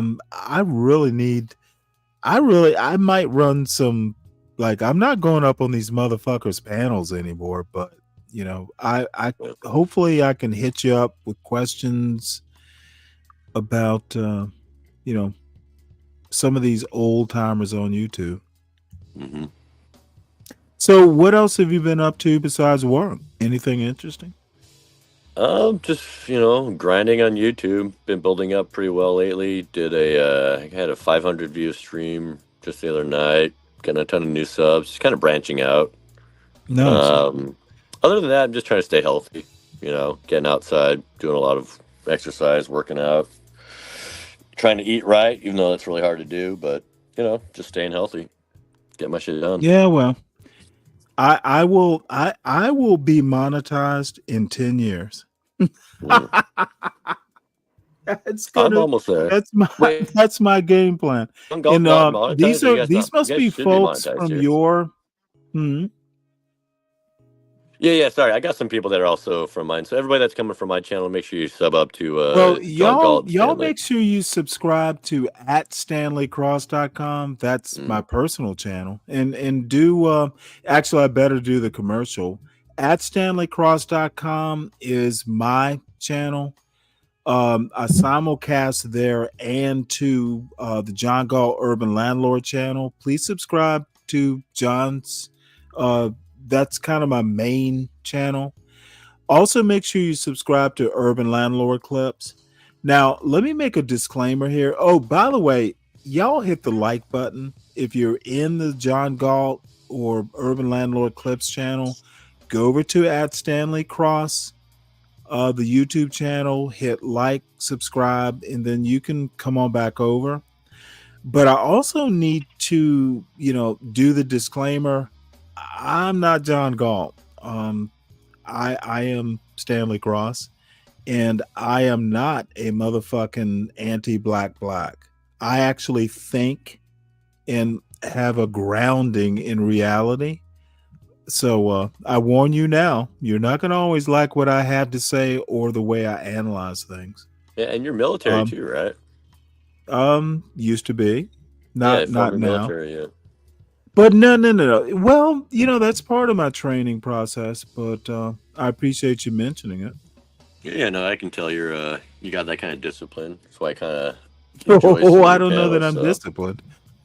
Yeah, well, a lot more disciplined than everyone else around here. Deacon Dave, John Galt, all these motherfuckers don't think I'm disciplined.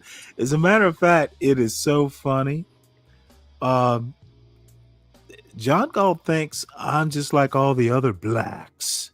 It's so black. Look at Stanley being all belligerent. Yeah, nah. He makes me fucking laugh. No, I like John Galt too. Yeah, he's cool. He's got some good ideas too. You know what? Who doesn't love him? So John Galt is, to be honest, John Galt is an awesome person. Yeah, I'm a big fan. We just don't agree on steals the spotlight. We just don't agree on the politics and the culture part. Yeah, who agrees on politics nowadays anyways? Everyone's got their own take. Yeah, no, I like John Galt. He's good. Eric W. I really like his God street interviews. I think it's cool when he goes out. You know what? I do too. Except I like him better when he's a more cogent. For sure. Eric, what's up, man? Good to see you. Yeah, and if my chat gets have you seen Mackenzie lately? Mackenzie, I know of a Mackenzie. Yeah. I'm not sure if it's the same one, but she doesn't like me very much. I used to always run into her over on Ava's channel.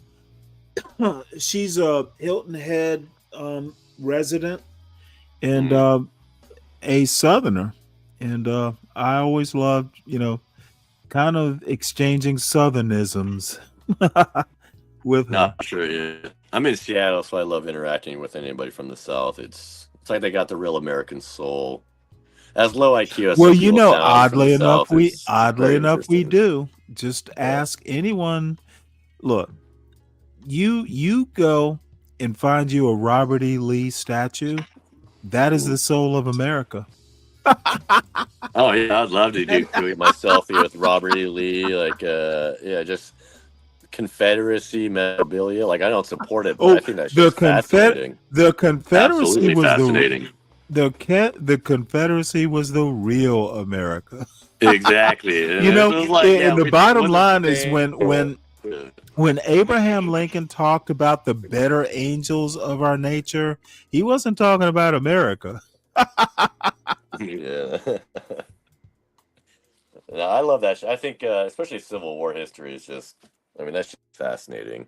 How many died in the Civil War? What, like the, just the change in culture. Look at this like before and after. I like New Orleans accents. White. Oh my! What the fuck? Kelvin, really? King TL, hit the motherfucking link. Yeah, King TL, get up here, dude. King TL's one of my often co-hosts. He comes up on my show a lot. Yeah, King TL. I'm gonna drop it into the. Let me drop it here that way. I think everybody gets it if I do it this way. Yeah, King TL, hit the link. Let's see. Let me drop this link into the back chat. I'm not sure if it went over to your channel, but definitely want King TL to hit this link. Yeah, if he's listening right now, I'm sure he can find your channel. What did you say? Well, yeah, you're right. He does know where it is. My bad. Yeah, King TL should be familiar with you guys. Oh yeah, he is. He's a friend of the show. Yeah, I like King. He's cool.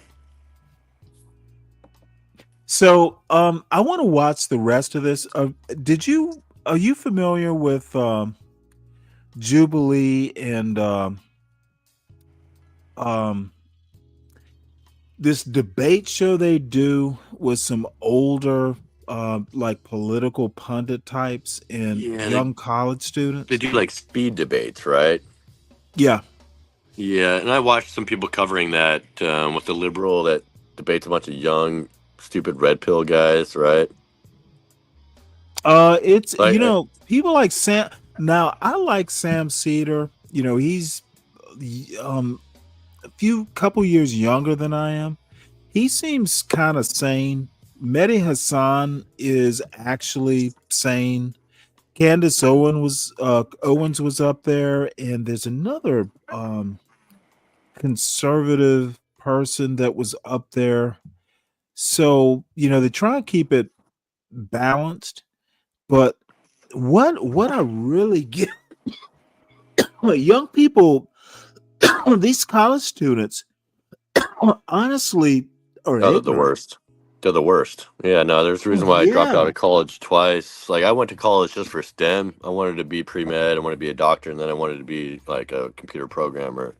But everybody at college, they were all like up in like, they just wanted to talk politics.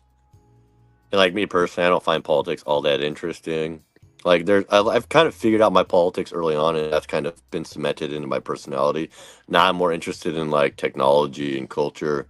But every time I at college, they have professors that will literally try to organize protests and like try to convert young people into being anti-Trump. Like, I went to school the second time during the pandemic, and Black Lives Matter was a big thing. So I was at Lake Washington Tech on a computer programming scholarship, and the dean had actually taken over and started promoting a lot of political shit. And then we started having protests on campus.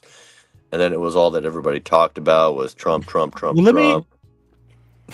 Let me ask you to Juan. Hey, Juan, hit the link, please. Jeremy went to college for. Read this. Do you know this guy? Or yeah, woman? Distinction. He's a little bitter.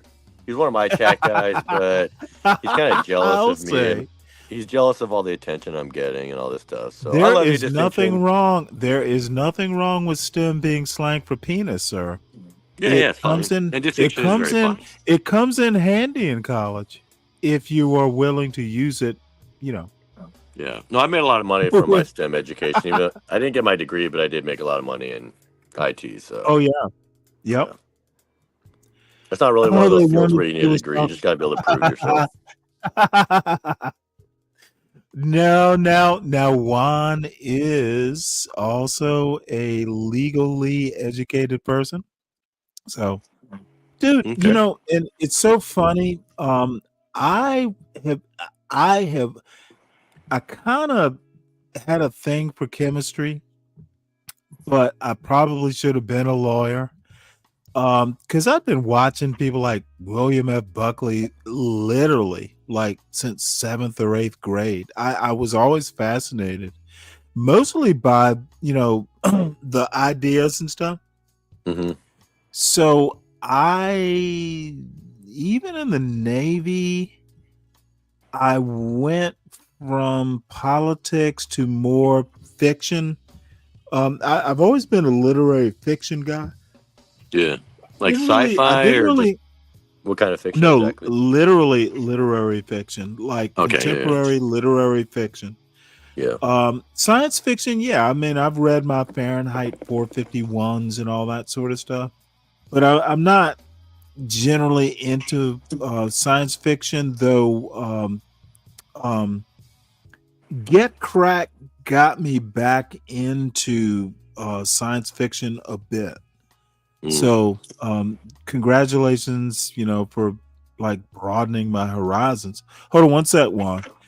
But the thing is, the one thing I've noticed, especially since my son was born, so I'll say since my early to mid 40s, I started getting more into politics, culture, and fiction because it kind of helped me with parenting. I had to keep up with current events a little bit more.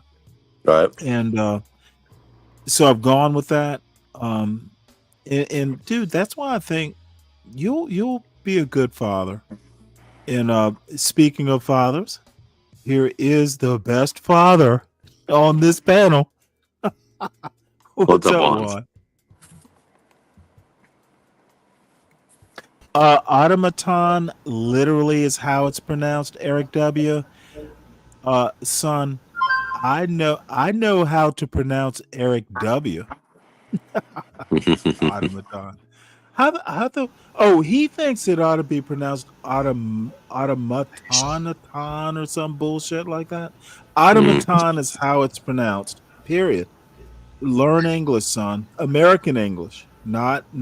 We don't call it how do the British pronounce aluminum? Aluminium or some bullshit like that? Aluminium. Yeah. Yeah, it's motherfucking Completely aluminum. correct. It's aluminum. Yeah, it's straight up aluminum. This motherfucker watched too much Doctor Who as a kid, so he thinks everything is pronounced. Right. Pretentious. It's just people who are pretentious. Yeah, they like watch too much TV. Oh no! It is automaton, son. It is automaton. So anyway, Juan, I'm sorry I disturbed your opening statement. I wasn't saying anything. I was just simply saying, good to see you guys. Yeah, you too. I was hoping King TL would get up off his lazy ass and hit the link, but apparently that's not going to happen. Nice try, Stanley. You know what? You are just you know what? See, this motherfucker knows how to fucking push my button. Pronunciation. It's automaton, motherfucker. I'm still trying to figure out what Abiola means when he or she says no, that you're thinking of Ottoman. I said it's the Automaton Empire. Did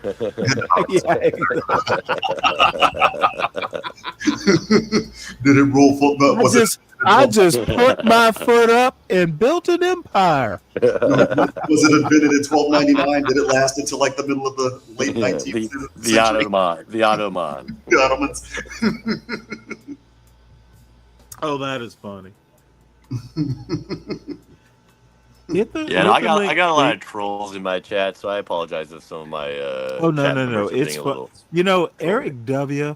That motherfucker is just he's got troll blood. As long as they're funny, I love them. Yeah, I love a funny troll. So. He's an elite troll. Mm-hmm. I have to up my troll game when he's in a chat. So salute there, Eric W. And Speak, hit the link, man. Wait, hold it. Speak, you're still awake after being up all night trolling yourself? You know who Here for the Tea is, right? I don't. Oh. Lovely little lady out there. Hey, Speak Radio, not on my panel, he doesn't. Yeah, no, not here. I only do it when it's called for. Jeremy and I know each other well enough. He is a polite young man on this panel, and he doesn't. You know what? I have no problems with you. So Oh No, well. me either. No, we've had plenty of good, panels together, so I'm a fan. Yeah. So did you guys see what happened to I'm a Umar? fan of yours, motherfucker. Cheers. Hey, I also have to warn you, Jeremy. I'm halfway through some Guinness Stout, so I'm a little loopy. Yeah, no worries. So I'm sipping on some beer too. that's where Aviola's comment comes in. Kwang Yin. Oh, you know what? That's even better. I'm not a troll, just honest. Salute, Eric W. I'm honester. I'm honest T. I roast, you get roasted. So stay in the chat or hit the link, and I am fucking with you, son. You'll be fine.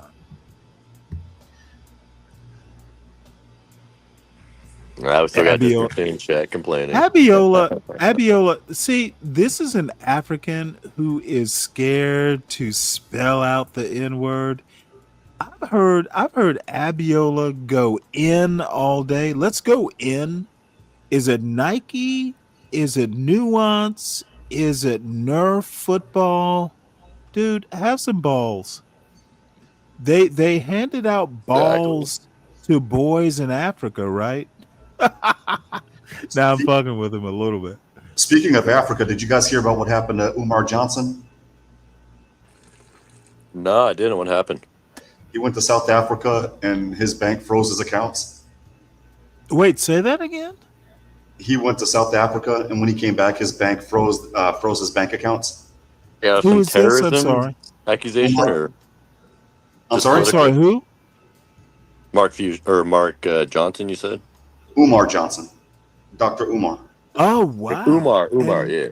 Umar, the psychologist. He wants to call himself. Now let me ask you a question. That matters how? It doesn't. I just thought it was funny. It is kind of interesting. You know why? I guarantee you it is like back payments for child support. Speaking of child support, you can't come back to the Americas until you start paying your child support. What the fuck? South Africa. You know what? That is a deportation policy I can get behind. Oh, definitely, yeah. We've always had that. If you're behind on your child support, you can't become an American citizen yet. Like, you have to be caught up on everything. Yeah. American citizens can't even renew their passport if they're behind on their child support. Is that right? Yes. No, I think it should be a bigger deal. I think if a guy doesn't, if he falls behind 2 months in his child support, put him in jail for a night. They already do that here in Texas.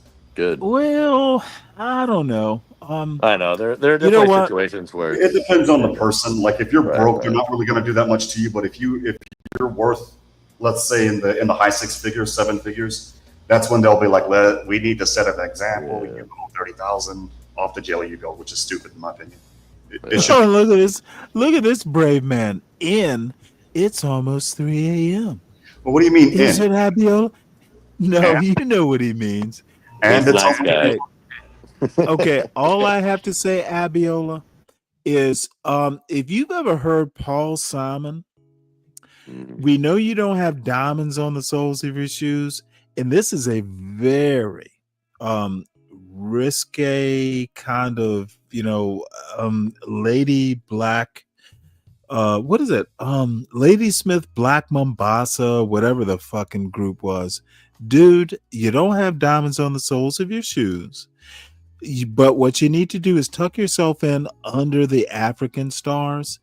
And if it's 3 a.m., go to sleep and stop typing in. Say the word, motherfucker. Exactly. I am fucking with Abiola, though. I don't want him to say it. Not anything that's going to get him, right. Yeah, we don't need to be hitting behind African bars. South African bars.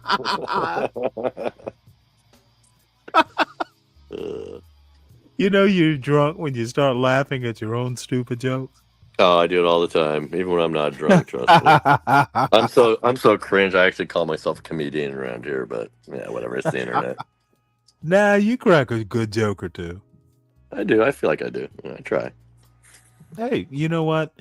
Clever is never always going to land Only the look. We get it. I get you.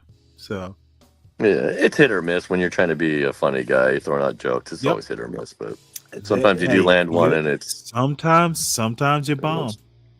Yeah, it's part of the game for sure. What the fuck is this idiot talking about? Edward. Oh, It's we did a hard to- roast. We did a roast of Edward a couple weeks ago, and I kind of humiliated him. It was all for fun, but he really hasn't gotten over it since. We did a full-on roast, like an hour-long roast of Edward. Well, Jeremy, what's your YouTube channel so that I can subscribe? I'm the Yeah, me Foreman too. Show Drop Live. the motherfucker. Put it in the back chat, and I'll drop it into the both chats, and I'll subscribe myself. I didn't really even know you had a channel. Yeah, I'm still doing it. It's not really much. Like I get 30 people watching. Just drop the goddamn link. I got you backstage. The Foreman Show Live. Mr. Speak Radio. I almost said the Foreman Show Live. That would have been funny. What the fuck? Here for the P. Abiola. I'm probably a little sensitive about that, but you better amend that or something. Let's see, what is he? Distinction in chat. Distinction. He's mad at me right now. I don't know exactly why, but it's kind of fun. I'm going to entertain it for a bit. But yeah, no, I just posted up just my handle. Yeah, so that's my YouTube show. I try to go live every day. I try to be consistent. And, really? Yeah. I had King up on my panel. Hold on. What's the you put the StreamYard? Put the YouTube. Oh no, that's not the StreamYard. I posted up the at the Foreman Show Live. That's my YouTube handle. Oh, there you. Okay, my bad. Sorry, I'm drunk and old. You're good. I think somebody in my chat will post up a link too. So. Well, you got 530 subscribers as of now, Mr. Foreman Show. You got how many? How long have you been on the air?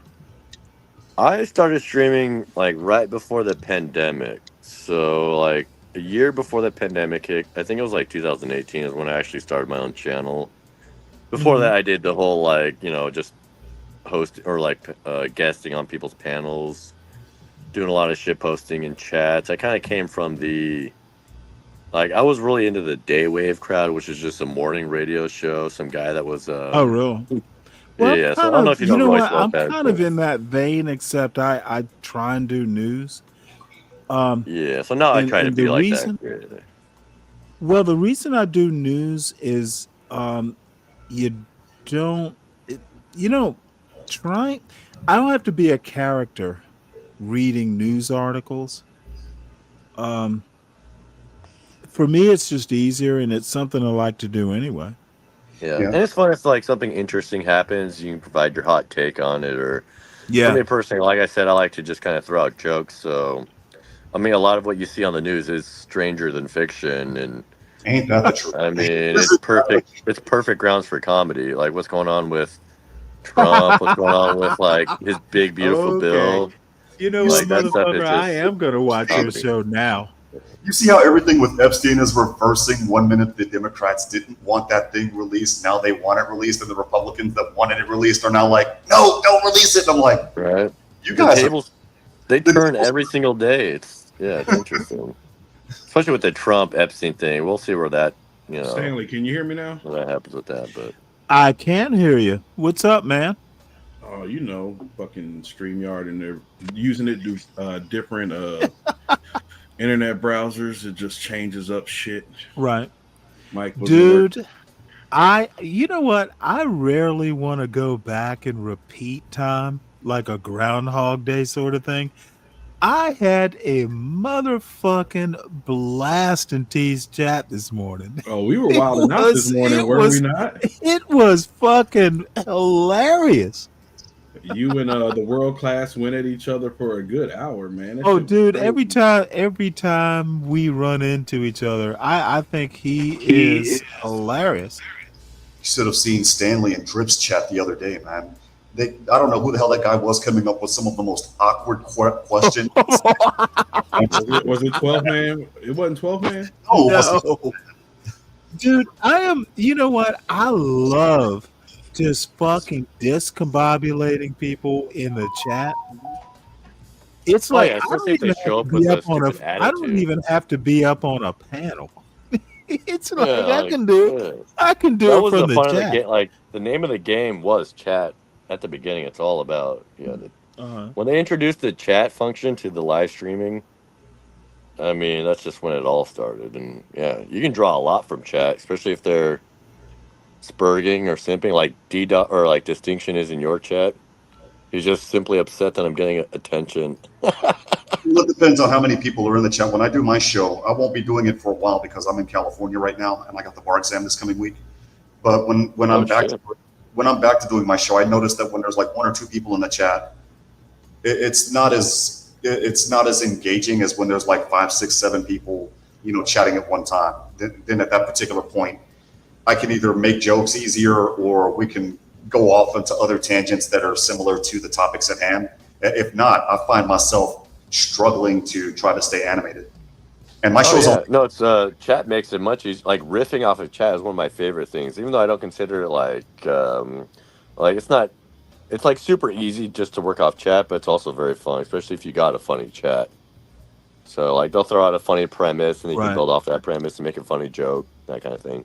Right. Yeah, no, since I was a political science major in college, it's one of those. I'm like Stanley, but a little bit younger. I'm just straight through politics, explain how this affects or could affect you, this, that, and the third, and then from there we just go from subject to subject. When there's enough people, when there's two people, again, it's just hard. It's like, okay, I need to make sure that I don't sound like that guy on NPR radio. That makes Right. No, you know what? I just don't. I just don't listen to my shows once they're done. My voice is so motherfucking annoying. I know, me So, too.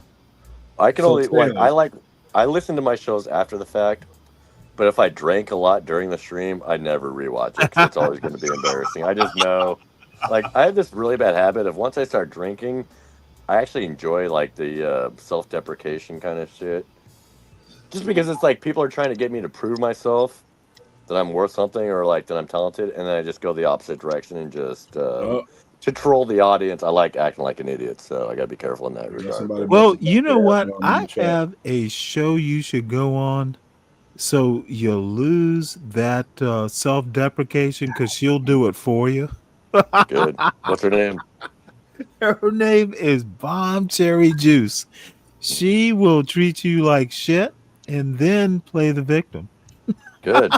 I like chicks like that. I like a like no, yeah, I fuck around. Like even like Ava was a good example. She's in terms of politics, she's on the absolute. Like I'm a libertarian. I just think that people need to like fuck off for the most part politically. when I speak She's to all her, she's all about like getting up in your personal life and like moralizing and.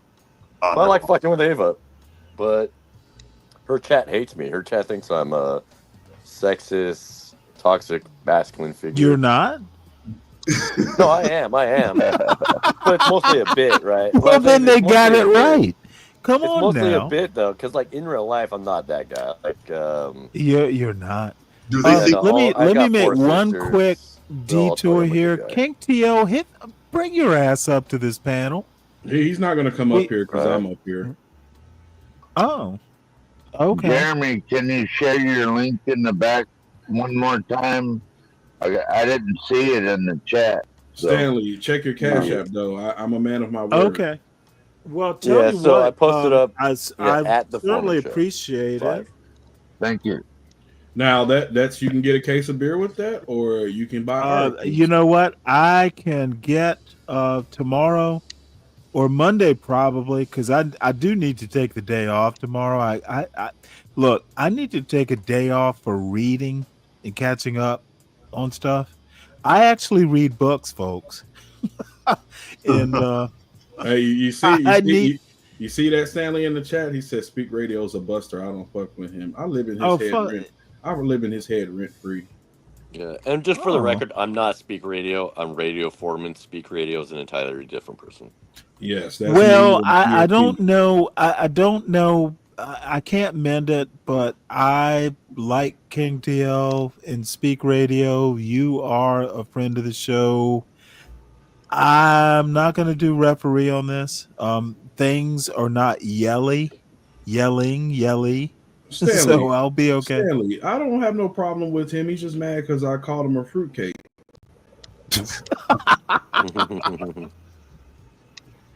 Speak Radio, you know what?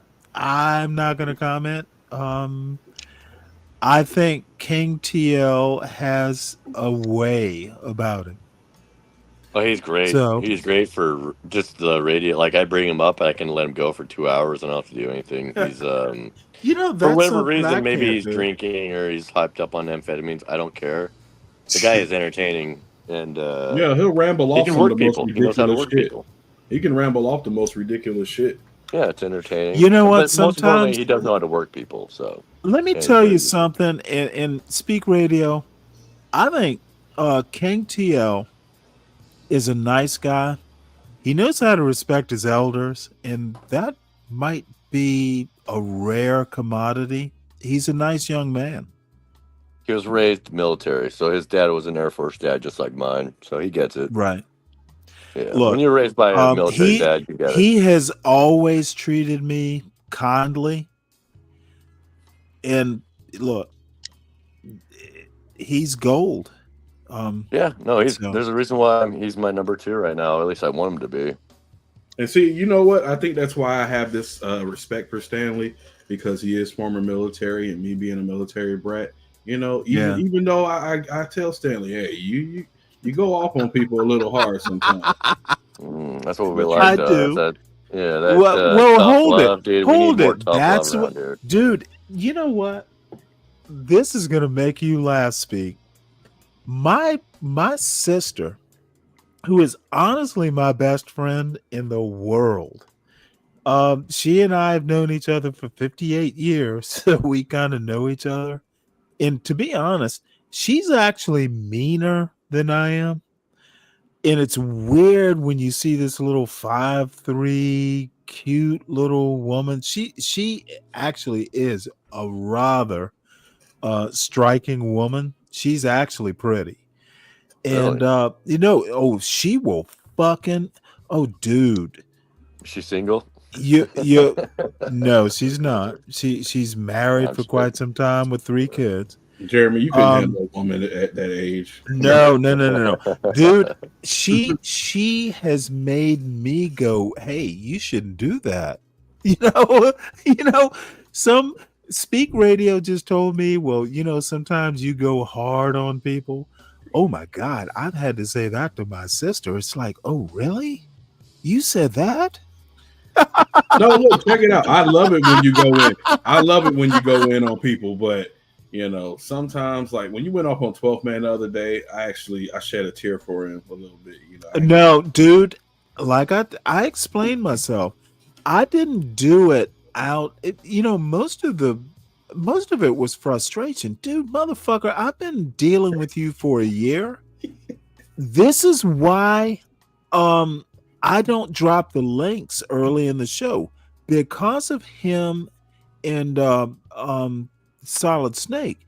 As a matter of fact, I really need to talk to Portia. I will drop the links when I'm ready to talk to people. Dude, Ryan, talk to Ryan. Ryan used to fucking like tune in at 3 a.m. to hear these. I used to have both of them on my panel rip roaring drunk. 12th Man, you're here. You can confirm it. Dude, they used to run. But we were all drinking, Stanley, not just. You know what? Y'all were way worse. And half the time I was not drinking. That's the other part. You fail. See, y'all were so drunk you thought I was drinking. Stanley, remember when they got caught sleeping on stream? No, that was get crack. Hey, nothing was worse than JP on Jay Prince on somebody's stream. I forgot who it was. He was up there snoring loud as hell. That was probably there's not a bigger new mistake than falling asleep drunk on stream. I've done that many times, but yeah, never again. I think Stanley thinks he's a drill sergeant sometime instead of a educated lieutenant is the only reason when he goes hard he Let me back tell into you Well, a it's not quick. like you can't be both. Let me mean, tell yeah. you a quick story, son. And I did call you son, 12th man. I ran a whole fucking division without a chief. It was me as an O2 and E6. Dude, when you're an officer, you best be able to do more than drink coffee in your stateroom. You need to goddamn run a division. So yes, I know how to do both. Yeah. And I know how to do both well. Good story, Stanley. Oh, motherfucker, it's not a story. I lived it. I accomplished it. I survived it. And I know, motherfucker, keep talking. I did more in a week than you've done in your whole life. I don't know about that. Stanley, don't Oh, do that. no. You don't have to know. I know. I don't have to. I don't have to convince you. I don't care to convince you. I know, and you know I'm too. a commissioner for the I know. state. Yeah, whoa. I still serve. You know, motherfucker, keep struggling. That's how they die in quicksand. I watch motherfuckers like you sink. Yep. Fighting Don't you need to stay? You need to stay in your lane, 12th man. And that's what you and Solid Snake don't understand. You are not in my lane. You knowing your won't be. place. You haven't been, and there's no way you could understand. Stay in your goddamn lane. And you will be okay. Saying what you don't like, you motherfucking racist, is you can't get in my lane. Boy, here we go. I'm going. Hey, you wanted heavy. You felt like you were gonna be bold on this panel, motherfucker. I'm gonna crush you. You know it's gonna happen. I always do it. You want me to crush you, or do you want to stay in your lane? And do you want to shut the fuck up and stay in your lane and let someone else talk, or do I need to crush you? You said, motherfucker, I know I can carry on. You don't have to, I don't need your motherfucking permission. Stanley, See, hold on, Speak Radio. He said I thought I was a drill sergeant, and I just proved him right. Thank you very much. No, I was just saying. Thank you very much. Thank you very much, sir. Save this energy for Solid. That is must-see TV. That's must-see TV when you go in on Solid Snake. And you know what? I wish Solid Snake were here so I could do a twofer. I remember Solid Snake, yep. He's the guy that gets super wasted and starts foaming at the mouth. Hey, King TL, you want to keep talking shit in the chat? Bring your bitch ass up here. Oh, boy. Yeah, come on, King. And Distinction, too. Distinction is talking mad shit from the chat, dude. Solid Not a bigger...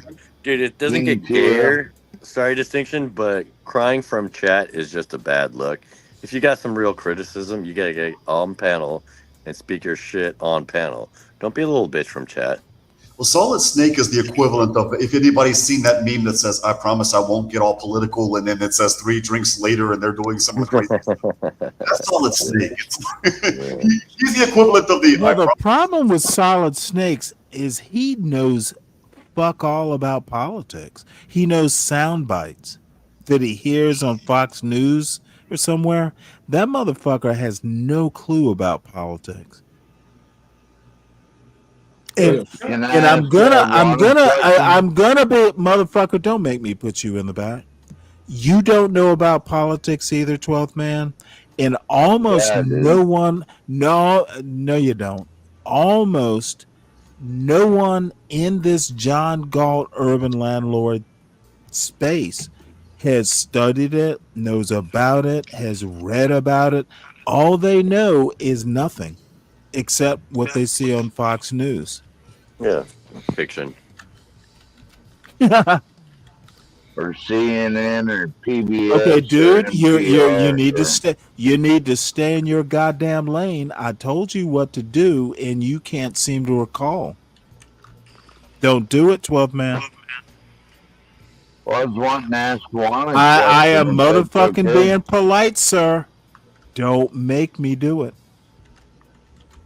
He's about to get his attorney's degree, is that Okay, right? you're getting mighty uppity, sir. I was gonna Okay, I don't care what you were gonna congratulations. do. What you're gonna do is what I tell you to do, 12 man. Right? Look at this dude, King TL. Look, Godspeed on he's your such a bar homo. exam. He said I'm mad because he wouldn't fuck me when I assumed he was a fruitcake. Bro, talking like that is What? why I called you a fruitcake. Okay. Yeah, super gay. Like, Literally walked right into that pejorative. Wow. yeah, super gay. And he's mad because I called him out on his gay ass shit. King TL, now you really got to hit the link, dude. Come on. King TL, get up here. This And he's mad because I spinning called out him. of. He's mad because I called him a charlatan on Low because he was talking shit about Low. Oh but shit! also You on our called him a panel. charlatan? Yeah, I called him a two-faced motherfucker because he was all fucking trying to sucker her ass, but also talking shit about her on somebody else's stream. Like, bro, don't do that shit. That's fucking weak. Typical doble cara, huh? All right, typical two-faced. You know what? Lolo. I.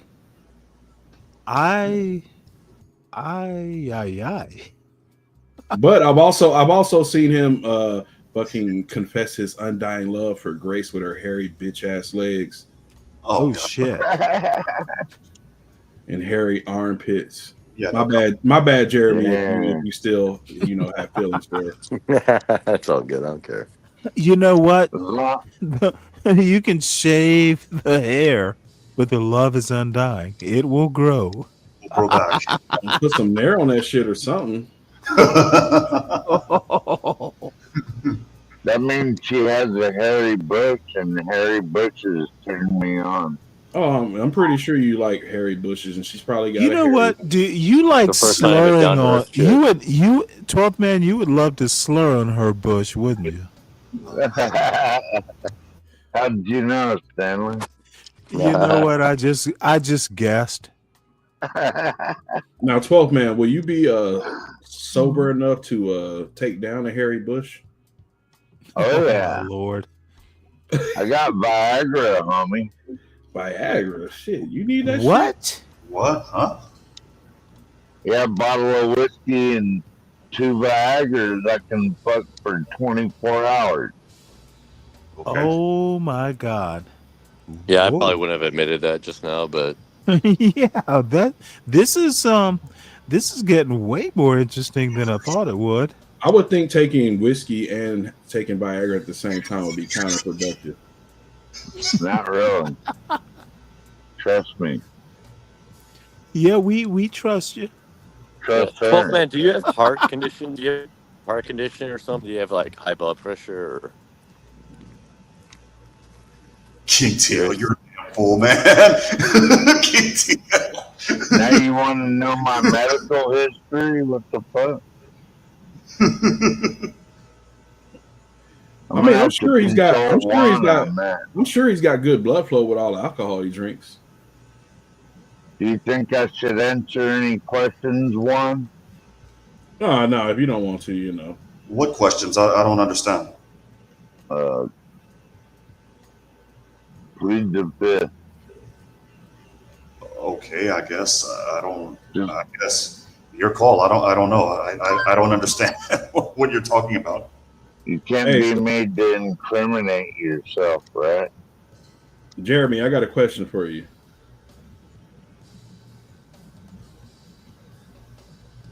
Are you there? Oh, he's driving. Where are you headed to? Ava's house?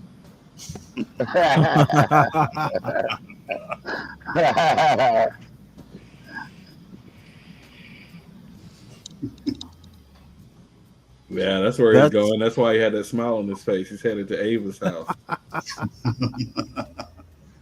See, that could have been D-Dog, but he was acting like a total incel on the girls' trip. Is you gonna buy her a hot dog this time? That's what I want to know. I'm gonna be honest. Oh, that motherfucker looked washed out. That motherfucker was wilting in the heat. Dude, Charleston is hot, and wearing a button down might not be your best might not be the best. Dude. A long sleeve button down, remind you. Well, you can do it in the evening or the morning, but not in the middle of the motherfucking day. And I know this because I'm from Savannah.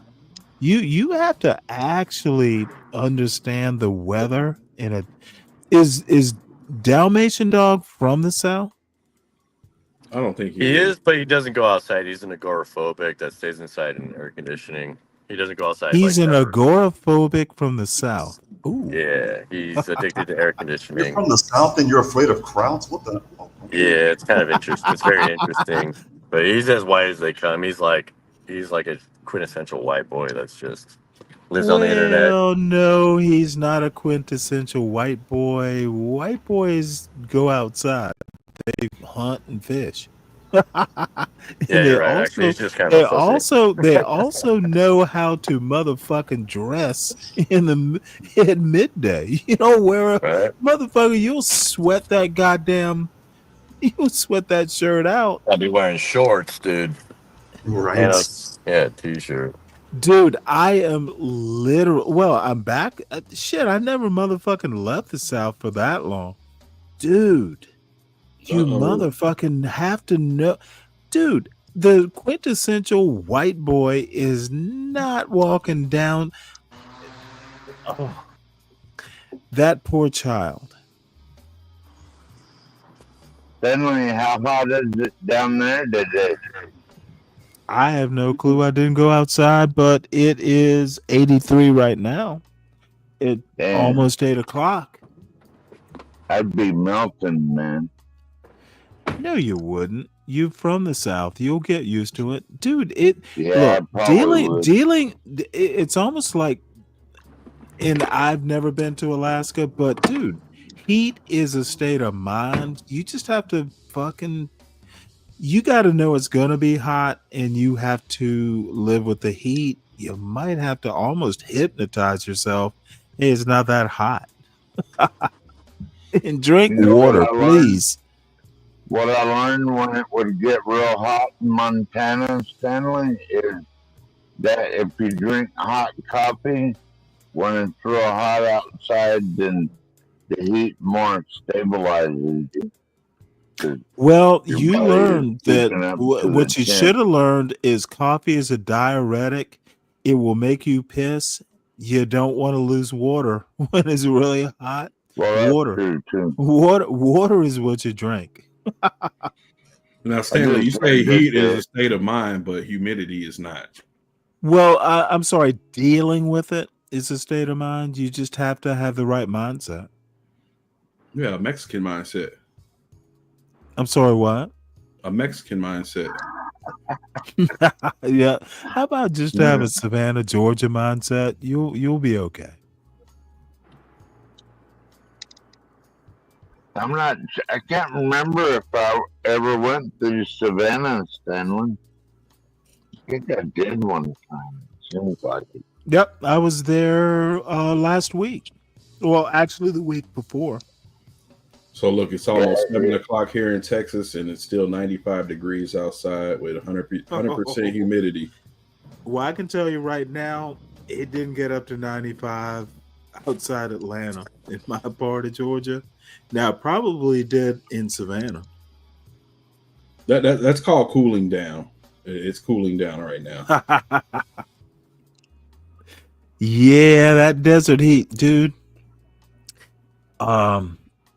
That desert motherfucking heat. Oh boy, if you're not sweating, you're dehydrated. That's how I always looked at it. Yeah, I heard Mayor Eric Adams put up the cooling center In New York, Stanley, it was so hot, like over 100 degrees. Yeah, but they do New that York City. almost every other year or so, though. That's nothing new. Well, this was the oddest thing. Like a few weeks ago, in I live my county. I think Carroll County is right on the border of Alabama. It's actually a little bit north of West Georgia, what's considered West Georgia. And they were doing heat alerts at like, it's going to get up to 92, 93 degrees. And they were doing heat alerts. And it's not just temperature, it's air quality and all that sort of stuff. But it made me chuckle. It's like, motherfucker, it's not going to get that hot, but it's more in air quality. Get It's hot Crack. here. How you doing, Get Crack? Get Crack, Geppetto. That's Crack, man. Long time no see, man. That's his nickname, Geppetto. Get Crack. Is he on panel? Get Crack builds little wooden boys. He is the conscience. He is the conscience of little wooden boys. What I find funny about the weather is when I'm looking at the prognosticos, the forecast or what have you, and in my area they'll accidentally put another zero, so instead of it being 102 degrees, it'll be like 1,002 degrees. I'm like, wait a minute, something's wrong here. Hey, Juan, you're in Texas too, right? Yes. You know it's hot down here when your forearms start sweating.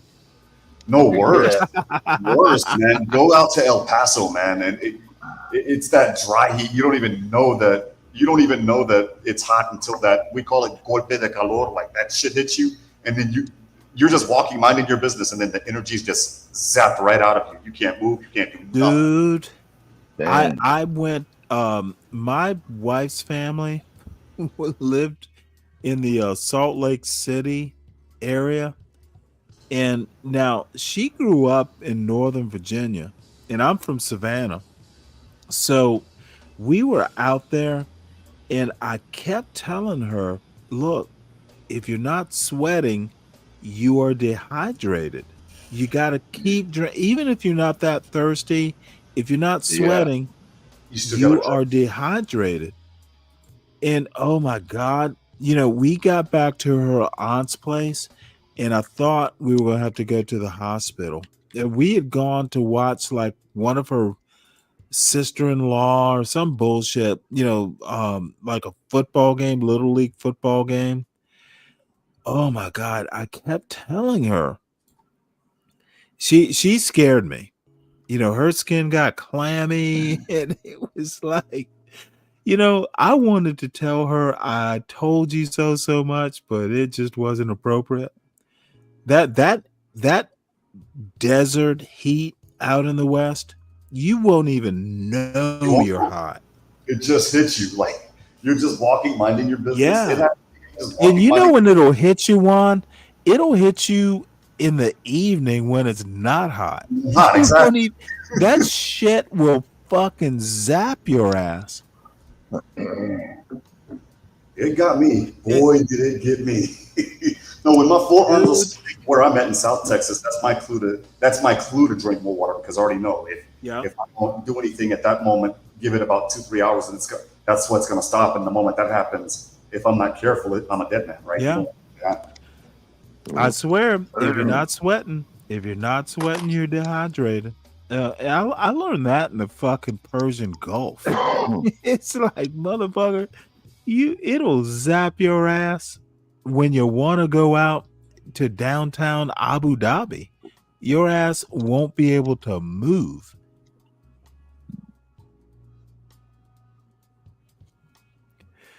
So I guess we're gonna go back and watch this. No, Stanley, don't do us like that. Hey, look, I was trying to get you to go over to my boy Sub-Zero 3639's channel when he was live. I think you is he not live now? I don't think he's still live. Let me see. We can still watch it. Put the link in the back. Have you ever been over to Soul Provider's channel?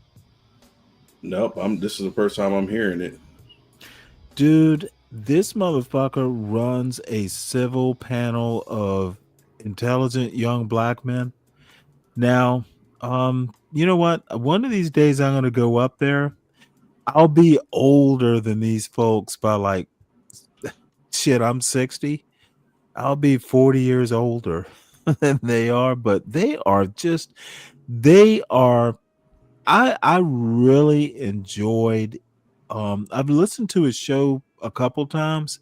This motherfucker, he is a good guy in his panels, a bunch of good guys, and these are young black men. It What was his will name again? act So I want to go sub myself. What was his name? Soul Provider. Hold on one sec. Let me find it right quick. And Drip's show is also really good. Yeah. Cool. Yeah, I'm gonna have to drop off panel. I got some business I gotta attend to. I just got some text messages that are Yeah, we bet you do. require my attention. But we bet you do. Tell Ava hi. Make that money, homie. Make that money, homie. Anyways, you guys take it easy. Thanks again, Stanley. Appreciate it. Yes, sir. I'll come back. Good to see you. Yeah, for sure.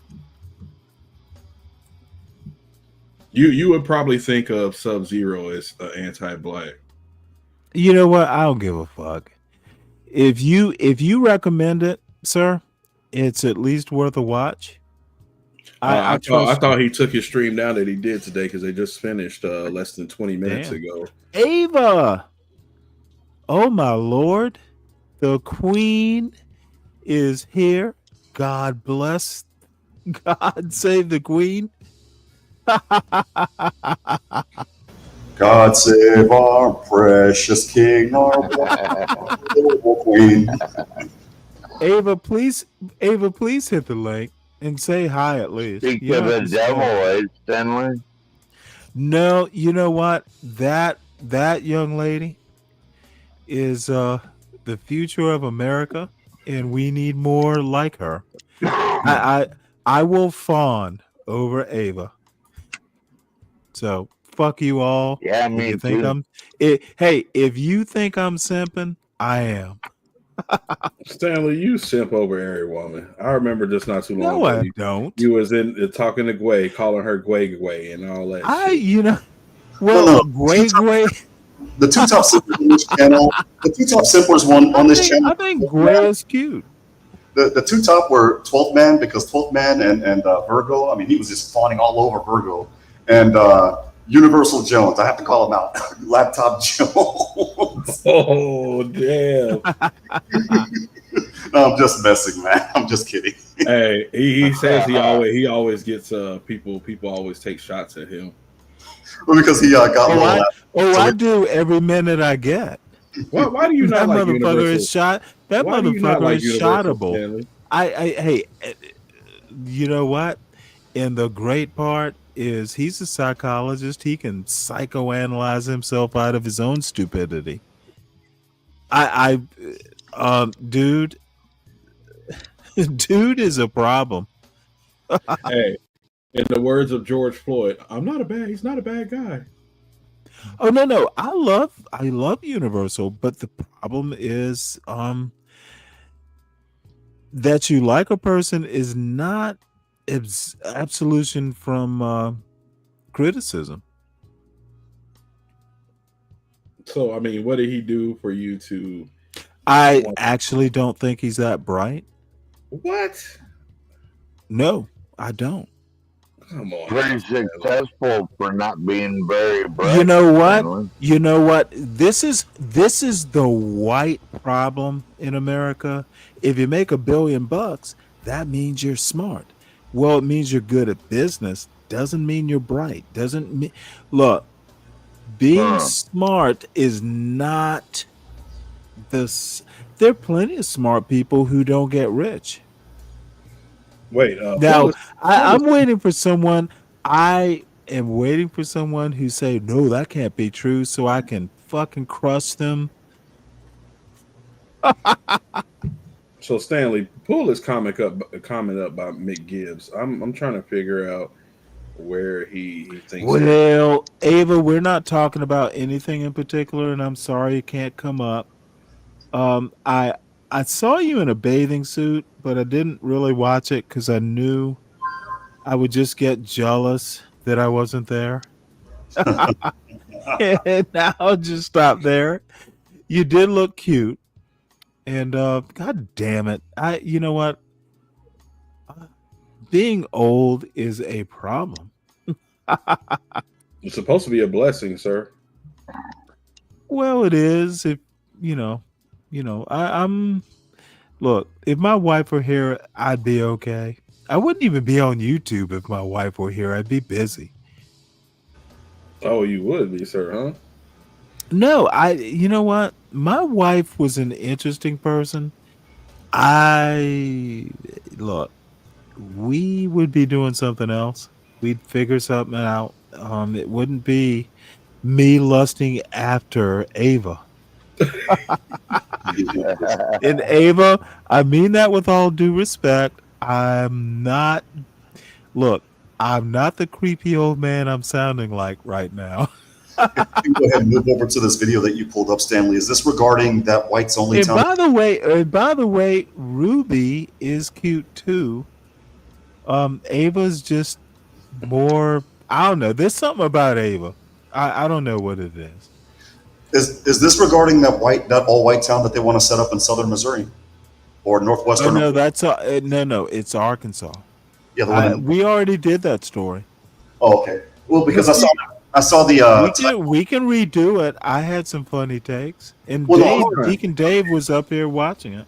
Here's the funny part about this town in Arkansas. I'm like, let them have it. That's the funny part. No, they've been doing this. Why is this a fucking shock? Hold it. Yes, you do sound creepy. She is early 20s. Chill, Stanley. She could be your granddaughter. You stay lusting. Hey, come on. We men are marketable. Oh my God. You know what? Really?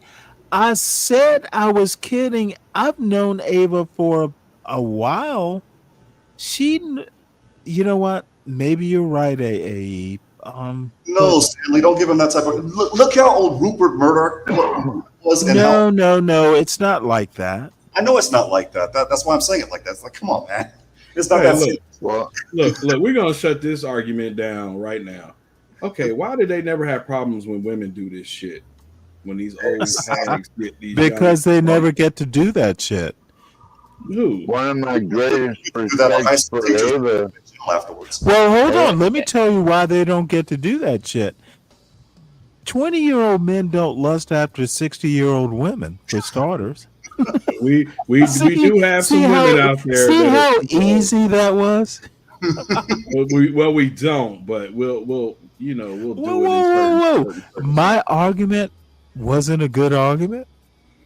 No, I mean you're right.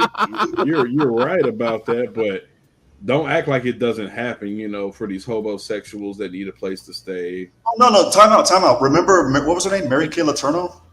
Yeah. But again, the women that do I that. just need to say this. Ava, I didn't mean disrespect. You are a cute woman, and you're young. So we go. I still.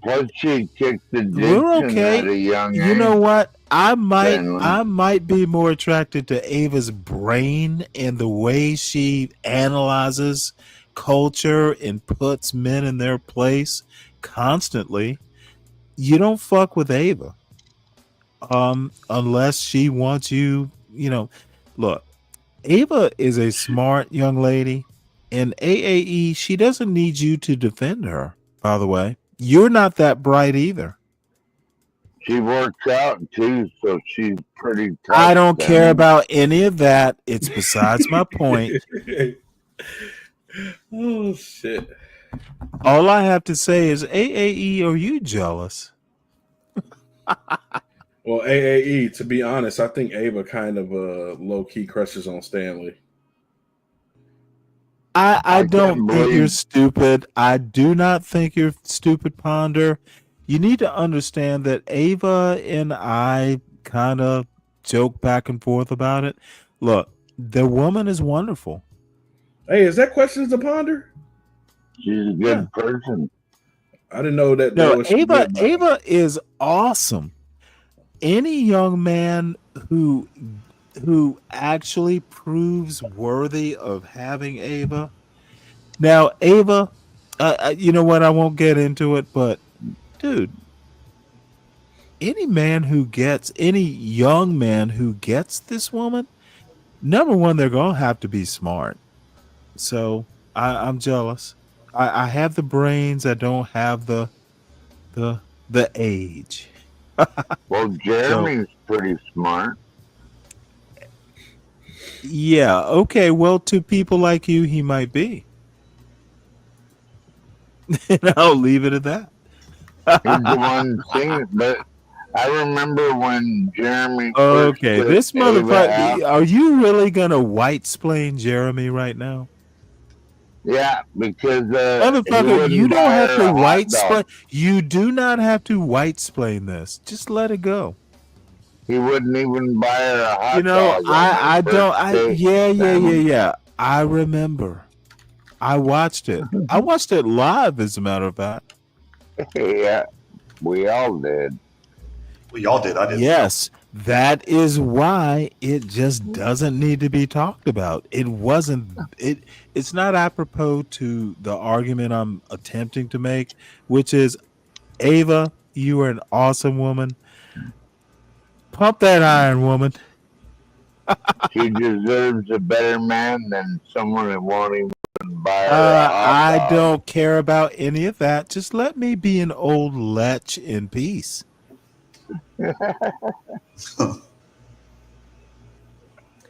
Damn, So she one is knows about I'm the- just. She knows My bad. I'm old. AAE. She knows I'm a harmless old man who lives on the other side of the country and can't afford a plane ticket to ask her out on a date on bended knee. I can't do that. I can't do that. Ava, you're safe, and she is a sweetheart, and she's funny, and she's tough, and I like her, and it'll be okay. Look, I'll find some granny who's my age. Well, watching her and watching the Process channels, I thought that they were both centrists on the political side, but in either case, they knew their stuff, both on both separate channels. Of course they did. They're not stupid. Juan, aren't you about to become an attorney? Godspeed on the I'm about bar to take exam, buddy. I'm about to take this bar exam again. That's why I'm in California, buddy. So you're about to get talk about no. Let the license? person, let him talk. I don't want to talk that much about it. This exam and look, there's regular bar exams, and I'm going to take one in Indiana if this doesn't work out this go round. But there's regular bar exams, and then there's California's. California, it's like going into the belly of the beast of hell and getting your exam from Satan. And if you get extra credit points, his imps might just give you a bar license. That's how tough that exam is. It's the toughest bar exam in the country. Sounds Okay, like what's the advantage of taking it in California when you live in Texas? Well, for me, because the school that I went to at the time before it merged with Purdue University, I was only able to take it in California. And since what I do is immigration work, and since what my boss does is mortgage, that's all federal. So you don't need to have a specific state bar license. You can be licensed. Now, see, I don't. Okay, explain that part. I had no clue. There's a federal bar. Well, there's federal bars. There's really. Yeah, there's the so no. Now you're gonna have to go into details. Yeah, that's what I was gonna do. There's the Executive Office of Immigration Review, which my boss is admitted to practice. Then there's the Department of Homeland Security. That's your USCIS offices. There's the U.S. State Department. That's basically your U.S. consulates and embassies. But then there's your federal district courts. You have to be admitted to practice before the federal district courts. There's your federal circuit courts of appeal. You have to be admitted to practice before those courts. There's the U.S. Supreme Court bar. You have to not only be admitted, but you have to be vouched by two attorneys that know you to even practice before the 9 justices of the Supreme Court, but you can be licensed anywhere to apply for admission in those federal jurisdictions. And so that's why I was like, well, screw it, I'll just go to this particular school. I already knew what I was getting into. Yeah, well, Godspeed, one. Like, to your success, bro. Sound like you have a lot of adventures ahead of you. More like studying Satan's Bible if I find out that I didn't pass this MF for the 5th time. I wouldn't even. Well, Juan, have you decided that you want to practice immigration law as kind of a career? Not just immigration law. I was figuring federal diversity actions. Like if somebody gets hit by a big truck, by an 18-wheeler, and the company that owns that 18-wheeler is in another state, then that's when I come in. So accident law? Well, diversity action, because I don't want to do accident. Ooh, interesting. That's a fancy word for ambulance chaser. Yeah, well, yeah, it is. Yeah, interstate ambulance chasers. Stanley gets hit by a guy that has a company in New Mexico. That's where I come in. Dude, motherfucker, I'm gonna get hit by AAE. if I ever like Questions to Ponder is gonna run over me with her car. She built this. It's a joke, AAE.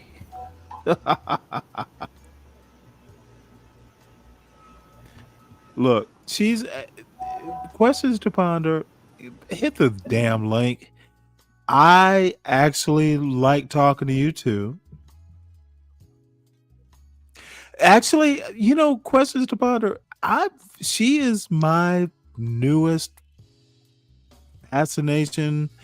She's a wonderful woman, and you know what? She is an encyclopedia. No, look, Stanley. Look, I'm trying to, maybe email her in the back or something. Because don't worry. She'll be here. She is. Oh, she's here. Yes. Now, this is what we're gonna do, gentlemen. She speaks. Consider her. She stays when y'all go. Don't fuck with her. So AAE wants me. Well, Juan, you're a gentleman. I don't have to worry about you. No, I'm gonna. You are too. And 12th Man, you are too. This is Questions to Ponder. Just let her be her. What's up, Questions to Ponder? You there? I'm here. Stanley, I had to grab an Evian. I'll be right back. Okay. Oh my God, I love her voice. No. She is a sweetheart. We let her be her. Period. Oh, I'm letting her be her, Stanley. I'm just saying, I love her voice. I know. Dude, you are champing at the bit. I hear it in your voice. No, I love her voice. I'm telling you. That's why. Do you really? Yes, I love her voice. Okay. All right. Oh, Jesus. Her voice is magnetic. So tell us about this, your friend here. So I've been following Sub for a while. He actually had he had a big channel with like over 20,000 subs, and it got taken down because he does like to talk about the small hats and certain things that YouTube doesn't like. But this stream, I actually thought he was taken down. So this first 20 minutes, he's just playing music, but he's talking about, black music that I need to skip through. Yes. So just go all the way to the end of the timeline because he's just playing music, kind of like T does. Oh, you didn't have to go that far, but the first 20 minutes. Well, see, I never stream T show. I'm usually in the chat. And by the way, Roz is gonna be on at midnight. We will shut down because I like chilling. The only thing I don't do right for Roz's show, I haven't had weed in like fucking 35 years and have no real intention on becoming a weed smoker unless pain or something becomes a problem. So, but I like, you know what my favorite part of Roz's show is? What's that? Saying outrageous things in the chat about her guests, and she will laugh.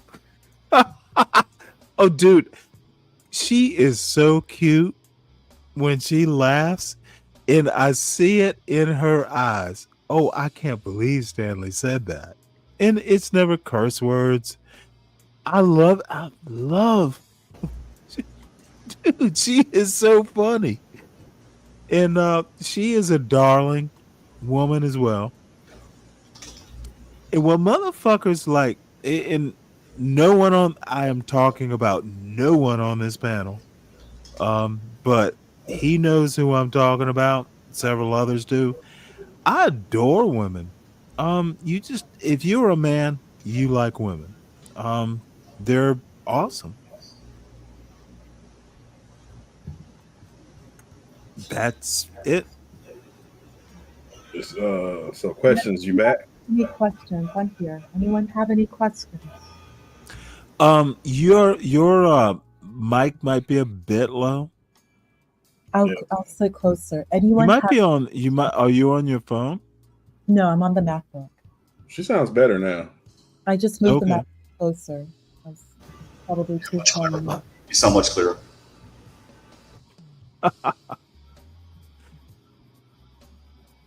All right. Well, I'm gonna watch Speakeasy, Speak Radio, Speakeasy, Speak Radio. Motherfucker, I hate Speakeasy. I think he's a fucking moron. I don't even know who that is. Oh, I do. That motherfucker's a moron. You'll run into him eventually, so you will know what I'm talking about. So speak, and Juan, that's great to hear you are an attorney. Very, very fascinating. And a federal. Was studying to be an attorney. He has bar exams. Oh, so you're going through Barbary right now. A Barbary? Interesting. Yes, dirty dude. You know what, dirty dude? You are the most... Dude, hit the goddamn link. You're the only sane motherfucker sometimes in this chat. Of course women are awesome. We need to start treating them like they're awesome. Not every woman is awesome, but not every woman is an example of wicked witch of the westitude. It's just sometimes it's as if these channels and lives. Am I that bad? Can I start off there? I try not to be. They want confrontational women. I confront everyone equally. I'm just speaking generally, Stanley. Yes, ma'am. Just generally. So, questions to ponder. Yes.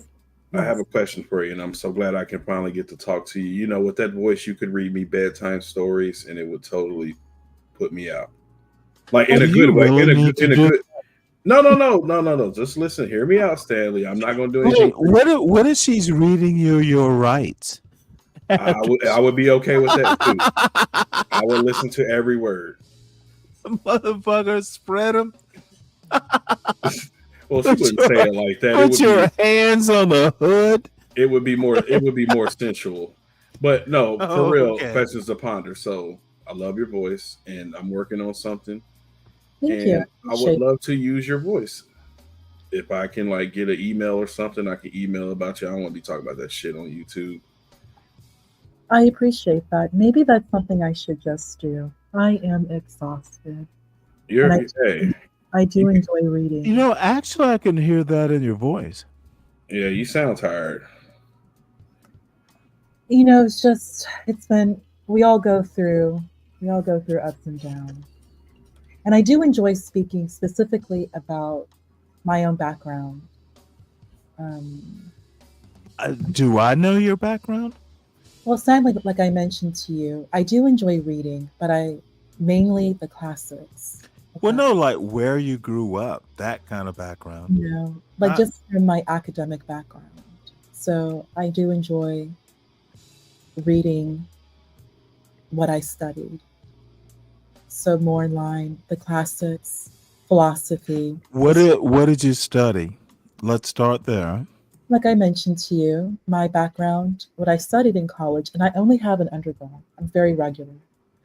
Well, Philosophy. I only have an undergrad. I have a story about working. Dude, I had a research assistantship for public administration at Old Dominion University.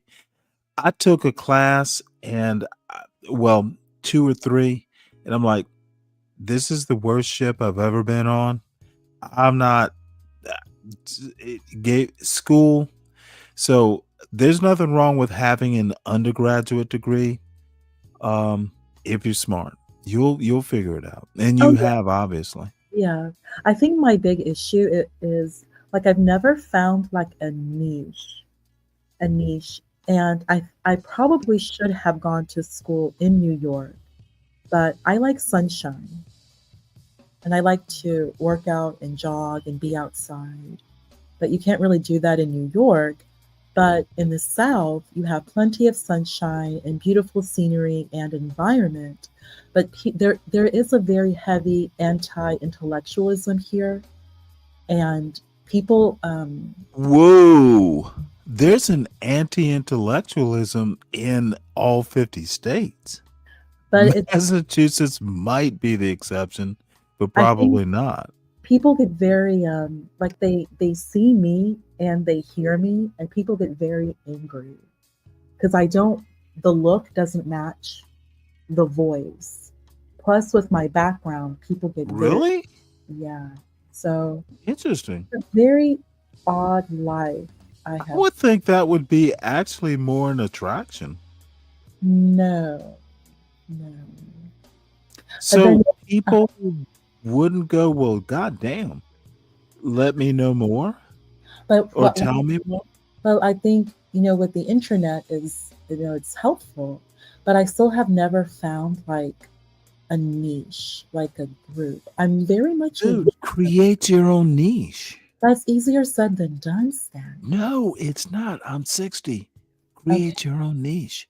I know. I'm I get. retired.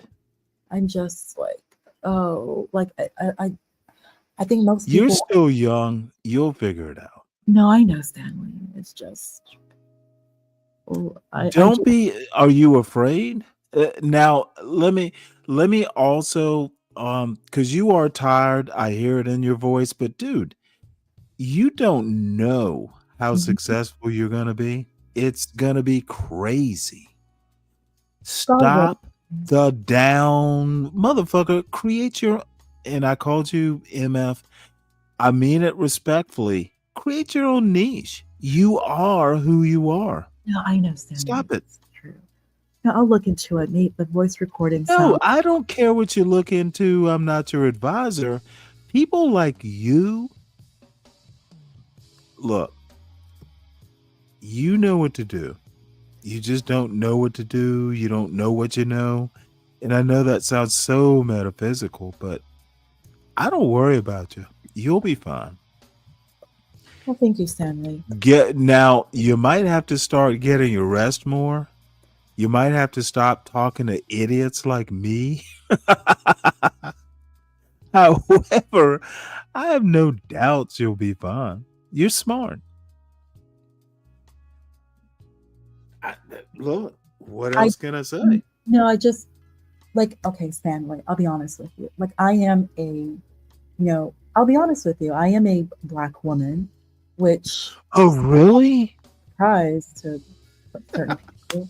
But I do want to, of course, I want to meet and support other Black women. Meet other like I do meet a lot of Look, very let me good, which is really let cool. me help you out here. Mhm. What do they tell you when you're on a plane and you are a parent of a child? You put the mask on yourself first Yes. for your child. Please do. Please follow that advice. Except, exceed it. Don't help other people until you have put on your mask. And it could be a COVID-19 joke, but it's probably not. It's not necessarily helping people. I mean camaraderie. I'm still a human being. Fuck the dude. I'm telling you right now, Ponder. I see your point. You're still like you're under 40, right? Yeah. Okay.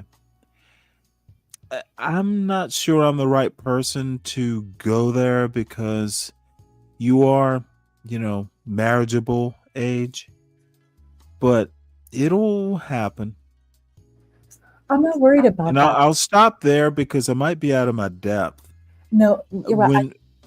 I personally, God will find me a spouse, a partner, which is really what I want. Don't depend on God. Anyway. And God is literally not going to do the whole internet dating service thing. You're gonna have to wait, hold it. You do get out and you go places and you jog and all that stuff, right? Okay, Stanley, but there's the safety issue. I can't just go be out and about like that as a woman. It's very unsafe.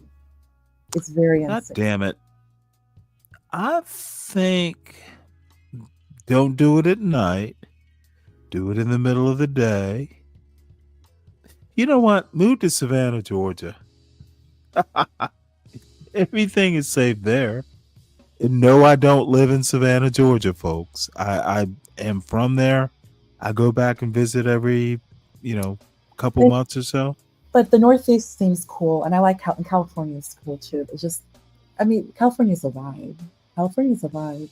And I do pretty well. What? I can't imagine I would ever send my daughter to California. I just want, I just like to study and I like to work out. Be cool, be chill. You can do that in Savannah. Just like that. It's a joke. Don't go to California, man. No, the weather's beautiful. And Stanley, I love to work out. I love. Well, you are an adult, and I'm not your father. I'm gonna be honest. If I had to recommend west of the Mississippi, maybe Texas, but even Texas is problematic. No, actually, I was working in California a few years ago. Oh, you've been there, okay? Yeah, I've worked there. So you know what you're getting into. Yeah, I like the weather. I like grocery stores. I like fruits and veggies. Lord. No, I just like I think my issue is I clearly want a spouse that I can just be myself with and read. I do like to read the classics, like I mentioned. Look, I fucking married a woman who let me read. As a matter of fact, my wife read more than I did. Like I mean is like reading to my husband, like at night, reading to my husband. Ooh. Oh, how romantic. Questions to ponder. Now, I went, well, hold on one sec. I actually did used to read poetry to my wife. Not necessarily, well, like Greek warriors, singing me muse. Yeah, I got it. To read Homer, like I do. Honestly, if there's any one book, the most important book I would ever read to my husband, to at least get an understanding of him, is the single most important book in Western civilization outside of the Bible, if you want to understand a man. That is high praise of the Odyssey. No. Odyssey, I would put either number 2 or 3. Iliad? Oh, the Iliad. I'm sorry. God damn it. You know what? That's a good point. I would read the Iliad, read Iliad, Troy, and then read Odysseus, the Odyssey. Well, let me offer, and you probably heard this before. I think the most important book outside of the Bible is actually the Divine Comedy. All Absolutely. 3. Oh my God, yes, I read that. That is. Oh my God! It's better than the Bible. And that's, well, I wouldn't say it's better than the Bible, but that's. Oh no, I would. You didn't say it, I did. But that is another book I would love to read to my spouse. It is funny. Order. You have to read the books in order. You read, of course, wait, hold it. first. Do you know who Ciardi is? I can't remember his first name. You mean Dante is read. it Richard Ciardi, the like the classic Penguin translation of the Divine Comedy, all three of them. All three. I forgot sections. which publisher, but Penguin is a great publisher. Like I mentioned to you, Penguin is amazing. I read it in high school. That translation, I think it was Richard Ciardi, but Ciardi is his last name. I can't remember what his first name is. But no, we read it. We read all three of them. So of course, and it's funny. That's why it's great. It's funny. It's so funny you mentioned that, Stanley. So much of my life is governed by my reading of those three books. Really? Oh yeah. So much of my life. Which one? Purgatorio? Oh no. I honestly think Purgatorio. Since you mentioned Purgatorio, I actually think Purgatorio. Look, let me tell you what actually struck me. Oh my Lord! The hell was that? What was that? One thing about Purgatorio that I always took from that book, number one, is that the rising and setting of the sun was an indication. Really? If you read Purgatorio, the rising and the setting. I've read it. Well, yes, Stanley. I'm surprised that the rising. Then I'll tell you what struck me when you're done. The rising and the setting of the sun is an indication of God's presence. And I always remember that. I always think about that. So when I do my morning runs, I always think about the rising sun, like God, just God's presence, looking at the sun. And I got that from reading Purgatorio. Mm-hmm. I remember my professor mentioning that. And also, you know what? I'm glad I'm not your age either. And remember, Inferno, the worst sin in the Inferno, that it's very clear what the worst sin is, and that is an adult taking advantage of a child's youth and naivete. Oh, I see a point you made earlier, and it's indicated in the Inferno because you've read the book, so you're descending. I've read all three. So you're descending Inferno. So the outside of the Inferno, you meet those from the Old Testament. So you read Moses. I've read it. And what I was going to tell you about Purgatorio was the virtuous pagans. That has always, because I have a thing for Greek philosophers. Virtuous pagans has always been, probably the most interesting. It's what sticks with me now. It means you can God will forgive you if you are a virtuous person, even if you don't know who Jesus is, even if you're not a Christian. There's that type of forgiveness. You might have to spend some time in purgatory, but you won't go to hell. It was always important to me understanding that, or the way, the way Dante thought about it. Still there? No, I'm here. I'm listening. No, I don't know why that always struck me. And this was in high school. In a way, look. The last time I was at Mass, it was on a Navy ship. But even that's like 30 years ago. Well, one thing, Catholic school, we do read the classics. That's one thing. We do read the classics. Because a few people think about it, Stanley. What a public school, public school kids don't read the Inferno. They don't read well, unless their parents give it to them. These types of books, you generally do need guidance. Like I studied Hegel. Hegel's Please tell me you didn't read Hegel in fucking high school. No, we started Hegel in high school. Yeah, we started. We did. Oh, that's heavy. It is heavy. It is heavy. Of course it's heavy. It's Hegel. And they didn't turn you into a Marxist? Well, Marx, wasn't Hegel Marx's favorite? Yes, he was his number one influence. But Marx, I mean, we could go into depth, but he basically took the dialectic, as you understand, and Marx just basically reduced all of history to just a dialectic.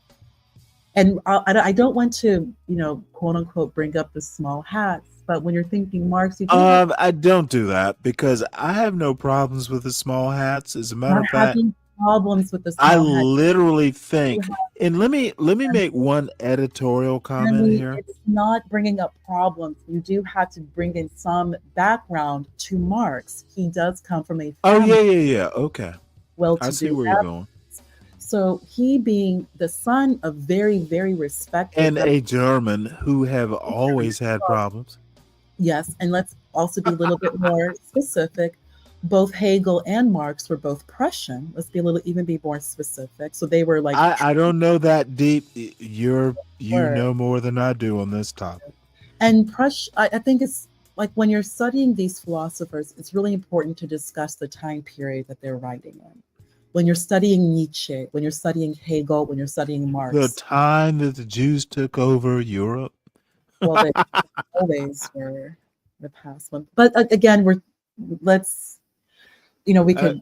I'm Stanley, sorry, you and I had to make a joke. I had to make a joke. I mean, I understand where you're coming from. I know what you're talking about. But we don't want to completely alienate people, Stanley. You know what? This is Stanley versus the world. Speak Radio's on the panel. 12th man just joined, but Speak Radio, if you get alienated, please give us a warning. We'll bring it back. Dude, Ponder, you got me fascinated. Speak. Well, there's quite a bit you're going to Speak, Ponder. We're going to bring up. If we're going to I don't give a fuck what anybody thinks. Let's talk. If we're going to bring up these incredible philosophers, just let it go. Go where it goes. If we're going see, I'm not afraid to let these people catch up. They will catch up or not.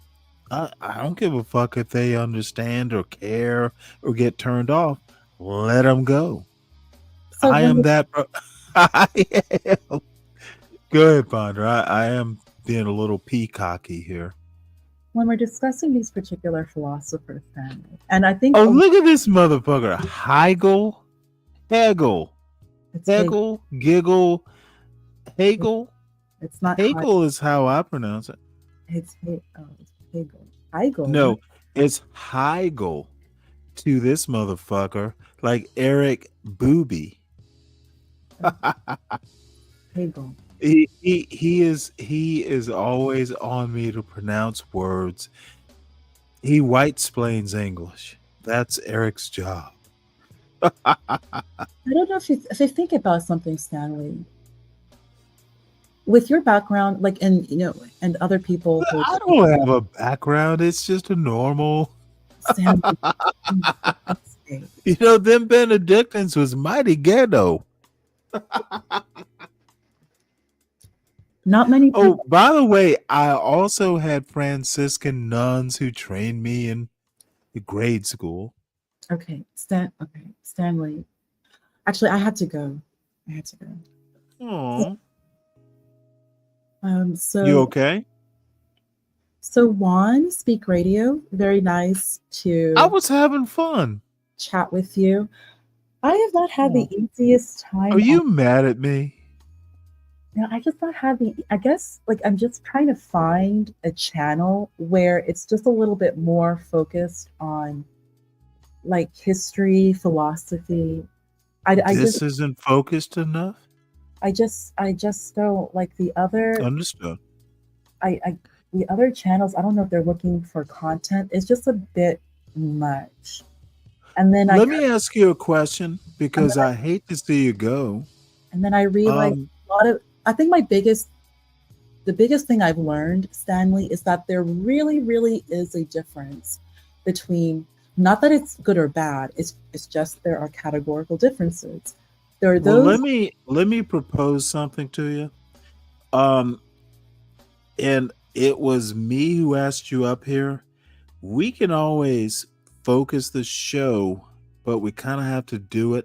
Dude, I love talking to you about this stuff, but unfortunately, this is kind of a general, like everybody's here topic. Ponder, anytime you want to talk like specifics, what I would relish the opportunity to talk about Hegel, because I don't know Hegel that well. I've read him, but years ago. Anytime you want to do it, do it. But don't run away because I'm being, an ogre. We can focus the show, just not this show. Would you at least do me that honor? And it would actually be an honor. It would be great, to be honest with you. I would, if you don't mind, a focus on. Well, it would have to be a specific show. It would be nice to have a focus on the continental philosophers. So, like we were just discussing Hegel, Marx, Nietzsche. Well, okay. Well, you know what? Let's do that. You got my email, right? Yeah, I haven't. That's what I look. This is not an idle threat. Email me. Look, you and I need to talk. I would relish the thought of educating these Neanderthals. All these John Galt motherfuckers think they know shit. Believe me, tweaking a nose or two, a widespread nose or two, it would thrill me. We can talk. We can talk Hegel. We can talk all this stuff. So don't be afraid. You got my email, and you must do it or I'll email you, damn it.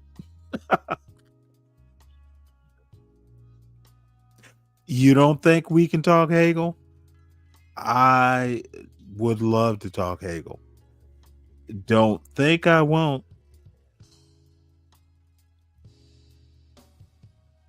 I don't know. I think my brain just kind of needs to, go back to that time, that particular time of history, because it's like so much has changed, but has not changed. But these Let me ask you a question. Were Africans a major part of Hegel's life? And this is a serious question. Excuse me? You heard what I asked. Do you think Hegel thought about Africans or black people? I don't know. And well, then if you don't know, you might want to start with that question, because I have. You need to be careful. Your continental philosophy happened in spite of slavery. You need to be very careful. Don't be sucked in. When I say continental, okay, no. It's European. It's no, I don't know. I honestly don't know. I've never heard it described that way. Okay, so there's no reason to bring up Africa or black people. Okay, there's a reason I brought it up. Questions to ponder. Hegel never thought about Africans, did he? Did he ever write about them? And by the way, by that time, slavery was a thing, correct? No, Stanley. Slavery was. I'm afraid Hegel. You know what? Hegel, Marx wrote to Lincoln. Hegel was a lot. The first slaves were sold in Portugal round about like the 1450s, 1450. Hegel was alive.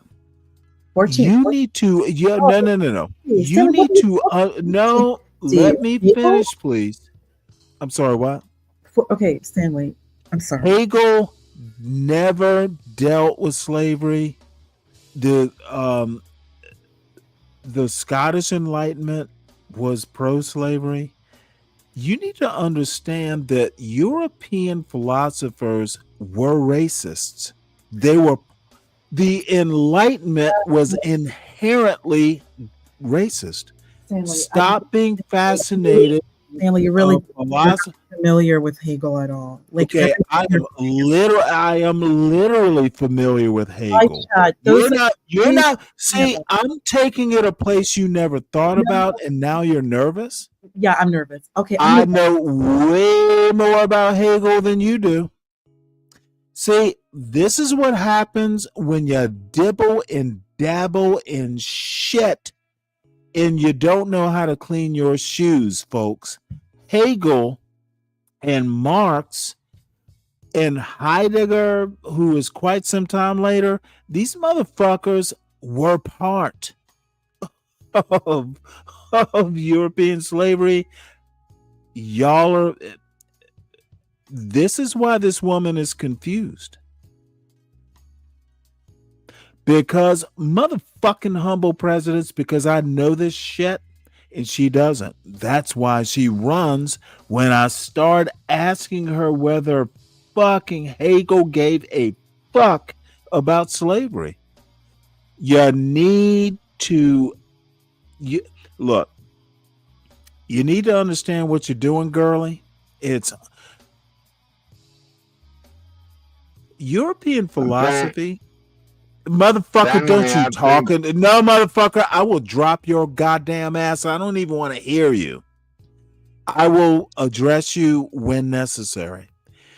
This is a problem with the continental philosophers. They ignored a lot of what was going on. They lived in rarefied air and ignored Black people. No, I'm not going all over the place. You can't figure out where the place is. AAE, you're outmatched. I know more about this shit than you do, and I'll leave it at that. What do you have to say, 12th man? I think you're too aggressive with women. I don't give a fuck what you think. You wouldn't know aggressive even if you were sober. Speak Radio. Yes, sir, Stanley. What's going on? I'm annoyed now. Now, how did we get here, Stanley? Because we started talking about Hegel. And someone doesn't understand that Hegel literally, this is the danger of even my kind of politics. The fucking Enlightenment invented racism. And this young lady doesn't understand this. I have a John Locke, Hegel, who came after. Racism was literally invented by the very continental philosophers she wants to do a show about, and I have no problems with doing it, but I'm not going to motherfucking worship them. And she knows I'm right. If she did her history, because history intersects with philosophy, the Enlightenment, it's a thing. There we go.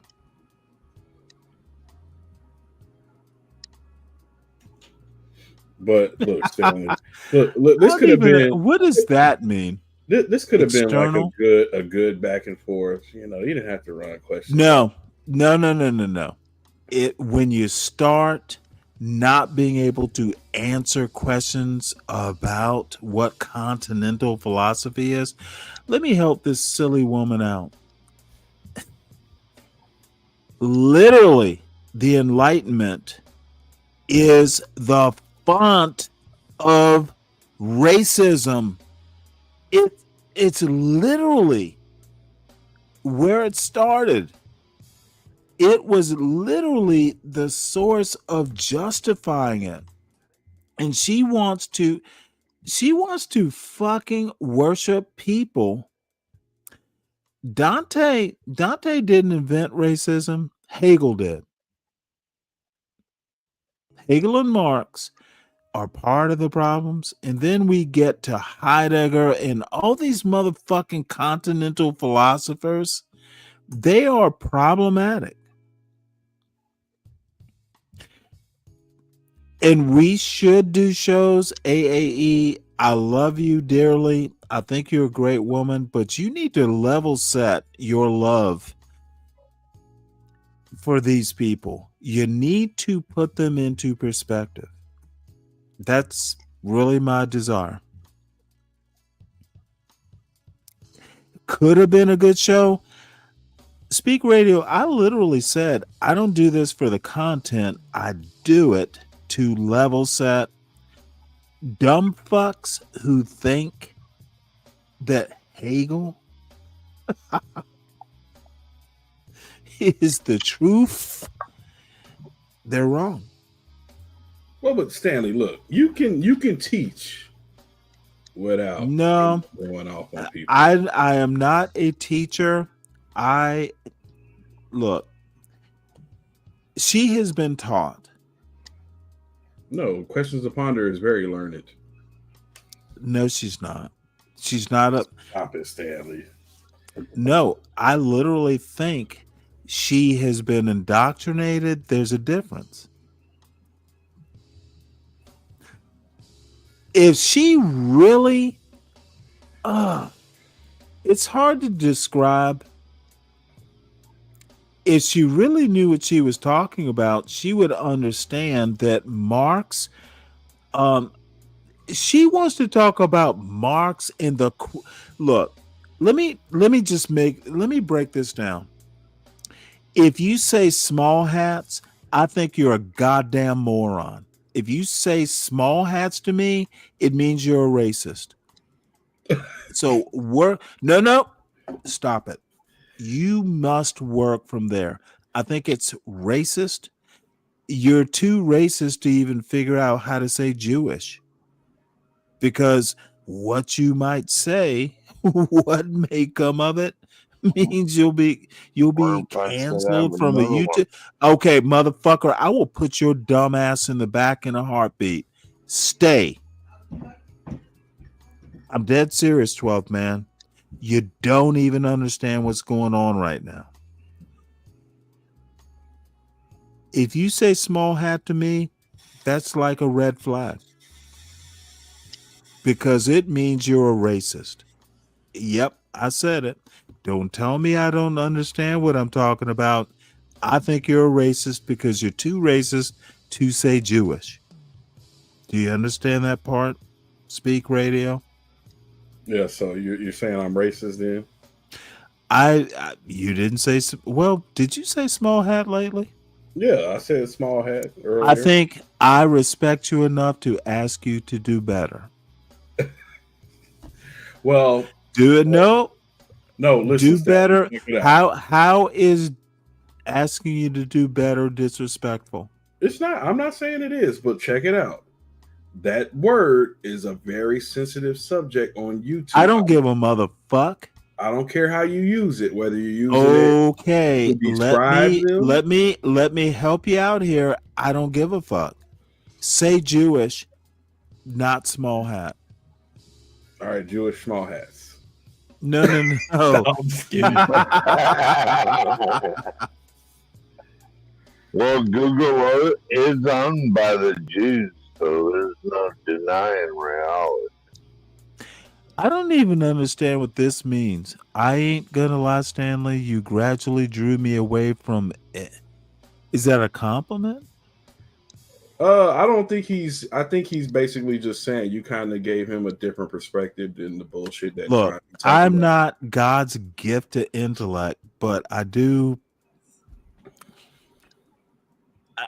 I think that. Look, John Galt's a smart motherfucker. No one can deny that. You form your own opinions. And you know what? John and I get along when we don't talk politics or race.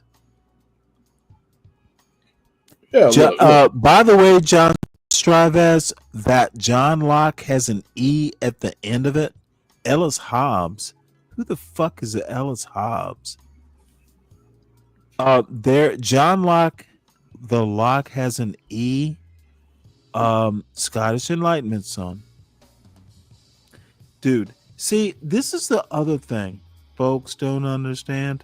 I actually know a lot about this shit. Too much time on my hands. Yeah, you know a lot of shit that I don't even know, and I'm listening to you, learning shit.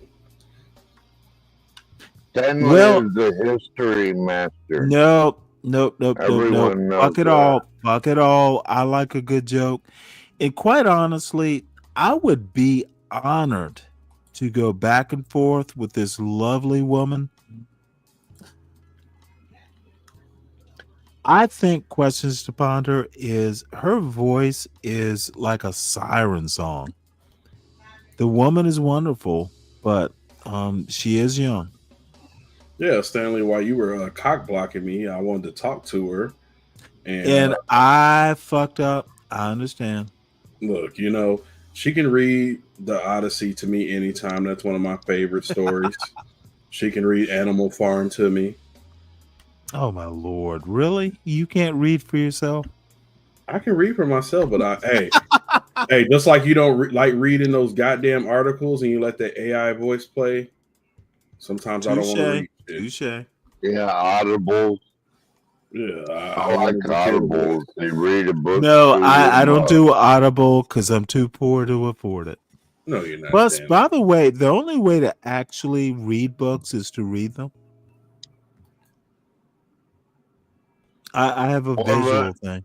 Look, Stanley, I feel bad because right now, you remember I told you about that book that came before Columbus, and I still have yet to open it up and read it.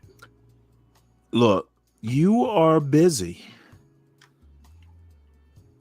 Well, I get my little spurts where I want to read shit. Like, you know who one of my favorite authors are? Who? Charles Bukowski. Oh, really? The poet? Interesting. Yeah, I have. Let me see. Okay, motherfucker. Now that is interesting. Let's see what books I have from him. I'm looking in here right now. You know, there's some YouTube stuff. So I don't have all his shit, but I have Women and Post Office. You know, funny enough, he's never been my cup of tea. However, that you like a poet adds a new dimension.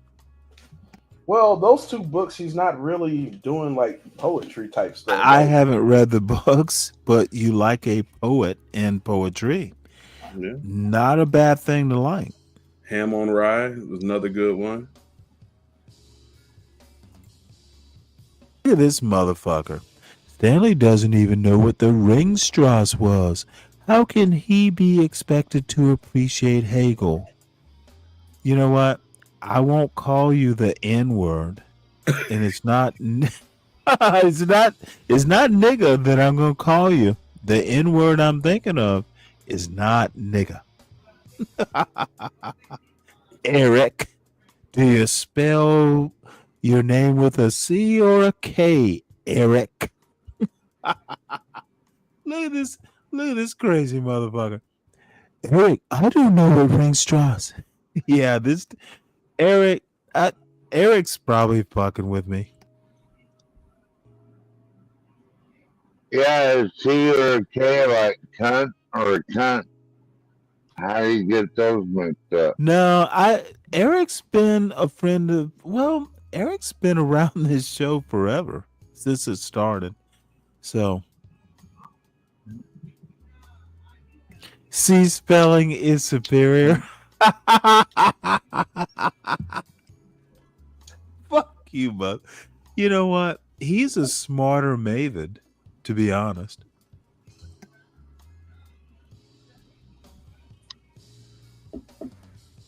So the questions to ponder leave the chat as well. Did you run her off? Well, totally, Stanley. I think she was tired in the first place and a little frustrated with me. Yeah, she did sound a little tired. I ain't gonna even lie. Well, she said she was tired.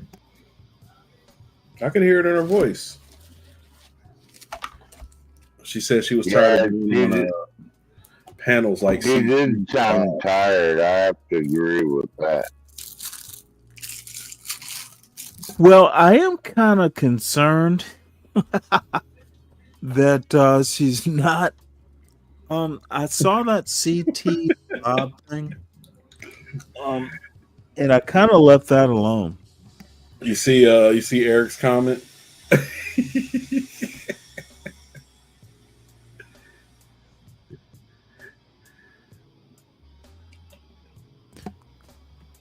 Really? That is funny. Look, I have to put my women through paces. They can keep up or they can't. My wife did. Is that your love language, Stanley? You blast them and then you give them reaffirmation. Yes, it actually is. And the funny part, ever since I was a kid, I tease people that I like. I just want to. It is a flaw, personality flaw. Make me laugh. Look, my mother would tease you, but it was always with love, and sometimes the response would just make her laugh. That was that. You know what? If you made my mother laugh, you might get away with some shit. Look, I just think that's the way they were back then, because my grandma was that type of person. She would tear you down and then tell you she loved you. As soon as you walk in the door to greet her, she may like, "Ooh, boy, you didn't got fat," and then give you a big old hug. And your response would be, "No, I didn't." Yeah, you'd be like, "Damn, Grandma, I can't even come in and say hello first." You know what? I'm in love with your grandma already. That is how. What an outrageous way to greet someone. Oh yeah, she was funny. She's passed. She's been gone now about 5 years. Dude, I had a whole. Now they weren't all comedians, but my mother, dude. Let me tell you a story. And this is gonna sound. It's not gonna be that funny. 8th grade. I was such a motherfucking goody two shoes, but I got away with a lot because I was actually funny. And my son, oddly enough, when his first grade teacher literally told me, you know what? He gets jokes. He actually understands jokes, and then he kind of riffs off the jokes. His verbal skills, are awesome. He understands words. I remember Anthony Lloyd in fucking 8th grade at the Cathedral Day School. He was a little bit of a troublemaker. So, Mr. Tatum, I was in 7th grade actually, not 8th grade. So he calls Mr. Tatum. Mr. Tatum had this thing about wiping the board, and his hands would get dusty, and he would wipe his hands on his clothes, and he'd just be dusty. And so anyway, Mr. Tatum and Anthony Lloyd were kind of getting into it. And Anthony Lloyd told Mr. Tatum, "You need to shut the fuck up, you dusty motherfucker," and walked off. Now, this is a 7th grader. And so my mother picks me up from school, and my sister was in the car.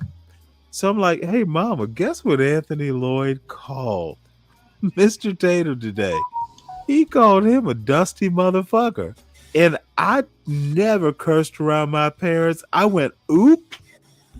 So my mother busted out laughing, and I can't figure out whether it was what Anthony Lloyd called her or my reaction when I said the word. So she's like, it's okay. So we all laughed, and that was the end of it. You know what? My mother liked a good joke. Yeah, sometimes you gotta just let a kid make it. Yeah. And you know what? But the thing is I'm motherfucking 60. I was probably 12 at the time. I loved my mother more than anything. And I don't curse in front of my parents now. Well, my father now. I don't do that kind of shit. And they know I curse. But that is, dude, I love my mother. And you know what? That's why I like women. She was a cool person. Um, as long as she knows, as long as you went oop, she knew she knew that I knew that I like, oh shit, am I gonna get in trouble? That's not something you do. But you know what? Her approval and her laughter and my sister's laughter, we were heading home from school. Dude, I remember that to this motherfucking day. So, little blast from the past. You know, when you say you teach people, Stanley, that's how they know that you like them. That's why I know you Oh, like. motherfucker, I don't stuff. I don't deal with people I don't like. Yeah, that's why I know. That's why I know you like 12 Man. Well, I must so love shit. him. Oh, you love 12 Man. Just go ahead and admit it. 12 Man, he loves you, sir. Did he already I leave? loves me some 11 man, 12 man. Come let me love you. Did he leave? Did he leave? Yeah, you know ran what? him off. Actually, I'm at 10 hours, almost 11 hours. I'm not going to be here much longer. I am looking forward to this young lady's show tonight. Who? It's where I'm going to be. Y'all motherfucking better be there. Oh, you Roz talking about Roz is girl? that woman is awesome. Oh yeah, She Roz is is, amazing. and you know what? I'm outrageous in the chat within limits, of course. Just to say, dude, when Roz laughs, oh, dude, I get a fucking thrill. I can see it in her eyes. She literally, and I'm thinking that she's thinking, did he say that? Does he really want me to repeat this? I see it in her eyes. She is such a decent woman. Well, see, you're reserved in the chat. Now, EAE is a different story. That damn pervert. Yeah. Well, he goes places. No, I don't even know where he gets some of this stuff. Look, this is another thing that's rather interesting. The dude, these people think that all young men were into pornography as kids. What the fuck? It's a weird thing that I bring up. That's why EAE is a fucking moron. No, these motherfuckers, their daddies had stacks of Playboys under the bed or something. My father didn't. I've never been into that sort of stuff. Look, I'm not going to get all hot and bothered over Ava. I think she is cute and sexy as hell. But dude, she's on the internet. She is 23 or 24. I'm 60. I'm never going to hit that. I'll flirt a little bit. She knows I think she's awesome as hell. And, we make jokes and that's that. We might not see each other for months. Even on the internet, so you know she's for the streets. I don't know about all that. I don't care. I don't live in Seattle. I do know that I am very glad I don't live in Seattle. There's no way I couldn't fucking take my shot. Even at 60, the woman, she floats my boat. And, so does AAE, so does, all these, there's some actually interesting women on the internet who float around this John Galt universe. I can't have them, but at a minimum, I know I'm alive. I'm not dead yet. What's wrong with this Palomino Ricky Z guy? What the fuck's his problem? Now, it's Maven. What is he saying? I don't have on my glasses. What is this? What is internet don't equal street? Motherfucker, of course it doesn't equal streets. Thanks for pointing out the obvious, you motherfucking moron. He's doing what women do. We ain't saying all. Yeah, well, he's been doing it for a year. Oh yeah, absolutely, Blue. Blue, you better come there. Roz is awesome. And that's, you know what? She is attached. She's married to. Where were all these women when I was their age? This is what makes me motherfucking sad. Dude, I am going to die alone because there are no. Dude, some of these women are super smart and just worth men's time. Dude, I'm not gonna even talk about. I just don't know if I can take any woman from YouTube serious. No, I'm sorry. There is one woman that I do take serious, and I can't. She hurt my feelings. Gwegwe? Was it Gwegwe? No. Gwegwe is really cute too. Oh, yes, definitely. But Gwegwe was never going to marry like a black American. She's waiting. He's waiting to be someone's fourth wife. No, I think Gway's only dated black American men since she's been in the States. Yeah, I remember her talking about that.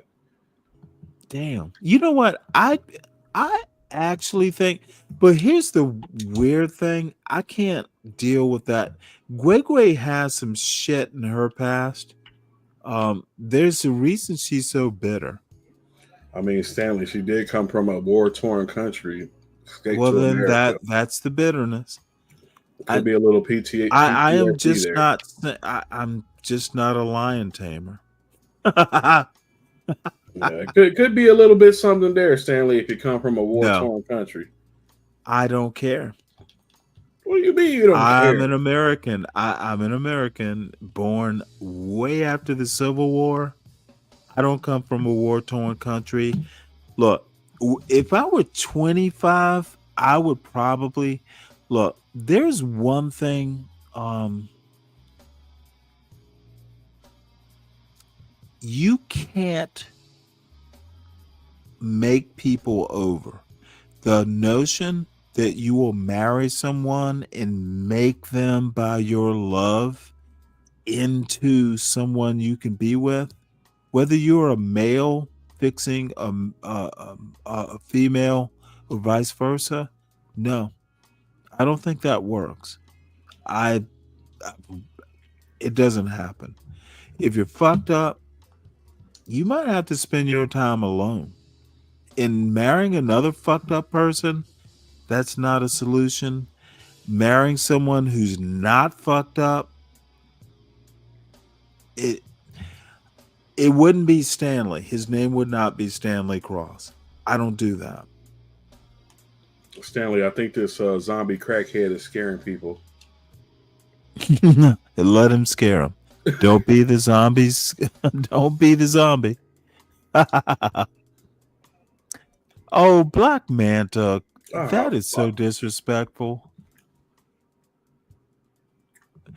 Ms. Roz. Speak Is of the devil. that now here is our patron saint of the wonderful woman. Roz, I was about to drop your link. You're gonna have a whole lot of troublemakers in your chat. Ross can handle them. No, I gotta make Roz. I love it when I am.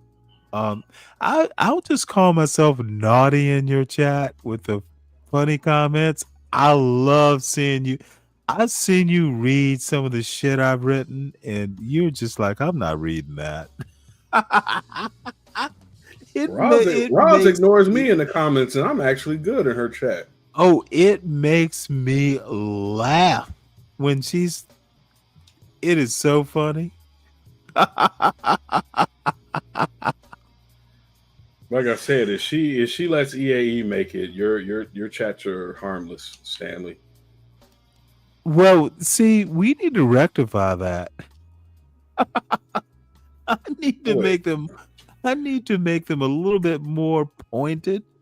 Yeah, you need to be a little bit more pervy. I'm not going to be a perv, motherfucker. Well, hey, that's the only way you're gonna get to EAE levels. Nah, I don't. That would eat.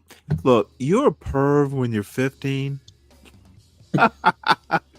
If you were perv at 60, something went wrong in the interim. And I don't think EAE is a perv. I think he just thinks he's clever. And see, this is the other thing. Dude, one of the worst things that happens with people like Be Brave in EAE, no one ever pulled them aside and went, this isn't funny. Stop this behavior. No one's ever told Be Brave he was a motherfucking moron until I did, apparently. EAE, no. EAE has never had someone bounce him. Dude, this 15-year-old Chad behavior, people let him get away with it. And that's on them. And it is on him to not mature, but no one's ever told him he had to. I actually believe that. And I like EAE. He is actually kind of an impresario.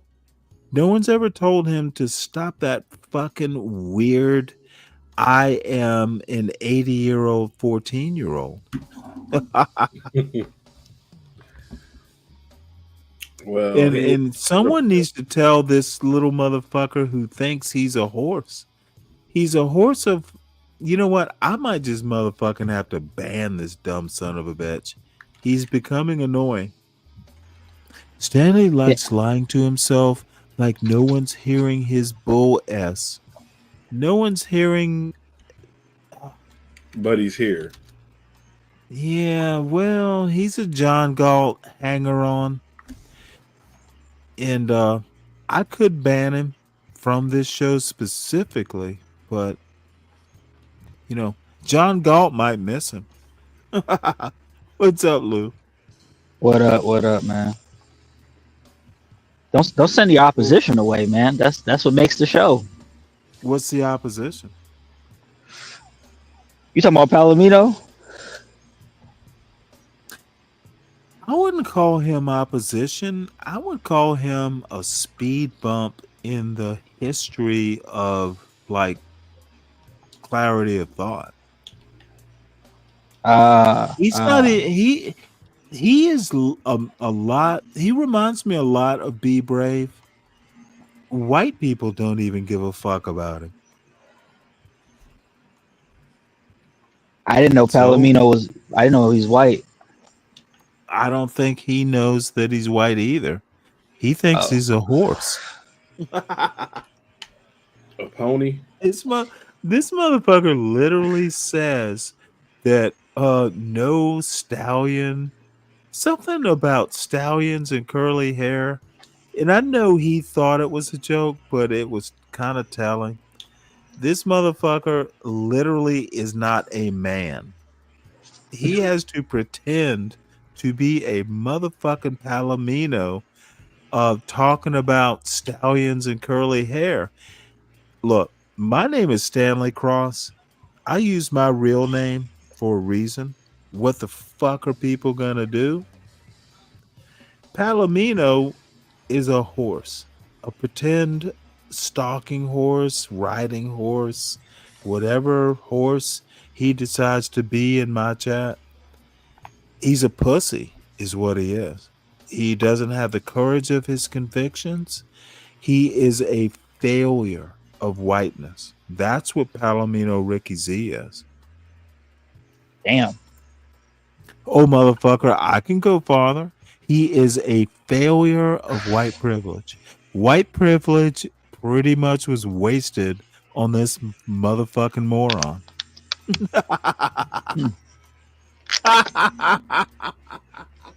Like Karl Marx. That's interesting. Laugh on that one. He's like a Karl Marx type. That's interesting. No, Palomino Ricky Z is literally. I don't even know where to go with this because I can't be meaner. He all right, man. He cool. It took you a whole year to get tired of him. He's cool. He's cool with you. I don't have that kind of patience. I think he's a fucking literally. If I had, he's been shitting on you for a whole year in the chat, Stanley. What you mean you're not tired of him? What you talking about? He doesn't show up every day. That's how committed he is. Look, Palomino he's got a life. Z, he's kind of like mosquitoes. You swat them and they go away for a while, and when the temperature's right, they kind of wind their way back. That's a horsefly. He's not. He's a Palomino horsefly, pretending to be a Palomino. Uh-oh. Well, yo, hey, fuck, hey, man, fuck all that shit. Did you swat him? Did Stanley, you kill him? Stanley, you gotta get in these DMs, bro. That's you gotta do it, man. You gotta get in these emails. You gotta reach out to these ladies, man. I agree, free zone. Dude, I'm motherfucking 60 years old. Look, I'm literally this woman, whatever woman will find me. There is one woman who actually would be worth it, and she's religious, and I'm not. So I'm done. I'm toast. Uh-oh. I think I know who you're talking I about. am not. I don't think about it because I'm not religious, and I don't plan on changing. Well, but thank you for noticing. Man, if a chick really like you, man, she'll change that shit up for you, man. Nope. You ain't even got to talk her out of it. It would be unfair. You don't change people out of their religion. It is literally a sin to do that. If you're religious, look, a heathen like me, it would be disrespectful. And you know what? I'm cool the way I am. I'm cool with the relationship the way it is. You don't. And by the way, now that I think about it, I'm too old. I think she said, I'm too old for her. So it all is lost. There'll be someone down the way. So from where you stand, what is too young for you personally? Dude, what's the age limit for you? 50 is the lower limit, and 60. I'm 60. I'm not doing 65 for a woman. I have needs. Understandable. Understandable.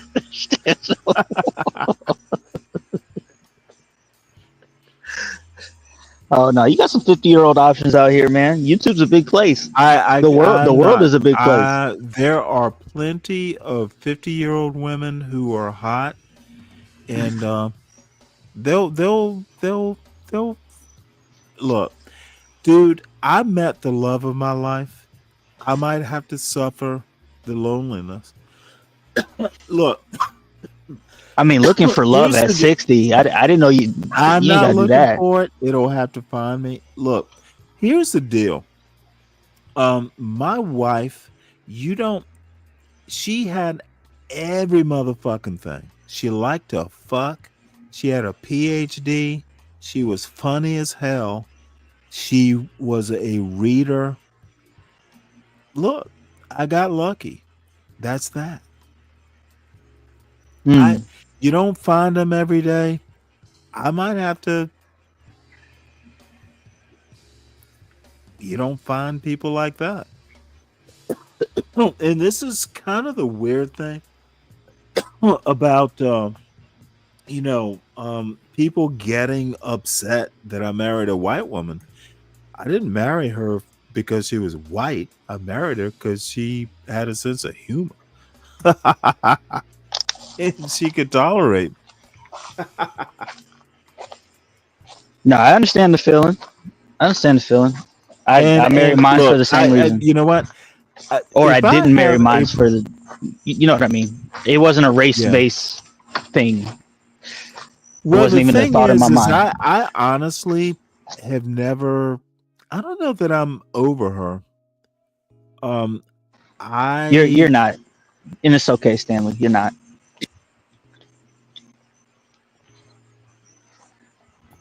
I'll have to deal with it.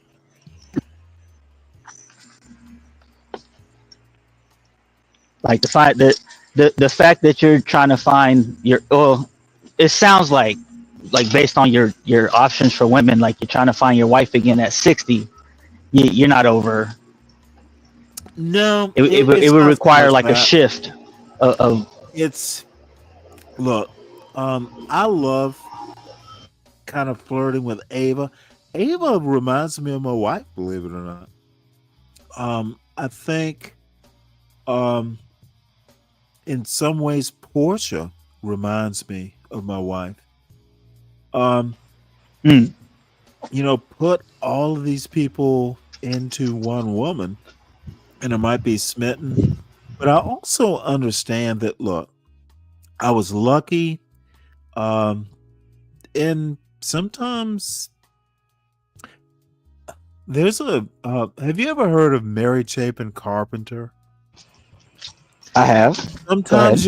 Sometimes you're the windshield, sometimes you're the bug. There's Mm. literally a motherfucking song. And it's a saying, and she turned it into a song. I have been both.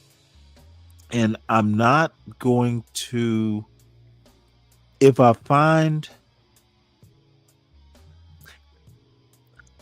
I've been successful in that territory, in that, life. Oh, Sometimes you have to and don't be the sidebar, bug. Don't be the bug. sidebar. You said I will never hit that. That's definitely a title. John Galt, you fucking missed it. Of course, I've weighed in um on the rise of the what is it? Does John Galt ever listen to my show? We literally talked about it hours ago, John. I approve.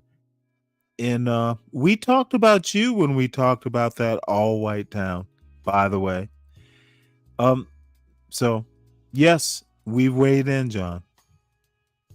I'm sorry, Lou. I That was the cut you off. best news. The best news John Galt heard all day about this. Oh, don't do that. Like that's new. Like what the fuck? Like this is something new. All white town. Whoopity fucking do. This is not new. Well, no, be kind. He just asked me had I weighed in on it. No, Don't he make couldn't. it. He couldn't wait to tell you about that. Ooh, Stanley, did you hear about that old white No, town? no. That's not Yeah, what I that's took not. away from this. That's what he Be did. kind. I'm being John kind. I'm Galt just saying. asked me if I'd weighed in, and that's that. Remember Yes, how John, you we have talk weighed about in. the South? That one Speak. show? Don't see. You were doing a 12th man on John. Yeah, I can go off sometimes, you know. I laughed. I will cook them. Sometimes I want to ask them, where on the black doll did the black men touch you? Oh my You God! gotta relax and stop trying to be me. Speak easy. You can't keep trying to impersonate me. Hey, wait There's now. only one 12th man. He's Oh this my white Lord! Where is this going? And let me ask you another question. What is Bob doing over there? I guy. subscribe to the show, They said he got but porn. I get like every half hour. Do they stop and restart the show every half hour? You didn't see Palomino say they got porn bombed like 3 times in a row? No. He's still trying to work out the kinks, but yeah. Okay, well, put up a. You know what? I'm not going to say anything. They'll figure it out. So that's why they keep getting Yeah. porn bombed. Let me ask you a question. Does that not tell you about being? I think I've heard them say over there, and I've been in the chat. Bob's a motherfucking awesome guy. Bob isn't the problem. His panels are. And the same thing with CT. CT's a great guy. His panels are his problem. So getting porn bombed this much doesn't tell them anything. It would tell me something. Hey, I would say this: if you get porn bombed, you've officially made it on YouTube. You know what? As a matter of fact, I never get porn bombed. So maybe what it's telling me is no one gives a fuck. Well, I'm sure John has though. So I mean, I don't know. I don't think he's been porn bombed lately. you win by John, John, can you weigh in on the all white porn bombers? I've literally never seen a black porn bomber. It's always motherfucking white people. Hey, they're patient Have too. y'all They'll ever noticed? Whoa! You've never noticed that all the porn bombers are white males? That's not necessarily true. Oh no, motherfucker! In my experience. So tell us about the demographics of porn bombing, Lou. Well, in the depths of a Negro tube, it's definitely not just white porn. It's not white porn bombers in those areas. Lou, I think it's all Like white. the beef sector done had their run-ins with them. I don't care about all that shit. If you've seen black porn bombers, that's good enough for me. Well, you don't really know who they are because they come up under a different. Yeah, they come up under a different name. They may take the name of somebody who regularly comes on the panel, and they'll just with their camera off, they'll chill. Like even putting up the banner, you put up the banner for 3 or 4 minutes, they'll wait that time out, and then they'll just, as soon as you drop it down, they'll put it on. But there may be something to that actually, because even I know there's something to it. Yeah, I don't think you're totally off.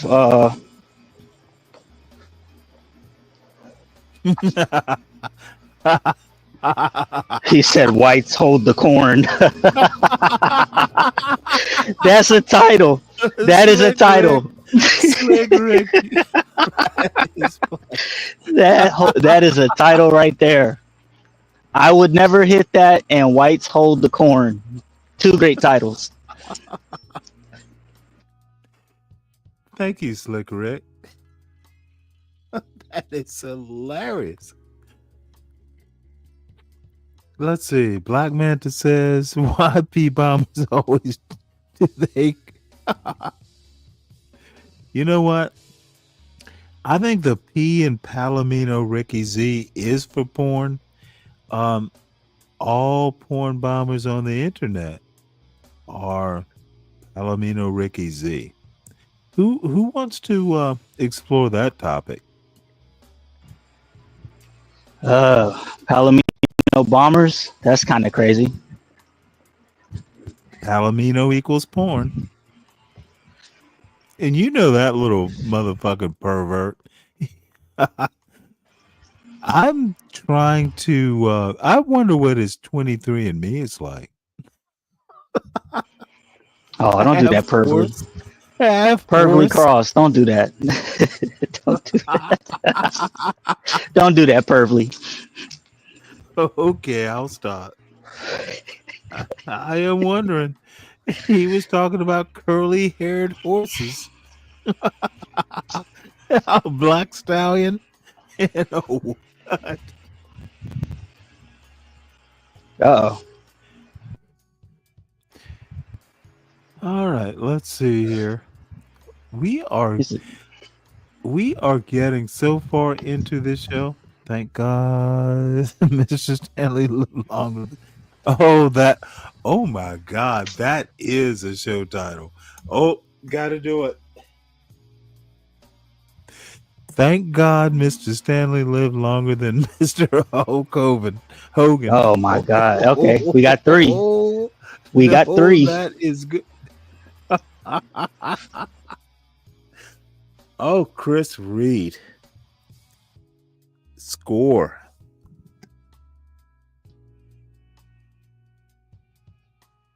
Let me make sure I got to. That's got to be a motherfucking show title. Holy shit! This dude came up with a show. That might be the best show title ever. Who had the better tan, Chris?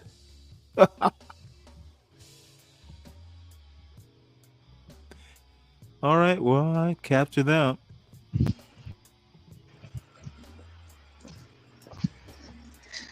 So now, in regards to these women, what Show you gonna do, your love, brother? Motherfucker, bring your ass up here. Show your love. Oh shit! It's about to get live now. Hold on one sec. I'm about to drop this link. This shit is about to get live. Old friend of mine. Oh, okay. Let me get my popcorn. He's from Houston. He's gonna teach y'all how to be black, for starters.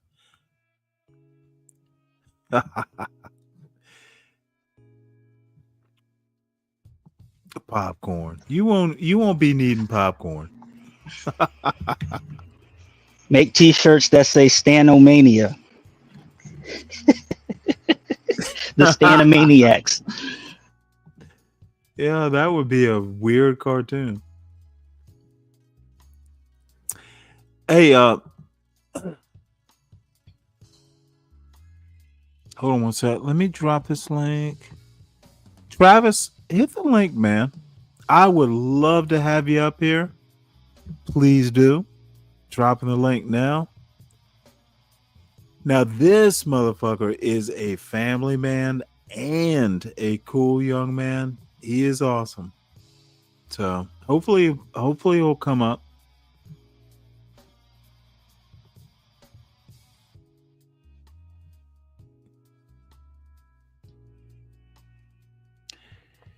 You know, why have they been focusing on this guy on the screen?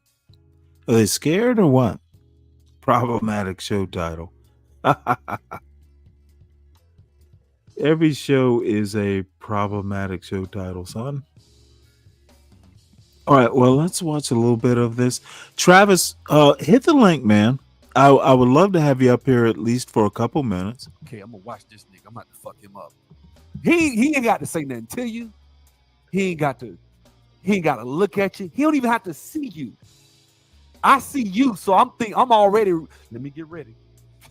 I'm already getting my stands ready. When he walking by, I'm already walking a certain way. When he pass, I'm turning around, looking. Where this nigga going? What is he doing? If I got my child or my lady, y'all get in front. Y'all get in front of me. Don't get behind me. Get in front. Why? Look at this nigga. Look at him. But see, man, you sound like a real cool man. You just judging him on the way he look. Listen. And it's the thing I never understood, right? If you believe that white supremacy and systemic oppression, I already took which card. Thank you. If you believe in systemic oppression and racism, white supremacy, right? Why look like this? Guys, can I be honest with you? Some of our teenage kids walk around with their hair like, I'm sorry, I'm an old school nigga. I believe in waves, wave cap, wave cut. cap. That's me. I get a haircut twice a week sometimes. Okay, you know Call what? me This whatever is the fuck so you are, that old fucking pretty. stupid. So a wave cap. You heard two less than 2 minutes of it. You said it's stupid. Yeah, I'm afraid it is. What, you agree with it? Look at this crazy motherfucker on screen. He ain't lying. No, they're talking about wave cap. Yeah, you know, now see, you're not even as old as I am. You know, the original wave caps used to cut your mother's pantyhose and put them on top of your head. Murray's what was it? Murray's hair grease or whatever it was. Dude, I was there. I had the waves. Motherfucker, it's stupid. No, you have to. No. I literally am telling you, I was there. I was in 8th grade. That's when waves were a big deal. Stanley, 7th, 8th grade? waves was not a thing. Stop it. Yeah. Oh, dude. You're gonna tell me I don't remember my 8th grade year?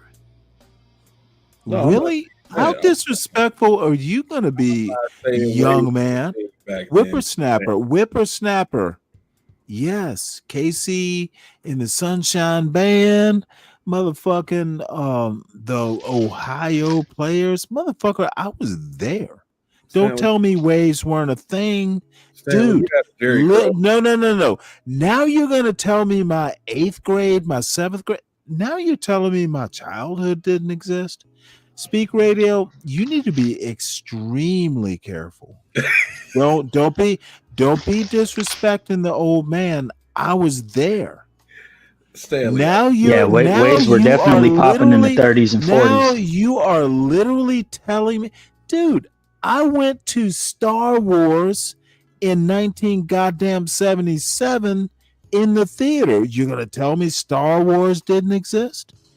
No, you need to be motherfucker. You need to be extremely careful. Okay, dude, I will put your ass in the back. I love you, but you're going in the back. Do not be that disrespectful, son. How's that disrespectful? I was there. I motherfucking was there. When I say 1977 Star Wars, check it. It's the right date. I was there, motherfucker. Do you even know what Murray's is? Yes, I know what Murray's hair. Okay, well, motherfucker, I was there. I put it on my own ass hair and a wave cap. Don't you ever disrespect me like that. And I'm literally telling you, you are telling me my 8th grade, 7th grade cathedral day school didn't happen? Dude, don't disrespect me like that. Stanley, that's ever. No. You want to do a Deacon Dave Stanley, let's not. I'm telling you, Speak Radio, Stanley doesn't get disrespected this way. Don't you ever tell me that I didn't use Murray's hair grease or I don't know shit.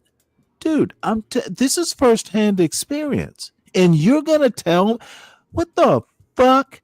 Did Trump convince you that fake news was actually real stuff? You're gonna fucking tell me my childhood was fake news? Because it seems like you are. I'm not saying that, Stan. Don't ever tell me something didn't happen when I'm telling you you did. It did, and I was there. I did it. Okay, so maybe stop it, son. Don't explain. Maybe son. It happened, but you had a just. Did you motherfucking just say maybe it happened? I said maybe it happened, but you had. Okay, did you just use the word maybe? Dude, I'm serious. Don't you disrespect me like that. Stanley, I don't think you know. Do I fucking have to dig out a can of Murray's hair grease from 1978 to convince you? That would be amazing if you could pull that off. What would be amazing if you fucking understood that I was there and did it, and maybe you should trust your elders. That's actually what would be amazing. There are some disrespectful motherfuckers from John Galt on down who want to make up their own fucking history to fit their own warped and very racist narratives. That's why I'm not popular, because I shit on fools. Don't be a fool. If I said it happened, it actually happened for real. Stanley. The fuck? No. Don't owe Stanley me. No, dude. Stanley. Total disrespect. That's not disrespect. No. It is literally disrespectful, and I take umbrage. Do I need? You know what? Some dumb motherfucker named Eric W in the chat probably thinks I'm mispronouncing umbrage. He doesn't know the word. He just gets his little white boy jollies telling me that a black man can't know that kind of word. You're probably mispronouncing it. Dude, I see everything. I have a comment on everything. And you need to fucking don't be a 12th man. Who don't be a 12th? Really? Who don't no, be a 12th? Don't no. I will treat you like 12th man if you keep telling me it's fake news now, and Stanley, maybe it. No, don't now Stanley me. I will disrespect you if you disrespect me. Disrespectful saying No. Dude, it doesn't work on me. This is not teased. This is not teased chat or panel. Dude, you want to stop. Is what I'm asking. I'm literally telling you are disrespectful. I'm literally telling. Okay, so now so I feel disrespectful, and you're going to what? Tell me I'm not? It's not real? Yeah. I feel disrespectful, and you are going to tell me what? What do you mean? You're saying what do you mean? What do you mean you feel disrespectful? Motherfucker, you're not my goddamn son. My son has better manners. You're saying I'm being If I tell my son I feel disrespected, guess what he's gonna do? Stanley. No, Speak Radio, it does not work like that. No, if I tell you that something happened in motherfucking 1978, your response should not be maybe it did. Your response, if you don't believe me, should maybe not respond at all.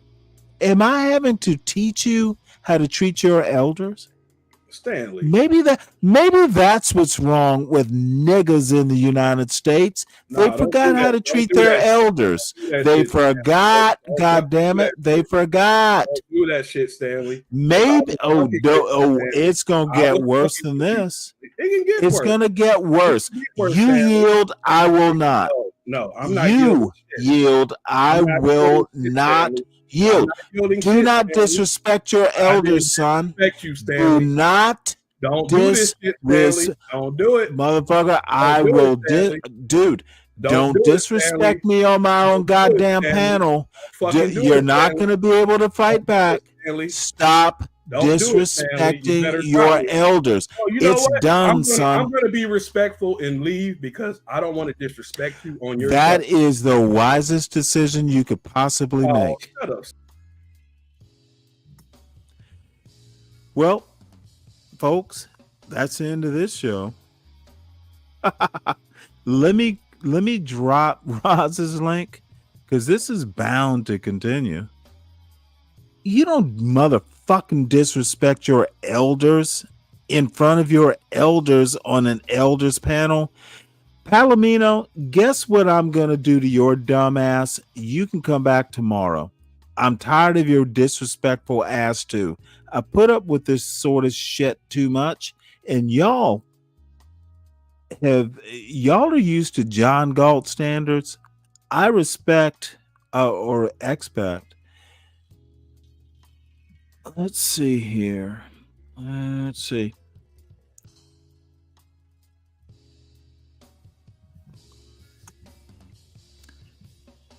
Let's see. Palomino, type again.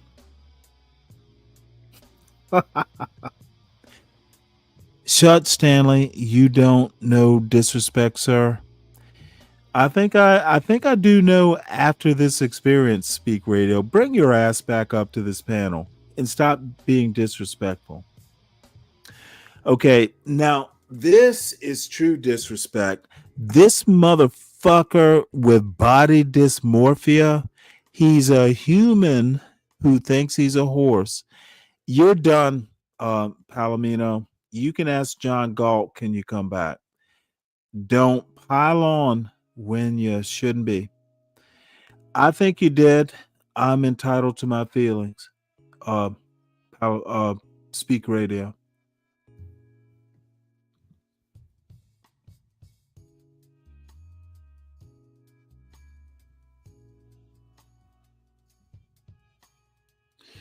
Look at this motherfucker.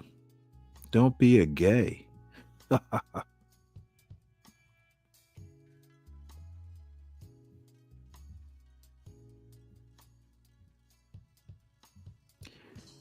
All right, Palomino.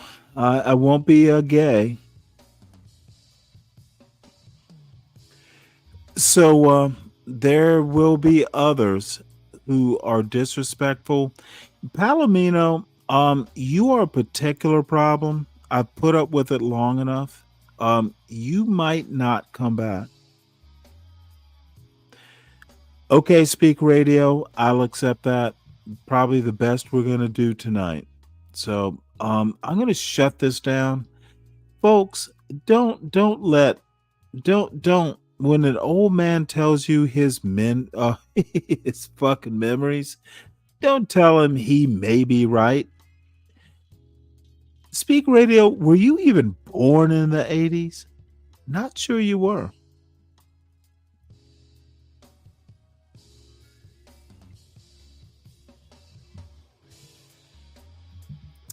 So anyway, it has been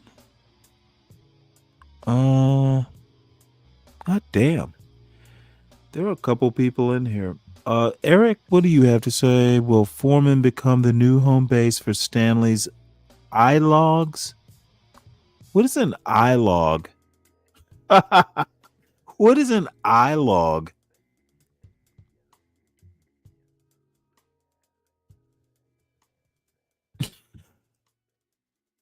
Deacon Dave, you know what? Okay, well, you were literally born. So you're 46. I'm trying to think. You're a year younger than my brother. My brother was born in 79 there, Speak Radio. So you definitely need to show some respect. I was away, but I gotta watch this segment. Which segment? Yeah, I know you disrespectful youngin, Speak Radio.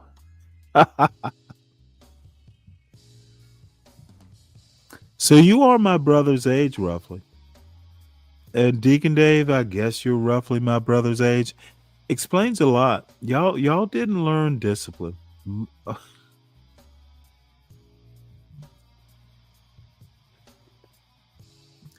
So, I am not going to start a new show. It is 10. Well, hit the motherfucking link. I'm going to play this and I will be right back. Can we go back to that? Can we go back to that, right? Like what dudes, used to have a way who got the deepest waves and, you got the fresh temp fade. At least if you're going to have this naughty hair, get your shit temped up and edged up. Sometimes you can get a good temp fade and the edge up, and I still don't like it, but okay, at least he got his shit cut and edged up and well manicured. Some of these kids, bro, they hair be fucked up, bro. I don't like it. I'm sorry. You can call me an out of touch old head, or you old head, you old bitter, old fuddy duddy, whatever you want to call me. You can call me whatever you want to call me. I'm gonna listen. My boy gonna keep him a temp fade till he get up out my house. He ain't trying to grow. I mean, he want to grow his hair. I don't even want him to grow his hair. Nah, man, you gonna keep waves. Guess what? Most kids his age ain't got no waves. They don't maintain their hair. They lazy. So him, when he go to bed, he come in there every night. When he in school, not now, but because summertime he don't really care as much. But when he in school, I remember one time, I think it was Christmas break. He came home. Man, I had got him right, man. I was waving him up, putting the hot grease in there. I was warming. I was rubbing. I rubbed the grease in my hands, giving that sporting waves, and I was putting the wave cap on his hair when his hair was wet. Bro, he had an ocean. He came back where everybody had a fit, and he I think he's in like the second grade. He lost his mind, like. So now he loved the waves. He loved the little wave. Yeah, son, but that's it. I got him like that. And so I'll be glad when he get older. I'm enjoying every minute. I ain't rushing, but I'm just saying when he get older, he starts growing into himself and he gets his confidence up. He'll see what I'm talking about, bro. The world, just like Kevin Samuels. Rest in peace to Kevin Samuels, man. Presentation is everything. I don't think this look on the screen is a good career move for if you're trying to, you know what I'm saying? You trying to break into tech, you don't need to go to interview with even if you got a suit on, you don't need to look like this. You know what I'm saying? Darkness falls across the land. You know what I'm saying? Like, what the fuck? Look at him. Let's keep going. At Black Forest Hills Elementary in Colorado. Based on his Facebook profile, Galligan also appears to be trans. The governor of Colorado. Oh, he really sick. And look, I think that's a woman. You see why? See, y'all, listen, man. Y'all think that them white folks I just showed y'all was moving out in the woods because they racist and they just hate black people. It's not that they might be. I don't know. They might be. But I'm going to tell you one thing I know they also feel. If you got people that have put people in office that support this type of shit, you see who's standing next to them. Y'all queen mother. Black people's queen mother right there. She pushing that evil shit all over the country. And you wonder why they moving out in the woods. Galligan also appears to be trans. The governor of Colorado just signed Tiara's law, which I'm sure Nata Jean, that's your girl, ain't it, Nata Jean? I'm sure you done been to see her speak, ain't you? Tell me about, type in the chat, how many times you done went to see Michelle Obama speak? You sat front row, didn't you? With her and Oprah. You see the fuckery she pushing off on our country? But you don't give a fuck. You still gonna vote for it. Oh, shit. Is he speaking, Deacon Dave, is he speaking ill of Michelle Obama? Not sure we can deal with that. Speak Radio, hit the goddamn link. I did forget to put this up. As a sponsor of the show, I guess I should have been a little bit more patient. But you still disrespected me, son. People on the left accept people on the left except for Stanley, well, maybe including Stanley, or say Fuck you.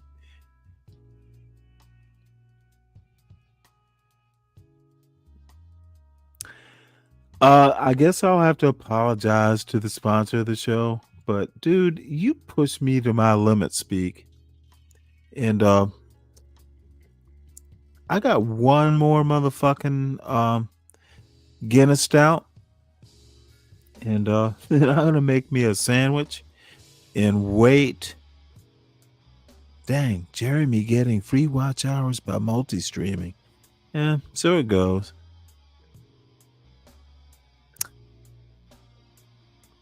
I abjectly would you like me to do it on Screen Speak Radio, or should I just do it now?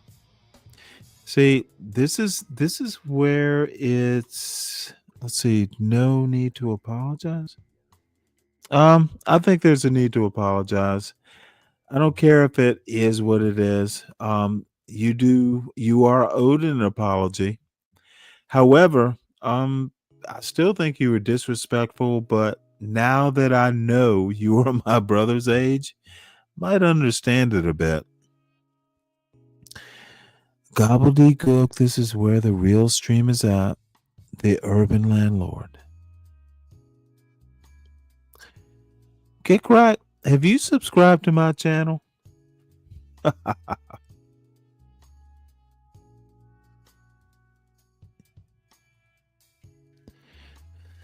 Who is Gobble? Does anyone know Gobble? Well, give me one sec. Gobble.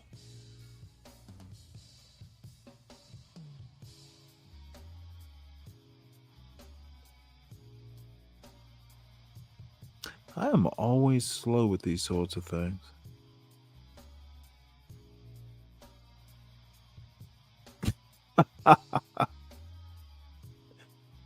That's funny.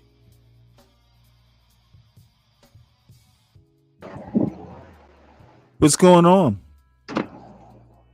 Oh, am I on? Can you hear are. Me? Who is All right. this? I'm known as Gobbledygook. You're gonna have to respect me because I'm your elder. So whatever I say. Are you goes. really? How old are Fucking you?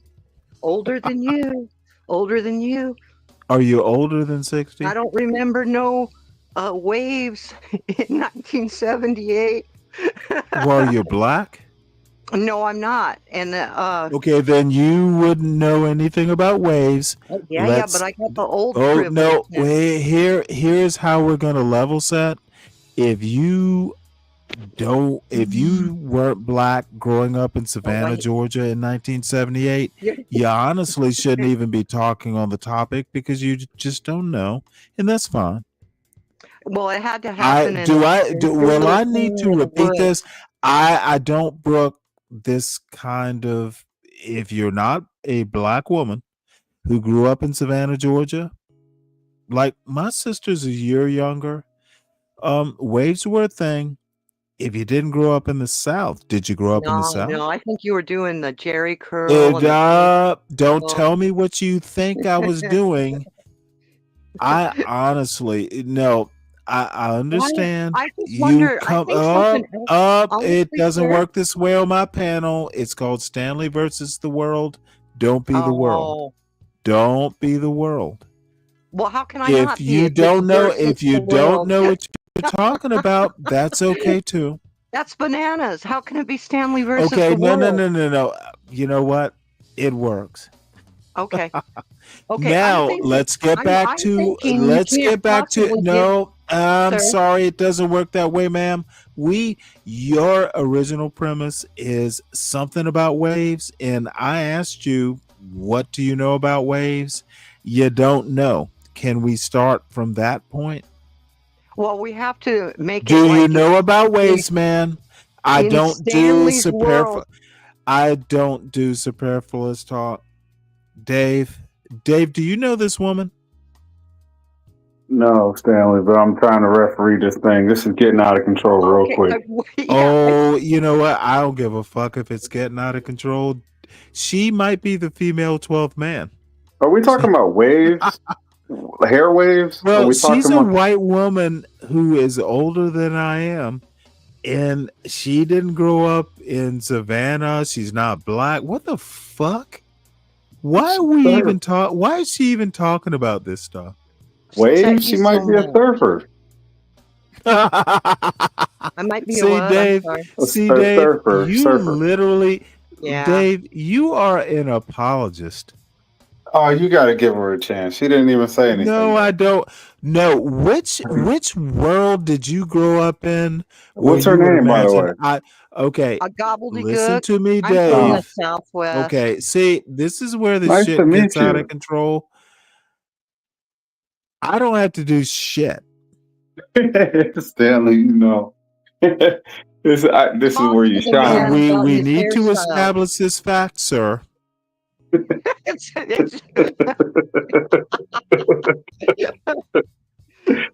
This is foreplay. I just want you to know before he Okay, pisses you off. foreplay for whom? Stanley, foreplay.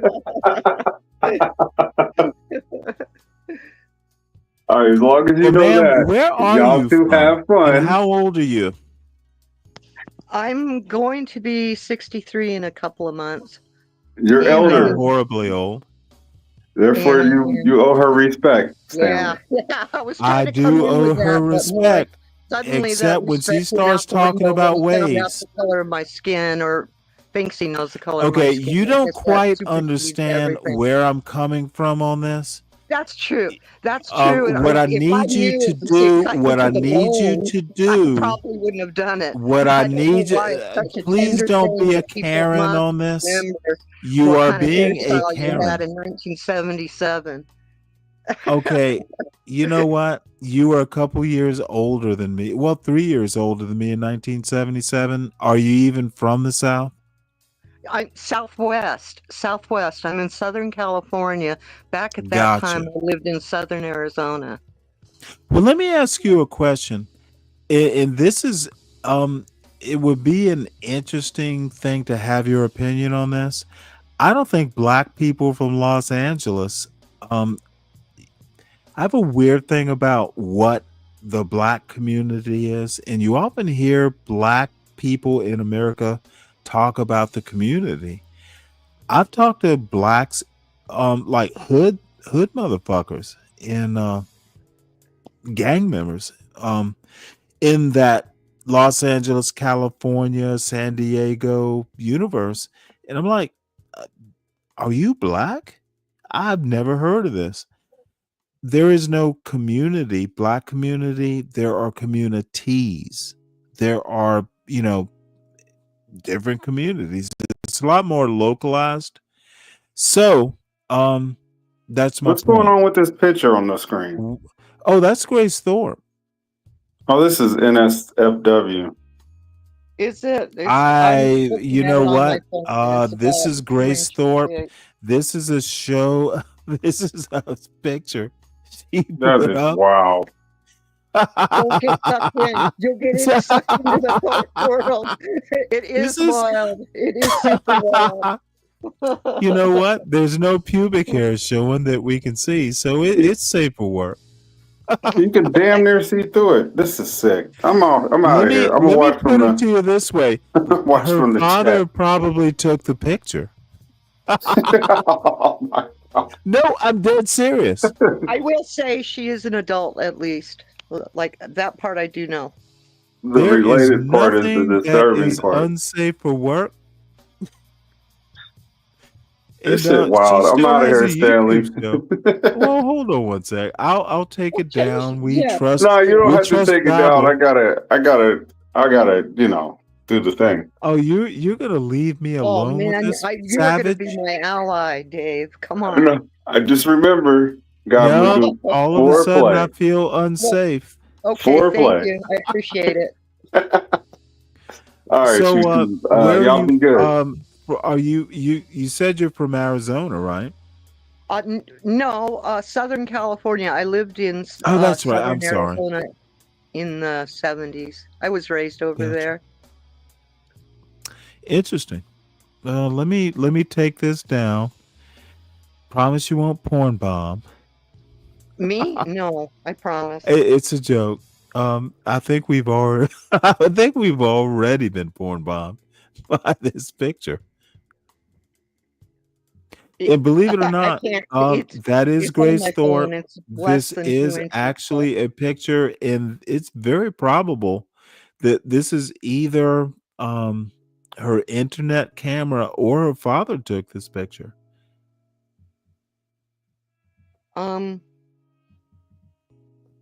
Yeah, one or the other. And her Are father's you probably familiar with the Thorpes? Yes, I am. Okay, well then you believe me then. Over the last, say, 5 or 6 months. Yeah. Which now I'm they go back a couple for quite some so, time. Yeah. So, do you know a creator by the name of Schizo Spud? No, I think I Super do. He's smart, got that super nice frog guy. thing. Yes, that's the guy. He Yeah, I'm has familiar. their I've archives, never and heard he's his like, show, but I know who he is. oh, he's a sweetheart. I love him. He's Is he going really? through their art. Yeah, he's really neat. He's asked, do you know Get Crack? Get Crack for me? I do know Get Crack. Okay, so you could ask him about Schizo Spud too. You know what? If you know Get Crack, if he's a Get Crack, like, yeah, Get Crack's a good guy. I think so too. Yeah. You know, he is nominally part of this channel. Nominally now, he hasn't been up here in a while. We miss you, Get Crack. But no, I know Get Crack is actually salt of the earth, in my opinion. Yeah, so I've kind of met them through watching the Thorpes and Ava and Ruby. And Ava is I think she is a wonderful young lady. And Ruby too, for that matter. But Ava especially. Yeah. Ava is hilarious and incisive, and I don't know. She knows when to hit you, pound you. Oh, yeah. I wouldn't say I'm watching her that close to know all the ins and outs there. I know she's gone on your guys' panels before, I think. She has. Yeah. So I wanted to ask you something kind of personal, because I didn't quite catch it. Like I've been on stream, but I've actually been doing other things as well. So, did you are you a widower? Or yes. I'm so sorry for your loss. It's been a while. Like, I guess it'll be 13 or 14 years. You lose track of time, but it's been a while. That is a while. For some reason, when you were talking, I had the impression it was. Oh, no, I'm sorry. It's been a while. Okay. However, the good news is my son is at Georgia Tech. We got through.